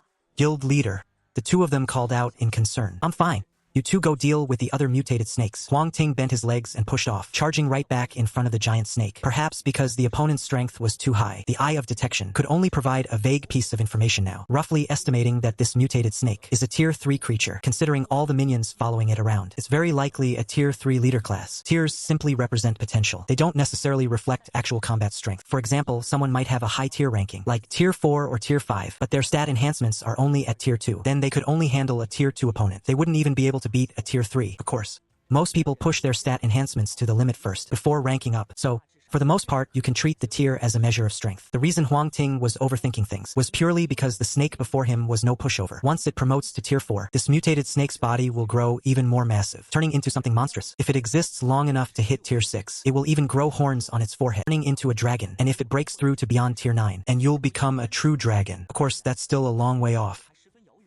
It's way too early to talk about that now. Seeing Huang Ting charging at it again, a flicker of rage flashed through the giant serpent's eyes. It is the king of this territory. How could it ever tolerate a puny little bug? Coming here to provoke it, with a massive swing of its tail, kicked up a huge cloud of dust, barreling straight toward Huang Ting. This time, Huang Ting didn't let his guard down. He dodged in a flash, then leaped onto the mutated serpent's tail, raised his blood-stained jagged blade with both hands, and brought it down with all his might. I have no idea what those scales are made of, but sparks flew the moment the blade hit. The serpent's armor shattered upon impact, exposing chunks of raw, pulsating flesh underneath. It was clear that this strike had dealt some serious damage. The wounded serpent went even more berserk, yet Huang Ting just offered a faint smile. Rage might bring power, but it also clouds your judgment. That's just as true for this mutated beast as it is for anyone else. Limit break activated. Huang Ting slipped into the shadow dimension. When he reappeared, he was perfectly positioned right at the serpent's weak spot. He pulled out the gargoyle's heart, and with a flash, a grayish-white beam illuminated the serpent. The mutated beast froze in its tracks instantly. Huang Ting then raised his jagged blade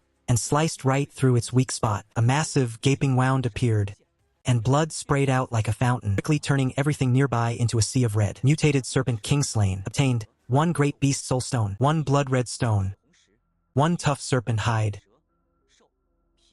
5 non-venomous serpent fangs, 2 detoxifying serpent gallbladders. The venomless snake fang may not have any poison, but it can be used to upgrade weapon-type attachments, adding an extra edge of sharpness. You could call it a little treasure. As for the detoxifying snake gall, it's just as the name suggests, it can clear away certain types of toxins. This isn't meant for the mechs, but for the mech pilots themselves.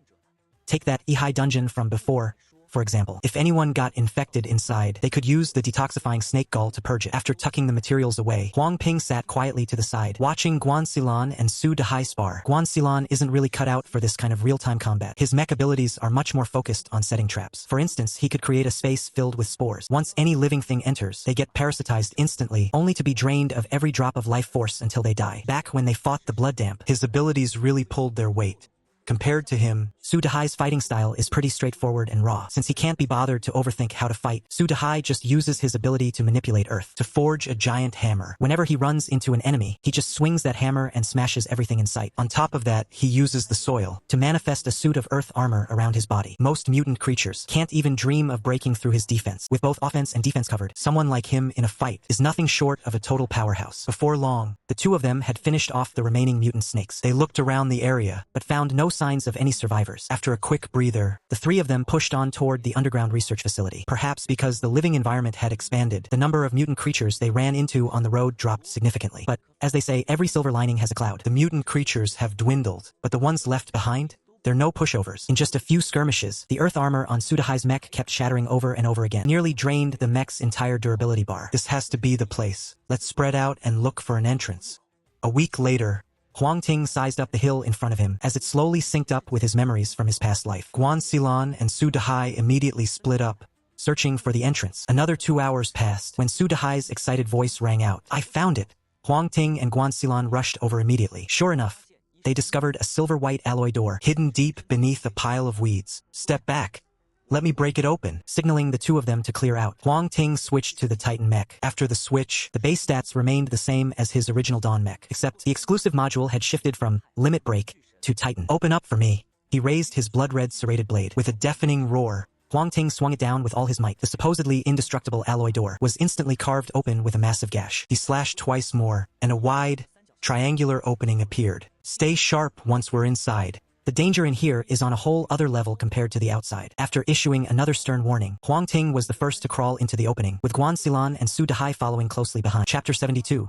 the secret to walking the path of the strong. The underground space wasn't dim at all. Along the surrounding walls, there were thumb-sized light bulbs embedded everywhere. No one knew what kind of power source they used, but they were still glowing even after all this time. On the top floor, there were security quarters and some staff break rooms. Huang Ting and the others followed the signs, charging straight down into the depths. Boss, this elevator actually still works? That's freaking bizarre. Sudahai pointed at a small display screen, shocked. Since the apocalypse started, even light bulbs stopped working, let alone an elevator. Exactly because in his past life, he hadn't used any technology for so long that when Huang Ting first returned from his rebirth, he felt so clumsy using a smartphone. On the other side, Sudahai had already pressed the elevator button. A low, muffled rumbling sound echoed out. Immediately after, the elevator doors slid open. What the hell is that thing? Sudahai instinctively tried to conjure an earth shield to block his front, but there simply wasn't enough soil around here. He only managed to form a paper-thin layer. The next second, that razor-thin earth shield was smashed by a pair of massive hands with ease. His body was sent flying, slamming straight into the alloy wall behind him. Are you kidding me? A swarm of 7 or 8 monsters poured out of the elevator. They had human-like bodies, but other parts of them were fused together with various experimental equipment. It looked absolutely grotesque. Seeing the appearance of these monsters, Huang Ting knew he had found the right place. Ordinary lab equipment can still function, even when stored inside the space ring, but the performance can't compare to being here. If he was going to do this, he might as well do it right. Clearing out this underground lab wasn't going to be difficult. If he didn't make a move now, someone else beat him to it later. That would be a real shame. President, can we engage now?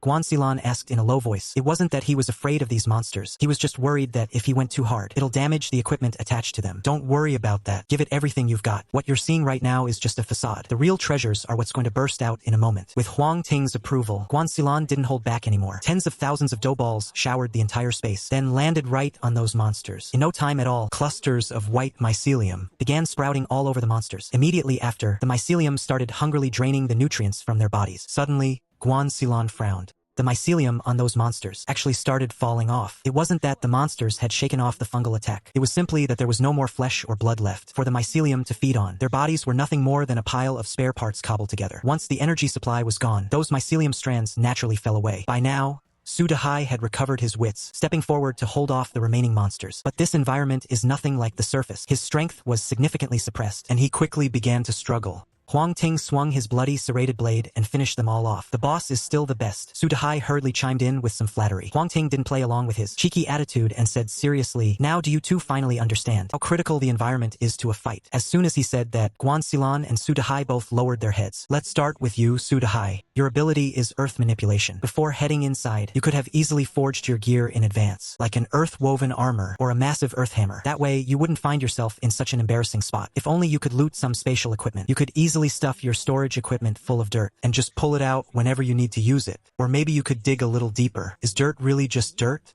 What if you mixed in some steel filings? Wouldn't your defensive capabilities be even stronger? And wouldn't your attack power be higher? And if you mixed in some gunpowder, couldn't you even achieve an explosive effect? Let's talk about Guanxilan. Your talent for mech piloting isn't set in stone. It's something you need to keep developing. Do you think your ability is that strong? Maybe in the early stages you do have an advantage. But what about later on, when those mechanical monsters show up? Or even creatures like spectral elementals? What are you going to do then? Aspergillus niger and Trichoderma harzianum. They can even corrode magnesium alloys. You could absolutely cultivate fungi with different characteristics to adapt to various combat scenarios. That shouldn't be too hard for you, right? Huang Ting's voice echoed continuously throughout the empty underground lab. What he was saying could already be considered top secret. These are the real vital keys to walking the path of the strong. Most people are only focused on upgrading their mechs and getting extra modules, but completely neglected the development of their mecha talent. In reality, those who manage to become the strongest are all, without exception, deeply obsessed with their own mecha talent. Both of them were struck with a sudden jolt of realization. Even though it was just a few short sentences, it showed them a path that belongs only to the strong. Guanxilan felt this quite deeply. He and Chu Hui are good friends, and he had heard from him about how Huang Ting once ate insects raw. When combined with the abilities displayed by Huang Ting's mecha, isn't that exactly an application of mecha talent? While he was still lost in thought, Sudahai had already scurried off eagerly. In no time at all, he came running back down wearing a suit of earth armor, brandishing a giant hammer. However, the hammer in his hand looked a bit different than usual. It had several sharp, protruding objects embedded in it. Looking at the whole thing, it didn't really look like a hammer anymore. It looked more like a mace. I embedded some iron scraps I salvaged earlier into it and used my mecha talent to fuse them all together, and this is how it turned out. As he spoke, Sudahai tried swinging it a few times. A fierce gust of wind rushed toward them, making one feel instinctively intimidated. Not bad at all. Looks like your brain works pretty well after all. Huh? All right. Remember what I said. Make sure you never mention a word about this to anyone else. They continued to head down. Perhaps because it was designed to transport heavy equipment, the interior of the elevator was massive. Could easily fit an entire mecha inside without any trouble. After picking up the dropped loot, Huang Ting and Guan Xilan both deactivated their mecha forms and moved to the back of the elevator. Su Dehai acted as the guard, standing protectively in front of them both. Thankfully, the door-opening ambush cliché didn't repeat itself. The trio successfully reached the underground area. It was a city completely different from the one above. The lighting down here was incredibly dim, and in the corners, there were piles of things that looked like muscle tissue. Su Dehai gathered his courage and tried poking it. That muscle tissue, it ruptured, oozing out some kind of mysterious fluid. Huang Ting frowned slightly. In his past life, he'd only heard rumors about this place. He had never actually been here himself, so everything before his eyes was a complete unknown. To play it safe, he had no choice but to slow down his exploration. Just a short while after the three of them left, out of that mass of muscle tissue, a single eye suddenly sprouted. It stared intensely in the direction where Huang Ting and the others had gone. "Boss! Why do I keep feeling like someone is watching us?" As they were walking along, Su Dehai suddenly spoke up. Huang Ting didn't answer. His senses were sharper than Su Dehai's. He had known for a while that something was tailing them. "Look out!" Guan Xilan screamed without warning. In the blink of an eye, a beam of red light shot out from the wall, descending toward the top of Su Dehai's head. The 73rd blueprint. Huge reveal. The second wave of the beast tide. Su Dehai reacted instantly. The earth armor on his body quickly shifted into a shield, blocking above his head. That red beam sliced through the earth shield effortlessly, and it was just about to strike his head. With a deafening boom, a dark shadow was sent flying back from the wall. Huang Ting lowered his fist, his gaze sharp. The shadow he had just knocked away had already vanished into thin air. Of course, it wasn't destroyed by his blow. Rather, the moment that shadow touched the wall, at that very moment, it was absorbed right back inside. Thinking back to how the shadow had launched its attack from within the wall earlier, Huang Ting began to form a theory. Stay away from the walls. I suspect this entire underground lab is one giant monster. Or at the very least, some monster has taken control of this entire area. Monsters of this type aren't exactly rare. Those vines that attacked me back at the botanical garden, they were a perfect example of this kind of creature. It was just even more unsettling than what he'd expected. Hearing Huang Ting's command, Su Dehai immediately backed away from the wall. Guan Xilan also moved closer to Huang Ting. The next second, 3 dark shadows emerged from the walls. It was like they were breaking through a thin film. They lunged out in an instant. They were brandishing plasma swords, which radiated intense, terrifying heat. These were the exact same things that had just attacked Su Dehai. Their attack power was no joke. They could easily pierce through his earth shield defenses. Looking at the shadow's exterior, they looked like robots,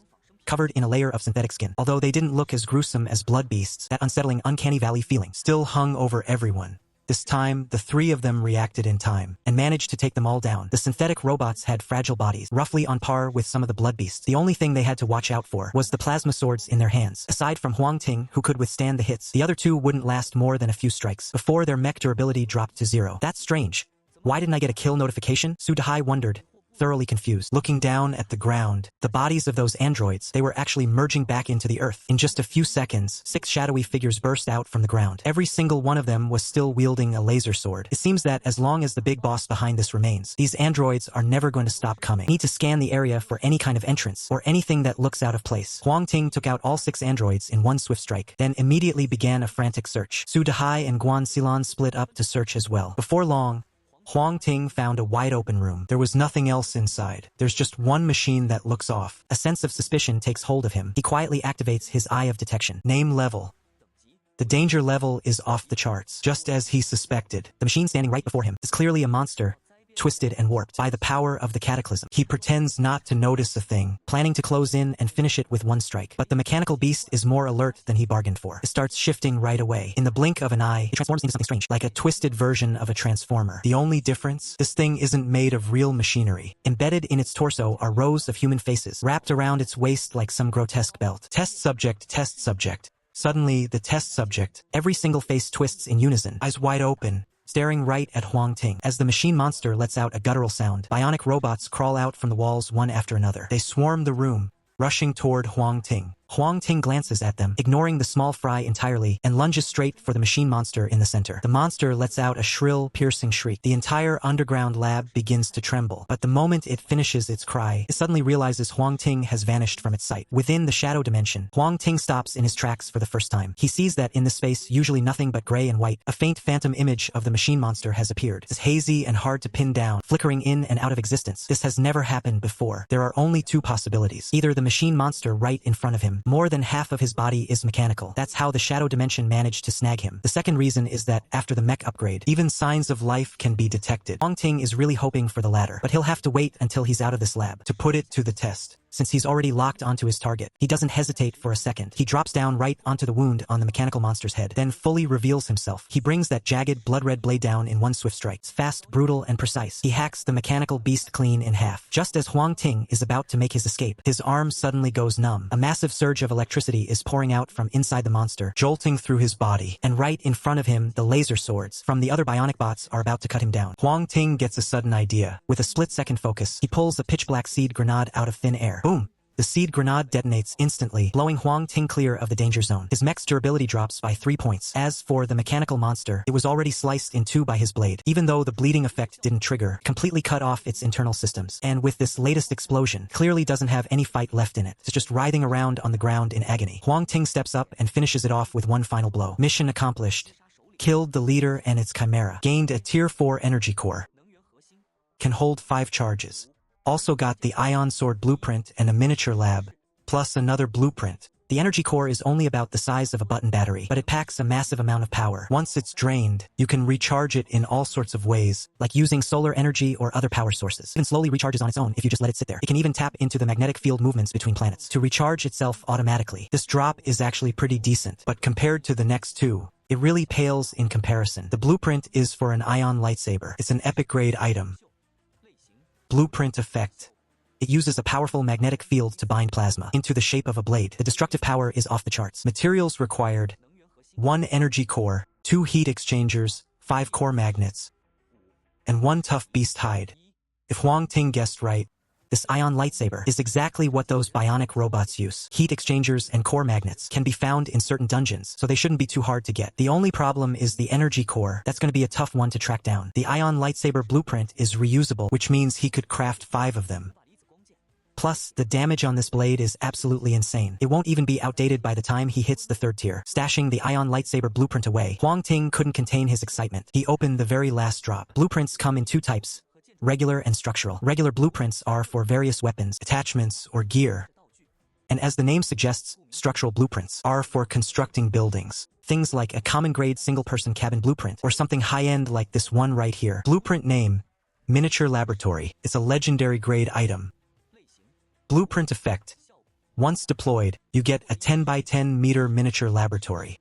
The lab comes fully equipped with basic experimental gear. Required materials: 100 units of carbon fiber, 150 units of super alloy, 70 units of ghost glass, 5 energy crystals, and 50 units of level 1 liquid metal. Looking at the materials list, he let out a bitter, helpless laugh. These materials aren't exactly hard to find. They're all scattered across the various dungeons. It's just that getting them all together is probably going to take a while. Just then, Guan Xilan and Su Dehai came rushing over. We were in another room, and we got attacked by monsters too. Luckily, they weren't that strong. We've already taken care of them. The gear they dropped is just about enough for me to finish the basic research work. Guan Xilan reported. Huang Ting was about to speak, when suddenly, a ding echoed in his ears. The first beast tide arrives in 3 days. Everyone, please prepare yourselves. 71 hours, 59 minutes, and 59 seconds until the tide begins. Chapter 74. Demon Contract. Lightsaber allocation. The sudden appearance of the beast tide left Guan Xilan and Su Dehai completely stunned. Huang Ting, however, had expected this long ago. There wasn't much surprise on his face. If anything, he looked almost pleased. What a stroke of luck. Maybe, with the help of this tide, I can gather most of the materials I need. The beast tide is both an opportunity and a challenge. Of course, for the strong, it's an opportunity. But for the weak, it's nothing but a challenge. The problem is, 3 days is barely enough time for Huang Ting to get back, unless he keeps Void Stealth active the whole time and stays in his shadow form. Even if he could make it back in time, Guan Xilan and Su Dehai would be left miles behind. Guan Xilan realized this the moment it hit her. She opened her mouth to speak. This tide gave them even less time to prepare. Only 3 days. With the terrain changes, they were at least 2,000 kilometers away from Ningxing. Driving non-stop, it would take 2 full days and nights. If we run into any more mutant creatures along the way, we're definitely not making it back in time. Huang Ting let out a dry, cold laugh. Look, I'm the leader of the Dawn Guild, but I'm not their babysitter. There are some storms they just have to weather on their own. If I rush back now to save them from this beast tide, what happens next time? If there's a second tide, there'll be a third. Who knows what else is coming down the road? I can't keep coddling them forever. As he said this, Huang Ting's expression turned icy cold. If they can't even hold their ground against a single beast tide, then they might as well just disappear. Since Huang Ting had already made up his mind, neither of them dared to say a word. Meanwhile, At the Shangjing Snow Wolf base, in the commander's office, Lizzie hung his head low, his eyes filled with pure terror. Standing right in front of him was the top boss of the Snow Wolf base, Fan Rizhong.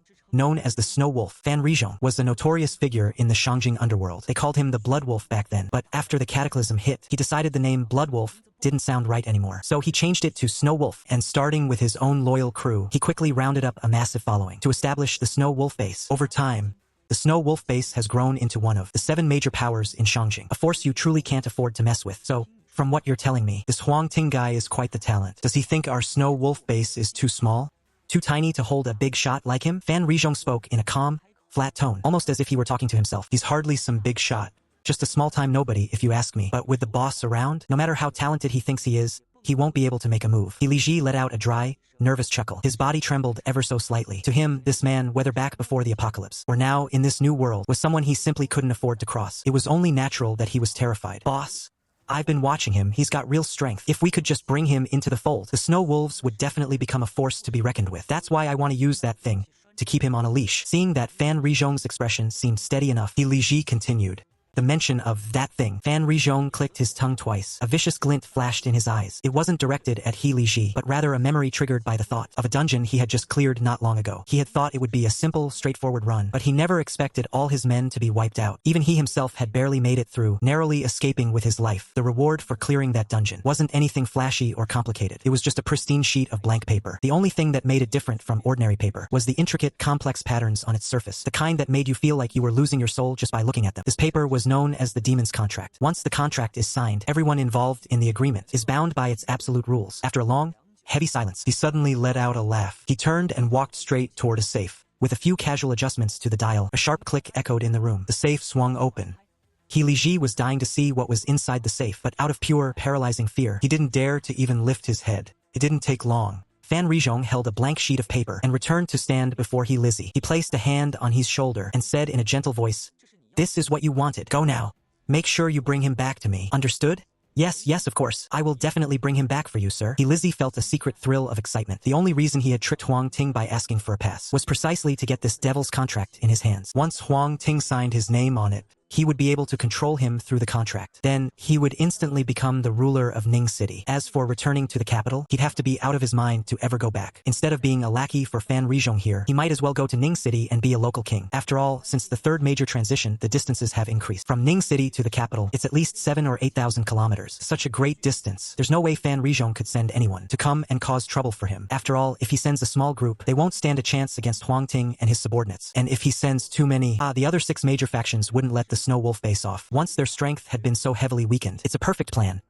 Breaking free from Fan Rizhong's control, recruiting a powerhouse like Huang Ting, and secretly taking total control of Ning City. It's truly 3 birds with 1 stone. Before the 2nd wave of the Beast Tide arrived, most of their mechs had already upgraded to Tier 2. Plus, with the experience gained from the 1st wave, they managed to hold them off with relative ease, without suffering any significant losses. At this moment, Huang Ting, who had returned to Shuguang, had no idea he was being plotted against. He was currently busy gathering materials. Before long, 5 ion lightsabers appeared before him. When not activated, the ion sabers looked just like standard stun batons, but once activated, the top will immediately blast out a focused stream of plasma. There were 5 lightsabers in total. Guancelin grabbed one for himself. Chu Jiajing and Chu Hui each took one as well. The remaining 2 were meant for Su Dehai and Li Miexing. After all, these 2 are considered key figures within the Dawn organization, but Su Dehai insisted he had his Earth Hammer, and he's super comfortable using it, so he doesn't need a new weapon. Plus, he was actually worried about accidentally hurting himself with the plasma saber, so he decided to pass. Li Miexing, on the other hand, wants to focus on logistics, so he doesn't really get many chances to fight. Giving the plasma saber to him would just be a waste. Since neither of them wanted it, Huang Ting had no choice but to put them in the guild warehouse, priced at 10,000 contribution points. Right now, the top-tier members have around 8 or 9,000 points. With a little extra effort, could earn enough in less than a week to get their hands on this plasma saber. But Huang Ting still underestimated the appeal that the plasma saber had on these people. Almost instantly, everyone in Dawn went absolutely wild, hunting for monsters and dungeons everywhere to rack up points. In just 3 short days, someone had already scraped together 10,000 contribution points and redeemed the saber. The guy's name is Yen Miao. He's around 23 years old with a pretty refined look. He gives off the vibe of a straight-A student with glasses. When his mech deploys, it looks like a cross between a tiger and a bear. Talk about intimidating. According to Yen Miao, on the day of the Great Cataclysm, he had a drink and suddenly awakened this mech.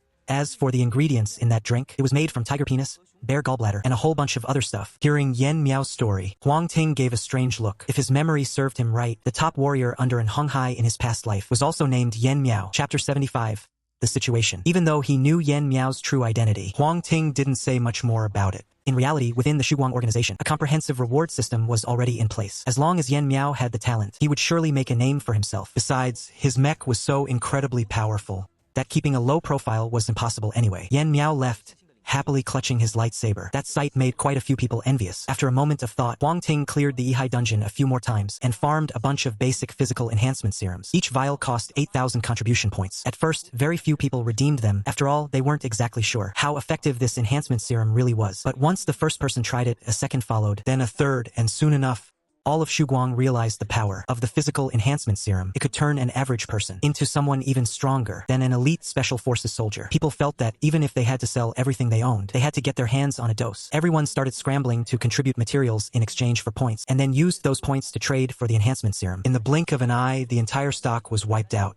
Huang Ting had no choice but to keep grinding the dungeons. Although he felt a bit exhausted, it wasn't without its rewards, because to redeem the physical enhancement serum, you needed contribution points, and points could only be earned by completing missions or turning in materials. For a while there, those who couldn't find any missions to run started digging out their own secret stashes of materials to trade. And just like that, not only did Dawn manage to gather a ton of upgrade materials for the mechs, but we also managed to collect most of the supplies needed to build that microlab. After 7 straight days of exchanges, once the top-tier players had finally burned through all their contribution points, the whole spectacle finally came to an end. While everyone was still caught up in the excitement, Huang Ting took a moment to calm his mind and quietly started crunching the numbers on his own. The situation in Ningxing has basically stabilized. The deaths of An Hong Hai and Jiang Yang Fenghua has completely lost its top-tier muscle. The survivors have split up and joined the University Alliance, the Ningxing base, and my own Dawn base. As for the Zhongxin Association, I really overestimated that bunch of misfits. After losing their president, the remaining vice presidents started fighting like dogs over the top spot and pretty much ran the whole association into the ground. Most of their members chose to jump ship to the 3 remaining major factions. Only a few troublemakers are left, clinging to each other for survival. With things shaking out like this, the power landscape in Ningxing is crystal clear. We are down to just the 3 major powers: the University Alliance, the Ningxing base, and the Dawn base. Now regarding the University Alliance, sure, their system and leadership are a bit rotten, but most of their members are young. In time, they'll inevitably seize absolute control and become a force you just can't ignore. Then there's the Ningxing base, which represents the official authority. Things have been settling down there for a while now, and the national chat channel is about to open up. Once they can reconnect with the outside world, the Ningxing base is going to see its power skyrocket. Plus, with Fenghua and the Zhongxin Association gone, the vast majority of people were absorbed by the Ningxing base. Just looking at the sheer numbers alone, the Ningxing base is actually stronger than Dawn right now. As for our Dawn base, well, that speaks for itself. After a round of careful vetting, even though the remaining people aren't perfectly trustworthy, they'll do the job just fine. With an old pro like Chu Jiajin and Luo Shouping managing things with his professional expertise, keeping the whole base running is not a problem at all. In fact, Dawn's biggest issue is me. As long as I stay standing, Dawn will be just fine. But the moment I go down, Dawn will fall apart in an instant. Considering the powers here in Ning City, Huang Ting gazed into the distance, looking toward the capital, Shangjing. Compared to a small place like Ning City, the power struggles in Shangjing are way more intense. It's not just a fight between humans and mutant creatures. It's a cutthroat war between people. He had planned to head to Shangjing to keep getting stronger once things settled down in Ning City, but now he's got a different idea. The waters in Shangjing run deep. With my current strength, going there just isn't safe enough. It's better to go find that other Zhongyan stone tablet first. Once I have that stone tablet in my hands, then it won't be too late to head to Shangjing. But to get to Bai City, I need at least a tier 4 mech. As strong as the Dawn mech is, right now it's only at tier 2. Thinking about that, Huang Ting pulled up the Dawn mech stat panel. Name: Dawn mech rank. Tier 2. Strength: 123, 150. Defense: 112, 150. Agility: 115, 150. Mystery: 2, 150. Exclusive modules: Limit Break, Void Stealth. After activating Limit Break, all main stats increase by 50%. Completing mech upgrades will increase the duration and the boost amount. Once Void Stealth is activated, you enter a shadow dimension and cannot be perceived by the real world. Completing mech upgrades will extend the time you can stay in the shadow dimension. Looking strictly at the stats, the Dawn mech has already hit the benchmark for a tier 4 unit, but Huang Ting still feels like it's not secure enough. Biqing was already a long way from Ningxing, not to mention the journey is exhausting now and packed with danger. Trying to cross the wasteland without enough power is basically just asking for death. So my next goal is to get the Dawn mech upgraded to tier 3 first, then head to City B to hunt for the other central tablet, and only then will I head for the capital. With his plan finally clear, Huang Ting doesn't hesitate anymore. He immediately starts buying up otherworld passes, preparing to grind through the dungeons back to back. The dungeon is about to begin. Welcome to the otherworld. Current location: the outskirts of the Green Hell Zone. Difficulty: normal. Description: The vegetation is growing wildly, with thick, tangled leaves and branches. Any trace of civilization has been completely swallowed by the green. Here, you'll only find the desolation of a place devoid of humans, and the fear that comes with being so insignificant. Huang Ting keeps his eyes locked on the pop-up text. It's easy to tell from the description that this dungeon must be crawling with plants. What's worth noting is the very last sentence. Desolation is easy enough to get since it's a solo dungeon anyway. But what's this about the fear of being insignificant? He's a bit puzzled. He never went through this dungeon in his past life, so he has no idea what's actually inside. The only reason he picked this one is because it's relatively close to where the dawn is, so he decided to come in early and scout things out. Mission details. Mission 1. Complete the field guide. Difficulty: simple. Mission goal: obtain the field guide. The guide can record giant insects, plant spores, and more that you encounter along the way. Please ensure you have enough time to collect a sufficient number of biological samples. Mission 2. Protect the equipment. Difficulty: medium. Mission goal: deep in the jungle there sits a machine. Once activated, it begins the charging process. During the charge, all sorts of creatures will swarm in to attack. You have to hold them off wave after wave until the device finishes charging. If the machine gets destroyed, then it's game over, the charge fails. Quest 3. Defeat the spirit guardian on hard mode. The objective: head deep into the heart of the forest. That's where all life originates, and it's exactly where the spirit guardian lurks. Take down the spirit guardian, and the mission is complete. A few lines of text flashed before his eyes. In this dungeon, side quests are optional. Sure, they take a bit of extra time to finish, but the rewards are decent. For someone like Huang Ting, who knows these dungeons like the back of his hand, he usually wouldn't even bother with them. Take the Plague Battlefield or the Art Sea, for instance. He just makes a beeline straight for the final boss. This time, it's different. Facing a dungeon he's never seen before, Huang Ting plans to take his time and test the waters. Chapter 76. Basic Mecha Combat Manual. Asking for gold tickets, he accepted all 3 quests. He hadn't gone far before a stone pillar, 2 meters or more in height, appeared right in front of him. Resting on top of the pillar was something that looked just like a book. According to the dungeon prompt, that's the manual needed for the first quest. But to get his hands on it, he's got to take down this pack of mutant wolves first. Their bodies are much larger than any normal wolf, easily rivaling a North American gray wolf. An adult North American gray wolf can reach up to 2 meters in length. Back before the mutations, they were the largest canines on the entire planet. Of course, that only counts within the natural world. The lab-grown freaks don't count. Unlike your average wolf, these mutant beasts covered head to toe in flowers of every color imaginable. Only a circle of eyes visible at the top of its head, paired with a mouth full of jagged, interlocking fangs. It looks like some twisted hybrid of beauty and pure, unadulterated violence. Sensing an intruder, they crossed their front claws and let out a tiny yawn, acting as if they didn't even consider Huang Ting worth their time. But Huang Ting noticed there were 3 mutant wolves right now, stealthily circling around behind him, watching their movements. A phrase suddenly crossed Huang Ting's mind.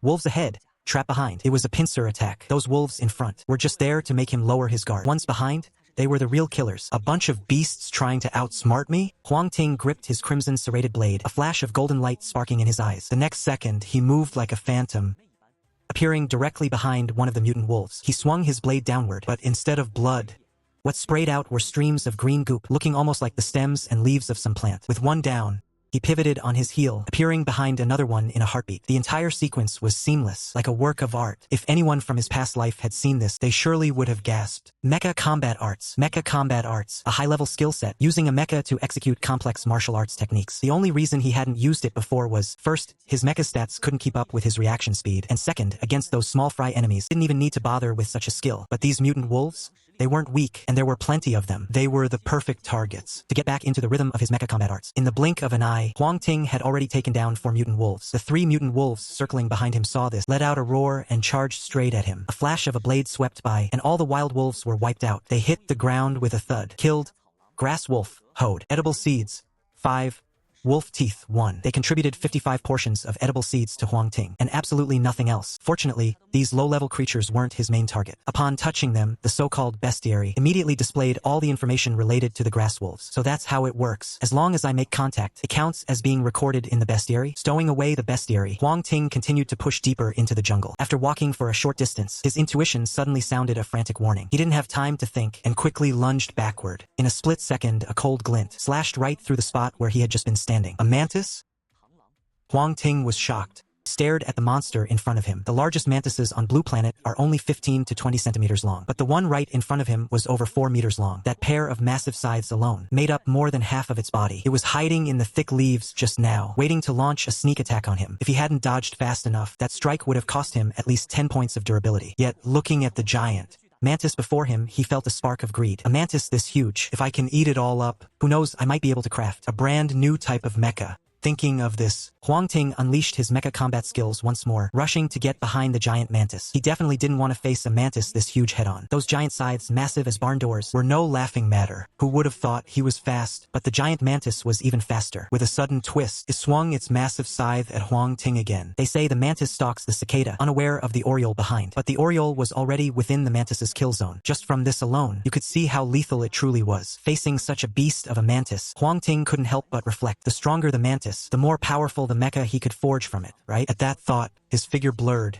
and he vanished from the spot. Inside the shadow dimension, the faint outline of the giant mantis began to emerge. After running the experiment several times, Huang Ting realized that even living, breathing creatures could now be seen as a rough outline within the shadow space. He flashed instantly to the base of the giant mantis's neck and brought his blade down hard. The giant mantis was covered head to toe in heavy green armor, making this the only real weak point. Swoosh, Huang Ting reappeared, slashing directly at its slender neck. The strike landed perfectly, cleanly severing the head from the body.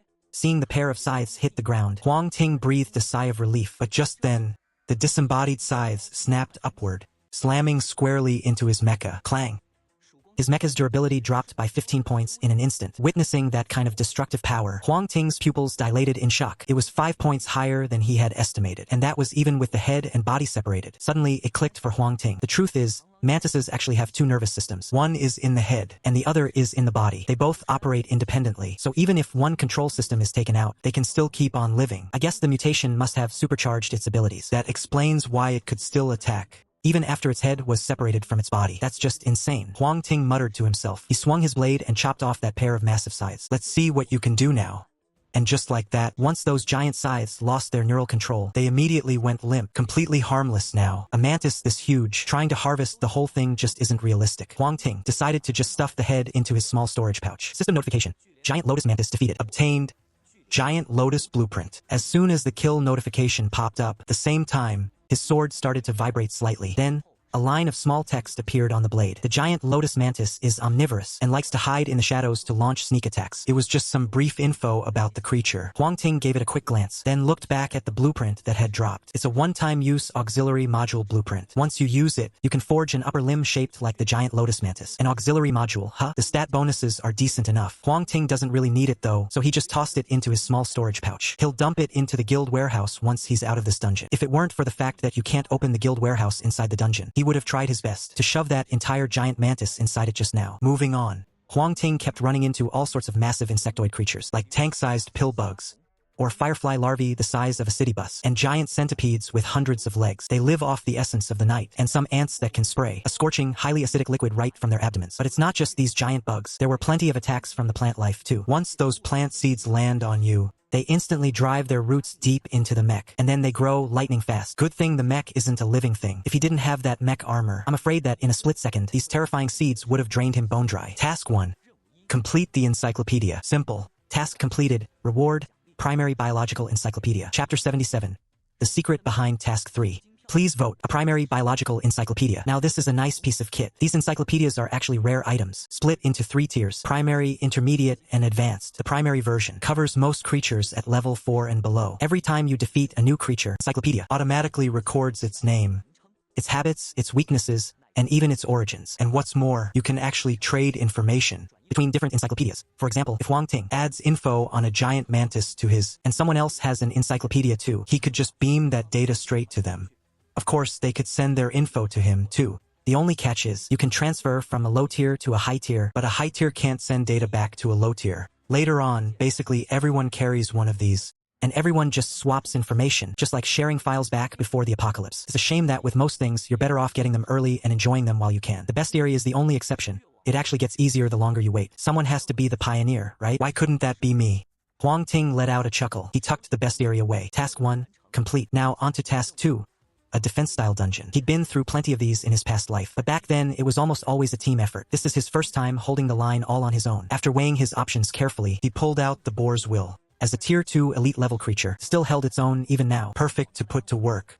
Next, he took out his remaining seed grenades. Once a seed grenade is used, as long as the environment is right, plants a brand new, cheap rouge flower right on the spot. And there isn't a better place for that than right here. After a moment of thought, he crafted another batch of bone bombs. With that taken care of, he was finally ready. searching for the fawn. Right in front of him, a massive, spherical machine soon appeared. Below the machine was a flat platform, and on top sat a huge, red button. Looks like that's the machine that needs charging. Huang Ting stepped forward and pressed the red button. In an instant, an invisible wave rippled across the entire forest. Then, a magic circle rose up from above the machine. That's right, it's a charging circle. Though it does seem a bit strange. Staring at the pale purple circle above the machine, a flicker of doubt crossed Huang Ting's mind. This is clearly some kind of arcane tech. If he hadn't seen plenty of these in his past life, he wouldn't have recognized it at all. The circle above looks like a standard charging array, but it's unlike any ordinary one he's seen before. All that energy is converging into one spot. It doesn't look like it's charging up. If anything, it looks more like it's being fed. There's no time to think about it now. The first wave of monsters has already reached the perimeter, the outskirts of the machine. 5 giants, over 3 meters tall. Massive snails over 5 meters long opened their gaping maws, revealing rows of sharp, tiny teeth inside. They're rushing in fast. And man, they are quick. They're easily as fast as a car on the highway. In the blink of an eye, they're right in front of him. Huang Ting takes them out with ease, leaving behind a pile of snail teeth. Even though these teeth are reinforcement materials, they need special processing before they can actually be used. Right on their heels, a giant spider comes charging out. After taking that one down, a swarm of earthworms appears right in front of him. At the very beginning, there weren't that many monsters attacking. Huang Ting could still handle them all on his own. But as time went on, the monsters in the forest started acting like they'd lost their minds. They were desperate, hell-bent on destroying the machine. And most of the things attacking were insect-type creatures. It's just that, due to some kind of catalyst, they've all grown to these massive sizes. That's when it finally hit him. Huang Ting realized what that line in the dungeon description really meant. Having those tiny, overlooked bugs suddenly turn into giants is honestly pretty terrifying. But Huang Ting is different. He's not scared at all. In fact, he's actually kind of excited. If Guan Silan were here right now, she'd probably have a ton of new ideas. Summoning the elite wild boar, Huang Ting starts tossing seed grenades again. Things are going just about as he expected. After the seed grenade detonates, something pitch black drops into the soil and starts growing at breakneck speed. In just a matter of minutes, a plant sprouted right in front of him. It was a cheap, waist-high 4 o'clock flower. Then, small green pellets began to appear, rapidly turning black and hardening, until they took the perfect shape of hand grenades. Huang Ting plucked one off and tossed it far into the distance. Boom!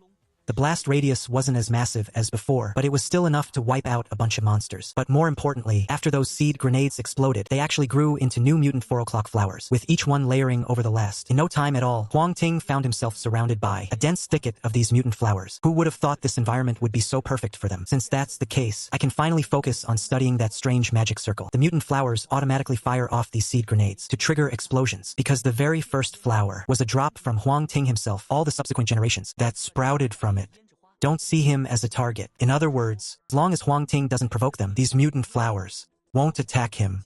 Outside, the sound of explosions thundered on, but inside, Huang Ting was completely focused on the magic circle before him. After a long while, he finally grasped the mystery behind the formation and couldn't help but curse under his breath. The formation could indeed absorb energy, but it wasn't absorbing solar power or elemental energy. It was feeding on the life force of other living beings. Even Huang Ting was being drained as one of its targets. And that is exactly why those creatures were attacking so ferociously. Attack and you might die. But if you don't attack, you're guaranteed to die, choosing between a definite death and a possible one. It's no wonder they decided to strike at this machine. Besides, all the energy being drawn in is being specially processed by the machine. And then it all converges into one point. It feels like it's waiting for some creature to soak it all up. Suddenly, Huang Ting remembered his third mission: eliminate the spirit of the guardian. First, he assumed that the spirit of the guardian was just a powerful beast protecting this dense forest. But now, it looks like this guardian is probably the real mastermind behind everything. I mean, nobody ever said that a guardian spirit had to be the good guy. Once that clicked, Huang Ting slowly started to calm down. The machine was still humming away, droning, but he had no intention of shutting it down at all. This kind of pure life energy, if the guardian can absorb it, then he can absorb it too. Instead of smashing it now, he might as well just soak it all up himself later. And once he realized that, Huang Ting finally understood how terrifying this third mission really was. If he'd been an idiot and waited for the guardian to finish absorbing all that energy, this mission wouldn't just be hard anymore. It would be nightmare or hell mode. Who knows how much more time passed. But seeing that ball of life energy about to take its final form, Huang Ting killed the machine immediately. He grabbed the energy orb and gulped it down. It barely felt like anything going down. It was like a soft, fluffy piece of cotton candy. It even had a hint of sweetness to it. Not bad, he thought. He'd barely finished that thought when the sky suddenly went dark. Right in front of him, a massive Sika deer appeared. It's not quite right to call it a Sika deer. After all, this creature only has a deer's head. As for its body, it's all coiled up. It looks more like a snake's tail. Chapter 78, The Forest. As the monster appeared before his eyes, Lizzie stood stunned. Suddenly, a notification from Ren Wusan flashed. This must be it. That so-called spirit of the guardian. Huang Ting felt a jolt of alarm. Meanwhile, The spirit of the guardian realized its life energy had been stolen. It was absolutely furious. With a massive, powerful swing of its thick snake-like tail, it whipped toward him. The scales on the tail were all flared up, sharp as blades. Just one look was enough to chill you to the bone. It's just a little bit of energy. It's barely anything. In my past life, I've devoured way more than this. Huang Ting scrambled backward at top speed. The giant tail swept through the area. A massive tree that would take 3 people to hug was snapped in half like a twig. With that single strike, it had cleared out an open space, the size of a basketball court. Seeing such terrifying power, Huang Ting couldn't help but gasp. The life energy. How insanely powerful would it be once it did? He dodged the attacks, all while trying to digest the life energy inside him. If it were anyone else, even if they managed to swallow that energy, it would be useless without the right method to digest it. Once the spirit of the guardian killed them, it could easily reclaim that life energy. But luckily, Huang Ting knew exactly how to process it. The energy that had been clustered in his core began to react to his special technique, surging throughout his body and limbs. This kind of all-purpose energy can be used to upgrade mechs or to empower one's own body. Huang Ting chose to strengthen himself. That way, even if he runs into some unexpected trouble, he can rely on his incredibly powerful physique to handle it. The nourishment from this life energy isn't as sudden as a physical enhancement serum. It works in an incredibly slow, steady way, reinforcing every inch of his flesh. The most obvious sign of this is that Huang Ting has been fighting this whole time, and he's not even a little bit tired. In fact, even the exhaustion he built up from battling those giant insects just now has completely vanished. It seems that, sensing Huang Ting was absorbing the life energy, the guardian spirit suddenly spoke up. "Mine, that's mine. You stole my stuff. Now you're gonna die." This wasn't human language. It was a universal tongue. During the late apocalypse, pretty much everyone could speak this language. Simply put, it was like the lingua franca of all species. "I worked my butt off to charge this up. What makes it yours?" Huang Ting retorted without a hint of politeness. The energy was charged by him. The monsters were defeated by him. At most, he just borrowed the other guy's machine. But looking at the way the thing was acting, the machine might not even have been built by it. So, does this ball of life energy have anything to do with it at all? Guardian spirit paused for a second, then let out a furious roar. On its coiled, snake-like tail, claws suddenly sprouted out, making it look like a 4-legged serpent. Now that it had claws, the guardian spirit's agility increased dramatically. He completely cut off all paths of retreat for Huang Ting. There are 2 standard ways to leave this dungeon. The first is after finishing the quest, where you can return instantly as long as you're not in combat. The second is if you don't finish the quest, you just stand your ground for 10 minutes, and you'll leave the same way. Aside from those 2 standard methods, you can also use a town portal scroll to head back to where you were before. But as good as those options are, they don't mean a damn thing to Huang Ting right now. Since that's how it is, I guess I have no choice but to take you down first. After all, I've still got something I need to verify. Huang Ting's figure blurred, and he vanished into midair. He wasn't thinking about running away. This dungeon doesn't cover a very large area. At most, it's just this dense forest right in front of him. It's not hard to imagine that the guardian spirit has probably already seized control of the entire area. It was just restricted by certain conditions and couldn't come out yet, forced to use that strange machine to charge itself up. Now that the conditions holding him back are gone, whole forest is firmly within his control. Using the shadow space might indeed help dodge his attacks, but the moment Huang Ting reveals himself, he's bound to be sensed by the enemy. Instead of being chased around everywhere, it's better to just kill the bastard right now. After all, the best defense is a good offense. As long as he takes out the guardian spirit, forget 10 minutes. He could wait 20 minutes if he had to.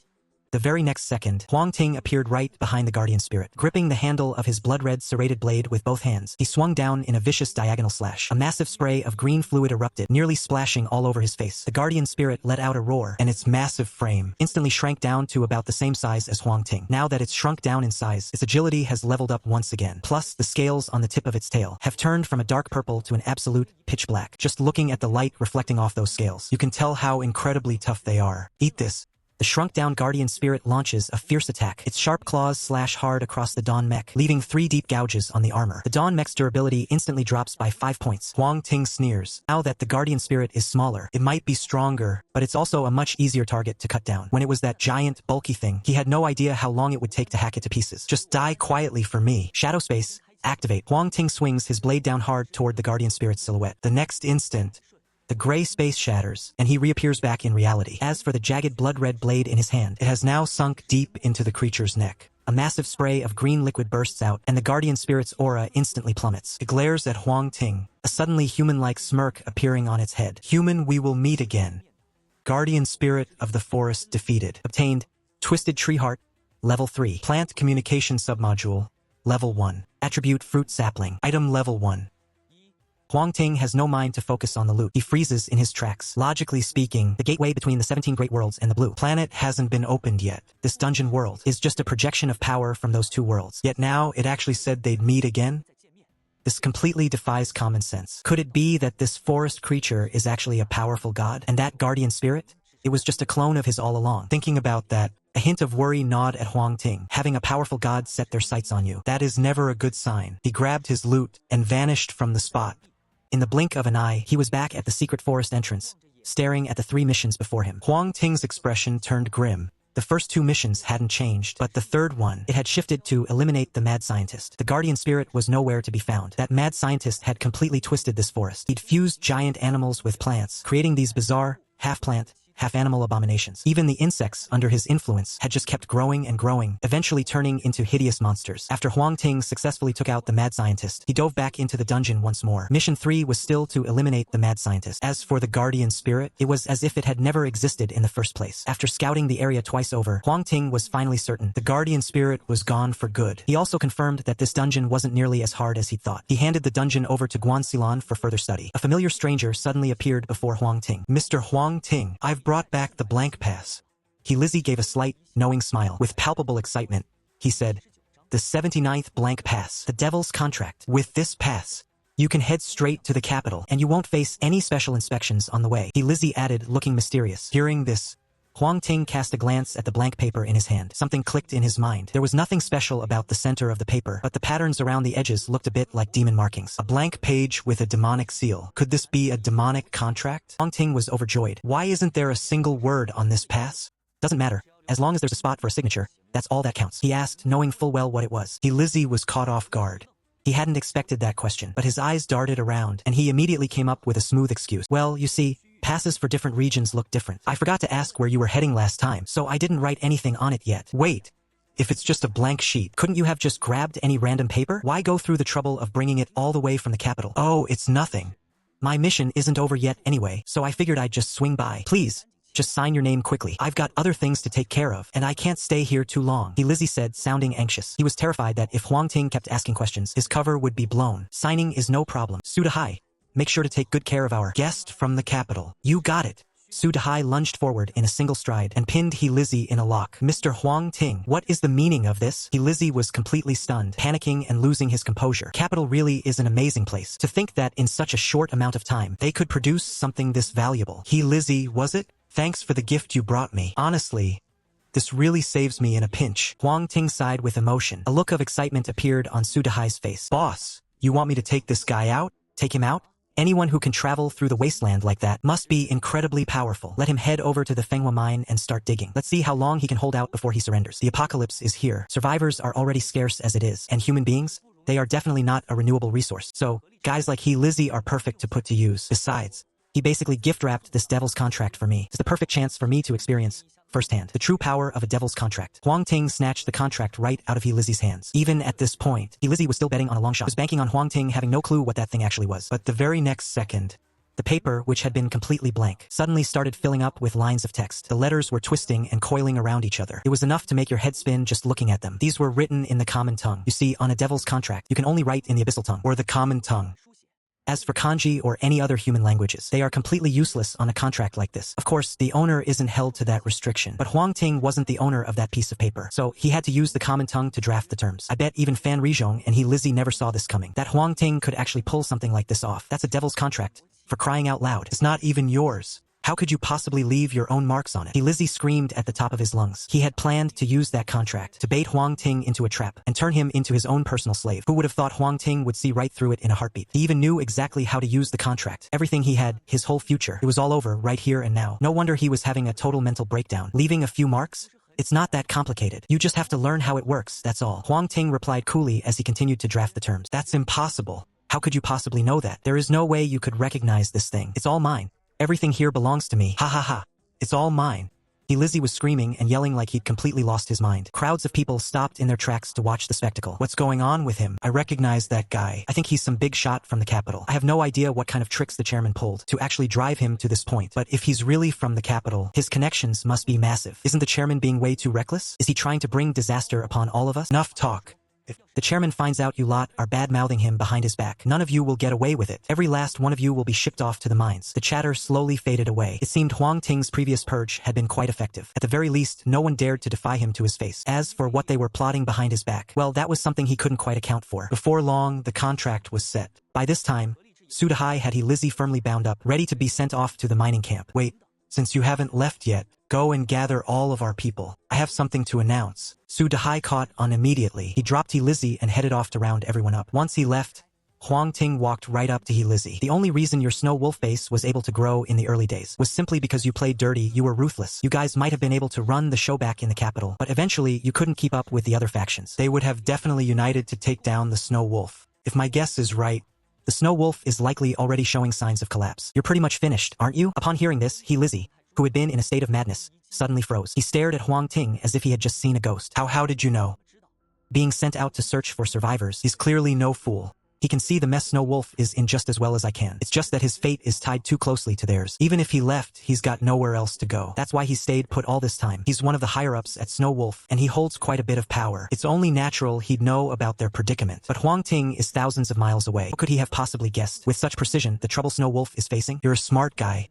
Snow Wolf is beyond saving. Why not join my side instead? The things you could achieve, they'd far surpass whatever you've got waiting for you there. Li Ji isn't stupid. With a little bit of prodding, he'd make a damn good weapon. Seeing him stay silent, Huang Ting didn't seem to mind. He just waited quietly for Sudahai to return. Half an hour later, the rest of the group arrived. First came Guan Xilon and Sudahai, then Li Miexing, along with Chu Jiazhen and Chu Hui, as well as Luo Shoupeng, who had just been promoted to the inner circle. Luo Shoupeng was a tall, thin guy, wearing glasses, looking every bit the refined intellectual. The reason Huang Ting gave him a share of the power was partly due to his rock-solid knowledge and capabilities, but also because he had witnessed the man's sheer fanaticism in battle. That look of excitement, so intense it was like he was about to snap. It was a completely different person compared to who he is now. In his usual state, Luo Shoupeng is just a gentle, refined soul, looking like a scholar who couldn't hurt a fly. But once he enters the heat of battle, even Huang Ting can't help but feel a chill run down his spine. Seeing that everyone had arrived, Huang Ting laid out that devil's contract. This is a pact with the devil. I've already prepared the contract. Now I need each and every one of you to sign your names on it. Of course, I know you can't read what's written here. If you need to, I can translate it for you. Huang Ting offered a faint smile. No need for a translation. I, Guan Xilon, will be the first to sign. She signed her name on the scroll. Her life was saved by Huang Ting, and it was because of him that she had achieved everything today. Even if Huang Ting told her to die, she wouldn't even blink an eye. Following right behind her was Luo Shoupeng. I will absolutely follow the president's lead. Luo Shoupeng gave a shy smile.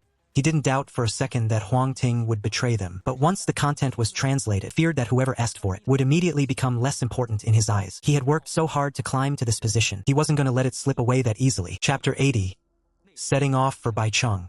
I trust my boss. He wouldn't do anything to hurt me. Next up was Sudahai. As for his decision, Huang Ting was a little surprised. You might think Sudahai is just a careless, boisterous guy, but in reality, being meticulous is a trait that any animal keeper must possess, especially when dealing with ferocious beasts like tigers. You have to be both bold and careful. You can't lack either. Huang Ting had expected Sudahai to hesitate for a moment, but he hadn't imagined he would decide so quickly. Following them were Chu Jiazhen and Chu Hui. We're putting our lives in your hands today. We truly hope we haven't misjudged you. Chu Jiazhen chuckled and signed his name on the Devil's Pact. In these chaotic times, raw power is the only guarantee of survival. He saw this very clearly. Of course, he was also certain that Huang Ting wasn't a bad guy, which is why he chose to trust him. I can't promise you much, but as long as I'm around, I'll do everything in my power to keep you safe. But what if even you can't beat the enemy? Chu Hui suddenly asked. I hope that situation never happens, but if it does, I guess I'll just have to avenge you all. Huang Ting answered with complete honesty. Hearing this, the group didn't feel disappointed at all. On the contrary, it was the most genuine answer they could hope for. With this response, Chu Hui was satisfied enough. She signed her name on the document without a second thought. Everyone's eyes turned toward Li Miexing.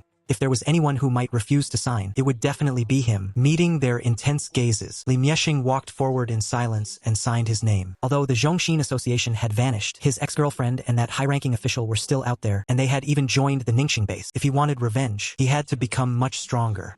Over these past few days, he had watched everyone else's strength grow, and it would be a lie to say he wasn't envious. But he also understood that his position in Shuguang was incredibly awkward. It felt just like having a distant relative staying in your home. Even if you didn't have to feed them, having them stay indefinitely was still quite uncomfortable. It's just that he had never found a good way to truly fit in. That's why he had dragged it out until now. So, Regardless of what was written on this paper, he was going to sign it. He had to use this chance to integrate himself into Xu Guang's inner circle. If he didn't fit in now, he was afraid he'd never get another chance. The signature was done. The contract is sealed. Li Miexing looked toward the group. He noticed the way they were looking at him. Their eyes were much friendlier now. As expected, he had made the right call. Lizzie, you're up next. You're the one I'm most worried about. Sign your name and gain greater power in the future, or head off to the mines to dig. It's entirely up to you. Either choice is fine. Lizzie was on the verge of tears. Did he even have a real choice? He broke free from Sudahai's grip, stepped forward to grab the pen, and scribbled his name onto the devil's contract. He really had lost everything this time. Not only had he failed to conquer Huang Ting, but he'd even ended up selling himself out in the process. A flash of light erupted, and the devil's contract officially took effect. Huang Ting put the contract away and looked at everyone. Don't worry, this document is called a devil's contract. I'm sure you can probably guess what it does. I only wrote 2 rules on it. First, you must never betray me. Second, you must never betray our allies. All right, go back to work.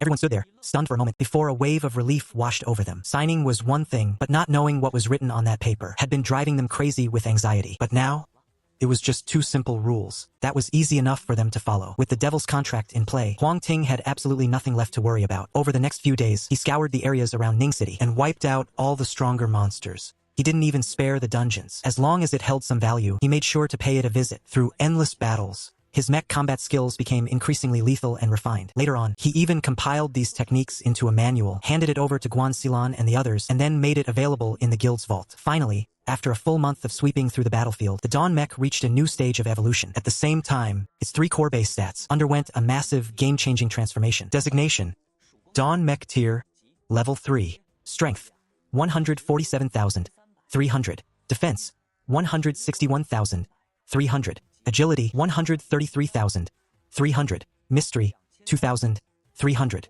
Exclusive module: Limit State. Void Stealth. Once Limit State is activated, all major stats increase by 60%. Completing further mech upgrades will increase the duration and the boost magnitude. With his stats now at this level, Huang Ting finally hit a wall. Like I mentioned before, certain enhancement materials require special processing before they can even be used. Since the materials found early on were so common, their processing methods were widely known. Things like blood essence and other low-tier materials, for example. Huang Ting had been using those low-tier materials for his upgrades, and the process was incredibly crude. But now, the Dawn Mech stats have reached a certain threshold, and those low-tier materials are completely useless. Only mid to high-tier enhancement materials will work. But as for how to process those, he barely knows a thing. He can only try them out one by one, which is a huge waste. For now, he's handed this task over to Li Miexing. After all, he's the only one who deals with these enhancement materials all day long. Unfortunately, there are so many different types of materials, and to fully utilize them, he'll just have to slowly figure out the patterns. I just hope he can manage to surprise me. Huang Ting didn't really have much faith in Li Miexing. This industry is all about raw talent. For those who lack that gift, even if they spent their entire lives working hard, they'd still never figure out how to use a single material. But for some, just one look and a single touch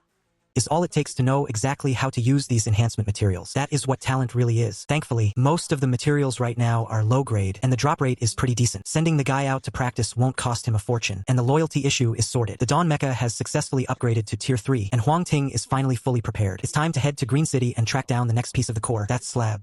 A month later, under the moonlight, Huang Ting, after traveling all day, spent 50 energy points to trade for a roasted chicken from the system shop, along with a bottle of water. He leaned against a ruined wall to catch his breath. He didn't bring a soul with him on this trip, not even Li Miexing, who actually knew where the core slab was hidden. Setting aside the fact that it's a long, arduous journey, filled with constant danger, he couldn't guarantee Li Miexing's safety. Besides, a single shift in the terrain would be enough to leave Li Miexing completely lost. Previous memories are basically useless here. Either way, between him and the core slab, there's this strange, inexplicable connection. It's better to just go alone. It's way more convenient. The roasted chicken smelled incredible, drifting far out into the air. In the grass nearby, a rustling sound started up almost immediately, like something was crawling through it.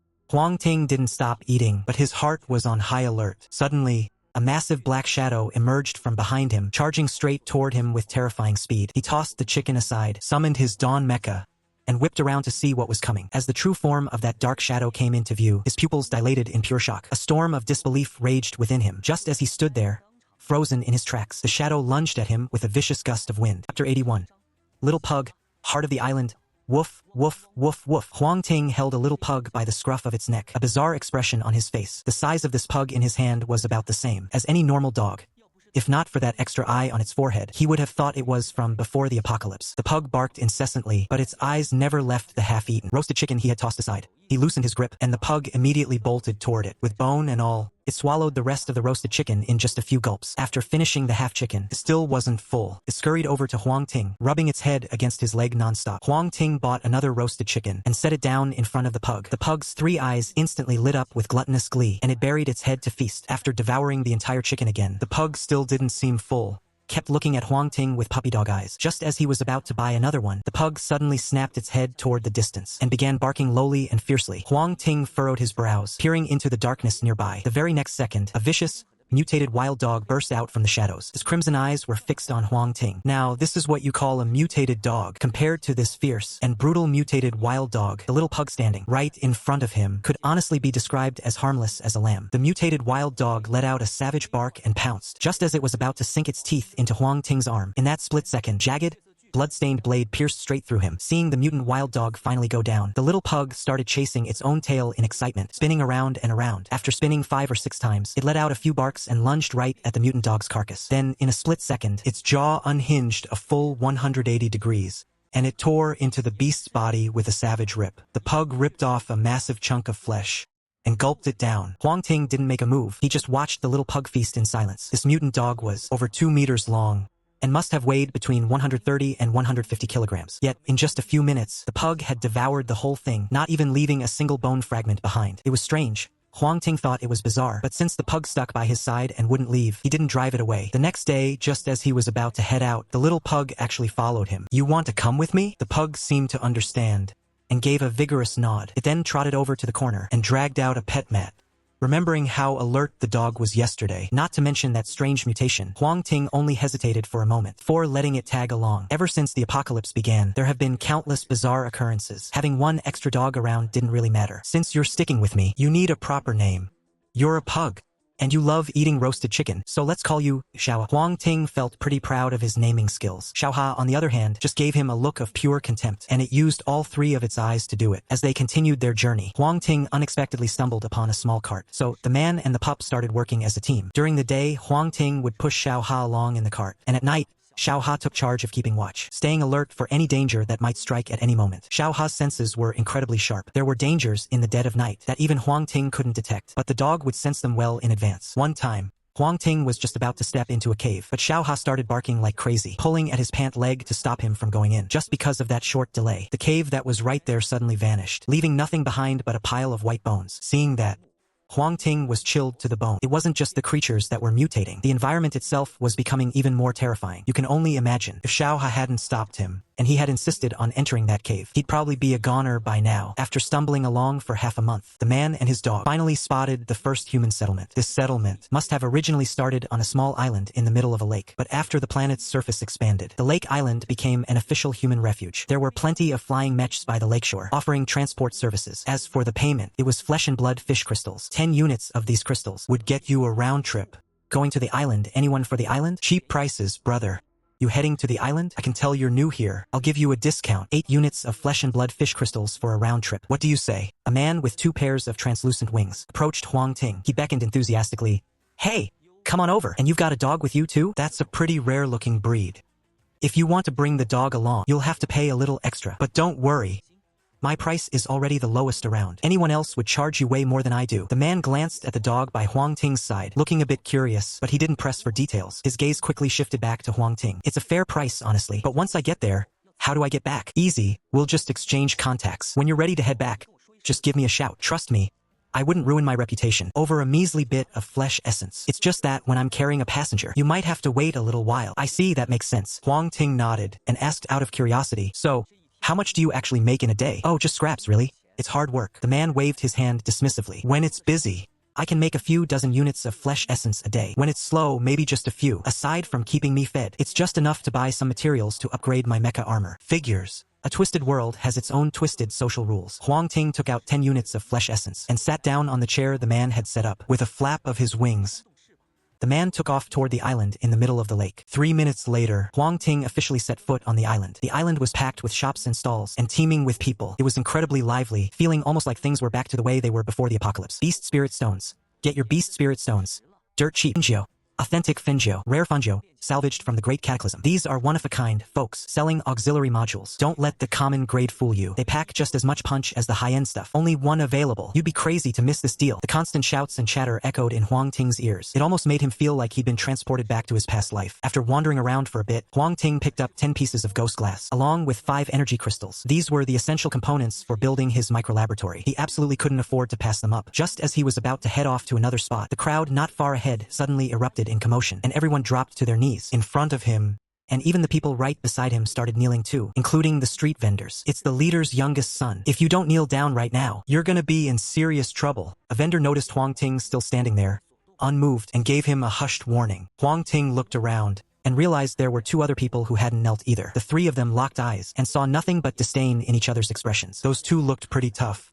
Easily pilots of at least second-tier mechs. Plus, their attributes seemed to be nearing their limits. After undergoing basic physical enhancements and being bathed in both serums and life energy, Huang Ting could now roughly gauge everyone's strength. And it was precisely because they had that strength that those 2 refused to just follow the crowd and kneel. Soon enough, a young boy, barely a teenager, came riding by on a mutated ox, slowly strolling down the street. Seeing that mutated ox, the people around them bowed their heads in deep, fearful respect once more. I wouldn't dare be the least bit disrespectful. A tier 3 creature. This leader of the lake island actually has some real power. Huang Ting stood there, straight as an arrow. He stared right at the young man on the ox's back, not looking away for a second. The outsider youth muttered to himself, but he didn't say anything more. He just gave a slight nod. You don't have to kneel, but don't you dare cause any trouble on this island. Otherwise, don't blame me for what happens next. After saying that, he turned to leave. But out of the corner of his eye, he caught a glimpse of something. It was Xiao Ha, lying down right by Huang Ting's feet. He suddenly became interested. Chapter 82. Shattering armor with 1 punch, breaking his legs. That's a decent dog. Name your price. The youth lowered his head. There was a hint of curiosity in his eyes as he looked at Xiao Ha. Ever since the cataclysm, this was the first time he'd seen such a strange dog. A price? Huang Ting glanced down at Xiao Ha, who was sprawled at his feet. He frowned and said, "This guy has eaten quite a lot of my food. How much did it eat? I'll pay you back for every last bit of it." The others started whispering among themselves. Looks like young Master Xiaobo really has a thing for that dog. What a pity. Why isn't that dog mine?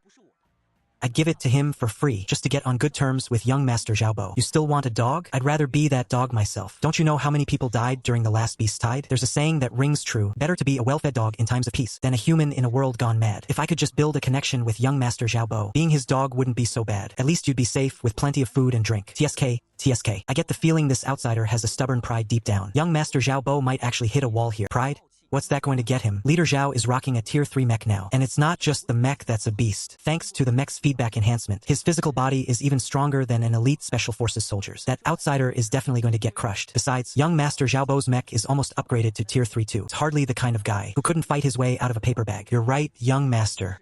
In this whole territory, besides Leader Zhao, this young Master Xiaobo is the only one worth worrying about. Hearing the whispers around him, an arrogant look spread across Xiaobo's face. This was his reputation. This was his power. Alright, let me do the math. He ate 100 of my roasted chickens in total. That's 40 energy points per chicken, which comes out to 4,000 energy points. Huang Tingjing really started counting it up. 100 roasted chickens for 1,000 points. Everyone around them froze. Good grief, people are starving. And he's actually feeding a dog roasted chicken? Xiaobo didn't expect that a single dog would cost him 4,000 energy points. But for him, that price was still acceptable. It's only 4,000 energy points, right? I'll pay you, just wait I'm not finished yet. Huang Ting interrupted Xiaobo and continued. Besides the roasted chickens, he also ate 18 tier 2 ones and 5 tier 3 ones. Those all have to be accounted for. The crowd erupted in an instant. That little puppy is at most a tier 1 creature. Maybe not even that. They all thought Huang Ting had lost his mind, trying to extort him with such an insane price. Xiaobo's expression turned icy cold. I'm trying to handle this like a gentleman. I'm trying to have a civil conversation with you here. He really has eaten this much over the last few days. That's even me underestimating it. When the others heard that, they were terrified and scrambled away from Huang Ting, afraid that they'd get dragged into this mess too. Fine, fine, fine. You ungrateful brat. Take him down. At Xiaobo's command, 5 people stepped out from the surrounding crowd. They completely surrounded Huang Ting. Huang Ting watched the whole scene with great interest. He nudged the little husky lying by his feet. Hurry up and deal with these guys. Otherwise, don't even think about having any roast chicken again. The moment he heard roast chicken, the little husky instantly perked up. It got down on all fours and started growling low at the 5 men. A damn animal dares to bare its teeth at us? The bald man among them roared loudly. Black and yellow mechanical armor instantly covered his body. Then, gun barrels popped out from both of his shoulders, aiming straight at Huang Ting and the husky. Whoosh, whoosh, whoosh.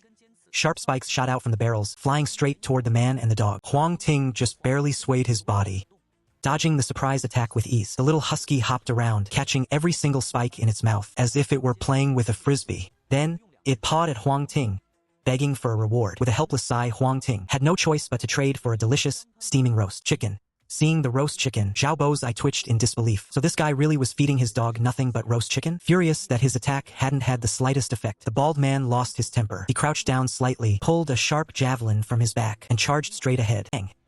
Before anyone could even see what happened, a deafening explosion echoed through the air. Everyone turned back to look. Before anyone realized it, the mech controlled by the bald guy had already crashed into the food stall behind them. The vendor stood there, completely stunned and at a loss for what to do. The bystanders didn't quite get what happened, but Huang Ting saw it clearly. The moment that bald guy charged in, Little Ha leaped into the air with the roasted chicken still in its mouth, and with one powerful kick from its hind legs, sent him flying. Maybe it's because it's been eating so well lately, but Little Ha's combat power has been growing stronger and stronger. That's exactly why the Imperial Court tasked it with taking down all 5 of them. Seeing their comrade down, the other 4 summoned their mechs immediately, planning to attack all at once. But another voice barked out, ordering them to stop. "I'll handle this guy." Zhao Bo realized that Little Ha wasn't someone to be trifled with, so he decided to step in himself. He vaulted off the back of his ox and charged straight at Huang Ting. As he sprinted, a jet-black mech began to form around his body. The mutant ox behind Zhao Bo started breathing heavily, lowering its head to reveal razor-sharp horns. Little Ha quickly gulped down the rest of the roasted chicken, its eyes glinting with ferocity, his fangs bared. "Don't think just because you've got a bit of strength you can come here and run your mouth. You aren't even worthy of that." Zhao Bo unleashed a flurry of punches,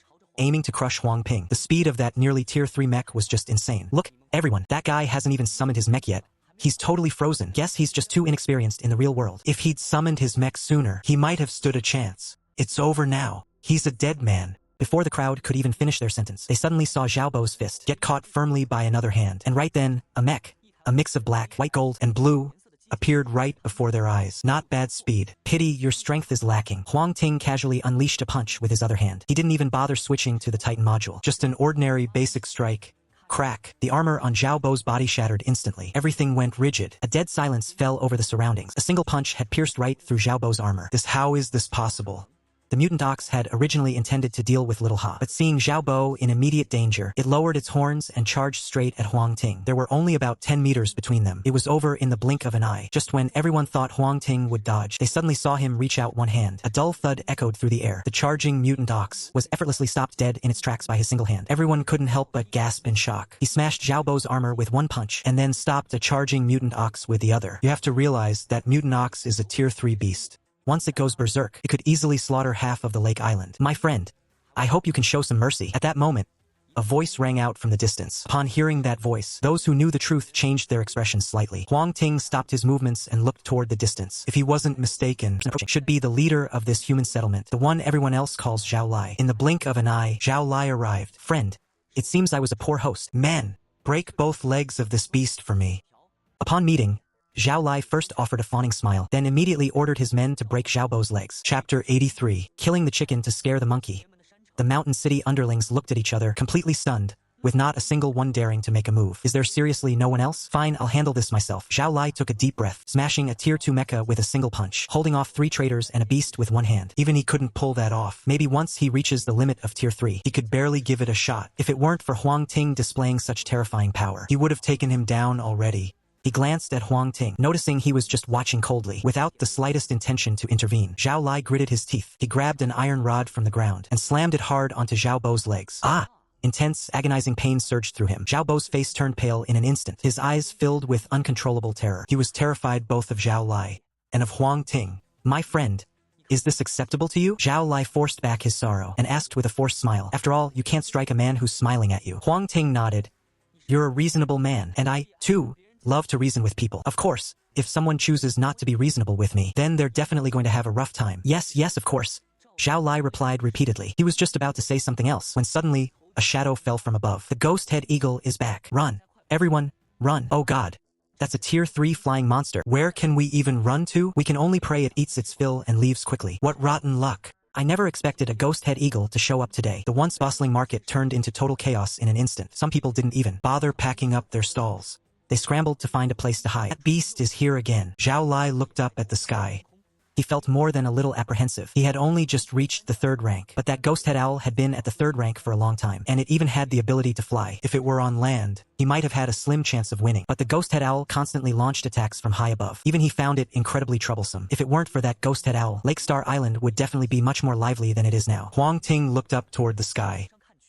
The ghost head owl looked a lot like a vulture, but its neck was covered in several massive, fleshy growths. Those growths were each about the size of 2 fists, and they featured human facial features. They looked just like individual heads. No wonder this monster is called the ghost head owl. No time for small talk. He activated his shapeshifting gear. Huang Ting zoomed straight up into the sky. 3rd rank monsters can drop some pretty decent enhancement materials. There is no way I am letting this one get away. Actually, there are mechs on Lake Heart Island that can fly, but it is useless for them to go up there. They are absolutely no match for this ghost head owl. That is the only reason the creature is so arrogant. But today, its good days are coming to an end.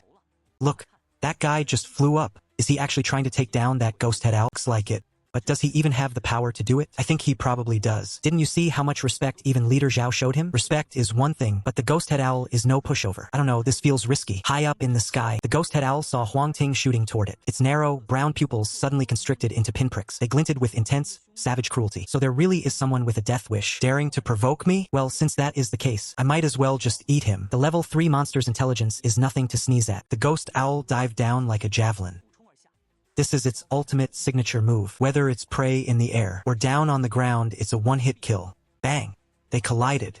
A spray of blood exploded instantly in midair. Everyone on the ground was completely stunned. Even Zhao Lai's eyes widened in shock. He knows how powerful Huang Ting is. Logically speaking, someone that strong shouldn't have been taken out by the ghost owl in a single second. He's pushed that ghost owl to the brink of death several times himself. Huang Ting shouldn't be any weaker than him. Could it be that the kid was just faking it the whole time? He tried to act cool and end up getting himself killed? Suddenly, endless regret welled up in Zhao Lai's heart. If he had known, he wouldn't have broken Uncle Zhao's legs. It was just that back then. He didn't want to provoke such a powerful existence. Before he could even think it through, the ghost owl's shadow suddenly appeared right in front of him. It gave him a massive scare. After composing himself, he realized the ghost owl was nothing but a corpse. Little Ha hopped forward and started tearing into the flesh.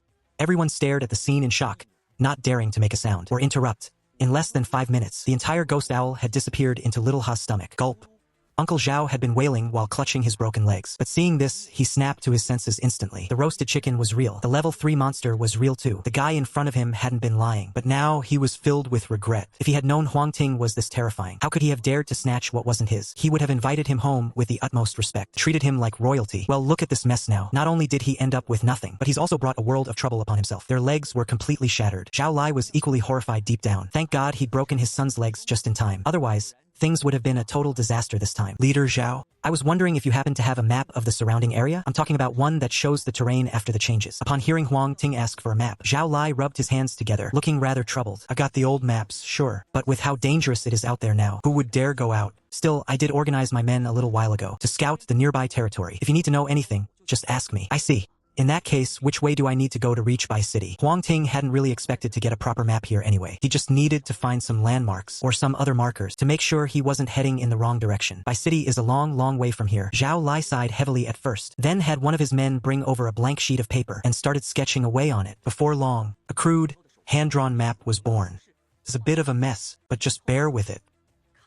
This little circle right here represents where we are, and this mountain here is the big one to the south. You could climb over it back in the day, but not anymore. You've got no choice but to go around the side. This square here is Mountain City. Once you pass Mountain City, keep heading south. After Zhao Lai's detailed explanation, Huang Ting had a rough idea of the route. It was a good thing he hadn't strayed too far off course. Otherwise, he would have wasted so much time. Taking the map, he headed straight for Mountain City. Once Huang Ting's figure had completely vanished into the horizon, Zhao Bo suddenly spoke up, tone full of resentment. You really are my dear old dad, aren't you? You didn't just help an outsider break my legs. You even had the nerve to show him the way? What the hell do you know? Zhao Lai shot him a vicious glare. Don't you want to know where your second uncle and those guys ended up? I'll tell you. Except for your second uncle, everyone else died back in Mountain City. Your second uncle managed to crawl back, but he's completely lost his mind. Every single day, he keeps muttering about someone crying in his ear. Those guys just vanished into thin air, without a trace. That place, Mountain City, it's gotta be cursed as hell. Now that this kid has gone to Mountain City, it's a toss-up whether he'll even make it out alive. Chapter 84. The Crying Sound, by Ing. Mountain City isn't that far from Lake Heart Island. 2 days later, a cluster of abandoned buildings appeared in the distance. The terrain here is incredibly flat, except for the southeast, where a massive range of mountains rises up like a cliff. It looks like it's splitting the sky in two.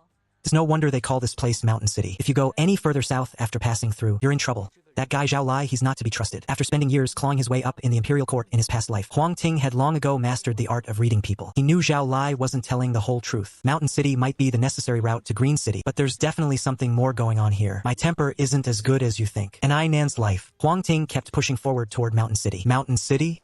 This place is a damn ghost town. How did we even end up running here? Behind some ruins, A young man in black-rimmed glasses stammered in terror. Standing in front of him were one man and two women. Everyone was wearing gray work uniforms where you could vaguely make out the letters FOXX, the name of an electronics factory. Huang Kai, if you hadn't gone and provoked that monster, would we have been chased all the way to this hellhole? The other guy started questioning him aggressively. I was just trying to help Tion. Just gathering some upgrade materials, that's all. Who knew that monster would be so damn strong? But it's all your fault. You were the one leading the way. You dragged us into this hellhole. Huang Kai felt a bit embarrassed at first, stammering over his words, but as he kept going, he got more and more fired up, nearly pointing a finger right in the guy's face. All right, that's enough. Huang Kai, stop talking. And Suyang, don't get so angry. Even though this place is super creepy, we haven't gone too deep yet. Maybe there's still a chance for us to escape. Seeing that the two were about to throw hands, one of the girls in the group jumped in to mediate. Hearing that, Suyang turned his head, scanning the surroundings with a wary look. Huang Kai, still fuming with resentment, walked off by himself and sat on a large rock to sulk. After a while, the last girl suddenly spoke up. You guys hear someone crying nearby? Her name is Miao Tian. Huang Kai was only trying to help her, which is why he provoked that beast, a mutant creature nearly at the third stage of evolution. The four of them were chased relentlessly by that mutant, and in their panic, they fled to Shanxing to hide. Tian, don't scare me like that. I'm a coward. Huang Kai's face drained of color as he heard this, and he hurried over to join the other three. It seems it's gone again. Maybe I was just hearing things. Miao Tian looked puzzled. She really did hear a strange, eerie crying sound just a moment ago, but for some reason, it just suddenly stopped. Just then, the girl who spoke earlier suddenly looked terrified. Dana, what's wrong? Su Yang's recently relaxed mood suddenly tightened up again. I heard it too. A crying sound. It sounded just like a baby crying. Where? Dana suddenly pointed toward a spot. The three of them looked in the direction of the sound, but found absolutely nothing there. There's not a damn thing there. Dana, you aren't trying to scare us, are you? Huang Kai had been squinting his eyes, and only after seeing there was nothing did he fully open his eyes. Dana didn't have time to deal with him. Now, her blood was running cold, as if someone had frozen her in place. She had clearly seen it, a baby with pale, iron-colored skin, crawling on top of a rock, flashing a twisted, eerie smile at her. Suddenly, the baby turned and vanished.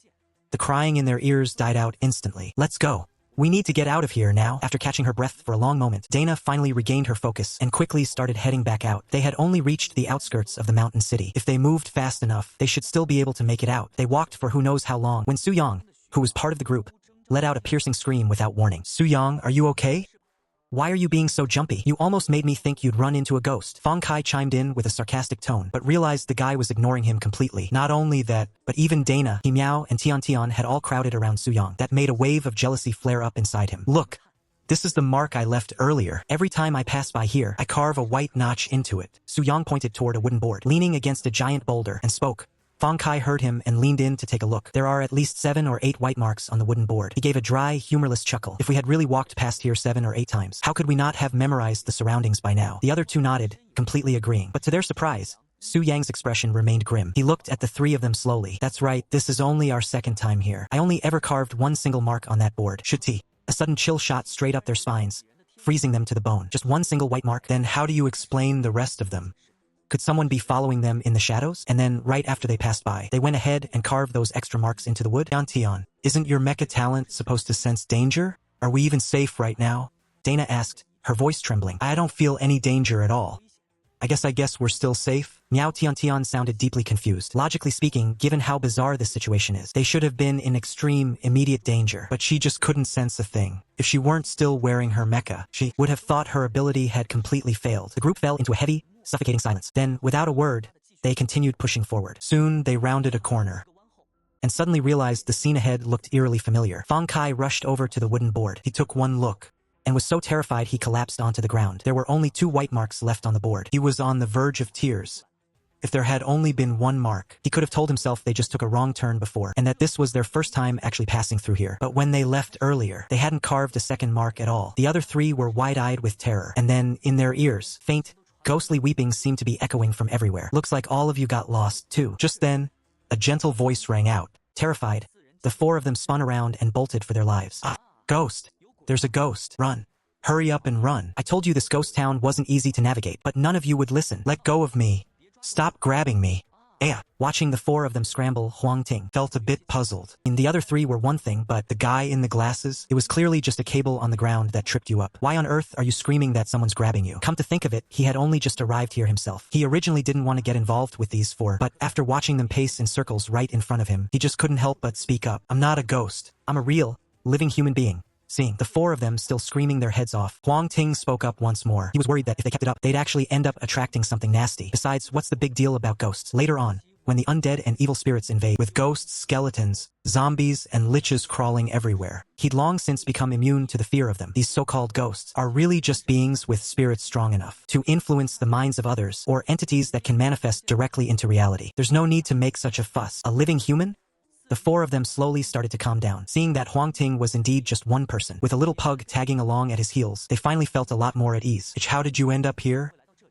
The leader mustered up the courage to ask. I'm heading to Bai City. When I was passing by Lake Heart Island, Zhao Lai told me to take this path. Huang Ting explained simply. Zhao Lai, the leader of the 100 Birds Lake Settlement. Hearing that name, the four of them froze for a second. Su Yang glanced at Huang Ting, his expression turning strange. Do you guys have some kind of beef? He pointed you toward this path. It sounds like he was just praying for you to die. Chapter 85. The Battle at the Bizarre Infant Hospital. Huang Ting had known all along that Zhao Lai was up to no good. He just didn't expect this place to be this twisted. Even when he slipped into the shadow dimension, he still ended up lost in the ruins of this massive city. Yeah, there's a bit of a misunderstanding. Once I get out of here, I'm sure it'll all be cleared up. He flashed a bright, sharp grin. The other three didn't think much of it, but Miao Tiantian looked at Huang Ting with eyes filled with pure terror. Her mech talent was danger perception. Just a moment ago, the killing intent that surged out of Huang Ting nearly made her pass out. Miao Tiantian realized this man, who seemed so unremarkable on the surface, might actually be the greatest danger in this entire city. Seeing her teammates curiously gathering around Huang Ting, she wanted to warn them, but just as she opened her mouth, she caught Huang Ting's gaze sweeping over her. She swallowed her words instantly. She didn't dare to warn them openly. If she did, she'd likely end up dead.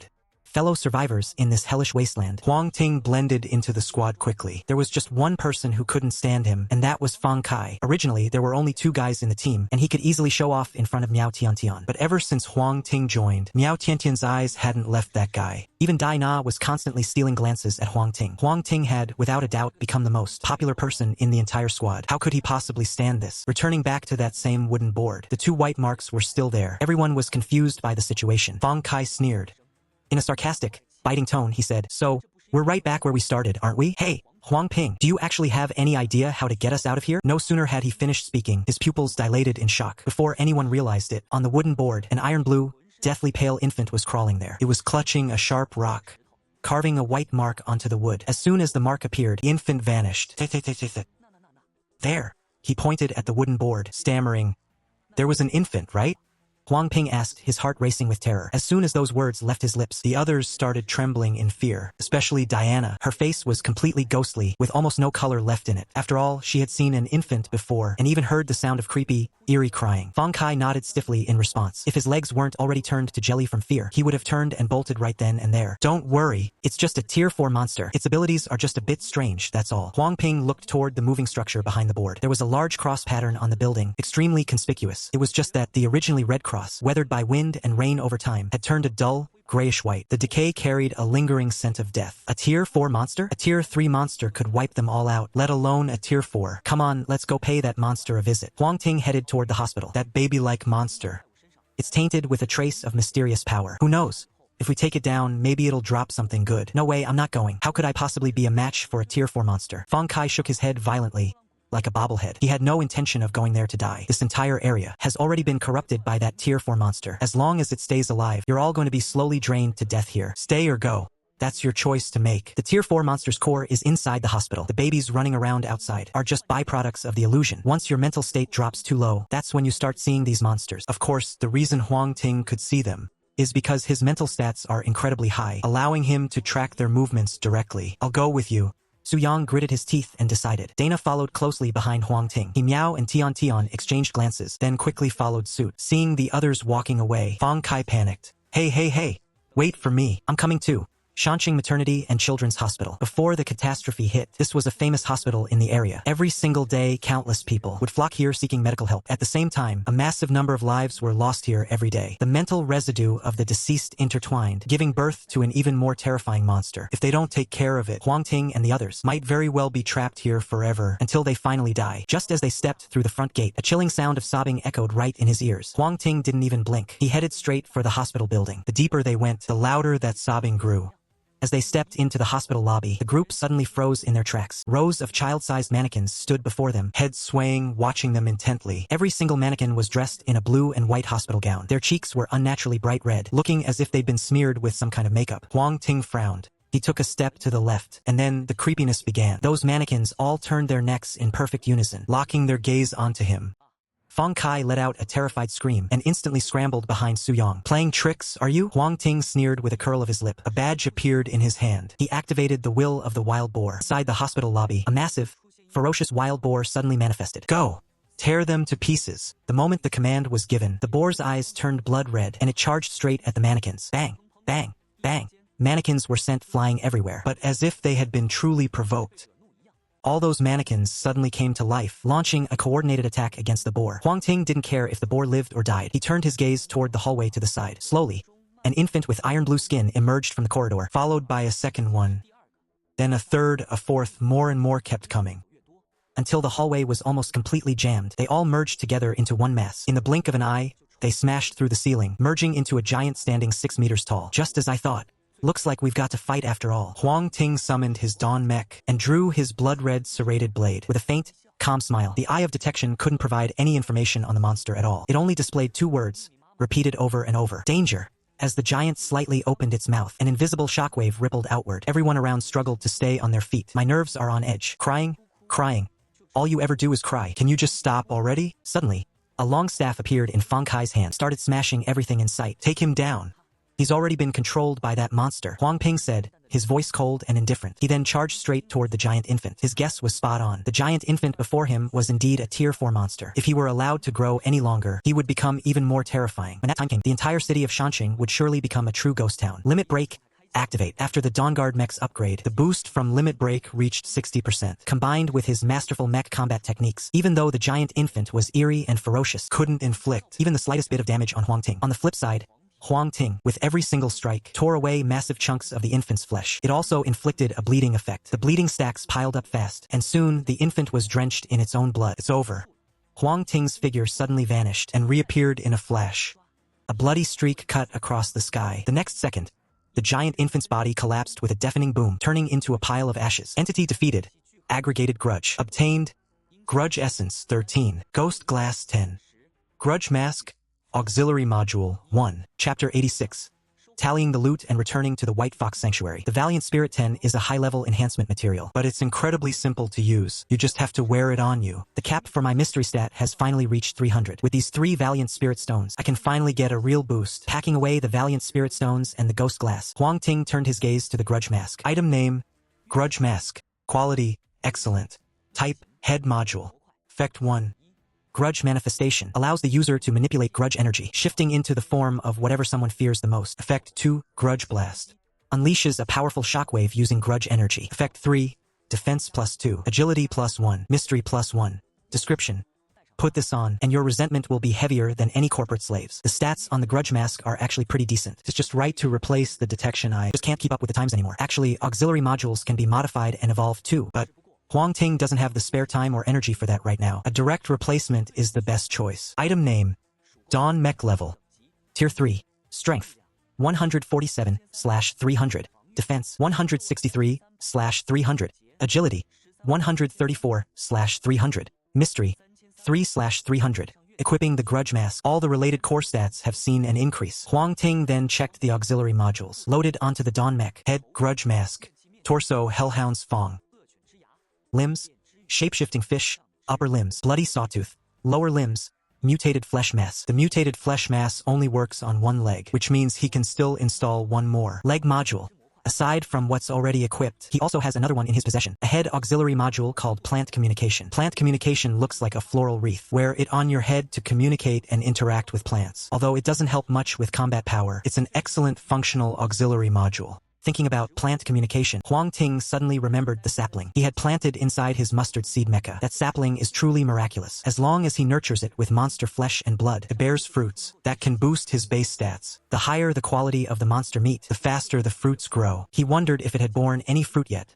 When he left, he had stockpiled quite a lot of monster remains. Just as he was thinking about it, a private message popped up in his interface. Guild Leader. The stat tree just grew a red fruit. It's about the size of a fingernail and bright red. Looks like a fruit that boosts strength. Huang Ting sent a quick reply and looked up at his surroundings. The illusion had vanished. That power tampering with his senses was gone for good. He could leave this place whenever he wanted now. Follow me. Having witnessed Huang Ting's terrifying strength earlier, the four of them didn't dare to show a hint of defiance. They followed right behind him. They soon made it out of the area shrouded by the mountain city. We're out. I'm finally out of that hellhole. Gazing back at the city that merged with the massive mountains, Fang Kai was so happy he nearly broke down in tears. The other three weren't quite as emotional, but they all wore expressions of sheer relief. Thank you, sir, for saving us. If you need anything, just say the word. Anything within our power, we'll do it. Su Yang hurriedly stepped forward to say, I actually do have 2 things I need your help with. Huang Ting didn't stand on ceremony and stated immediately, like I mentioned earlier, I'm heading to Bai City. Do you happen to be familiar with the terrain around here? I know a bit. My old man was a long-haul trucker before the disaster, and he'd been to Bai City a few times. Even though the landscape has changed, the general direction should still be accurate. Upon hearing this, Su Yang immediately agreed. It's just that my dad is at another settlement. If you're not in a rush, I can go find him right now and ask about it. No rush, no rush. Huang Ting waved his hand dismissively. Zhao Lai and I still have some misunderstandings to clear up. When the time comes, it won't be too late to head to the settlement with you guys. No sooner had he finished speaking than he vanished into thin air. After waiting for quite a while, Yao Tiantian's legs suddenly gave out. If Dai Na hadn't been quick enough to catch her, she probably would have collapsed onto the ground right then and there. Tian, are you okay? Seeing Huang Ting disappear, Fang Kai perked up again, crowding close to Miao Tian to show his concern. Miao Tian had no interest in entertaining him. She whispered, Quick! Contact the leader. The White Fox settlement is about to face a massive upheaval. Tell him to send people over immediately. Actually, it's best if he goes to the White Fox settlement himself. The White Fox settlement? Tian, you know how it is. Zhao Lai and his group not only kicked us out, but they also banned us from trading on the island. Why would you want the leader to send people there? Fang Kai persisted, putting on a shameless face. Because Zhao Lai is likely about to die. As soon as these words left her lips, the 3 of them were stunned. Fang Kai even felt like reaching out to touch Miao Tiantian's forehead, see if she was running a fever. Otherwise, how could she spout such nonsense? Are you saying that powerhouse from earlier went there to kill Zhao Lai? Dai Na, meanwhile, had already grasped the crux of the matter. Zhao Lai had tricked Huang Ting into coming here. If Huang Ting had died, that would be one thing. But now that Huang Ting is still alive, then the one who is likely to die is probably Zhao Lai. But I heard that Zhao Lai has already reached Tier 3, and the White Fox settlement has so many experts. Is that guy actually up to the task? Miao Tiantian's eyes were suddenly filled with terror. She stammered out, if the monster back at the hospital had a threat level of 1, then this person's threat level is 100, maybe even higher. With his innate ability to sense danger, it's hard to put that feeling into words. It felt like being plunged into a sea of blood and mountains of corpses. He even thought for a second that what was standing before him wasn't human, but the incarnation of some terrifying monster. That sense of danger was just bone-chilling. The sheer pressure alone made him feel like his throat was being choked by a death grip. Dai Na finally realized the gravity of the situation and quickly contacted their leader. Come to think of it, they were once part of the White Fox settlement too. In fact, their current leader used to be the leader of that very place. Zhao Lai was only the deputy leader back then, but eventually, due to irreconcilable differences, Zhao Lai managed to stage a coup and become the official leader. The former leader had no choice but to take a group of people and leave in shame. Now they finally saw a glimmer of hope to take back the White Fox settlement. White Fox settlement? Get lost. A bunch of useless trash. You can't even fix a damn leg. Zhao Bo roared in a fit of rage. Back then, just to entertain the imperial court, Zhao Lai had been ruthless, which meant that with current medical technology, there was no way to heal his broken leg immediately. Without a functioning leg, couldn't pilot his mech, even if he summoned it, because he couldn't push off with his legs. The mech's legs were essentially useless too. I think that guy was right. With that temper of yours, maybe it's a good thing your leg is broken, to keep you from causing trouble everywhere you go. Zhao Lai let out a cold snort. At first, he did feel a twinge of regret. But seeing the state Zhao Bo was in now, he knew he had made the right call. He might dote on his son, sure, but he didn't want to raise a spoiled, useless brat. This broken leg wasn't a curse. If anything, it was a blessing in disguise. Zhao Bo had no words for his pain, left only to seethe in silence. Looks like you've got some deep insights, huh? In the air, a voice, both familiar and strange, suddenly rang out. Who's there? Zhao Lai's reaction was lightning fast. His mecha instantly went into defensive mode. Leader Zhao, I didn't think we'd meet again so soon. Huang Ting. He deactivated the phantom projection and stealth mode of his shadow mecha, revealing his form. I have to admit, when it comes to infiltration, the shadow mecha is truly in a league of its own. Chapter 87. The Former Leader's Awakening Tablet. Please give me your gold tickets. It's you. Zhao Lai initially put on a show of being stunned. Shen Ji grabbed the still-dazed Zhao Bo and bolted. Regardless of whether Huang Ting had infiltrated the mountain city or not, he knew one thing for certain. This was not someone they could afford to mess with. As the saying goes, where there's life, there's hope. To the White Fox settlement, Huang Ting was just a traveler passing through. As long as he left, he would still be the big boss of the White Fox settlement. Humph. Zhao Lai burst out of the room and headed outside. The numerous guards stationed there looked at him in total confusion, having no idea what was going on. Stop him! Zhao Lai didn't bother with them, shouting a command as he tried to make his escape. But just then, a figure suddenly blocked his path. It was Huang Ting making his move at just the right moment. With a single kick, he sent Zhao Lai, who was trying to bolt, flying across the room. Huang Ting gripped his blood-stained, serrated blade, and swung it down with everything he had. Zhao Lai scrambled to raise his arms and block the strike. There was a green armored plate strapped to his forearm. It shimmered with a dull, silver-gray light. Honestly, it looked like it could take a real hit, and sure enough, the armor held against the blade. But that sturdy piece of gear was now completely covered in spiderweb cracks. It definitely wasn't going to survive another hit. By now, the rest of the gang had finally swarmed in. Zhao Lai knew that if he didn't deal with Huang Ting right here, right now, there was no way he was walking out of this alive. So he steeled himself, fueled by pure desperation. He ripped off the shredded remains of his armor and snatched up a heavy blade instead. Let me tell you something. No matter how strong you think you are, don't even dream of making our White Fox settlement bow down to you. He looked over at his men, who were wavering and unsure. He shouted at the top of his lungs again. He knew there was no way he could take Huang Ting down on his own. To drag the others into this fight, he needed to give them a reason to kill. And it worked. Hearing that Huang Ting intended to conquer their home, everyone else pulled out their weapons, ready to swarm him. Huang Ting took a quick look at the crowd and just chuckled to himself. In the next second, he triggered Void Stealth and vanished into the Shadow Realm. Where is he? Where did he go? I don't know, 1 second he was there, then poof, gone. The group stood there panicked and confused. Bao Bo, standing nearby, figured out what might be happening. He yelled, "He's probably using some kind of stealth, but just because we can't see him doesn't mean we can't hit him. Everyone, huddle up. Don't let him pick us off one by one." Hearing that, they all scrambled together, forming a tight circle around Zhao Lai and Zhao Bo. But just as they did, a figure, silent as a ghost, suddenly appeared, trapped in the heart of the encirclement. He swings his blade down, right in front of everyone's shocked gazes. Zhao Lai's mech armor shatters with a thunderous crash, dissolving into a shifting cube. Old man Zhao couldn't escape the same fate, turning into a cube himself. He snatches up both mech cores in one motion. Wings of strange light erupt easily from behind Huang Ting. He flies right out of the encirclement. Taking out Zhao Lai was just a casual task for him. The only reason he doubled back was simply because he refused to play the fool. He wasn't about to get scammed and just swallow his anger. As for whether Zhao Lai lives or dies, a strange, heavy silence falls over the entire area. Just then, another mech comes roaring in. It lands right in front of the crowd. The mech suit then deactivates, revealing a man with a stern, determined face. "The Grand Chief!" someone shouts. Recognizing him, they gasp in shock. Looking at the man before him, Huang Ting can't help but feel curious. Zhao Lai was the Grand Chief of the White Fox settlement. How is it that another Grand Chief has just shown up? "Nice to meet you. I'm Chung Taijun. Su Yang and Xiao Na told me you were heading to the White Fox settlement. They were worried you might get the short end of the stick, so they asked me to step in and help out. I just didn't expect you'd already handled everything." Even though he had actually come hoping to pick up the scraps, Chung Taijun didn't show a hint of it. On the contrary, he claimed he was just here to help. Huang Ting gives a slight nod. "They call you Grand Chief, don't they?" Chung Taijun scratches his head with a self-deprecating laugh. He starts to lay out his own history. After getting the full story, Huang Ting finally understands the connection between Chung Taijun and Zhao Lai. This actually works out perfectly. With Chung Taijun, the original Grand Chief, on his side, the fallout from him taking out Zhao Lai can be kept to an absolute minimum. The White Fox settlement is sitting on a truly prime location. As long as we keep growing steadily, it's bound to become one of the most famous settlements around. As the two of them kept chatting, the conversation shifted to their upcoming trip to Beeching. Beeching? Huh? I remember back before the catastrophe, something really weird happened there. Something weird. Huang Ting's heart skipped a beat. The place where the Zhongyan tablet was located, it definitely would cause strange anomalies. Could it be that this weird event had something to do with the Zhongyan tablet? I heard that people actually saw the dead crawling out of their graves there. Some almost lost their minds from the fright. The authorities stepped in to investigate for a while, but in the end, they didn't find anything. The dead crawling out of their graves? Suddenly, a word flashed across Huang Ting's mind. Resurrection. The 13 Zhongyan tablets represent the ultimate power of the universe, and at the same time, they embody 13 types of immense strength. In his past life, a total of 9 tablets appeared, with 7 of them representing the 7 deadly sins: pride, envy, wrath, sloth, greed, gluttony, and lust.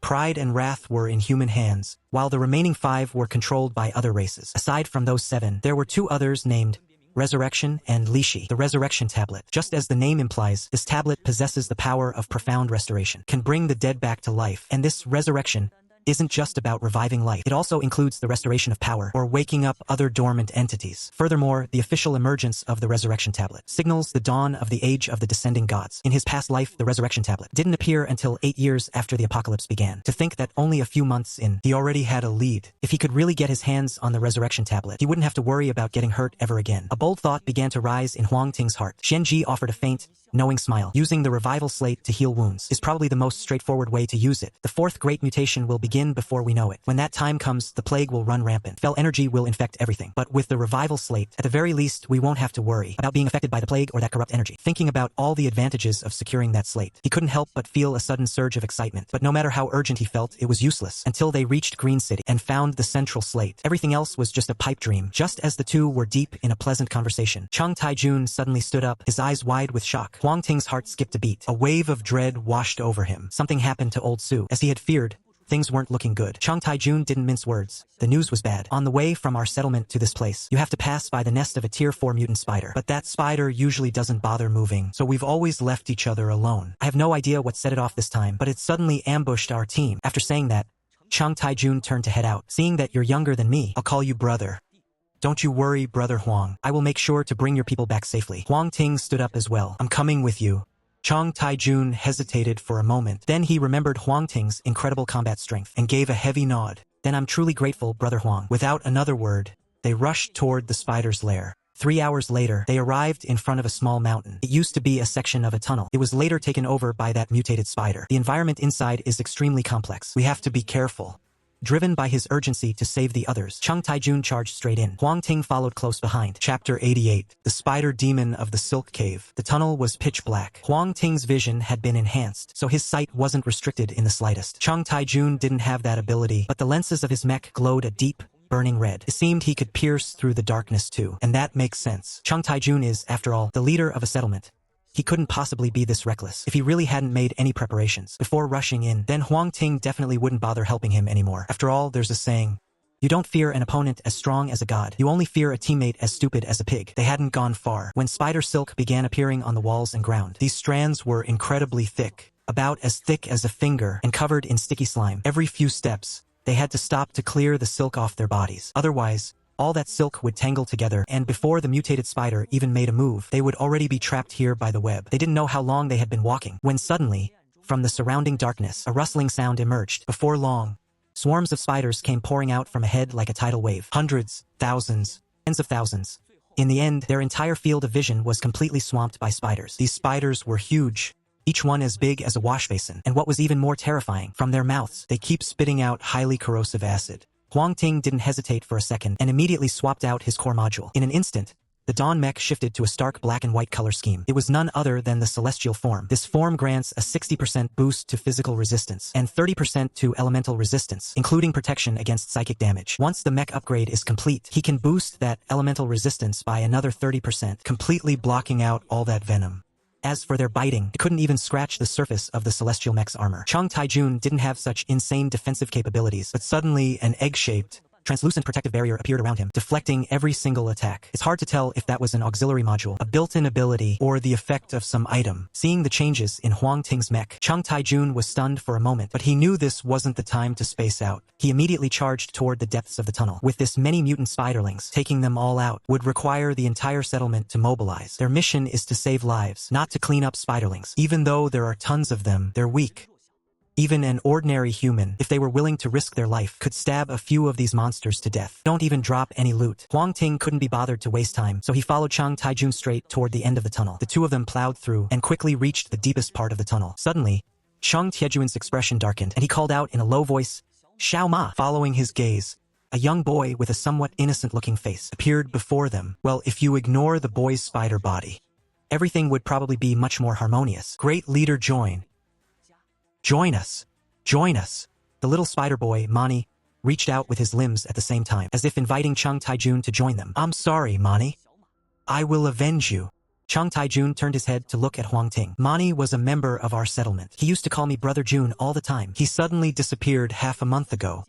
I never imagined he'd been dragged here and turned into a monster like this. It's all my fault. Then just kill him. Huang Ting was already used to things like this. There wasn't a flicker of emotion on his face. Those who are not of our kind will never share our heart. The spider in this tunnel is just a simple mutation. Killing it won't be hard at all. When the 10,000 races invade later, some of them will be good, and some will be evil. Some will pretend to be your friend to your face, then stab you in the back. Some might act like they like you, but when no one is around, they'll just devour you whole. It gets even worse. Some will even disguise themselves as your parents or your brothers and friends. They'll pose as your boss and kill you when your guard is down. Or they'll use a fake identity to toy with you constantly until you slowly fall apart. Eventually, you'll end up killing your own loved ones with your own 2 hands. Some evil gods have nothing better to do than to pull this kind of twisted crap. When that time comes, the enemies will be hiding in plain sight within society. They are the ones who will be the biggest headache. Chang Taijun hardened his heart. He ended the spider monster that Mani had become with his own hands. Afterwards, the two continued on their way. Along the path, they encountered many more of these creatures. Human-headed, spider-bodied monsters. But they didn't pose any danger to them whatsoever. Soon,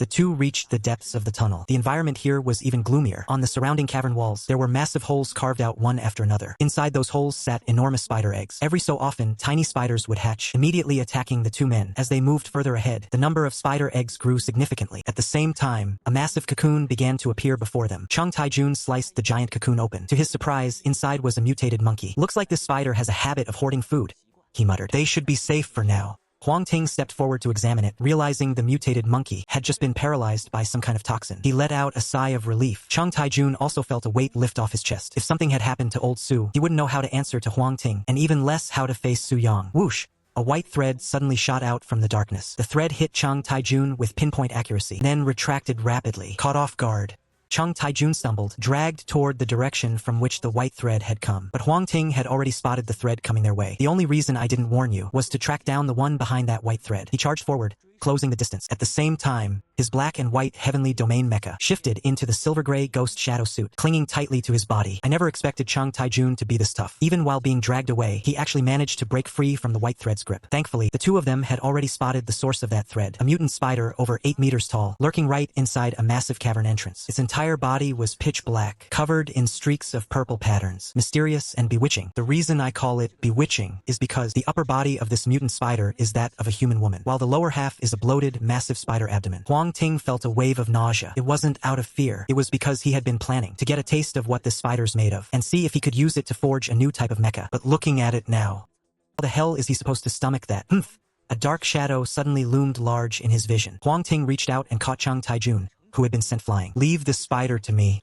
Go find the others. He gave the order. His figure instantly vanished into the darkness, preparing to close in stealthily. But the mutant spider seemed to have seen right through his ghost mecha's phantom module. His crimson secondary eyes were locked onto Huang Ting. His position was compromised, but Huang Ting didn't care. He switched back to the dawn mecha and slipped into the shadow realm. This time, the mutant spider really couldn't track him anymore. His 8 large eyes darted around frantically. Huang Ting had already made his way behind the beast. Just as he raised his jagged blood-colored blade, ready to land a strike, the spider spun around violently and spat out a stream of acid. Sizzle!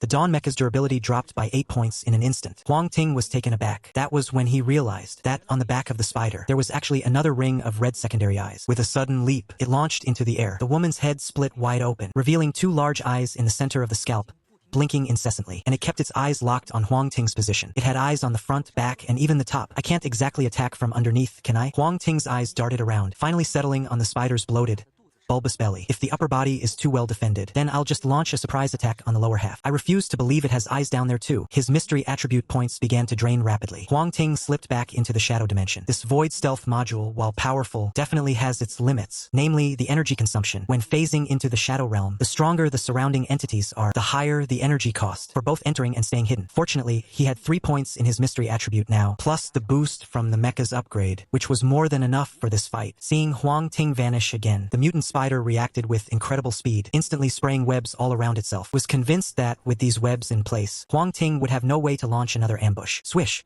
In the next second, a blade of crimson light slashed across its abdomen. With a sickening squelch, fountains of mysterious fluids sprayed everywhere. The mutant spider shrieked in agony, lashing out wildly. There was something almost magical about his voice. In an instant, the spider eggs all around began to tremble violently. Then, one by one, tiny spiders crawled out. They charged straight toward the mutant spider, trying to back it up.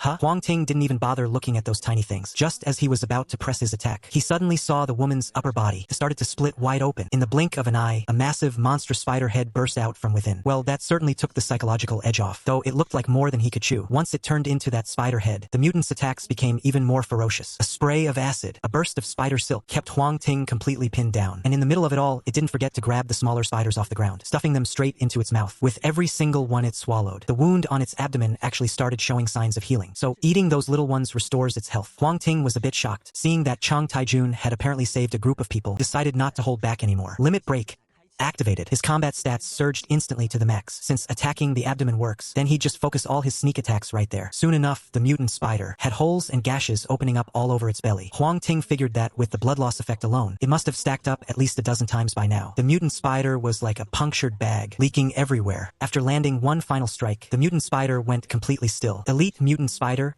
Tier 4, eliminated. Acquired 10 units of tough spider silk. Acquired 18 units of corrosive acid. Acquired 1 8-legged spider attachment module. Oh, another attachment module? Not bad at all. Just as Huang Ting was about to check the stats of the 8-legged spider module, he suddenly froze. Wait a minute. Given that this mutant spider could breed so many offspring, by all accounts, it should have been a boss-level creature. But what he just killed was only an elite level one. So where is the boss? Chapter 89.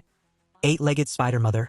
Please support with gold tickets. Suddenly, a shiver ran down Huang Ting's spine. A strange feeling deep inside told him there was still one living thing left inside the spider's carcass. He took a bold step forward and began tearing through the mutant spider's remains. After a quick search, a spider no bigger than half a fist, with a body as white and pure as jade, appeared right before his eyes. Could this really be that boss-level spider? Huang Ting had a hunch. Some parasitic or puppet master types of monsters, they aren't that strong on their own, but they can parasitize or control powerful creatures and gain strength that way. He just didn't expect that the spider right in front of him would be this type. Old Su and the others are just a bit worn out, but everything else is fine. We really owe you one this time. Chang Tiejuan's voice rang out from behind him, and he was right next to his ear in an instant. Looking at the white jade-like spider in Huang Ting's hand, and then glancing at the mutant spider carcass on the ground, he looked completely confused. What on earth is going on? That mutant spider was probably just a tool. This right here is the true form of that mutant spider. The white jade spider in his hand struggled violently, but it couldn't escape Huang Ting's grip at all. Even without his mech suit, couldn't deal him any damage whatsoever. Chang Taijun watched,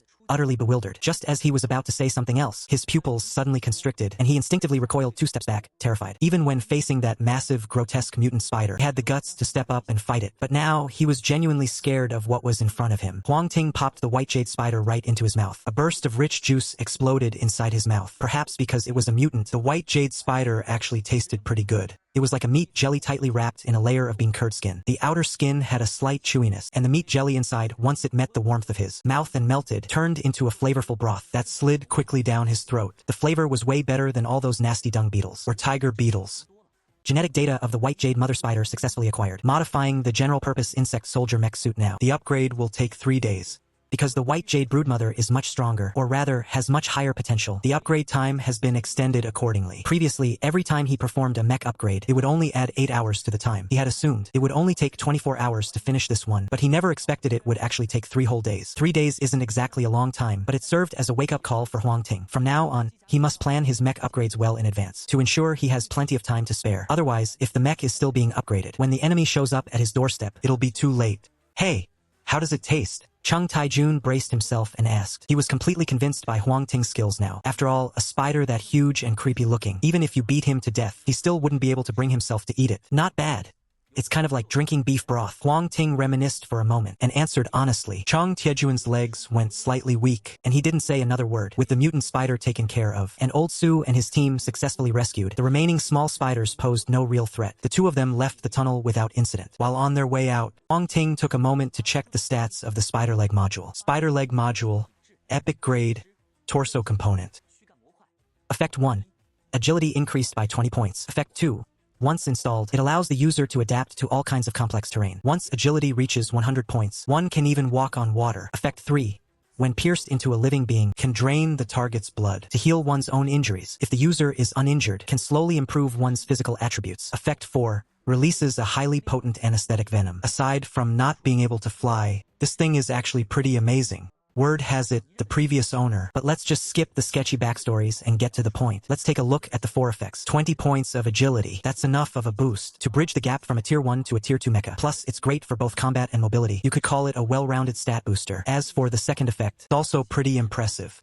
Terrains like dense forests, swamps, or even deserts usually slow a mecha down too much, but with the 8-legged spider module, you never have to worry about those restrictions again. If he wanted to, Huang Ting could even equip it right now and walk across the surface of the water. The third effect is absolutely game-breaking, healing wounds and strengthening the body. Perhaps it's because of this specific effect that the 8-legged spider is ranked as epic grade. The fourth effect is just as practical. Looking at all 4 effects combined, the 8-legged spider is definitely one of the top-tier modules within the epic category. Huang Ting unequipped his previous gear and swapped in the 8-legged spider. Instantly, he felt his speed increase significantly. Even his field of vision, supported by the module, felt much broader than before. Whenever he ran into mutant creatures on the road, he would take the initiative and strike. He'd pierce them with one of the spider legs and quickly drain their blood. Even though his body had already been enhanced multiple times, he could still feel a slight improvement. He was genuinely surprised by this, and it only made him love the 8-legged spider even more. Chang Taijun, who was walking alongside him while carrying Old Su and the others, looked at Huang Ting with eyes full of awe and envy. With such incredible power at his disposal, it's no wonder Huang Ting dared to head to Bai City all by himself. Returning to the White Fox settlement, Su Yang and the others were already waiting there, anxiously. Seeing Old Su return safely, he broke down in tears at first, then dropped to his knees right in front of Huang Ting with a loud thud. Come to think of it, Huang Ting had already saved him twice now. First time was back in the mountain city, and the second was saving Old Su. Huang Ting wouldn't mind receiving a bow from an enemy, but this kind of gratitude was something he really didn't want to accept. He quickly pulled Su Yang back up to his feet. Old Su had been severely injured, and even after receiving treatment, it still took him 2 full days to recover. Once he learned what Huang Ting needed, he immediately drew upon the local terrain and his own experience to map out the entire area in detail. If he hadn't still needed time to heal, he would have even offered to lead Huang Ting directly to Bai City. Knowing that the mech upgrade would take some time, Huang Ting stayed at the White Fox settlement for 1 more day. On the 3rd day, that familiar notification sound arrived right on cue. Due to the absorption of partial recombinant genes, the 1st-tier heavy soldier general purpose mech has advanced to a 2nd-tier heavy soldier general purpose mech. The white jade mother spider gene absorption is complete. The 2nd-tier heavy soldier general purpose mech has evolved into the mother spider mech. Form name: Mother Spider Mech Tier 2. Strength 20. Defense 15. Agility 30. Mystery 4.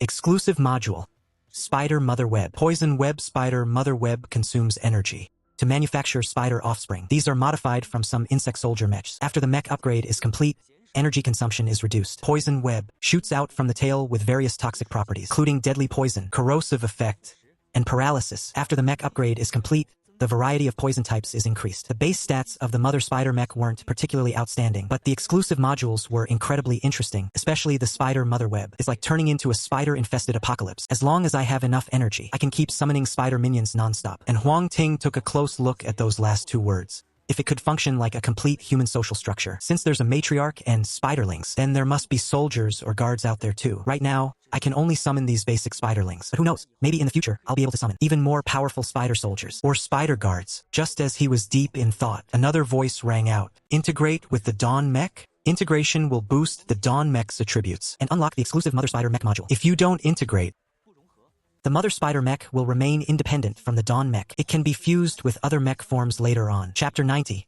The capable Mother Spider Mech. Dead body reanimation. Both paths have their pros and cons. After a brief moment of reflection, Huang Ting decided against the integration for now. The Mother Spider Mech's abilities are geared more towards support, while the Dawn Mech is essentially a combat-focused unit. Those support functions wouldn't be much help right now. Besides, since the Mother Spider Mech can fuse with other forms in the future, well, that's something to look forward to. With the mech upgrades complete, Huang Ting didn't feel like hanging around anymore. He bid farewell to the White Fox settlement and headed out into the wild. It was time to test out the new mech's abilities. Mother Spider Mech activate. A little bit of flair never hurts. The Xenomorph-style mech appeared automatically and encased his body. Generally speaking, all mechs can be divided into 2 main categories based on their appearance. One is the humanoid type, and the other is the Xenomorph type. The look of this Mother Spider mech was almost identical to that mutant spider he hunted earlier. It was definitely a Xenomorph-style mech. The entire frame was a blend of silver gray and gold. The head and tail sections are relatively large. His 8 limbs are rather slender. Seeing his current form, Huang Ting had a sudden flash of inspiration. He detached the 8-legged arachnid beast orb and equipped it onto the Mother Pig Mecha. Then,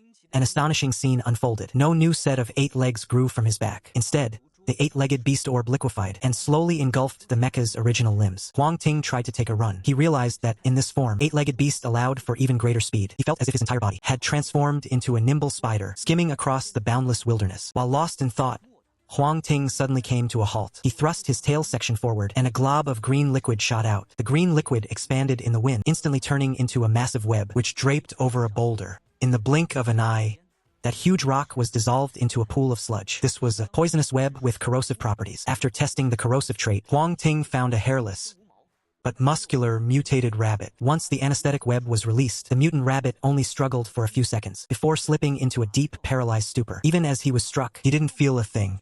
Not bad. Next, for the experiment, with a thought from the Mother Queen module, an exoskeleton mecha with a gray exterior, looking entirely ordinary, appeared. This was exactly the kind of heavy-duty general-purpose mecha used by the military. As a faint wave of energy seeped out from Huang Ting's hands, it continuously permeated the interior of the mecha. That once common, generic mecha underwent an instant transformation, becoming a bizarre, alien mecha armed with 8 limbs. Name: Purple Pearl Mecha.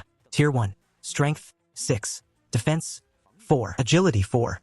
Mystical Spirit 10. Unique module: Emerald Poison.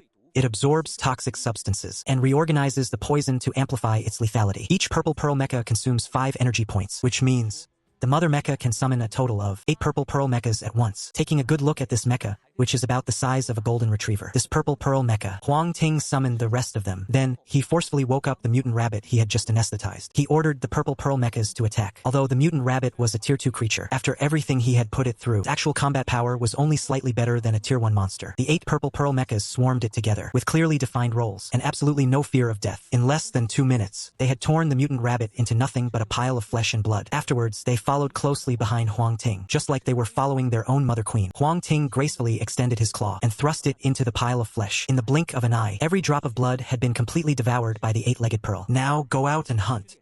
Bring the prey back to me. All the purple pearl mechas instantly understood his command. They split up into pairs and headed out to search for prey. Energy recovers slowly, so Huang Ting didn't care at all if a few mechas were destroyed. If the purple pearl mechas could actually manage to bring back prey, that would mean he had gained yet another way to grow stronger. Who knows how much time had passed? 2 purple pearl mechas, carried in a bug of unknown species. They scurried up to Huang Ting, looking incredibly pleased with themselves. The mutant bug was still breathing. It was clearly still alive. It was just knocked unconscious. Huang Ting didn't hold back at all. He used the Bazu pig, drain every drop of blood from the mutant insect. With that, his energy recovered just a little bit. He immediately summoned 2 more rows of purple pearl mechs and sent them out to hunt.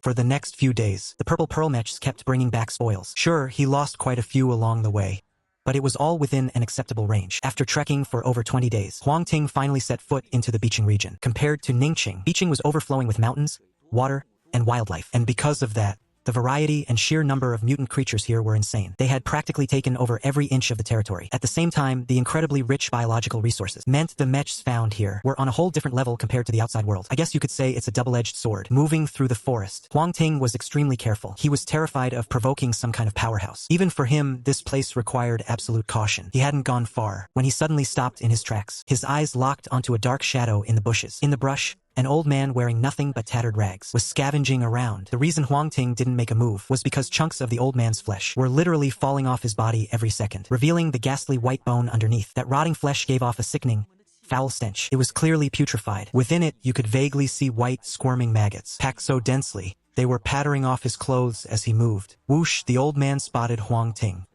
He pushed aside the branches and weeds in his way and came sprinting over. Because he was moving so frantically, his eye caught on a tree branch by accident, and with a wet sound, his entire eyeball was ripped right out. But the old man seemed lost in his own world. His eyes remained fixed on Huang Ting. "Young man, I'm lost. Could you help me find my way home?" The flesh on the old man's jaw was completely gone. He still managed to force out the words, "You're already dead. What's the point of going home now? Aren't you afraid of terrifying your own children and grandkids?" Huang Ting raised his blood-stained saw. He was about to shatter the old man into pieces in one go, but seeing the man's wretched state, he hesitated for a moment. Instead, he switched to a bone grenade and tossed it far away. Boom! And everything was quiet again. Resurrection. It must be the resurrection tablet. Once he confirmed that this was indeed the resurrection tablet, Huang Ting felt a sudden surge of motivation. According to what Li Chenxing said, he had been at a farmer's house back then when he saw that resurrection tablet. It was quite a coincidence. The farmer didn't even know it was a relic and was actually using it to sift chili peppers. Li Chenxing had noticed the intricate carvings on it, and out of pure curiosity, he stepped up to take a closer look. If it hadn't been an inconvenient time, he definitely would have bought that tablet to study it properly. It's a shame how fate likes to toy with people. Following his memories, Huang Ting set off toward the city center of Biqing. After walking for God knows how long, he suddenly heard a scream up ahead. He hurried closer to listen. Turned out someone was crying for help. Sticking to the principle that saving a life is as urgent as fighting a fire, Huang Ting rushed over to check it out. At the foot of a small hill not far away, a woman was completely surrounded by 2 skeletons. Things were looking bad. Strange. These kinds of corpses shouldn't be that strong. Even an ordinary person could easily take them out. For a woman like her to have survived this long, logically, she shouldn't be this terrified. Huang Ting muttered to himself. He pulled a vampire with thorn from his small storage pouch and hurled it with all his might, even though those 2 piles of bones didn't have any blood. It was a shame. The thorn was incredibly sturdy. It was the perfect makeshift javelin. Chapter 91.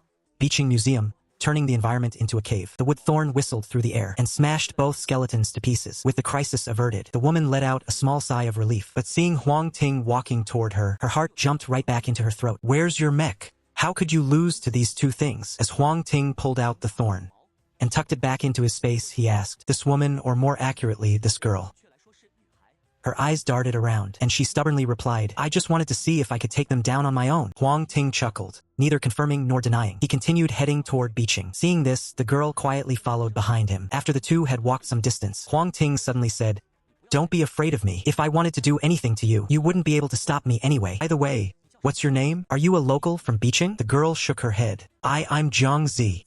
I'm just here in Beeching for a trip. I see, is that so? Are there still any human settlements left in Beeching? Yes, there are 2 relatively large ones. Maybe a few tens of thousands of people. Since there are survivors, you should just head back to the city on your own later. I'm going to look around the area for a bit. I'm not planning on going in for now. Huang Ting's top priority is to revive the slab. Plus, there's a psychic connection between him and the item. As long as he gets close enough, he'll be able to pinpoint exactly where it is. He plans to search for it on his own first. If he can't find it, then he'll ask others for help. Ao Jiangzi nodded vigorously. After searching for a while, the Beeching building complex finally came into view. Staring at the mountains and forests ahead, Huang Ting frowned deeply. A wave of worry washed over him. Li Miexin said he originally saw it at a farmer's house.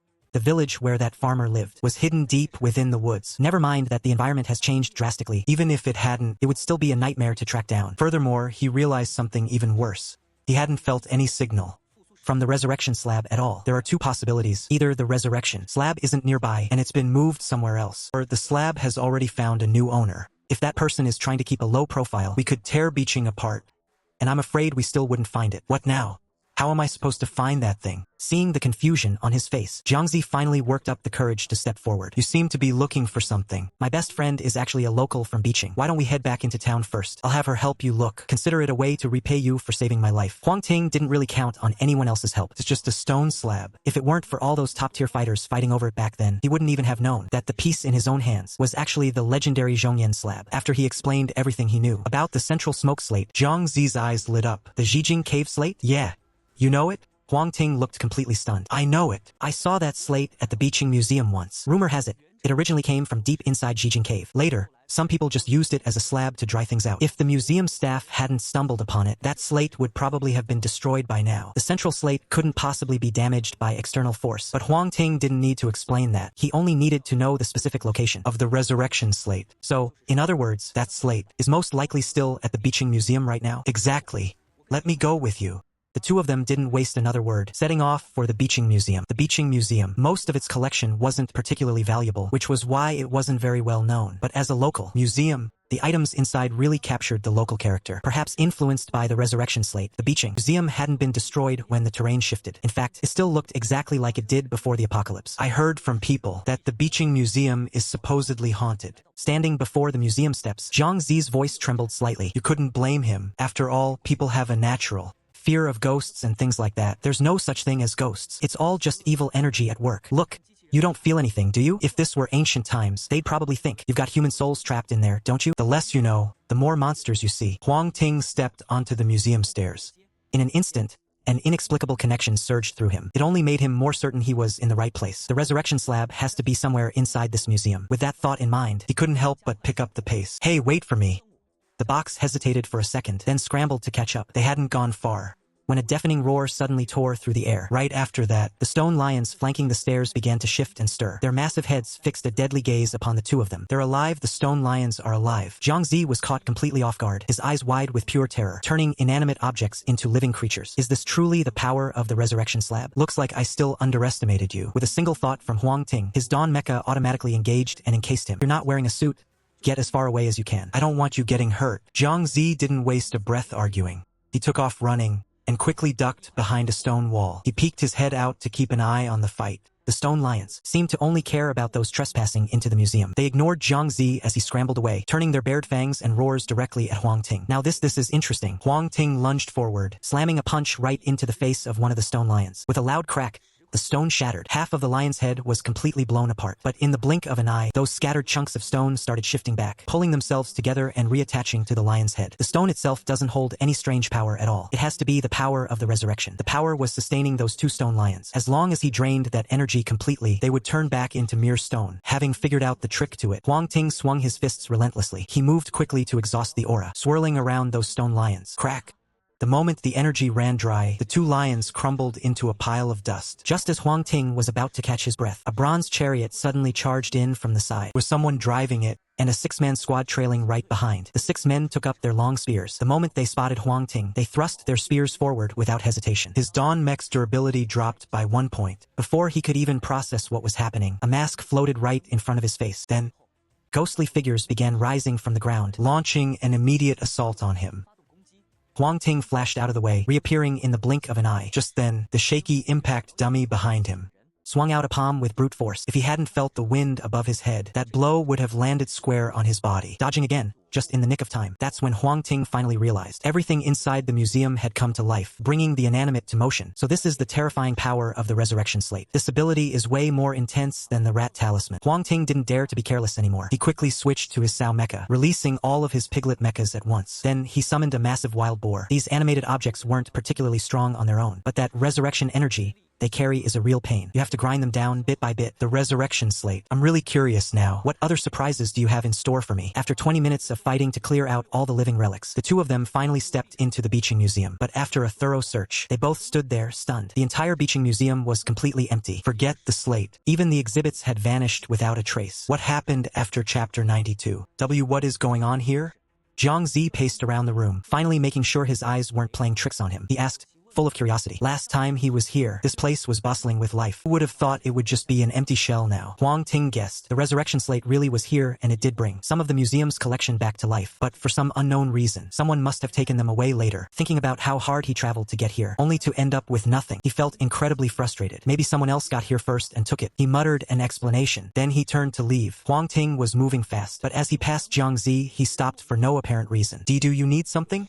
Zhang Zi jumped, startled. The gathering spot shouldn't be too far from here. You should just head off, Huang Ting said, giving Zhang Zi a quick look. He had this nagging feeling that something was off, though he couldn't quite put his finger on what exactly was wrong. It was just an intuition deep down that it really wasn't far. But you saved my life back there. I'll tag along and help you find that stone slab. Maybe I'll actually be of some use. Huang Ting was about to turn him down. As the words reached his lips, that strange feeling crossed his mind again. So he changed his tune. As long as you're not scared, suit yourself.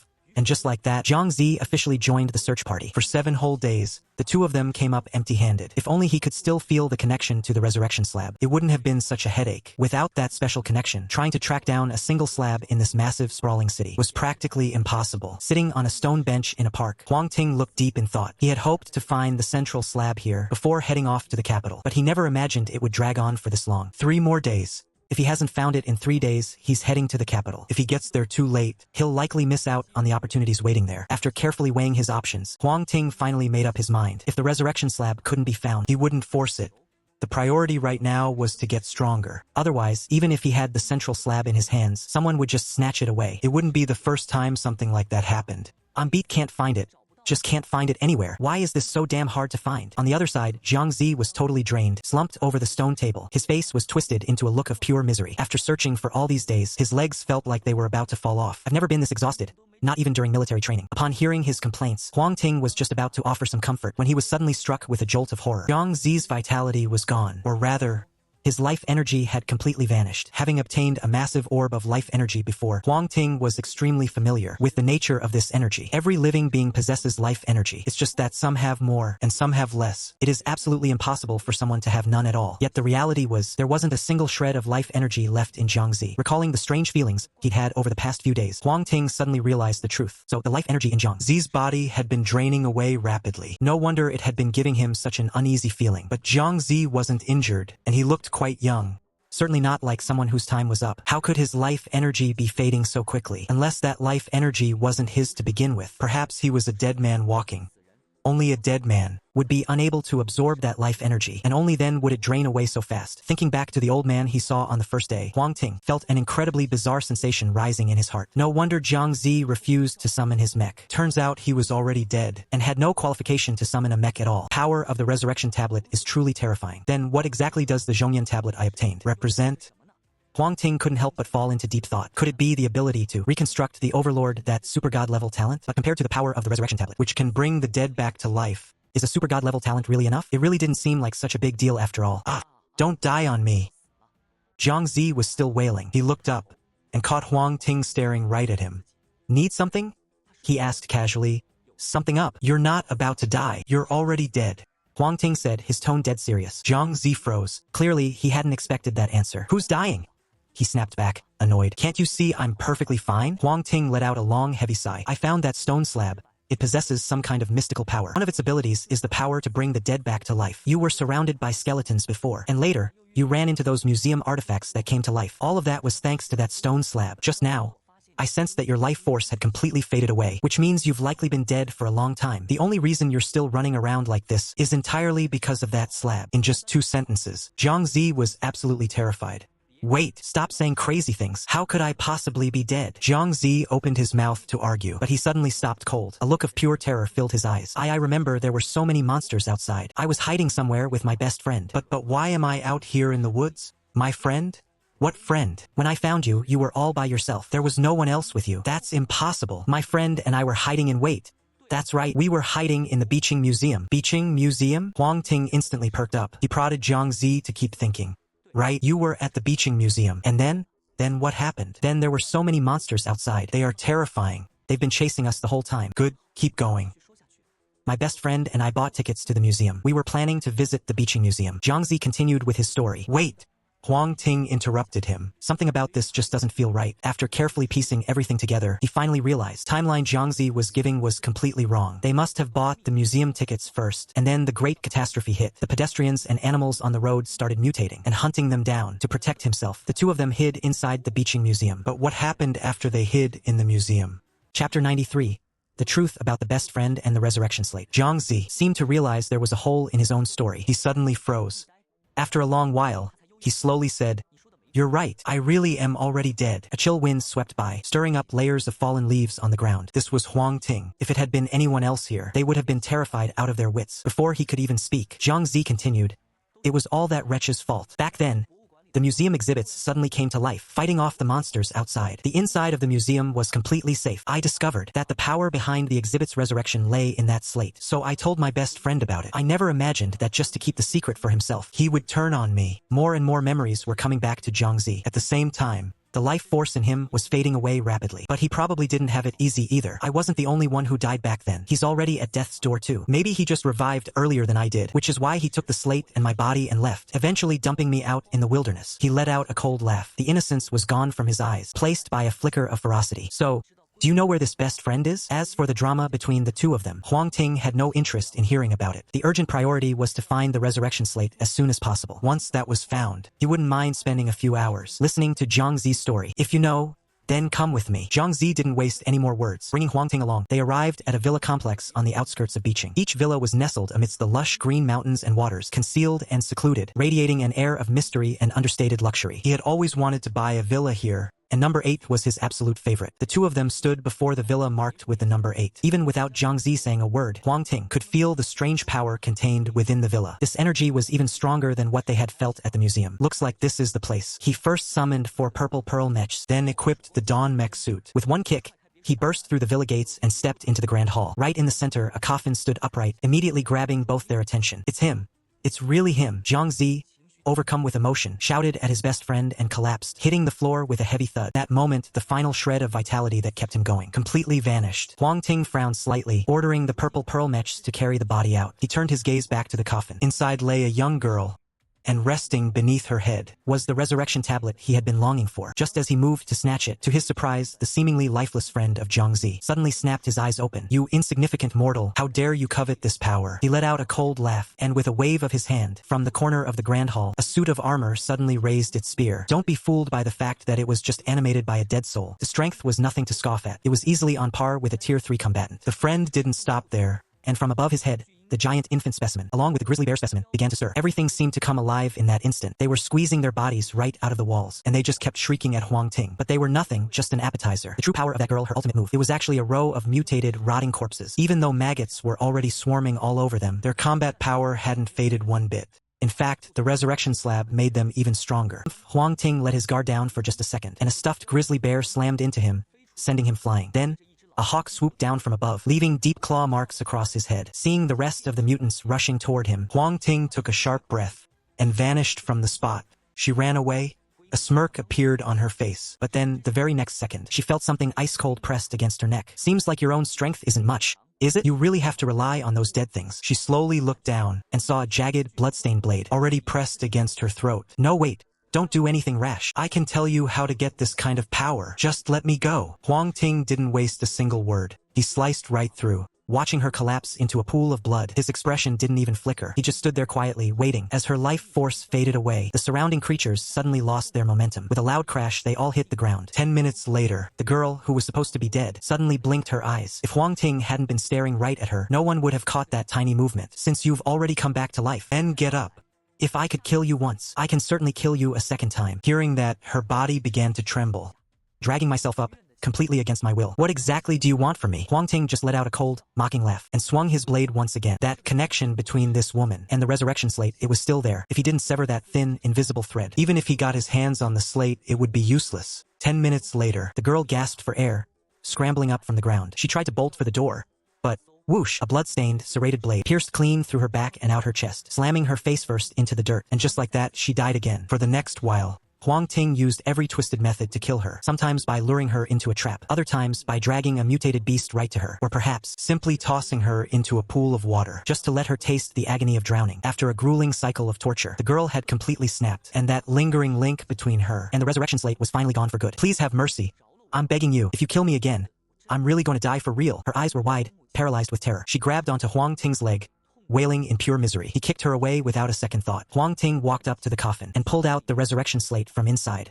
In a split second, the slate in his hands started vibrating violently. Then countless beams of light erupted from his own body. Those rays of light began to weave together, forming, to his shock, yet another slate. Huang Ting saw it clearly now. This was the very same one he fought to his death for in his past life. The Zhongyan slate. The two slates seemed to be pulled by a strange gravitational force. Slowly, they began to merge, and the very moment they locked together, a massive, overwhelming torrent of memories crashed into Huang Ting's mind. Inside Huang Ting's mind, after a long while, he finally snapped back to reality, draining the core essence of an entire world and converting it into the power of resurrection. So that's the truly terrifying secret of the resurrection slab. And even worlds that haven't fully formed yet are under the watchful eye of the slab. Once it sets its sights on you, it drains you dry until you're nothing but a dead star, utterly incapable of harboring life. This isn't just a resurrection slab. This is a real world eater, isn't it? Huang Ting finally realized where the power came from. The ability to bring the dead back to life, or to turn lifeless objects into living things. This is the source energy of an entire world. Forget just bringing back the dead. Creating life out of thin air would be child's play. Right after absorbing those memories, he felt a surge of energy through every muscle in his body, like something was trying to claw its way out. I never expected that just by obtaining a piece of the slab, my own physical strength would get such a massive boost. Huang Ting closed his eyes, sensing the changes taking place within him. In an instant, he felt as if his consciousness had been transported into the depths of space. Countless stars twinkled all around him. They were reflections of his very own body. Suddenly, one star exploded, unleashing an unrivaled,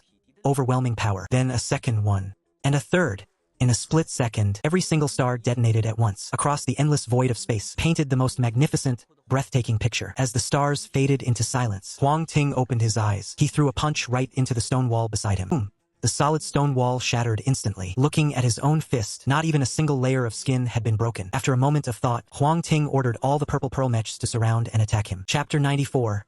Derived Talent Heavy Shock Warrior. There is no doubt about the sheer power of these mechs. You only need 2 of them to pretty much take down a Tier 1 mutant beast. If all 4 swarm the target together, they are basically invincible against anything below Tier 2. Suddenly, one of the subunit mechs launched itself forward, extending its sharp claws toward Huang Ting's back. Of course, there was no poison on the claws. Sensing a rush of wind from behind, Huang Ting spun around in a flash and threw a powerful punch. Bam! The attacking mech was sent flying backward instantly. Its 8 limbs flailed uncontrollably in the air, as if it had been completely disoriented by the hit. The other 3 subunit mechs, strictly following Huang Ting's orders, seized the opportunity and struck at the exact same moment. Huang Ting pivoted on his heels, naturally executing a specialized mech combat technique. If you're a standard mech, you'd have to be reinforced to a certain degree, just to be able to use this combat style. But for a human body, there are absolutely no such limitations, especially since Huang Ting's body has been reinforced multiple times. His physical stats are incredibly overpowered. Using this level of combat skill, he felt zero strain at all. Bam! Bam! Bam! A series of impacts rang out. All 4 subunit mechs were sent flying through the air. The Super God tier,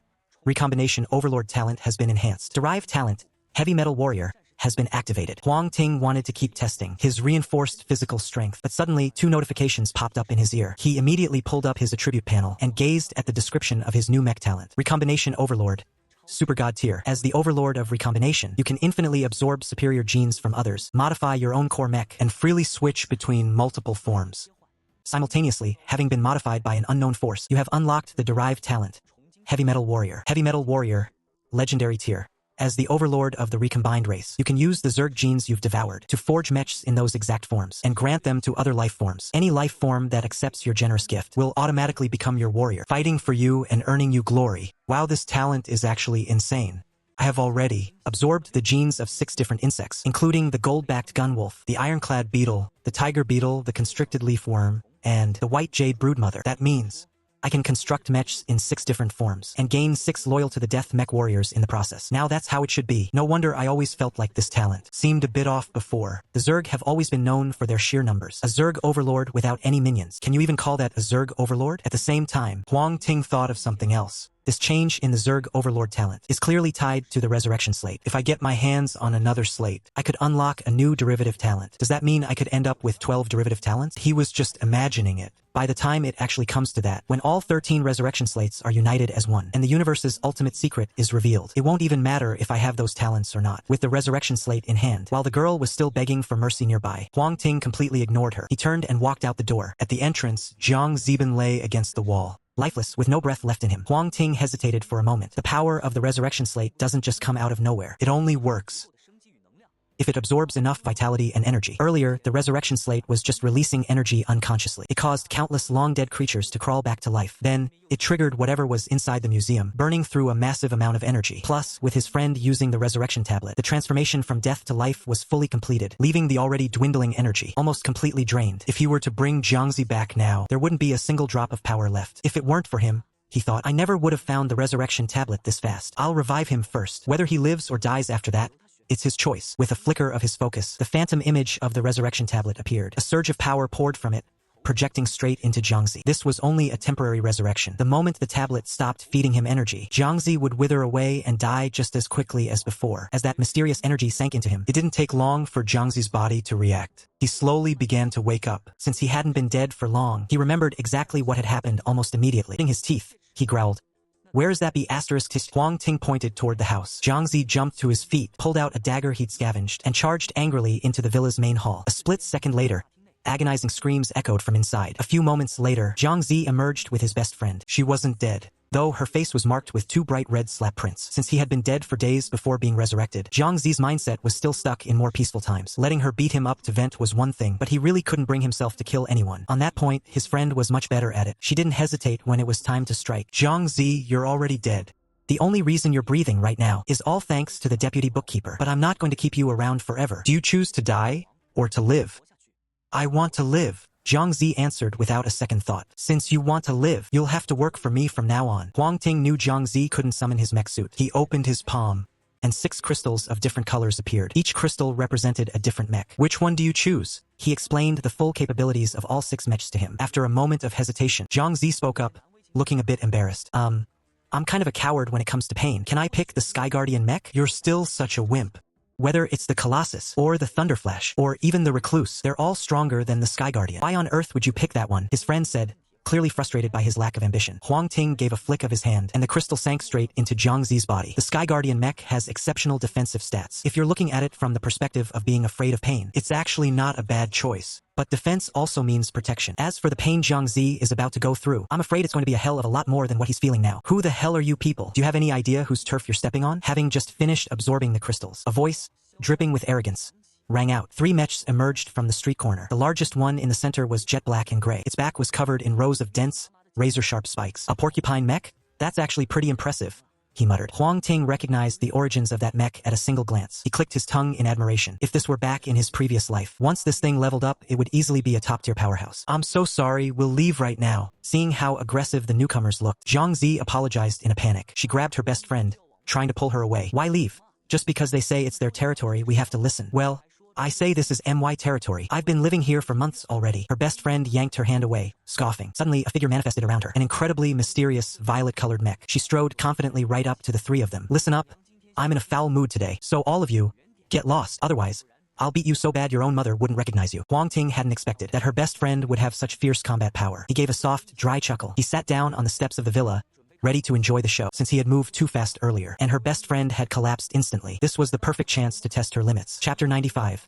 The Spear and the Shield, Part 1. Crackle, crackle. Sparks of electricity surged across her mech's gauntlets. A massive amount of tiny, volatile electric arcs jumped wildly. Those electric arcs made the very air around them feel scorched and heavy. Lightning, Huang Ting's expression shifted, showing genuine confusion, but he wasn't foolish enough to think she'd just eaten some sort of lightning element item. The rumble of thunder begins, a developer's creation. When all things emerge in the spring, it is called thunder. Therefore, it is called the golden thunder. Spring thunder rolls. A sudden shift begins. All life starts to awaken from this. You could say that lightning itself carries the very essence of rebirth. Take those defibrillators in hospitals, for instance. They use powerful electrical pulses to snap an irregular heartbeat back to life. So, there is definitely a connection between lightning and restoration. And this, in a way, suggests that my best friend's original mecha talent wasn't meant to be this. She was just influenced by the awakening slate, which caused it to mutate into something related to lightning, just like my own Zerg overlord talent. The only question is, what's his talent? Is it also at the god tier level? Lightning crackled around my bestie as she moved, and with a single punch, she slammed into one of the mechs. That mech went limp in an instant. Lightning may be a symbol of rebirth, but it's also a harbinger of absolute destruction. Her individual combat power is terrifying. Seeing his comrade drop dead, lead porcupine mech bristled the spikes on its back and charged straight at her. She raised her hand and fired off a bolt of electricity. She thought that one strike would be enough to take that hunk of junk out of the fight. Little did she know that thing was built like a tank. It tanked the lightning strike head-on and kept barreling toward her. His mech is only tier 1 and probably hasn't even been upgraded yet, but the porcupine mech across from him is already tier 3, and it's a pure defensive build. With such a massive gap in level and stats, his carelessness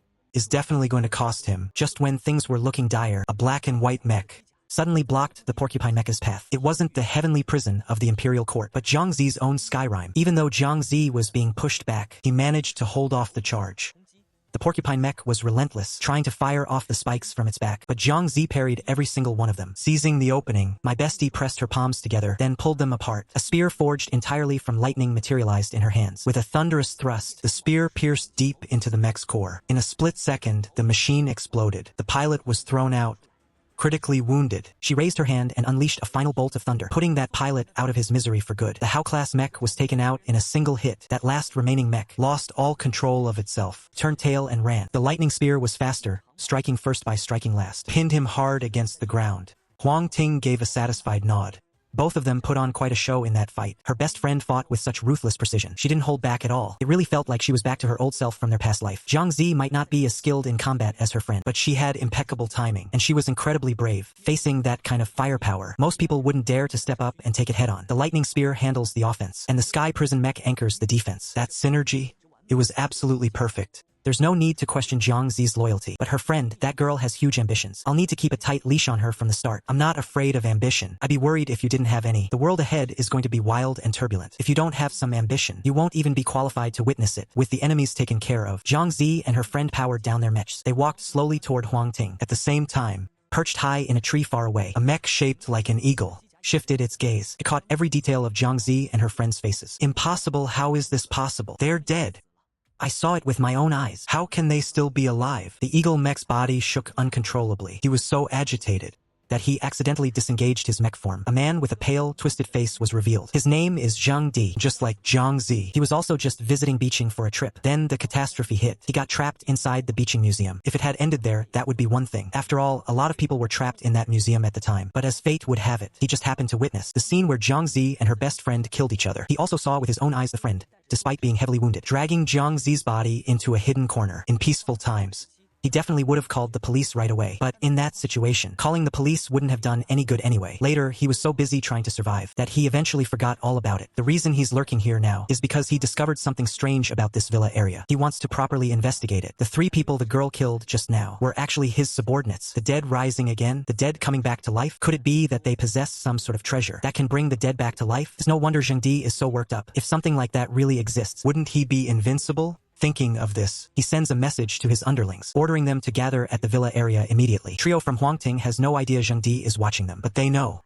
The deaths of those 3 will definitely lead to trouble. Now that the resurrection slate is in their hands, there's no reason to stick around Beijing anymore. Without wasting any more time, the 3 of them quickly head out, making their way toward Ningxing. Zhang Di also tags along close behind, constantly updating his men on their location. Night falls and everything is pitch black. You can't hear a single insect or bird. The trio from Huang Ting sit around together, resting their eyes, while Xiao Ha keeps watch 100 meters away. After sleeping through the entire day, he was now bursting with energy. Suddenly, little Ha's ears twitched ever so slightly. Grr, he let out a low growl, lowering his head, baring his razor-sharp fangs, hissing into the darkness. Just a mutant dog, nothing more. Go! Take him out! A voice rang out from the shadows. Then, A slender mech crawled out from the ground like a snake. Little Ha's muscles surged and rippled, and with that movement, his body began to grow rapidly. In the blink of an eye, he was the size of a tiger. The slender mech froze, stunned by the sight. But there was no turning back now. The machine lunged forward with the speed of a cobra. It was fast, but Little Ha was even faster. He leapt into the air, and with one swift stomp, pinned the slender mech deep into the mud. Woof! The loud bark echoed far into the distance. Huang Ting and his two companions were startled awake, immediately looking toward where Little Ha was. "We've been spotted. Move now." The slender mech struggled a few times, realizing it couldn't break free from Little Ha's grip, and roared out loud. One by one, more mechs emerged from the darkness, charging straight at Huang Ting and the others. Their forms were incredibly bizarre, clearly built to thrive in the dark. This thick, pitch-black night was as clear as day to them. Gumi was the first to react, arming her mech and firing a shell straight into the sky. As the projectile soared, it instantly lit up the surroundings as bright as daylight. Seeing dozens of mechs closing in on them, she and Jiang Zi couldn't help but gasp in shock. But Huang Ting had already seen everything in the dark, so he wasn't the least bit surprised. Still, he couldn't help but feel a bit puzzled. Look at the size of that crowd. It's obvious they planned this well in advance. I mean, who am I to deserve having them send out so many people just for me? Chapter 96. Mao and Dun in the distance.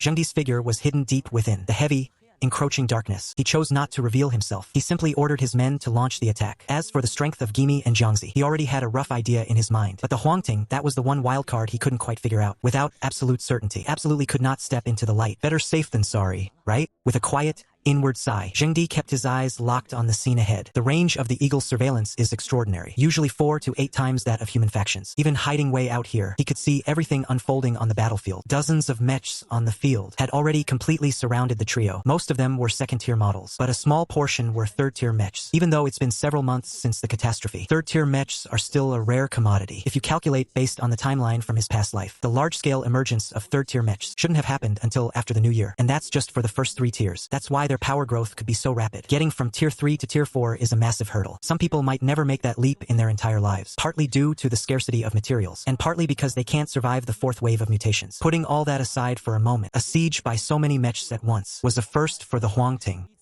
Destroy the mechs, but spare their lives. The Huang Ting gave a stern command. These people are all destined to be the backbone of the resistance in the future, unless absolutely necessary. He didn't want to kill too many of them. Of course, if they're really blind enough to insist on picking a fight with me, then they've got no one to blame but themselves when I stop holding back. My bestie let out a scoff. With this many of them closing in, it's a miracle if we even make it out of here alive. And you're talking about sparing their lives? Even though she said that, she still kept Huang Ting's words in the back of her mind. She summoned a lightning spear and lunged at a mech like a blur. The spear pierced right through the side of the machine, and boom! The mech exploded and vanished. The pilot slumped to the ground, unconscious, only to be dragged away by another unit. These spears are just pure, condensed energy, not solid weapons. If one disappears, you can just summon another. The only downside is that it really drains your energy. My bestie pulled her hands apart, and the lightning spear materialized once more. The attackers all froze in terror at the sight. They just couldn't wrap their heads around it. It clearly looks like a first-tier mech, so how could its attacks be this devastating? It's only a first-tier mech. Sure, the attack power is a bit high, but that's it. Everyone, charge. Don't give her a chance to strike. Someone finally spotted her weakness and signaled the others to swarm her all at once. All sorts of attacks came flying out at her. It looked like they were about to hit her head on. Bang! Suddenly, a black and white mech intercepted from out of nowhere, shielding the purple one. It raised its arms and blocked every single attack. Crack, crack, crack, crack. The sound of armor shattering echoed through the air. Even for a heavenly prison mech, taking on that much firepower was pushing it to the limit. Jiang Zi gritted her teeth, not saying a word. My bestie kept gathering her lightning spears to attack, while keeping a close eye on Huang Ting. Thought you were so tough, huh? She urged. Make your move already. Huang Ting let out a cold, mocking chuckle. He waved his hand, beckoning little Hua into his arms. Doesn't exactly look like you're begging for help, does it? Even if you don't care about me, you can't possibly just let Jiang Zi die, can you? The best friend was absolutely livid. She was trying to use Jiang Zi to force Huang Ting's hand. Don't worry, he's not going to die. And even if he did, I could just bring him back. Jiang Zi's life signature is already recorded on the resurrection slate. Life or death, it doesn't matter. I can just use the slate to revive him whenever I want. At most, it'll just cost me a little bit of energy. Regarding his life or death, Huang Ting honestly didn't care that much. Knows if he dies enough times, Jiang Zi might even figure out some kind of ultimate move between life and death. Now that would be interesting. If you don't step in now, I'm just going to surrender. Oh, and I forgot to tell you, I'm afraid of pain too. If I happen to slip up and... The friend's voice suddenly cut off. Inside the mech, her eyes went wide. Her breath came in short, jagged gasps. Felt like someone was choking her. She couldn't even manage to draw a full breath. Go ahead. Try it if you want. Huang Ting's cold, indifferent voice echoed in her ears, completely shattered her mental defenses. Tears streamed down her face uncontrollably. Her entire body began to tremble, completely beyond her control. How could anyone be this terrifying? Ignoring the friend who was practically begging for death, Huang Ting set little Hua down. He stood up slowly. As he moved, the Dawn Mech slowly manifested out of thin air. It's about time we wrapped this up. On the surface, it's a tier 3, but its actual stats have long since reached the level of a tier 4 Dawn Mech. A surge of overwhelming pressure exploded outward. Instantly, everyone there was struck with terror. I don't care where you lot came from. Leave now, and you might just save yourselves a world of pain. Glancing coldly at the crowd, Huang Ting spoke with an indifferent tone. The attackers shouted in alarm. They had assumed the woman was the strongest of the three, but they never expected that this unassuming man was the truly terrifying one. Zhang Di also witnessed the moment the Dawn Mech revealed itself, but because he was too far away, he didn't quite feel the unstoppable aura of the Dawn Mech. After hesitating time and again, he still gave the order to attack. His subordinates were terrified, yet they braced themselves and pushed forward. Whoosh, whoosh, whoosh. A barrage of attacks flew toward where Huang Ting stood. In an instant, screams of agony filled the air. The crowd was overjoyed, thinking they had hit Huang Ting, but when they turned around, they realized the ones screaming were their own men. The 8 spider legs on the back of the Dawn Mech danced with lightning speed. It was as if everything in the vicinity had been pulled into its own personal slaughterhouse. Every time it blurred into motion, it meant the end for another mech. In less than 2 minutes, every single tier 3 mech had been scrapped. The battlefield was filled with endless cries of pain. The remaining tier 2 mech pilots looked at each other, stunned, still having no clue what had just happened. "Let's go," Huang Ting said dismissively. He turned and walked away. Though he appeared calm and collected on the outside, he was secretly shocked to his core. In terms of individual combat strength alone, City really does outclass Ning City by a wide margin. The only reason they were able to crush them so decisively was because they caught them off guard. If the enemy had been prepared, it definitely wouldn't have been this easy. If their numbers were any higher, I'm afraid even I would have had to fall back. Of course, that's assuming I'm playing defense. If it were a fight to the death and another guy showed up, I wouldn't even be worried. The bestie and Zhang Zi were stunned for a second, then hurried to catch up with him. Watching this mind-blowing scene unfold, Zhang Di felt a wave of relief. Thank goodness I didn't make a move myself, otherwise I would have been done for today. He didn't order his men to keep attacking either. Huang Ting's power level is on a completely different tier than my crew. The gap between them is like night and day. If I want to take down Huang Ting, I'll have to call in some heavy hitters, but even then, it's not a sure thing. I need to find an ally. Zhang Di's eyes darted around, and he opened his friend's list. He found someone named Rooney. "I've got a job for you. The pay is 20,000 energy points. You in or what?" Without waiting long, Rooney messaged back, "I'm in. Let's talk in person." Seeing him agree, Zhang Di gave a faint smile and muttered to himself, "I heard Rooney's squad is a team of foreign mercenaries. I've only ever seen people like that on TV. Never thought the day would come when I'd be hiring them. Honestly, I'm pretty curious to see them." Chapter 97. Rooney the Mercenary and Fell Energy. Rooney was a guy with a rock-solid, muscular build. Even though it was only around 15 degrees out, he was still wearing a black tank top, showing off the massive tattoo on his chest. He moves fast. From the moment Zhang Di sent the message until he arrived here, it only took 20 minutes. Where is the target? I don't think 100,000 energy points is enough. We're gonna need some extra reinforcement materials too. You know how it is, man. The moment they met, Rooney got straight to the point without any hesitation. I told him clearly, not a single point over 100,000. Zhang Di didn't budge. Even though he had never dealt with Rooney before, he knew exactly how the guy operated. Trying to hike up the price at the last minute? That's just standard Rooney behavior. If you don't give in, you can still pay the originally agreed upon amount. It's just that some people don't get it and end up paying extra for nothing. And once Rooney spots a weakness, he might even try to swallow you whole. Seeing Zhang Di's refusal, Rooney stayed silent. His eyes kept scanning Zhang Di up and down, hatching a devious plan in his head. Zhang Di is a settlement leader, after all. If he could just capture him. "Boss, we're here." "Where are those 3? Big Head and the others are right behind us. They'll be here any second." Just as Rooney was hesitating over whether to make a move, a large group of people suddenly arrived. Seeing them, Rooney spread his hands, bared his teeth, and gave a bright grin. "Oh, look at that, looks like quite a crowd, doesn't it? Boss Zhang will take the job. Just give me the details on the target." Zhang Di sneered inwardly and said, "Don't worry, my people have been tracking them the whole time. They aren't going anywhere. However, I have my doubts about your team's strength. Don't worry about that. We've got enough power to crush any enemy. Do you need me to just kill them for you? If you can bring them in alive, I'm willing to pay another 50,000. "Oh wow, 150,000. Now that's a pretty decent number. Back in the day, 500,000 wouldn't even get us out of bed. But as you know, business is tough these days. Just leave it to us. We'll get the job done no matter what." "Wait, leader, no, sorry. I should call you boss, or I do now. Shouldn't I?" Zhang Zi and her best friend are both outsiders here. They're just in town for a little trip. And as for Huang Ting, it goes without saying, never mind this lifetime. He's never even been to beaching in his past life. And so, the 3 of them quite pathetically got lost. I swear the bus took this exact route when we got here. The best friend trailed behind Huang Ting and Zhang Zi, looking a bit pale and shaken. He had volunteered to lead them to the highway, but who would have thought they'd end up in some creepy limestone cave? To make matters worse, the terrain inside the cave was a total labyrinth. Even he couldn't remember the way back out. Seriously, what kind of bus driver takes a route through a cave? Zhang Zi couldn't help but snap. There was a road here before. I'm telling you, this place is just way too eerie. It's nothing like what I remember. The friend shot back. Look, you both died here before, so it's only natural the landscape has changed. Right now, let's just focus on how we're getting out of here. Huang Ting cut their bickering short, his brow furrowing deep as he pressed on ahead. It wasn't the getting lost part that bothered him, but the friend was right about one thing. This place was genuinely bizarre. The air. It was thick with something that made his skin crawl, something truly sickening, but for the life of him, he couldn't put a finger on what it was. Wait, hold on. Something's happening. As they were walking along, Ha, who had been completely carefree until now, suddenly pricked up his ears. Huang Ting sensed that something was wrong and signaled for the two of them to stay quiet. Thump, thump, thump. It sounded like someone was sprinting from just up ahead. A few moments later, a black man burst into their line of sight. Fuck.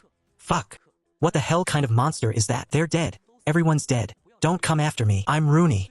I'm the strongest one out there. Damn it, you bitch. Get lost. Get away from me, you bitch. The man didn't even notice Huang Ting and the others. He just kept screaming as he bolted right past them. Is that guy crazy? Watching his retreating figure, the girl's best friend asked curiously. She turned to look at Huang Ting, only to see that he, usually so calm and composed, now had a grim look on his face. Demonic energy has corrupted his body. You could say he's lost his mind, yeah. After a long pause, Huang Ting explained. That man is clearly being controlled by that demonic energy. That's the only reason he'd be acting so bizarrely. According to history as we know it, this demonic energy shouldn't have appeared until after the 4th mutation. It's impossible for it to show up this early. But then he reconsidered. The 4th mutation, it just marks the official beginning of the age of demonic energy. Maybe it existed long before that. People just brushed it off, thinking it was some kind of strange, unknown energy. It never even crossed their minds that it was demonic. It's just like the mutations before the cataclysm. People just assumed it was rabies. They never could have imagined it would end up turning everyone into bloodthirsty corpses. No wonder. I've been feeling sick to my stomach ever since we got here. So, it was demonic energy all along. Huang Ting's expression turned grave. If the evil energy in the well cave erupts, Bai City, being the closest to here, would lose at least half its population. And if things go south, total annihilation is a very real possibility. If I hadn't run into this, that's one thing. But now that I have, I'm gonna nip it in the bud right here and now. You pieces of trash. Get ready to die. The murderous intent he'd built up in his past life exploded in an instant. Jiang Zi and her best friend felt their vision suddenly shift before them. It was as if the two of them had been dropped onto a battlefield. Everywhere they looked, there were bodies. All they could hear were the sounds of slaughter. The air was thick with the stench of blood, as if the very sky and earth had been stained red. The two of them felt like fish out of water, left gasping for air, completely helpless in such an environment. Luckily, that sensation came and went in a flash. In the blink of an eye, everything returned to normal. The two exchanged a look. Neither dared to speak to Huang Ting. That killing intent hadn't vanished. It had just been reined back inside him. Once it actually explodes, the consequences would be unimaginable. Shot them a cold, icy glare. Huang Ting didn't offer much of an explanation. In his past life, he was captured by one of the evil god's underlings. They threw him into an arena, forced to fight for his life over and over again. It was all just to entertain the evil god and other high-level races. Those days in the arena were bleak, a living hell where he didn't even have the right to choose his own fate. He slaughtered his way through other races in there, and he killed plenty of humans, too. If that evil god hadn't gone to war with a rival deity, just to fight over territory, taking a massive portion of its elite forces with it, he probably would have been trapped in that arena for his entire life, until the day he died. But it was precisely those years of imprisonment that drove him to become stronger and stronger, constantly shattering the limits of his talent. He finally rises to become a powerhouse. The debts left unpaid in my past life, you'll all pay them back together in this one. Huang Ting charged straight in the direction Rooney had gone. After passing through a series of narrow stone tunnels, the view suddenly opened up. A massive underground space appeared right before his eyes. This subterranean chamber wasn't empty at all. Many people were kneeling and bowing in the center, and right in front of them, there stood a complex, mysterious ritual circle. A summoning array. They're trying to manifest a fraction of the evil god's power. Huang Ting's pupils constricted sharply. Without a second thought, he dove straight into the crowd. These people had all been corrupted by evil energy. They were essentially the walking dead. If they were just dead, he might have been able to save them, but their very souls were tainted. They were beyond saving. Chapter 98. Frost Sovereign, Callisto. God? What a joke. Bam! Huang Ting slammed his fist down, instantly crushing one of them into a pulp. Instead of being afraid, the others didn't flinch. In fact, their expressions turned fanatical as they continued to chant and bow toward the array. A strange, eerie light quickly began to glow from the circle. Seeing this, Huang Ting felt a jolt of alarm. He rushed to disrupt the ritual's flow, but just then, 3 figures stood up from the kneeling crowd. Their faces were drained of all color, looking just like statues carved from ice. Their entire bodies radiated a bone-chilling cold, a sinister, freezing aura. It was like in the middle of a scorching summer, suddenly stepping straight into a morgue. Sure, it was cool, but it made your skin crawl with dread. Seeing their appearance, Huang Ting was instantly pulled back into his memories. There aren't many evil gods associated with ice and snow, and the most famous one among them, the absolute peak of them all, has to be Callisto, the Frost Sovereign. Just look at his form. He looks like a giant sculpted from jagged, razor-sharp ice. His body radiates a bone-chilling cold that never fades. His skin is like pure, blue crystalline ice, glimmering with a deadly, freezing light, and on top of that, perched upon his head, is a crown made entirely of piercing icicles, constantly pulsing with raw, frosty power. Any creature touched by that frost is twisted into a frost fiend. They are born from the ice, cursed with a deathless, eternal existence. If my guess is right, these three right here must have already been converted into frost fiends. As I was thinking that, one of them suddenly raised a hand and conjured 3 ice spikes. The spikes spun through the air, then whistled straight toward Huang Ting. Oh, so they think they can bully me just because I lack range? Huang Ting sliced the 3 spikes in half with a single swing, flashed behind one of them, and brought his blade down with everything he had. But when that massive, blood-red blade hit, it felt like striking eternal, unmelting glacier ice. The shockwave vibrating back through the hilt stung his wrist so bad, it felt like being pricked by 1,000 needles. Meanwhile, the thing he hit, it barely had a few cracks on its body to show for it. With physical durability this absurd, yeah, there's no doubt they're frost fiends. In my past life, Callisto seized the frozen north, turning the whole region into his own icy kingdom. He created countless frost fiends, a literal army of them. These things have 0 brain cells, and they aren't even that fast. Their only real trick is that insane toughness, making them incredibly resistant to physical damage. Huang Ting made a quick decision, activating Void Stealth. He had no interest in wasting time brawling with mindless ice zombies here. He slipped straight into the shadow dimension to bypass them entirely. Wouldn't it be better to just destroy the magic circle? His figure vanished, but the very next second, he was forced back out from the shadow dimension. Huang Ting's face turned grim, affected by some kind of force. The energy required to open the shadow dimension was draining rapidly. All his energy was completely sapped, and it only allowed him to barely open it. To bypass the ice barrier and destroy the circle, you'd need at least 10 points in the mystery attribute. Just then, Jiang Zi and her best friend finally arrived. I'll hold them off. You guys hurry up and destroy that circle. The two of them were quick to react. They immediately spotted the magic circle drawn on the ground. Her friend flashed forward, almost as if she had truly turned into a bolt of lightning, weaving through the crowd. In the blink of an eye, she had bypassed everyone and reached the circle. But just as she tried to destroy it, a blinding light erupted. Suddenly, a semicircular protective shield appeared. Her lightning-charged spear struck it, but it only sent a tiny ripple across the surface. It looked like, in the short term, there was no way she could break through that barrier. At that same moment, chaos erupted among the people kneeling in prayer. Waves of icy cold air surged outward. The inside of the cave was instantly coated in a layer of frost. Huang Ting's heart sank. The magic circle, it had already connected to the world where Callisto belonged. Even though this tiny circle wasn't enough to let him descend fully, projecting a portion of his power was certainly no problem. Those people were being influenced by Callisto, and were slowly transforming into ice fiends. The only thing to be thankful for was that he had discovered it early, by forcing them to speed up the process. The ice fiends being transformed weren't actually that strong. At most, they were on par with a tier 2 mecha. Meanwhile, her friend kept hammering away at the protective shield, never stopping for a second. Jiang's eyes made his move, blocking those ice fiends that had already finished their transformation. The entire cave instantly erupted into total chaos. After barely managing to take down 3 of those ice fiends, Huang Ting started launching attacks on the protective barrier. With a continuous barrage of hits,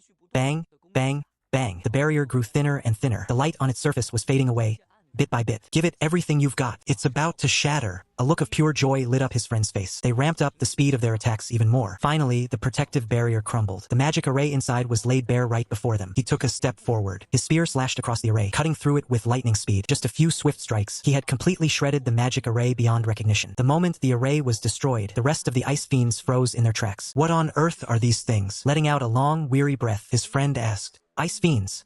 Huang Ting spat out the word slowly, but his expression remained tense. Even though the array was destroyed, that nauseating, foul stench still hadn't faded away. Crack! The body of an ice fiend suddenly shattered, collapsed into a pile of white ice shards. Then came the second one, and the third. Soon, aside from the 3 of them, every single one of those bodies had turned into a pile of ice. Just when they thought everything was finally over, those ice chunks suddenly started gathering together at breakneck speed. They took the form of a terrifying creature, wearing a crown of icy spikes and sporting 2 long, razor-sharp horns. Callisto! It really is you. Huang Ting felt a wave of pure shock. The name slipped out before he could stop it. He never imagined that this magic array would actually summon an avatar of Callisto. This is going to be a real headache. Found you. So this is where you've been hiding. Before Callisto could say a word, a voice rang out, arrogant yet thrilled. A mech with a massive head and a spindly body appeared. His name is Big Head. He's one of the top experts under Zheng Di. Since his father was a hunter, he's a master of elite tracking skills. By following the trail left by Huang Ting and the others, he was the first one to reach this spot. When Big Head saw that Huang Ting didn't answer, his gaze shifted to Callisto, who had just materialized. Hey brother, these 3 are ours. If you're smart, you'd better get out of here right now. He thought he was being incredibly polite and that this guy would just tuck tail and leave. But he never expected an ice spike to come flying straight at him, nearly pinning him down. Big Head managed to dodge just in time, but the guy behind him wasn't so lucky. He was impaled by the ice spike, instantly turning into an ice sculpture. Damn you! You're looking for a death wish. Boys, take him down. He shouted the order to rally, the others to launch an attack. Huang Ting hadn't expected things to turn out this way and was caught off guard for a split second. Once he snapped back to reality, he pulled Jiang Zi and the others back a few steps. If his hunch was right, this big head mech in front of them had to be tied to the gang that was hunting him down. Since they're the enemy, he might as well let them and Callisto tear each other apart. Dying in the midst of a battle against the Conquest clan is a fitting end for them anyway. Huang Ting actually admires that kind of grit. It's just a pity that even as a mere clone, Callisto is still terrifyingly strong. Within just a few breaths, Big Head's entire squad had been wiped out. Everything was instantly frozen into ice statues. These puny humans actually dare to call us ignorant? Die, you so-called god. Callisto turned his head to glare at Huang Ting. A freezing aura began to coalesce in his palm. To hell with your godhood. One day, I'm going to wipe you out with my own 2 hands. Huang Ting took a deep breath. He pushed his power to the absolute limit. Chapter 99. The Jijin Cave Catastrophe. Once the level 3 Dawn Mecha engaged its limit state, its stats became absurdly high. Name: Dawn Mecha. Level: Tier 3. Strength: 147,323.5. Defense: 163,300.2608. Agility: 154,300.2464. Mystery: 3.3408. Aside from the mystery stat, the other 3 main attributes have all shattered the 200-point milestone. With stats like these, he could even hold his own among Tier 4 mechas. Callisto might be powerful, but he's just a projection. Hell, he's not even a full avatar, probably just a mere sliver of power. There's no reason I can't take him down. With that thought in mind, Huang Ting stopped hesitating. Gripping his blood-red serrated blade, he unleashed his full mecha combat technique. This time, he didn't hold back a single bit. All the combat experience he accumulated in his past life erupted in this single moment, surging through the Dawn Mecha. With one explosive dash, he closed the distance to Callisto in an instant and swung his blade down hard. Callisto raised his arm, manifesting an ice gauntlet to block the incoming blood-red, serrated blade while his other hand flicked out. An icy scepter materialized out of thin air, grabbed the frozen scepter, and swung it straight at Huang Ting's head. The scepter was studded with razor-sharp ice spikes. Looking at it now, it didn't look like a scepter at all. It looked more like a jagged, deadly mace. Seeing the frost scepter slamming down with crushing force, Huang Ting instantly drew his blade to parry. At that exact moment, the Hellhound emblem on his chest suddenly morphed into a spectral beast's head, lunging straight for Callisto's throat. Submodule: Hound's Fang. Callisto lowered his head and exhaled a freezing blast. The overwhelming frost power shattered the Hound's Fang attack instantly, destroying the submodule along with it. Huang Ting didn't have time to mourn the loss, swinging his blade again in a swift backhand strike. Don't let the fact that Callisto is made of ice shards fool you. Right now, he is a living, breathing entity, fully susceptible to the bleeding effect of the Crimson Serrated Blade, combined with the Intimidate debuff. Once both status effects kick in, it's going to be a nightmare for him to deal with. Callisto seemed to realize just how troublesome Huang Ting was and stopped wasting his breath, launching a full-scale assault. Huang Ting had intended to take him out from the very start, so he had no interest in talking either. There were no flashy, showy moves between them, just brutal, raw punches and kicks, while Callisto kept firing off volleys of ice spikes at every opening. After another violent collision, Huang Ting finally managed to land a hit and leave a wound on Callisto. His spirit surged. This was a huge win. As long as he kept piling on the wounds, there was no way Callisto would survive. You puny human, how dare you draw blood from me? Callisto spoke up once again, his voice trembling with disbelief. Why are you so surprised? Even gods can die, you know? Huang Ting replied with cold indifference. Gods can indeed die, but it certainly won't be me. A chilling frost surged throughout the entire cavern. Callisto's body began to erupt with an intense, blinding light. It felt as if some immense, raw power was gestating within. Suddenly, Huang Ting felt his heart skip a beat. A wave of dread washed over him. He spun around instantly, locking eyes with Jiang Zi and her best friend. Run! Get out of here now! Jiang Zi was still standing there, stunned and dazed. Her friend, however, reacted instantly. She grabbed Jiang Zi and bolted toward the exit. Watching their retreating figures, Huang Ting let out a bitter, wry laugh. Callisto, he's going to blow. An entity with this level of power, if it detonates, the impact is going to be earth-shattering. And trapped in this enclosed space, the force of the blast will be amplified tenfold. I never expected, once this old bastard realized he couldn't win, he would make such a ruthless decision to self-destruct. And to make matters worse, that frost from earlier has completely frozen my body in place. Even if I wanted to run, I'm stuck here. This is a real nightmare. I guess it's true. None of these so-called gods are to be trifled with. Huang Ting switched into his celestial prison mecha, bracing himself in silence as the explosion approached. Boom! A violent flash of light instantly obliterated everything within the cave. Actually, obliterated isn't quite the right word. Vaporized is much more accurate. Centered on the cave, everything within a 100-meter radius was completely turned to gas. All that remained in its place was a massive, gaping crater dozens of meters deep. In the distance, Jiang Zi and her friend had just barely escaped. Staring at that terrifying, hollowed-out crater, Ichi shivered uncontrollably. Huang Ting, he's gone, right? Jiang Zi stammered, her voice trembling. He must be by now. Her friend stood on her tiptoes, peering into the distance. There was nothing left in that crater. Nothing but an endless, biting frost rolling out from the pit, making her teeth chatter uncontrollably from the cold. Something's moving over there. Hurry! Don't give them a second to think. Suddenly, voices erupted from behind them. The two of them exchanged a quick glance and slipped away into the shadows. The very instant they vanished, a blurred shadow flickered deep within the pit. Then, just as quickly, it dissolved into nothingness. Outside the Zijing cave, Zhang Di was staring at his friend List interface, his face turning deathly pale. Beside him, Rooney, who had completely lost his mind, was tethered by iron chains. Except for this captain. Everyone in Rooney's squad was dead, and even the captain, after stumbling out of that cave, had been left a raving lunatic, utterly impossible to communicate with. Truth be told, whether Rooney's squad lived or died didn't really matter to Zhang Di. At most, it just meant one less lapdog for him to command. But Datu and his crew were a different story. They were his most trusted subordinates. Just a moment ago, Datu's icon had suddenly gone dark. Zhang Di knew exactly what that meant. But who could have killed Datu that quickly?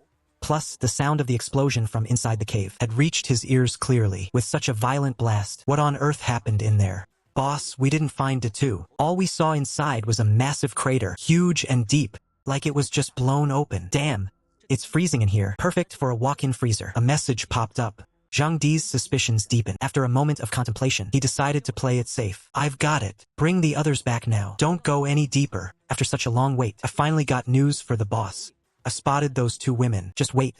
I'll have them captured and ready for you to feast on in no time. Deep inside the cavern, Zhang Zi and her best friend are running for their lives. Having fought the ice demon earlier, they're completely exhausted. They've got absolutely nothing left to keep on fighting. They don't dare head deeper into the tunnel, terrified of getting lost in the dark. They're just circling the edge of the abyss. Desperate. Running pretty fast, aren't ya? Let's see where you can run to now. As they rounded a stone pillar, two mechs suddenly blocked their path. It was a clever spot to trap them. With solid stone walls on both sides, there was nowhere to go but forward or back. They went forward, they'd run straight into the mechs. And if they turned back, they'd be running right into the pursuers. Get lost. I don't want to have to kill you. Squeezing out the very last bit of her strength, her friend conjured a lightning spear. Don't try to scare us. If you guys actually had any fight left in you, you wouldn't be running from us like this. Relax. Our boss just wants to invite you back to have a little chat, that's all. We aren't gonna hurt you. One of them replied. I'm not in the mood for this today. Ask me another time. Raising her lightning spear, she spoke with fierce defiance. Then don't blame us for forcing your hand. The two mechs were just about to strike, when suddenly, a brilliant glow ignited at the bottom of the pit. 100 rays of light, reborn and chaotic, twisted and intertwined. They quickly coalesced into a human silhouette. Moments later, the light faded away, leaving him completely naked, with muscles of steel. Emerging from the rubble, his body looked as if it were cast in solid diamond. If it weren't for that resurrection slate, he would have been dead for real this time. A wave of pure terror washed over Huang Ting. He looked up and locked eyes with Zhang Zi, her friend, and two mechs staring him down intently. Only then did he scramble to summon the Sao mech, trying to hide his naked form. His Dawn mech had been completely blown to pieces, and it would take ages to repair. On top of that, this foul, dark energy was coiled around his chest, preventing the Dawn mech from manifesting. The result of all this was simple. For the time being, he was forced to fight using this pathetic Soul mech. The Sao mech gave a quick jump, and its 8 legs dug firmly into the wall of the deep crater before it scurried its way up. Back up at the edge of the pit, the friend caught a glimpse of Huang Ting's bare body and couldn't help but gulp. Those chiseled muscles were just bursting with raw power. In any other situation, she definitely would have walked over to flirt with him, but unfortunately, she had to push those thoughts aside for now. What are you standing there for? Move it! One of the lurking mechs sensed something was off and urgently barked at its partner to strike. Before the words even left its mouth, an alien-looking mech lunged out from the pit, slamming right into that partner. Arg! What the hell is that thing? Get it off me! The partner panicked, completely forgetting that the thing attacking him was just another mech. Thinking it was some kind of mutated monster, he screamed in terror. After struggling for a second, he realized that the thing in front of him wasn't actually that strong. It wasn't even as tough as that mutated boar he'd taken out earlier. Huang Ting couldn't help but sigh in frustration. If he still had his Dawn mech, he could have wiped this guy out in a single heartbeat. The Sao mech stats are way too low. Forget about attacking. Can't even pull off basic mech combat maneuvers. What are you just standing there for? Run now! Huang Ping shouted, perfectly mimicking the other guy's tone. Zhang Zi and her best friend finally snapped out of it, even though they had no clue why. Huang Ting's mech had suddenly changed its appearance. Escaping was the only thing that mattered right now. They're right here. Get them. The two of them hadn't run far when the voices of their pursuers echoed from behind. They didn't dare stop, picking up their pace even more. Huang Ting raised his hand and deployed 2 purple pearl mechs to pin down the enemy units, allowing him to make his own escape. The Sao mech's overall stats were barely on par with a tier 2 mech. Its only real advantages were its agility and its ability to craft purple pearl mechs. If it were just 1 or 2 people, he could have used the mech's special traits to stall them, but with this many coming at once, even he couldn't handle it. Running was his only option. The 3 of them sprinted for their lives, but there were some skilled trackers among their pursuers. Before long, a mech that looked like a mole was tailing right behind them.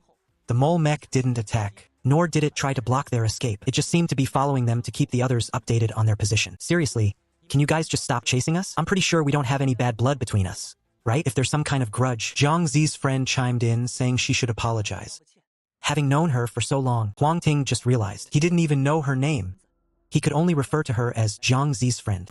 I'd love to apologize, but they aren't exactly listening. She snapped back, sounding incredibly frustrated. Our leader said, "Drag those two women back here. They claim they know us." The burrowing mech finally spoke up, saying they recognize us. The three of them exchanged a look. They started running while opening their private chat. Huang Ting, do you two have any friends here in Beijing? Zhang Zi, no, it's our first time here too. We don't know anyone in this place. Who the hell is this friend?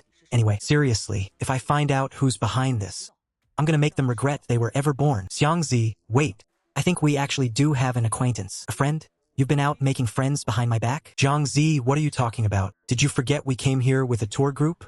Every single spot we visited, we went with the people from the tour. If you're talking about people we know, do they count? A friend? That doesn't make any sense. We're all in the same tour group. Why would they want to drag us back? Huang Ting, I have a wild theory. Could it be that someone saw you killing those people? They probably thought you two were already dead. And then, they just happened to see you show up again. So, they want to capture you to run some experiments. After all, around Beijing, there have been so many reports of corpses coming back to life. It's only natural for people to jump to conclusions. Zhang Zi, now that you mention it, that actually sounds possible. No wonder they won't let us go, sending so many people after us. Realizing there was no way to smooth things over, Huang Ting let out a long sigh. She looked at the burrowing mech behind them. Tell your leader. Call everyone off and retreat. I'm willing to let this slide. The burrowing mech scoffed at them. Who do you think you are? Trying to boss our leader around. Just pass on exactly what I told you. Cut the chatter. Even though we're retreating, the royal court isn't actually afraid of these people. It's a shame that his mini incubator was destroyed in that explosion earlier. Otherwise, I could have just upgraded the Soul Mecha to tier 3, and I wouldn't have to waste my breath on them. The mole mecha felt nothing but contempt, yet still relayed the royal court's message to Zhang Di. Outside the spider web barrier, after seeing the message from the mole mecha, Zhang Di's expression flickered with uncertainty. Based on the reports coming in from his subordinates, he drew two conclusions. First, the royal court is powerful, perhaps even stronger than himself. Second, the royal court is wounded. That massive explosion earlier was likely caused by him. He looks fine. But that iconic mecha of his has vanished, replaced by one that is incredibly weak, a piece of junk that even an average tier 2 could easily crush. Zhang Di realized this was a once-in-a-lifetime opportunity. If he didn't seize this chance now, he'd regret it for the rest of his life. Keep chasing, kill the man, and bring me the woman. Mole Mecha had no choice but to continue the pursuit. Seeing this, the royal court couldn't help but feel a surge of killing intent. Ever since he ran into Callisto, he'd been struggling to suppress his burning rage. Then Callisto blew himself up, destroying both his Dawn Mecha and his storage bag, setting him back to square one in an instant. That was already frustrating enough. But now, the moment he's resurrected, he's being hunted down all over again. In that moment, all the memories of being in the gladiator arena in his past life came flooding back. Right now, weren't we all just gladiators in a beast pit back then? Huang Ting stopped running. With a sharp twist of his body, he lunged straight for the mole mech behind him. Since there were no reinforcement materials around, he decided to go with the bloodiest upgrade method possible. After all, a mech core counts as a material too, and arguably the best one you can find. The mole mech was clearly caught completely off guard by Huang Ting. Pinned down beneath him, the very next second, 8 razor-sharp, spiked appendages jammed deep into the mech's chassis, tearing it apart with a frenzied intensity. The mole mech excelled at sensing and speed, but when it came to brute force, it was its weak point. That is exactly why. It was held down by Huang Ting's mech, unable to move an inch. The blink of an eye, the mech dissolved, exposing the pilot hiding inside. A flesh-like spike plunged straight into the pilot's chest. A bizarre sight unfolded. The once young pilot began to age rapidly. Wrinkles and age spots spread across his face, until he finally shriveled up completely, looking just like a piece of dried orange peel. It was his life force. Huang Ting felt his spirit shift. He remembered the power of the revival slab. It seems the revival slab had absorbed every drop of this man's life energy, which was why he ended up in that state. At the same time, the revival slab pulsed, feeding a trace of energy back into his body. Soothed by that flow of energy, a bit of the dark corruption on Huang Ting's chest was worn away. But that dark energy didn't just vanish. Instead, it was absorbed by his mech. Fell energy depleted by 1 point. Mystery stat increased by 1. Fell energy depleted by 1 point. Mystery stat increased by 1. Seeing that the dark energy could actually boost his mystery stat, Huang Ting's expression turned manic. I never expected this disaster to turn into such a blessing. This really was a massive win for me. Chapter 101. The true identity of Fuchsia's best friend. Living in the apocalypse. You've got to lose your mind a little to survive in a place like this. Huang Ting seemed perfectly normal before. He was just keeping everything bottled up. But now, the strings holding him together are starting to snap. No one can predict the chaos that's about to follow. Zhang Zi was the first one to notice something was wrong. He opened his mouth to ask, but the sheer intensity radiating from Huang Ting scared him off. Keep moving forward. but don't stray too far from me. Inside the mech suit, Huang Ting's eyes were bloodshot. His mouth was stretched into a wide, jagged grin. His formerly handsome face was twisted into something unrecognizable. He looked like a literal demon. When his best friend tried to say something else, Zhang Zi reacted in a flash. He grabbed her arm and pulled her away. "We'll wait for you up ahead." Once they were gone, Huang Ting tucked away the mech core. He leapt onto the stone wall beside him, then scrambled right up to the top. He moved exactly like a spider. He was hunting down the soldiers coming after them. Throughout those 6 long years in the gladiator arena, he didn't just fight to survive. He was studying. He learned how other species fought, and how to become a more efficient killer. In just a few short minutes, Huang Ting caught up to the pursuit squad. He vanished into the shadows overhead, not making a single sound. He was pure, lethal intent. Everyone knows, spiders usually weave webs to trap their prey. They wait patiently for their target to get caught. But some spiders are proactive hunters, like the Brazilian wandering spider, being one of the most venomous spiders on the planet. They don't wait, they hunt. And right now, Huang Ting is exactly like that spider, always ready to strike when it mattered most. Inside the Zijin cave, there were special glowing minerals scattered about, so the cave wasn't pitch black. But in some areas, those minerals were missing, leaving it so dark you couldn't even see your own hand in front of your face. As the pursuers passed through one of these dark patches, Huang Ting made his move. He shot out a venomous web from his tail, laced with a potent paralytic agent. Then he lunged at a mech. One with fur and long, slender legs. Judging by its appearance, the person piloting this mech must have been eating a rabbit. On the day the apocalypse hit, out in the open, a rabbit-style mech has a huge advantage. Those long legs make it incredibly fast, and it's great at jumping, too. But unfortunately for him, they were inside a cave. Those long legs were nothing but a liability now. By the time the web struck, the rabbit mech pilot hadn't even realized what was happening. A second later, the toxins seeped right into the mech's interior. The pilot was instantly paralyzed, completely unable to move. In the darkness, Huang Ting tore the rabbit mech apart piece by piece, and took the opportunity to absorb every bit of its life energy. By the time they reached the light again, the pursuers still hadn't noticed that one of their own was gone. And soon, another patch of darkness lay ahead. Another mecha gets consumed by Huang Ting. This time, the pursuers finally realize something is wrong. Each and every one of them starts acting cautious. In response, Huang Ting just flashes a wicked grin. If they had just turned around and left right then, he would have called it a day. But unfortunately, they just had to do things the hard way. They just wouldn't stop hounding him. Since they've got such big guts, they can just stay here forever. Darkness descends once again. Huang Ting spits out a venomous web, lunging at another target. Just as he jumps down, a sudden burst of light flares up. He's right here. Beat him to a pulp. Do it now. Don't let him get away. You lot, keep those lights on. Everyone else, get in there and take him down. Turns out, someone pulled out a prop they'd picked up earlier. They used it to pierce through the darkness. I bet that right after the second ambush, they had already figured out this trick, using the dark zone as bait to lure me into making a move. But while they were busy plotting against me, who's to say I wasn't playing them the whole time? A stream of data flashed before Huang Ting's eyes. Name, Birdmech. Level, rank 2. Strength, 26. Defense, 21. Agility, 36. Mystery, 11.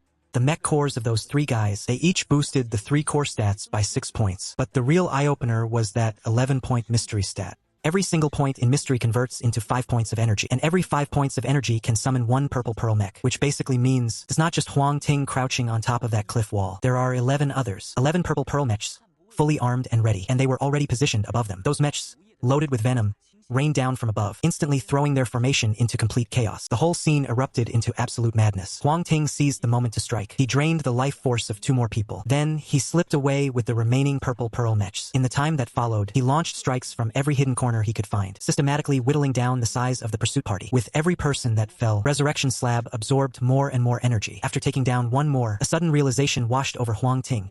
A clarity of resurrection. So, this counts as resurrection too, huh? A flash of light sparked in his hand. The blood-red giant tooth, shattered by that explosion, reappeared. With that blade back in his grip, the bloodlust that had been burning in his heart actually eased quite a bit. They say when you hold a lethal weapon, you become more mindful of your own urge to kill. The Imperial Court understood this better than anyone else. The deeper meaning behind everything that had transpired. It only made him feel more awestruck, rather than being consumed by the destruction. Anything that has been destroyed can still be brought back to life using the resurrection tab. This thought made the Imperial Court feel much better in an instant. Looking at the last 2 remaining people, he waved his hand and said, "Go back and tell your leader. This is the last time. If you follow me again, don't blame me for what happens next." There was still a bit of corrupted energy lingering in his chest, but it wasn't a major issue. The resurrection tablet could absorb the life force of any living thing, so using mutated creatures to replenish it would work just the same. Following the cave passage further ahead, a faint light began to appear before him. As he walked forward, a forest came into view. Not far from the cave entrance, Zhang Zi and her best friend were staying put, exactly where they were told. The former needed the resurrection tablet to replenish her energy, and the latter was all by herself, far too terrified to wander through these deep,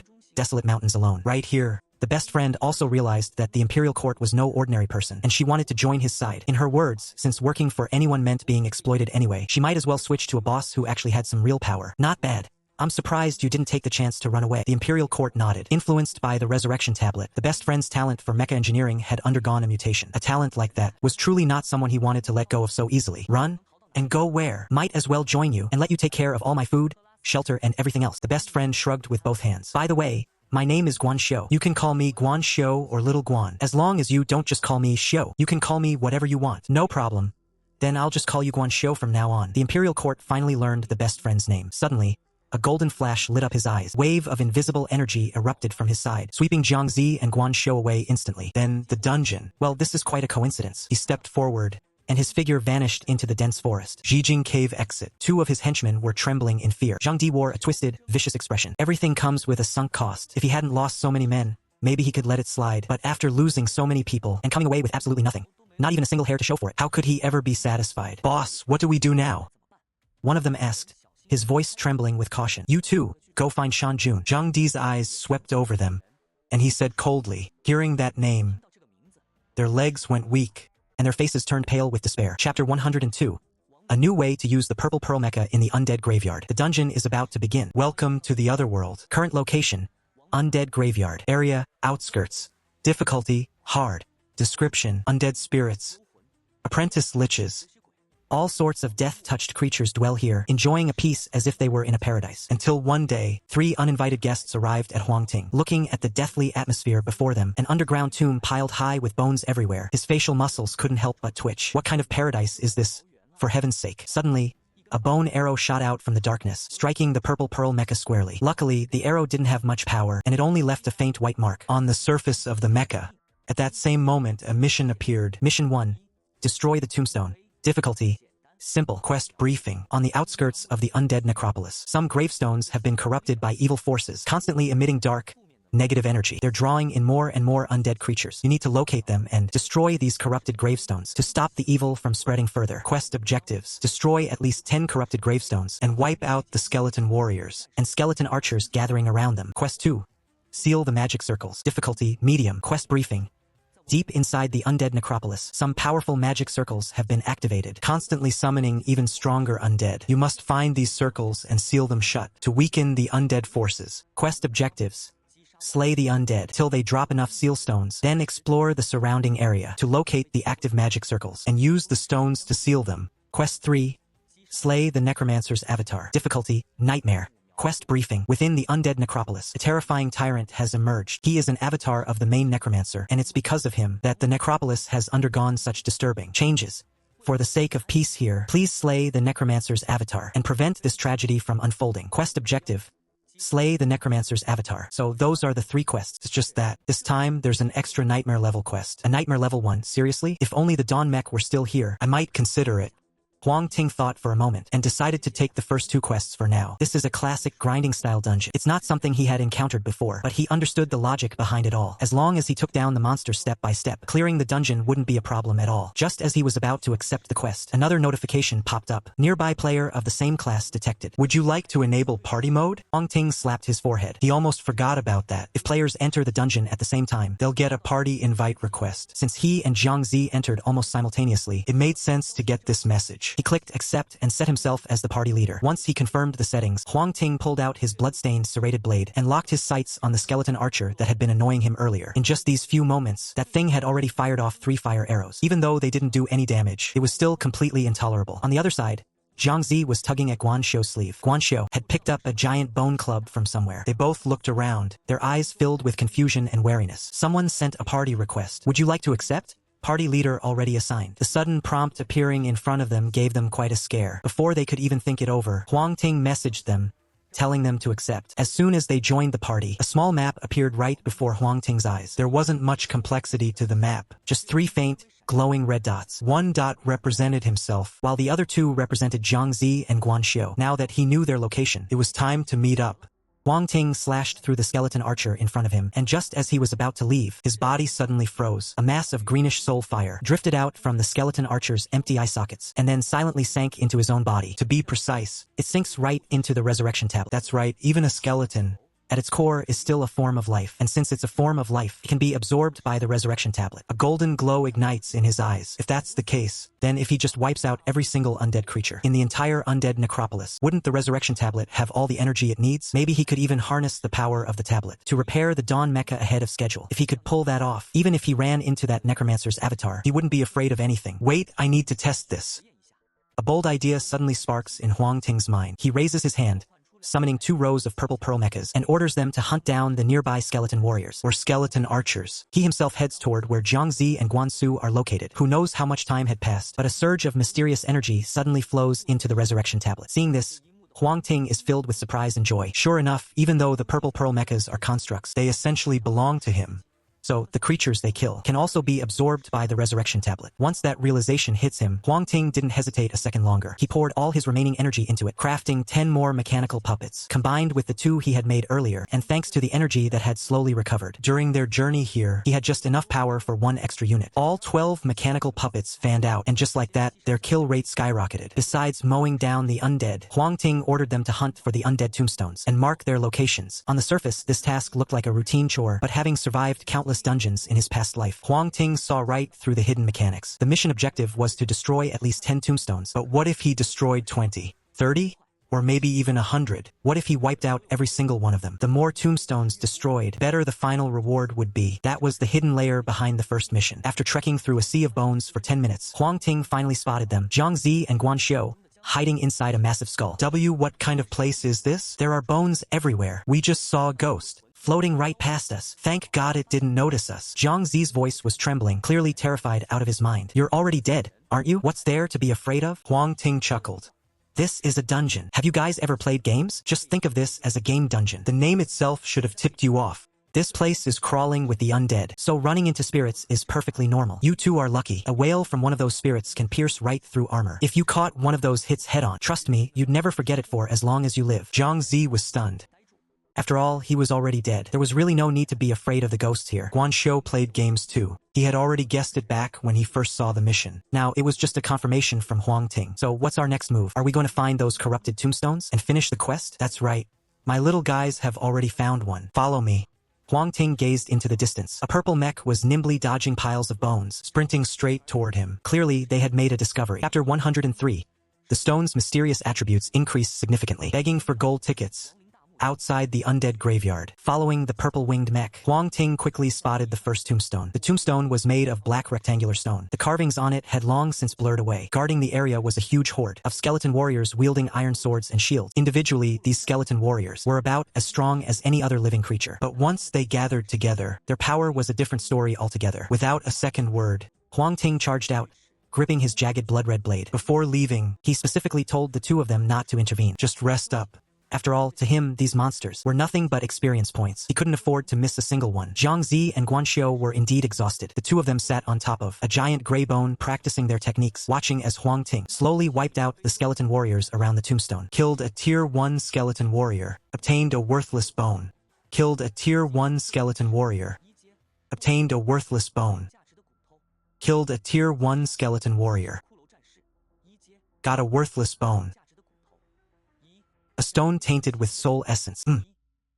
It's always just bones before, but this time it actually dropped a stone. Huang Ting casually opened the material description. Name: stone tainted with soul essence. Quality: fine. Type: material/effect. Originally just an ordinary stone. Later on, because it was tainted by the soul essence of some powerful creature, it changed. Absorbing a certain amount can increase the mystery attribute. Boosts mystery attribute cap by 50. Nice stuff. Huang Ting's eyes lit up. At this stage, anything that can increase the mystery attribute is good stuff.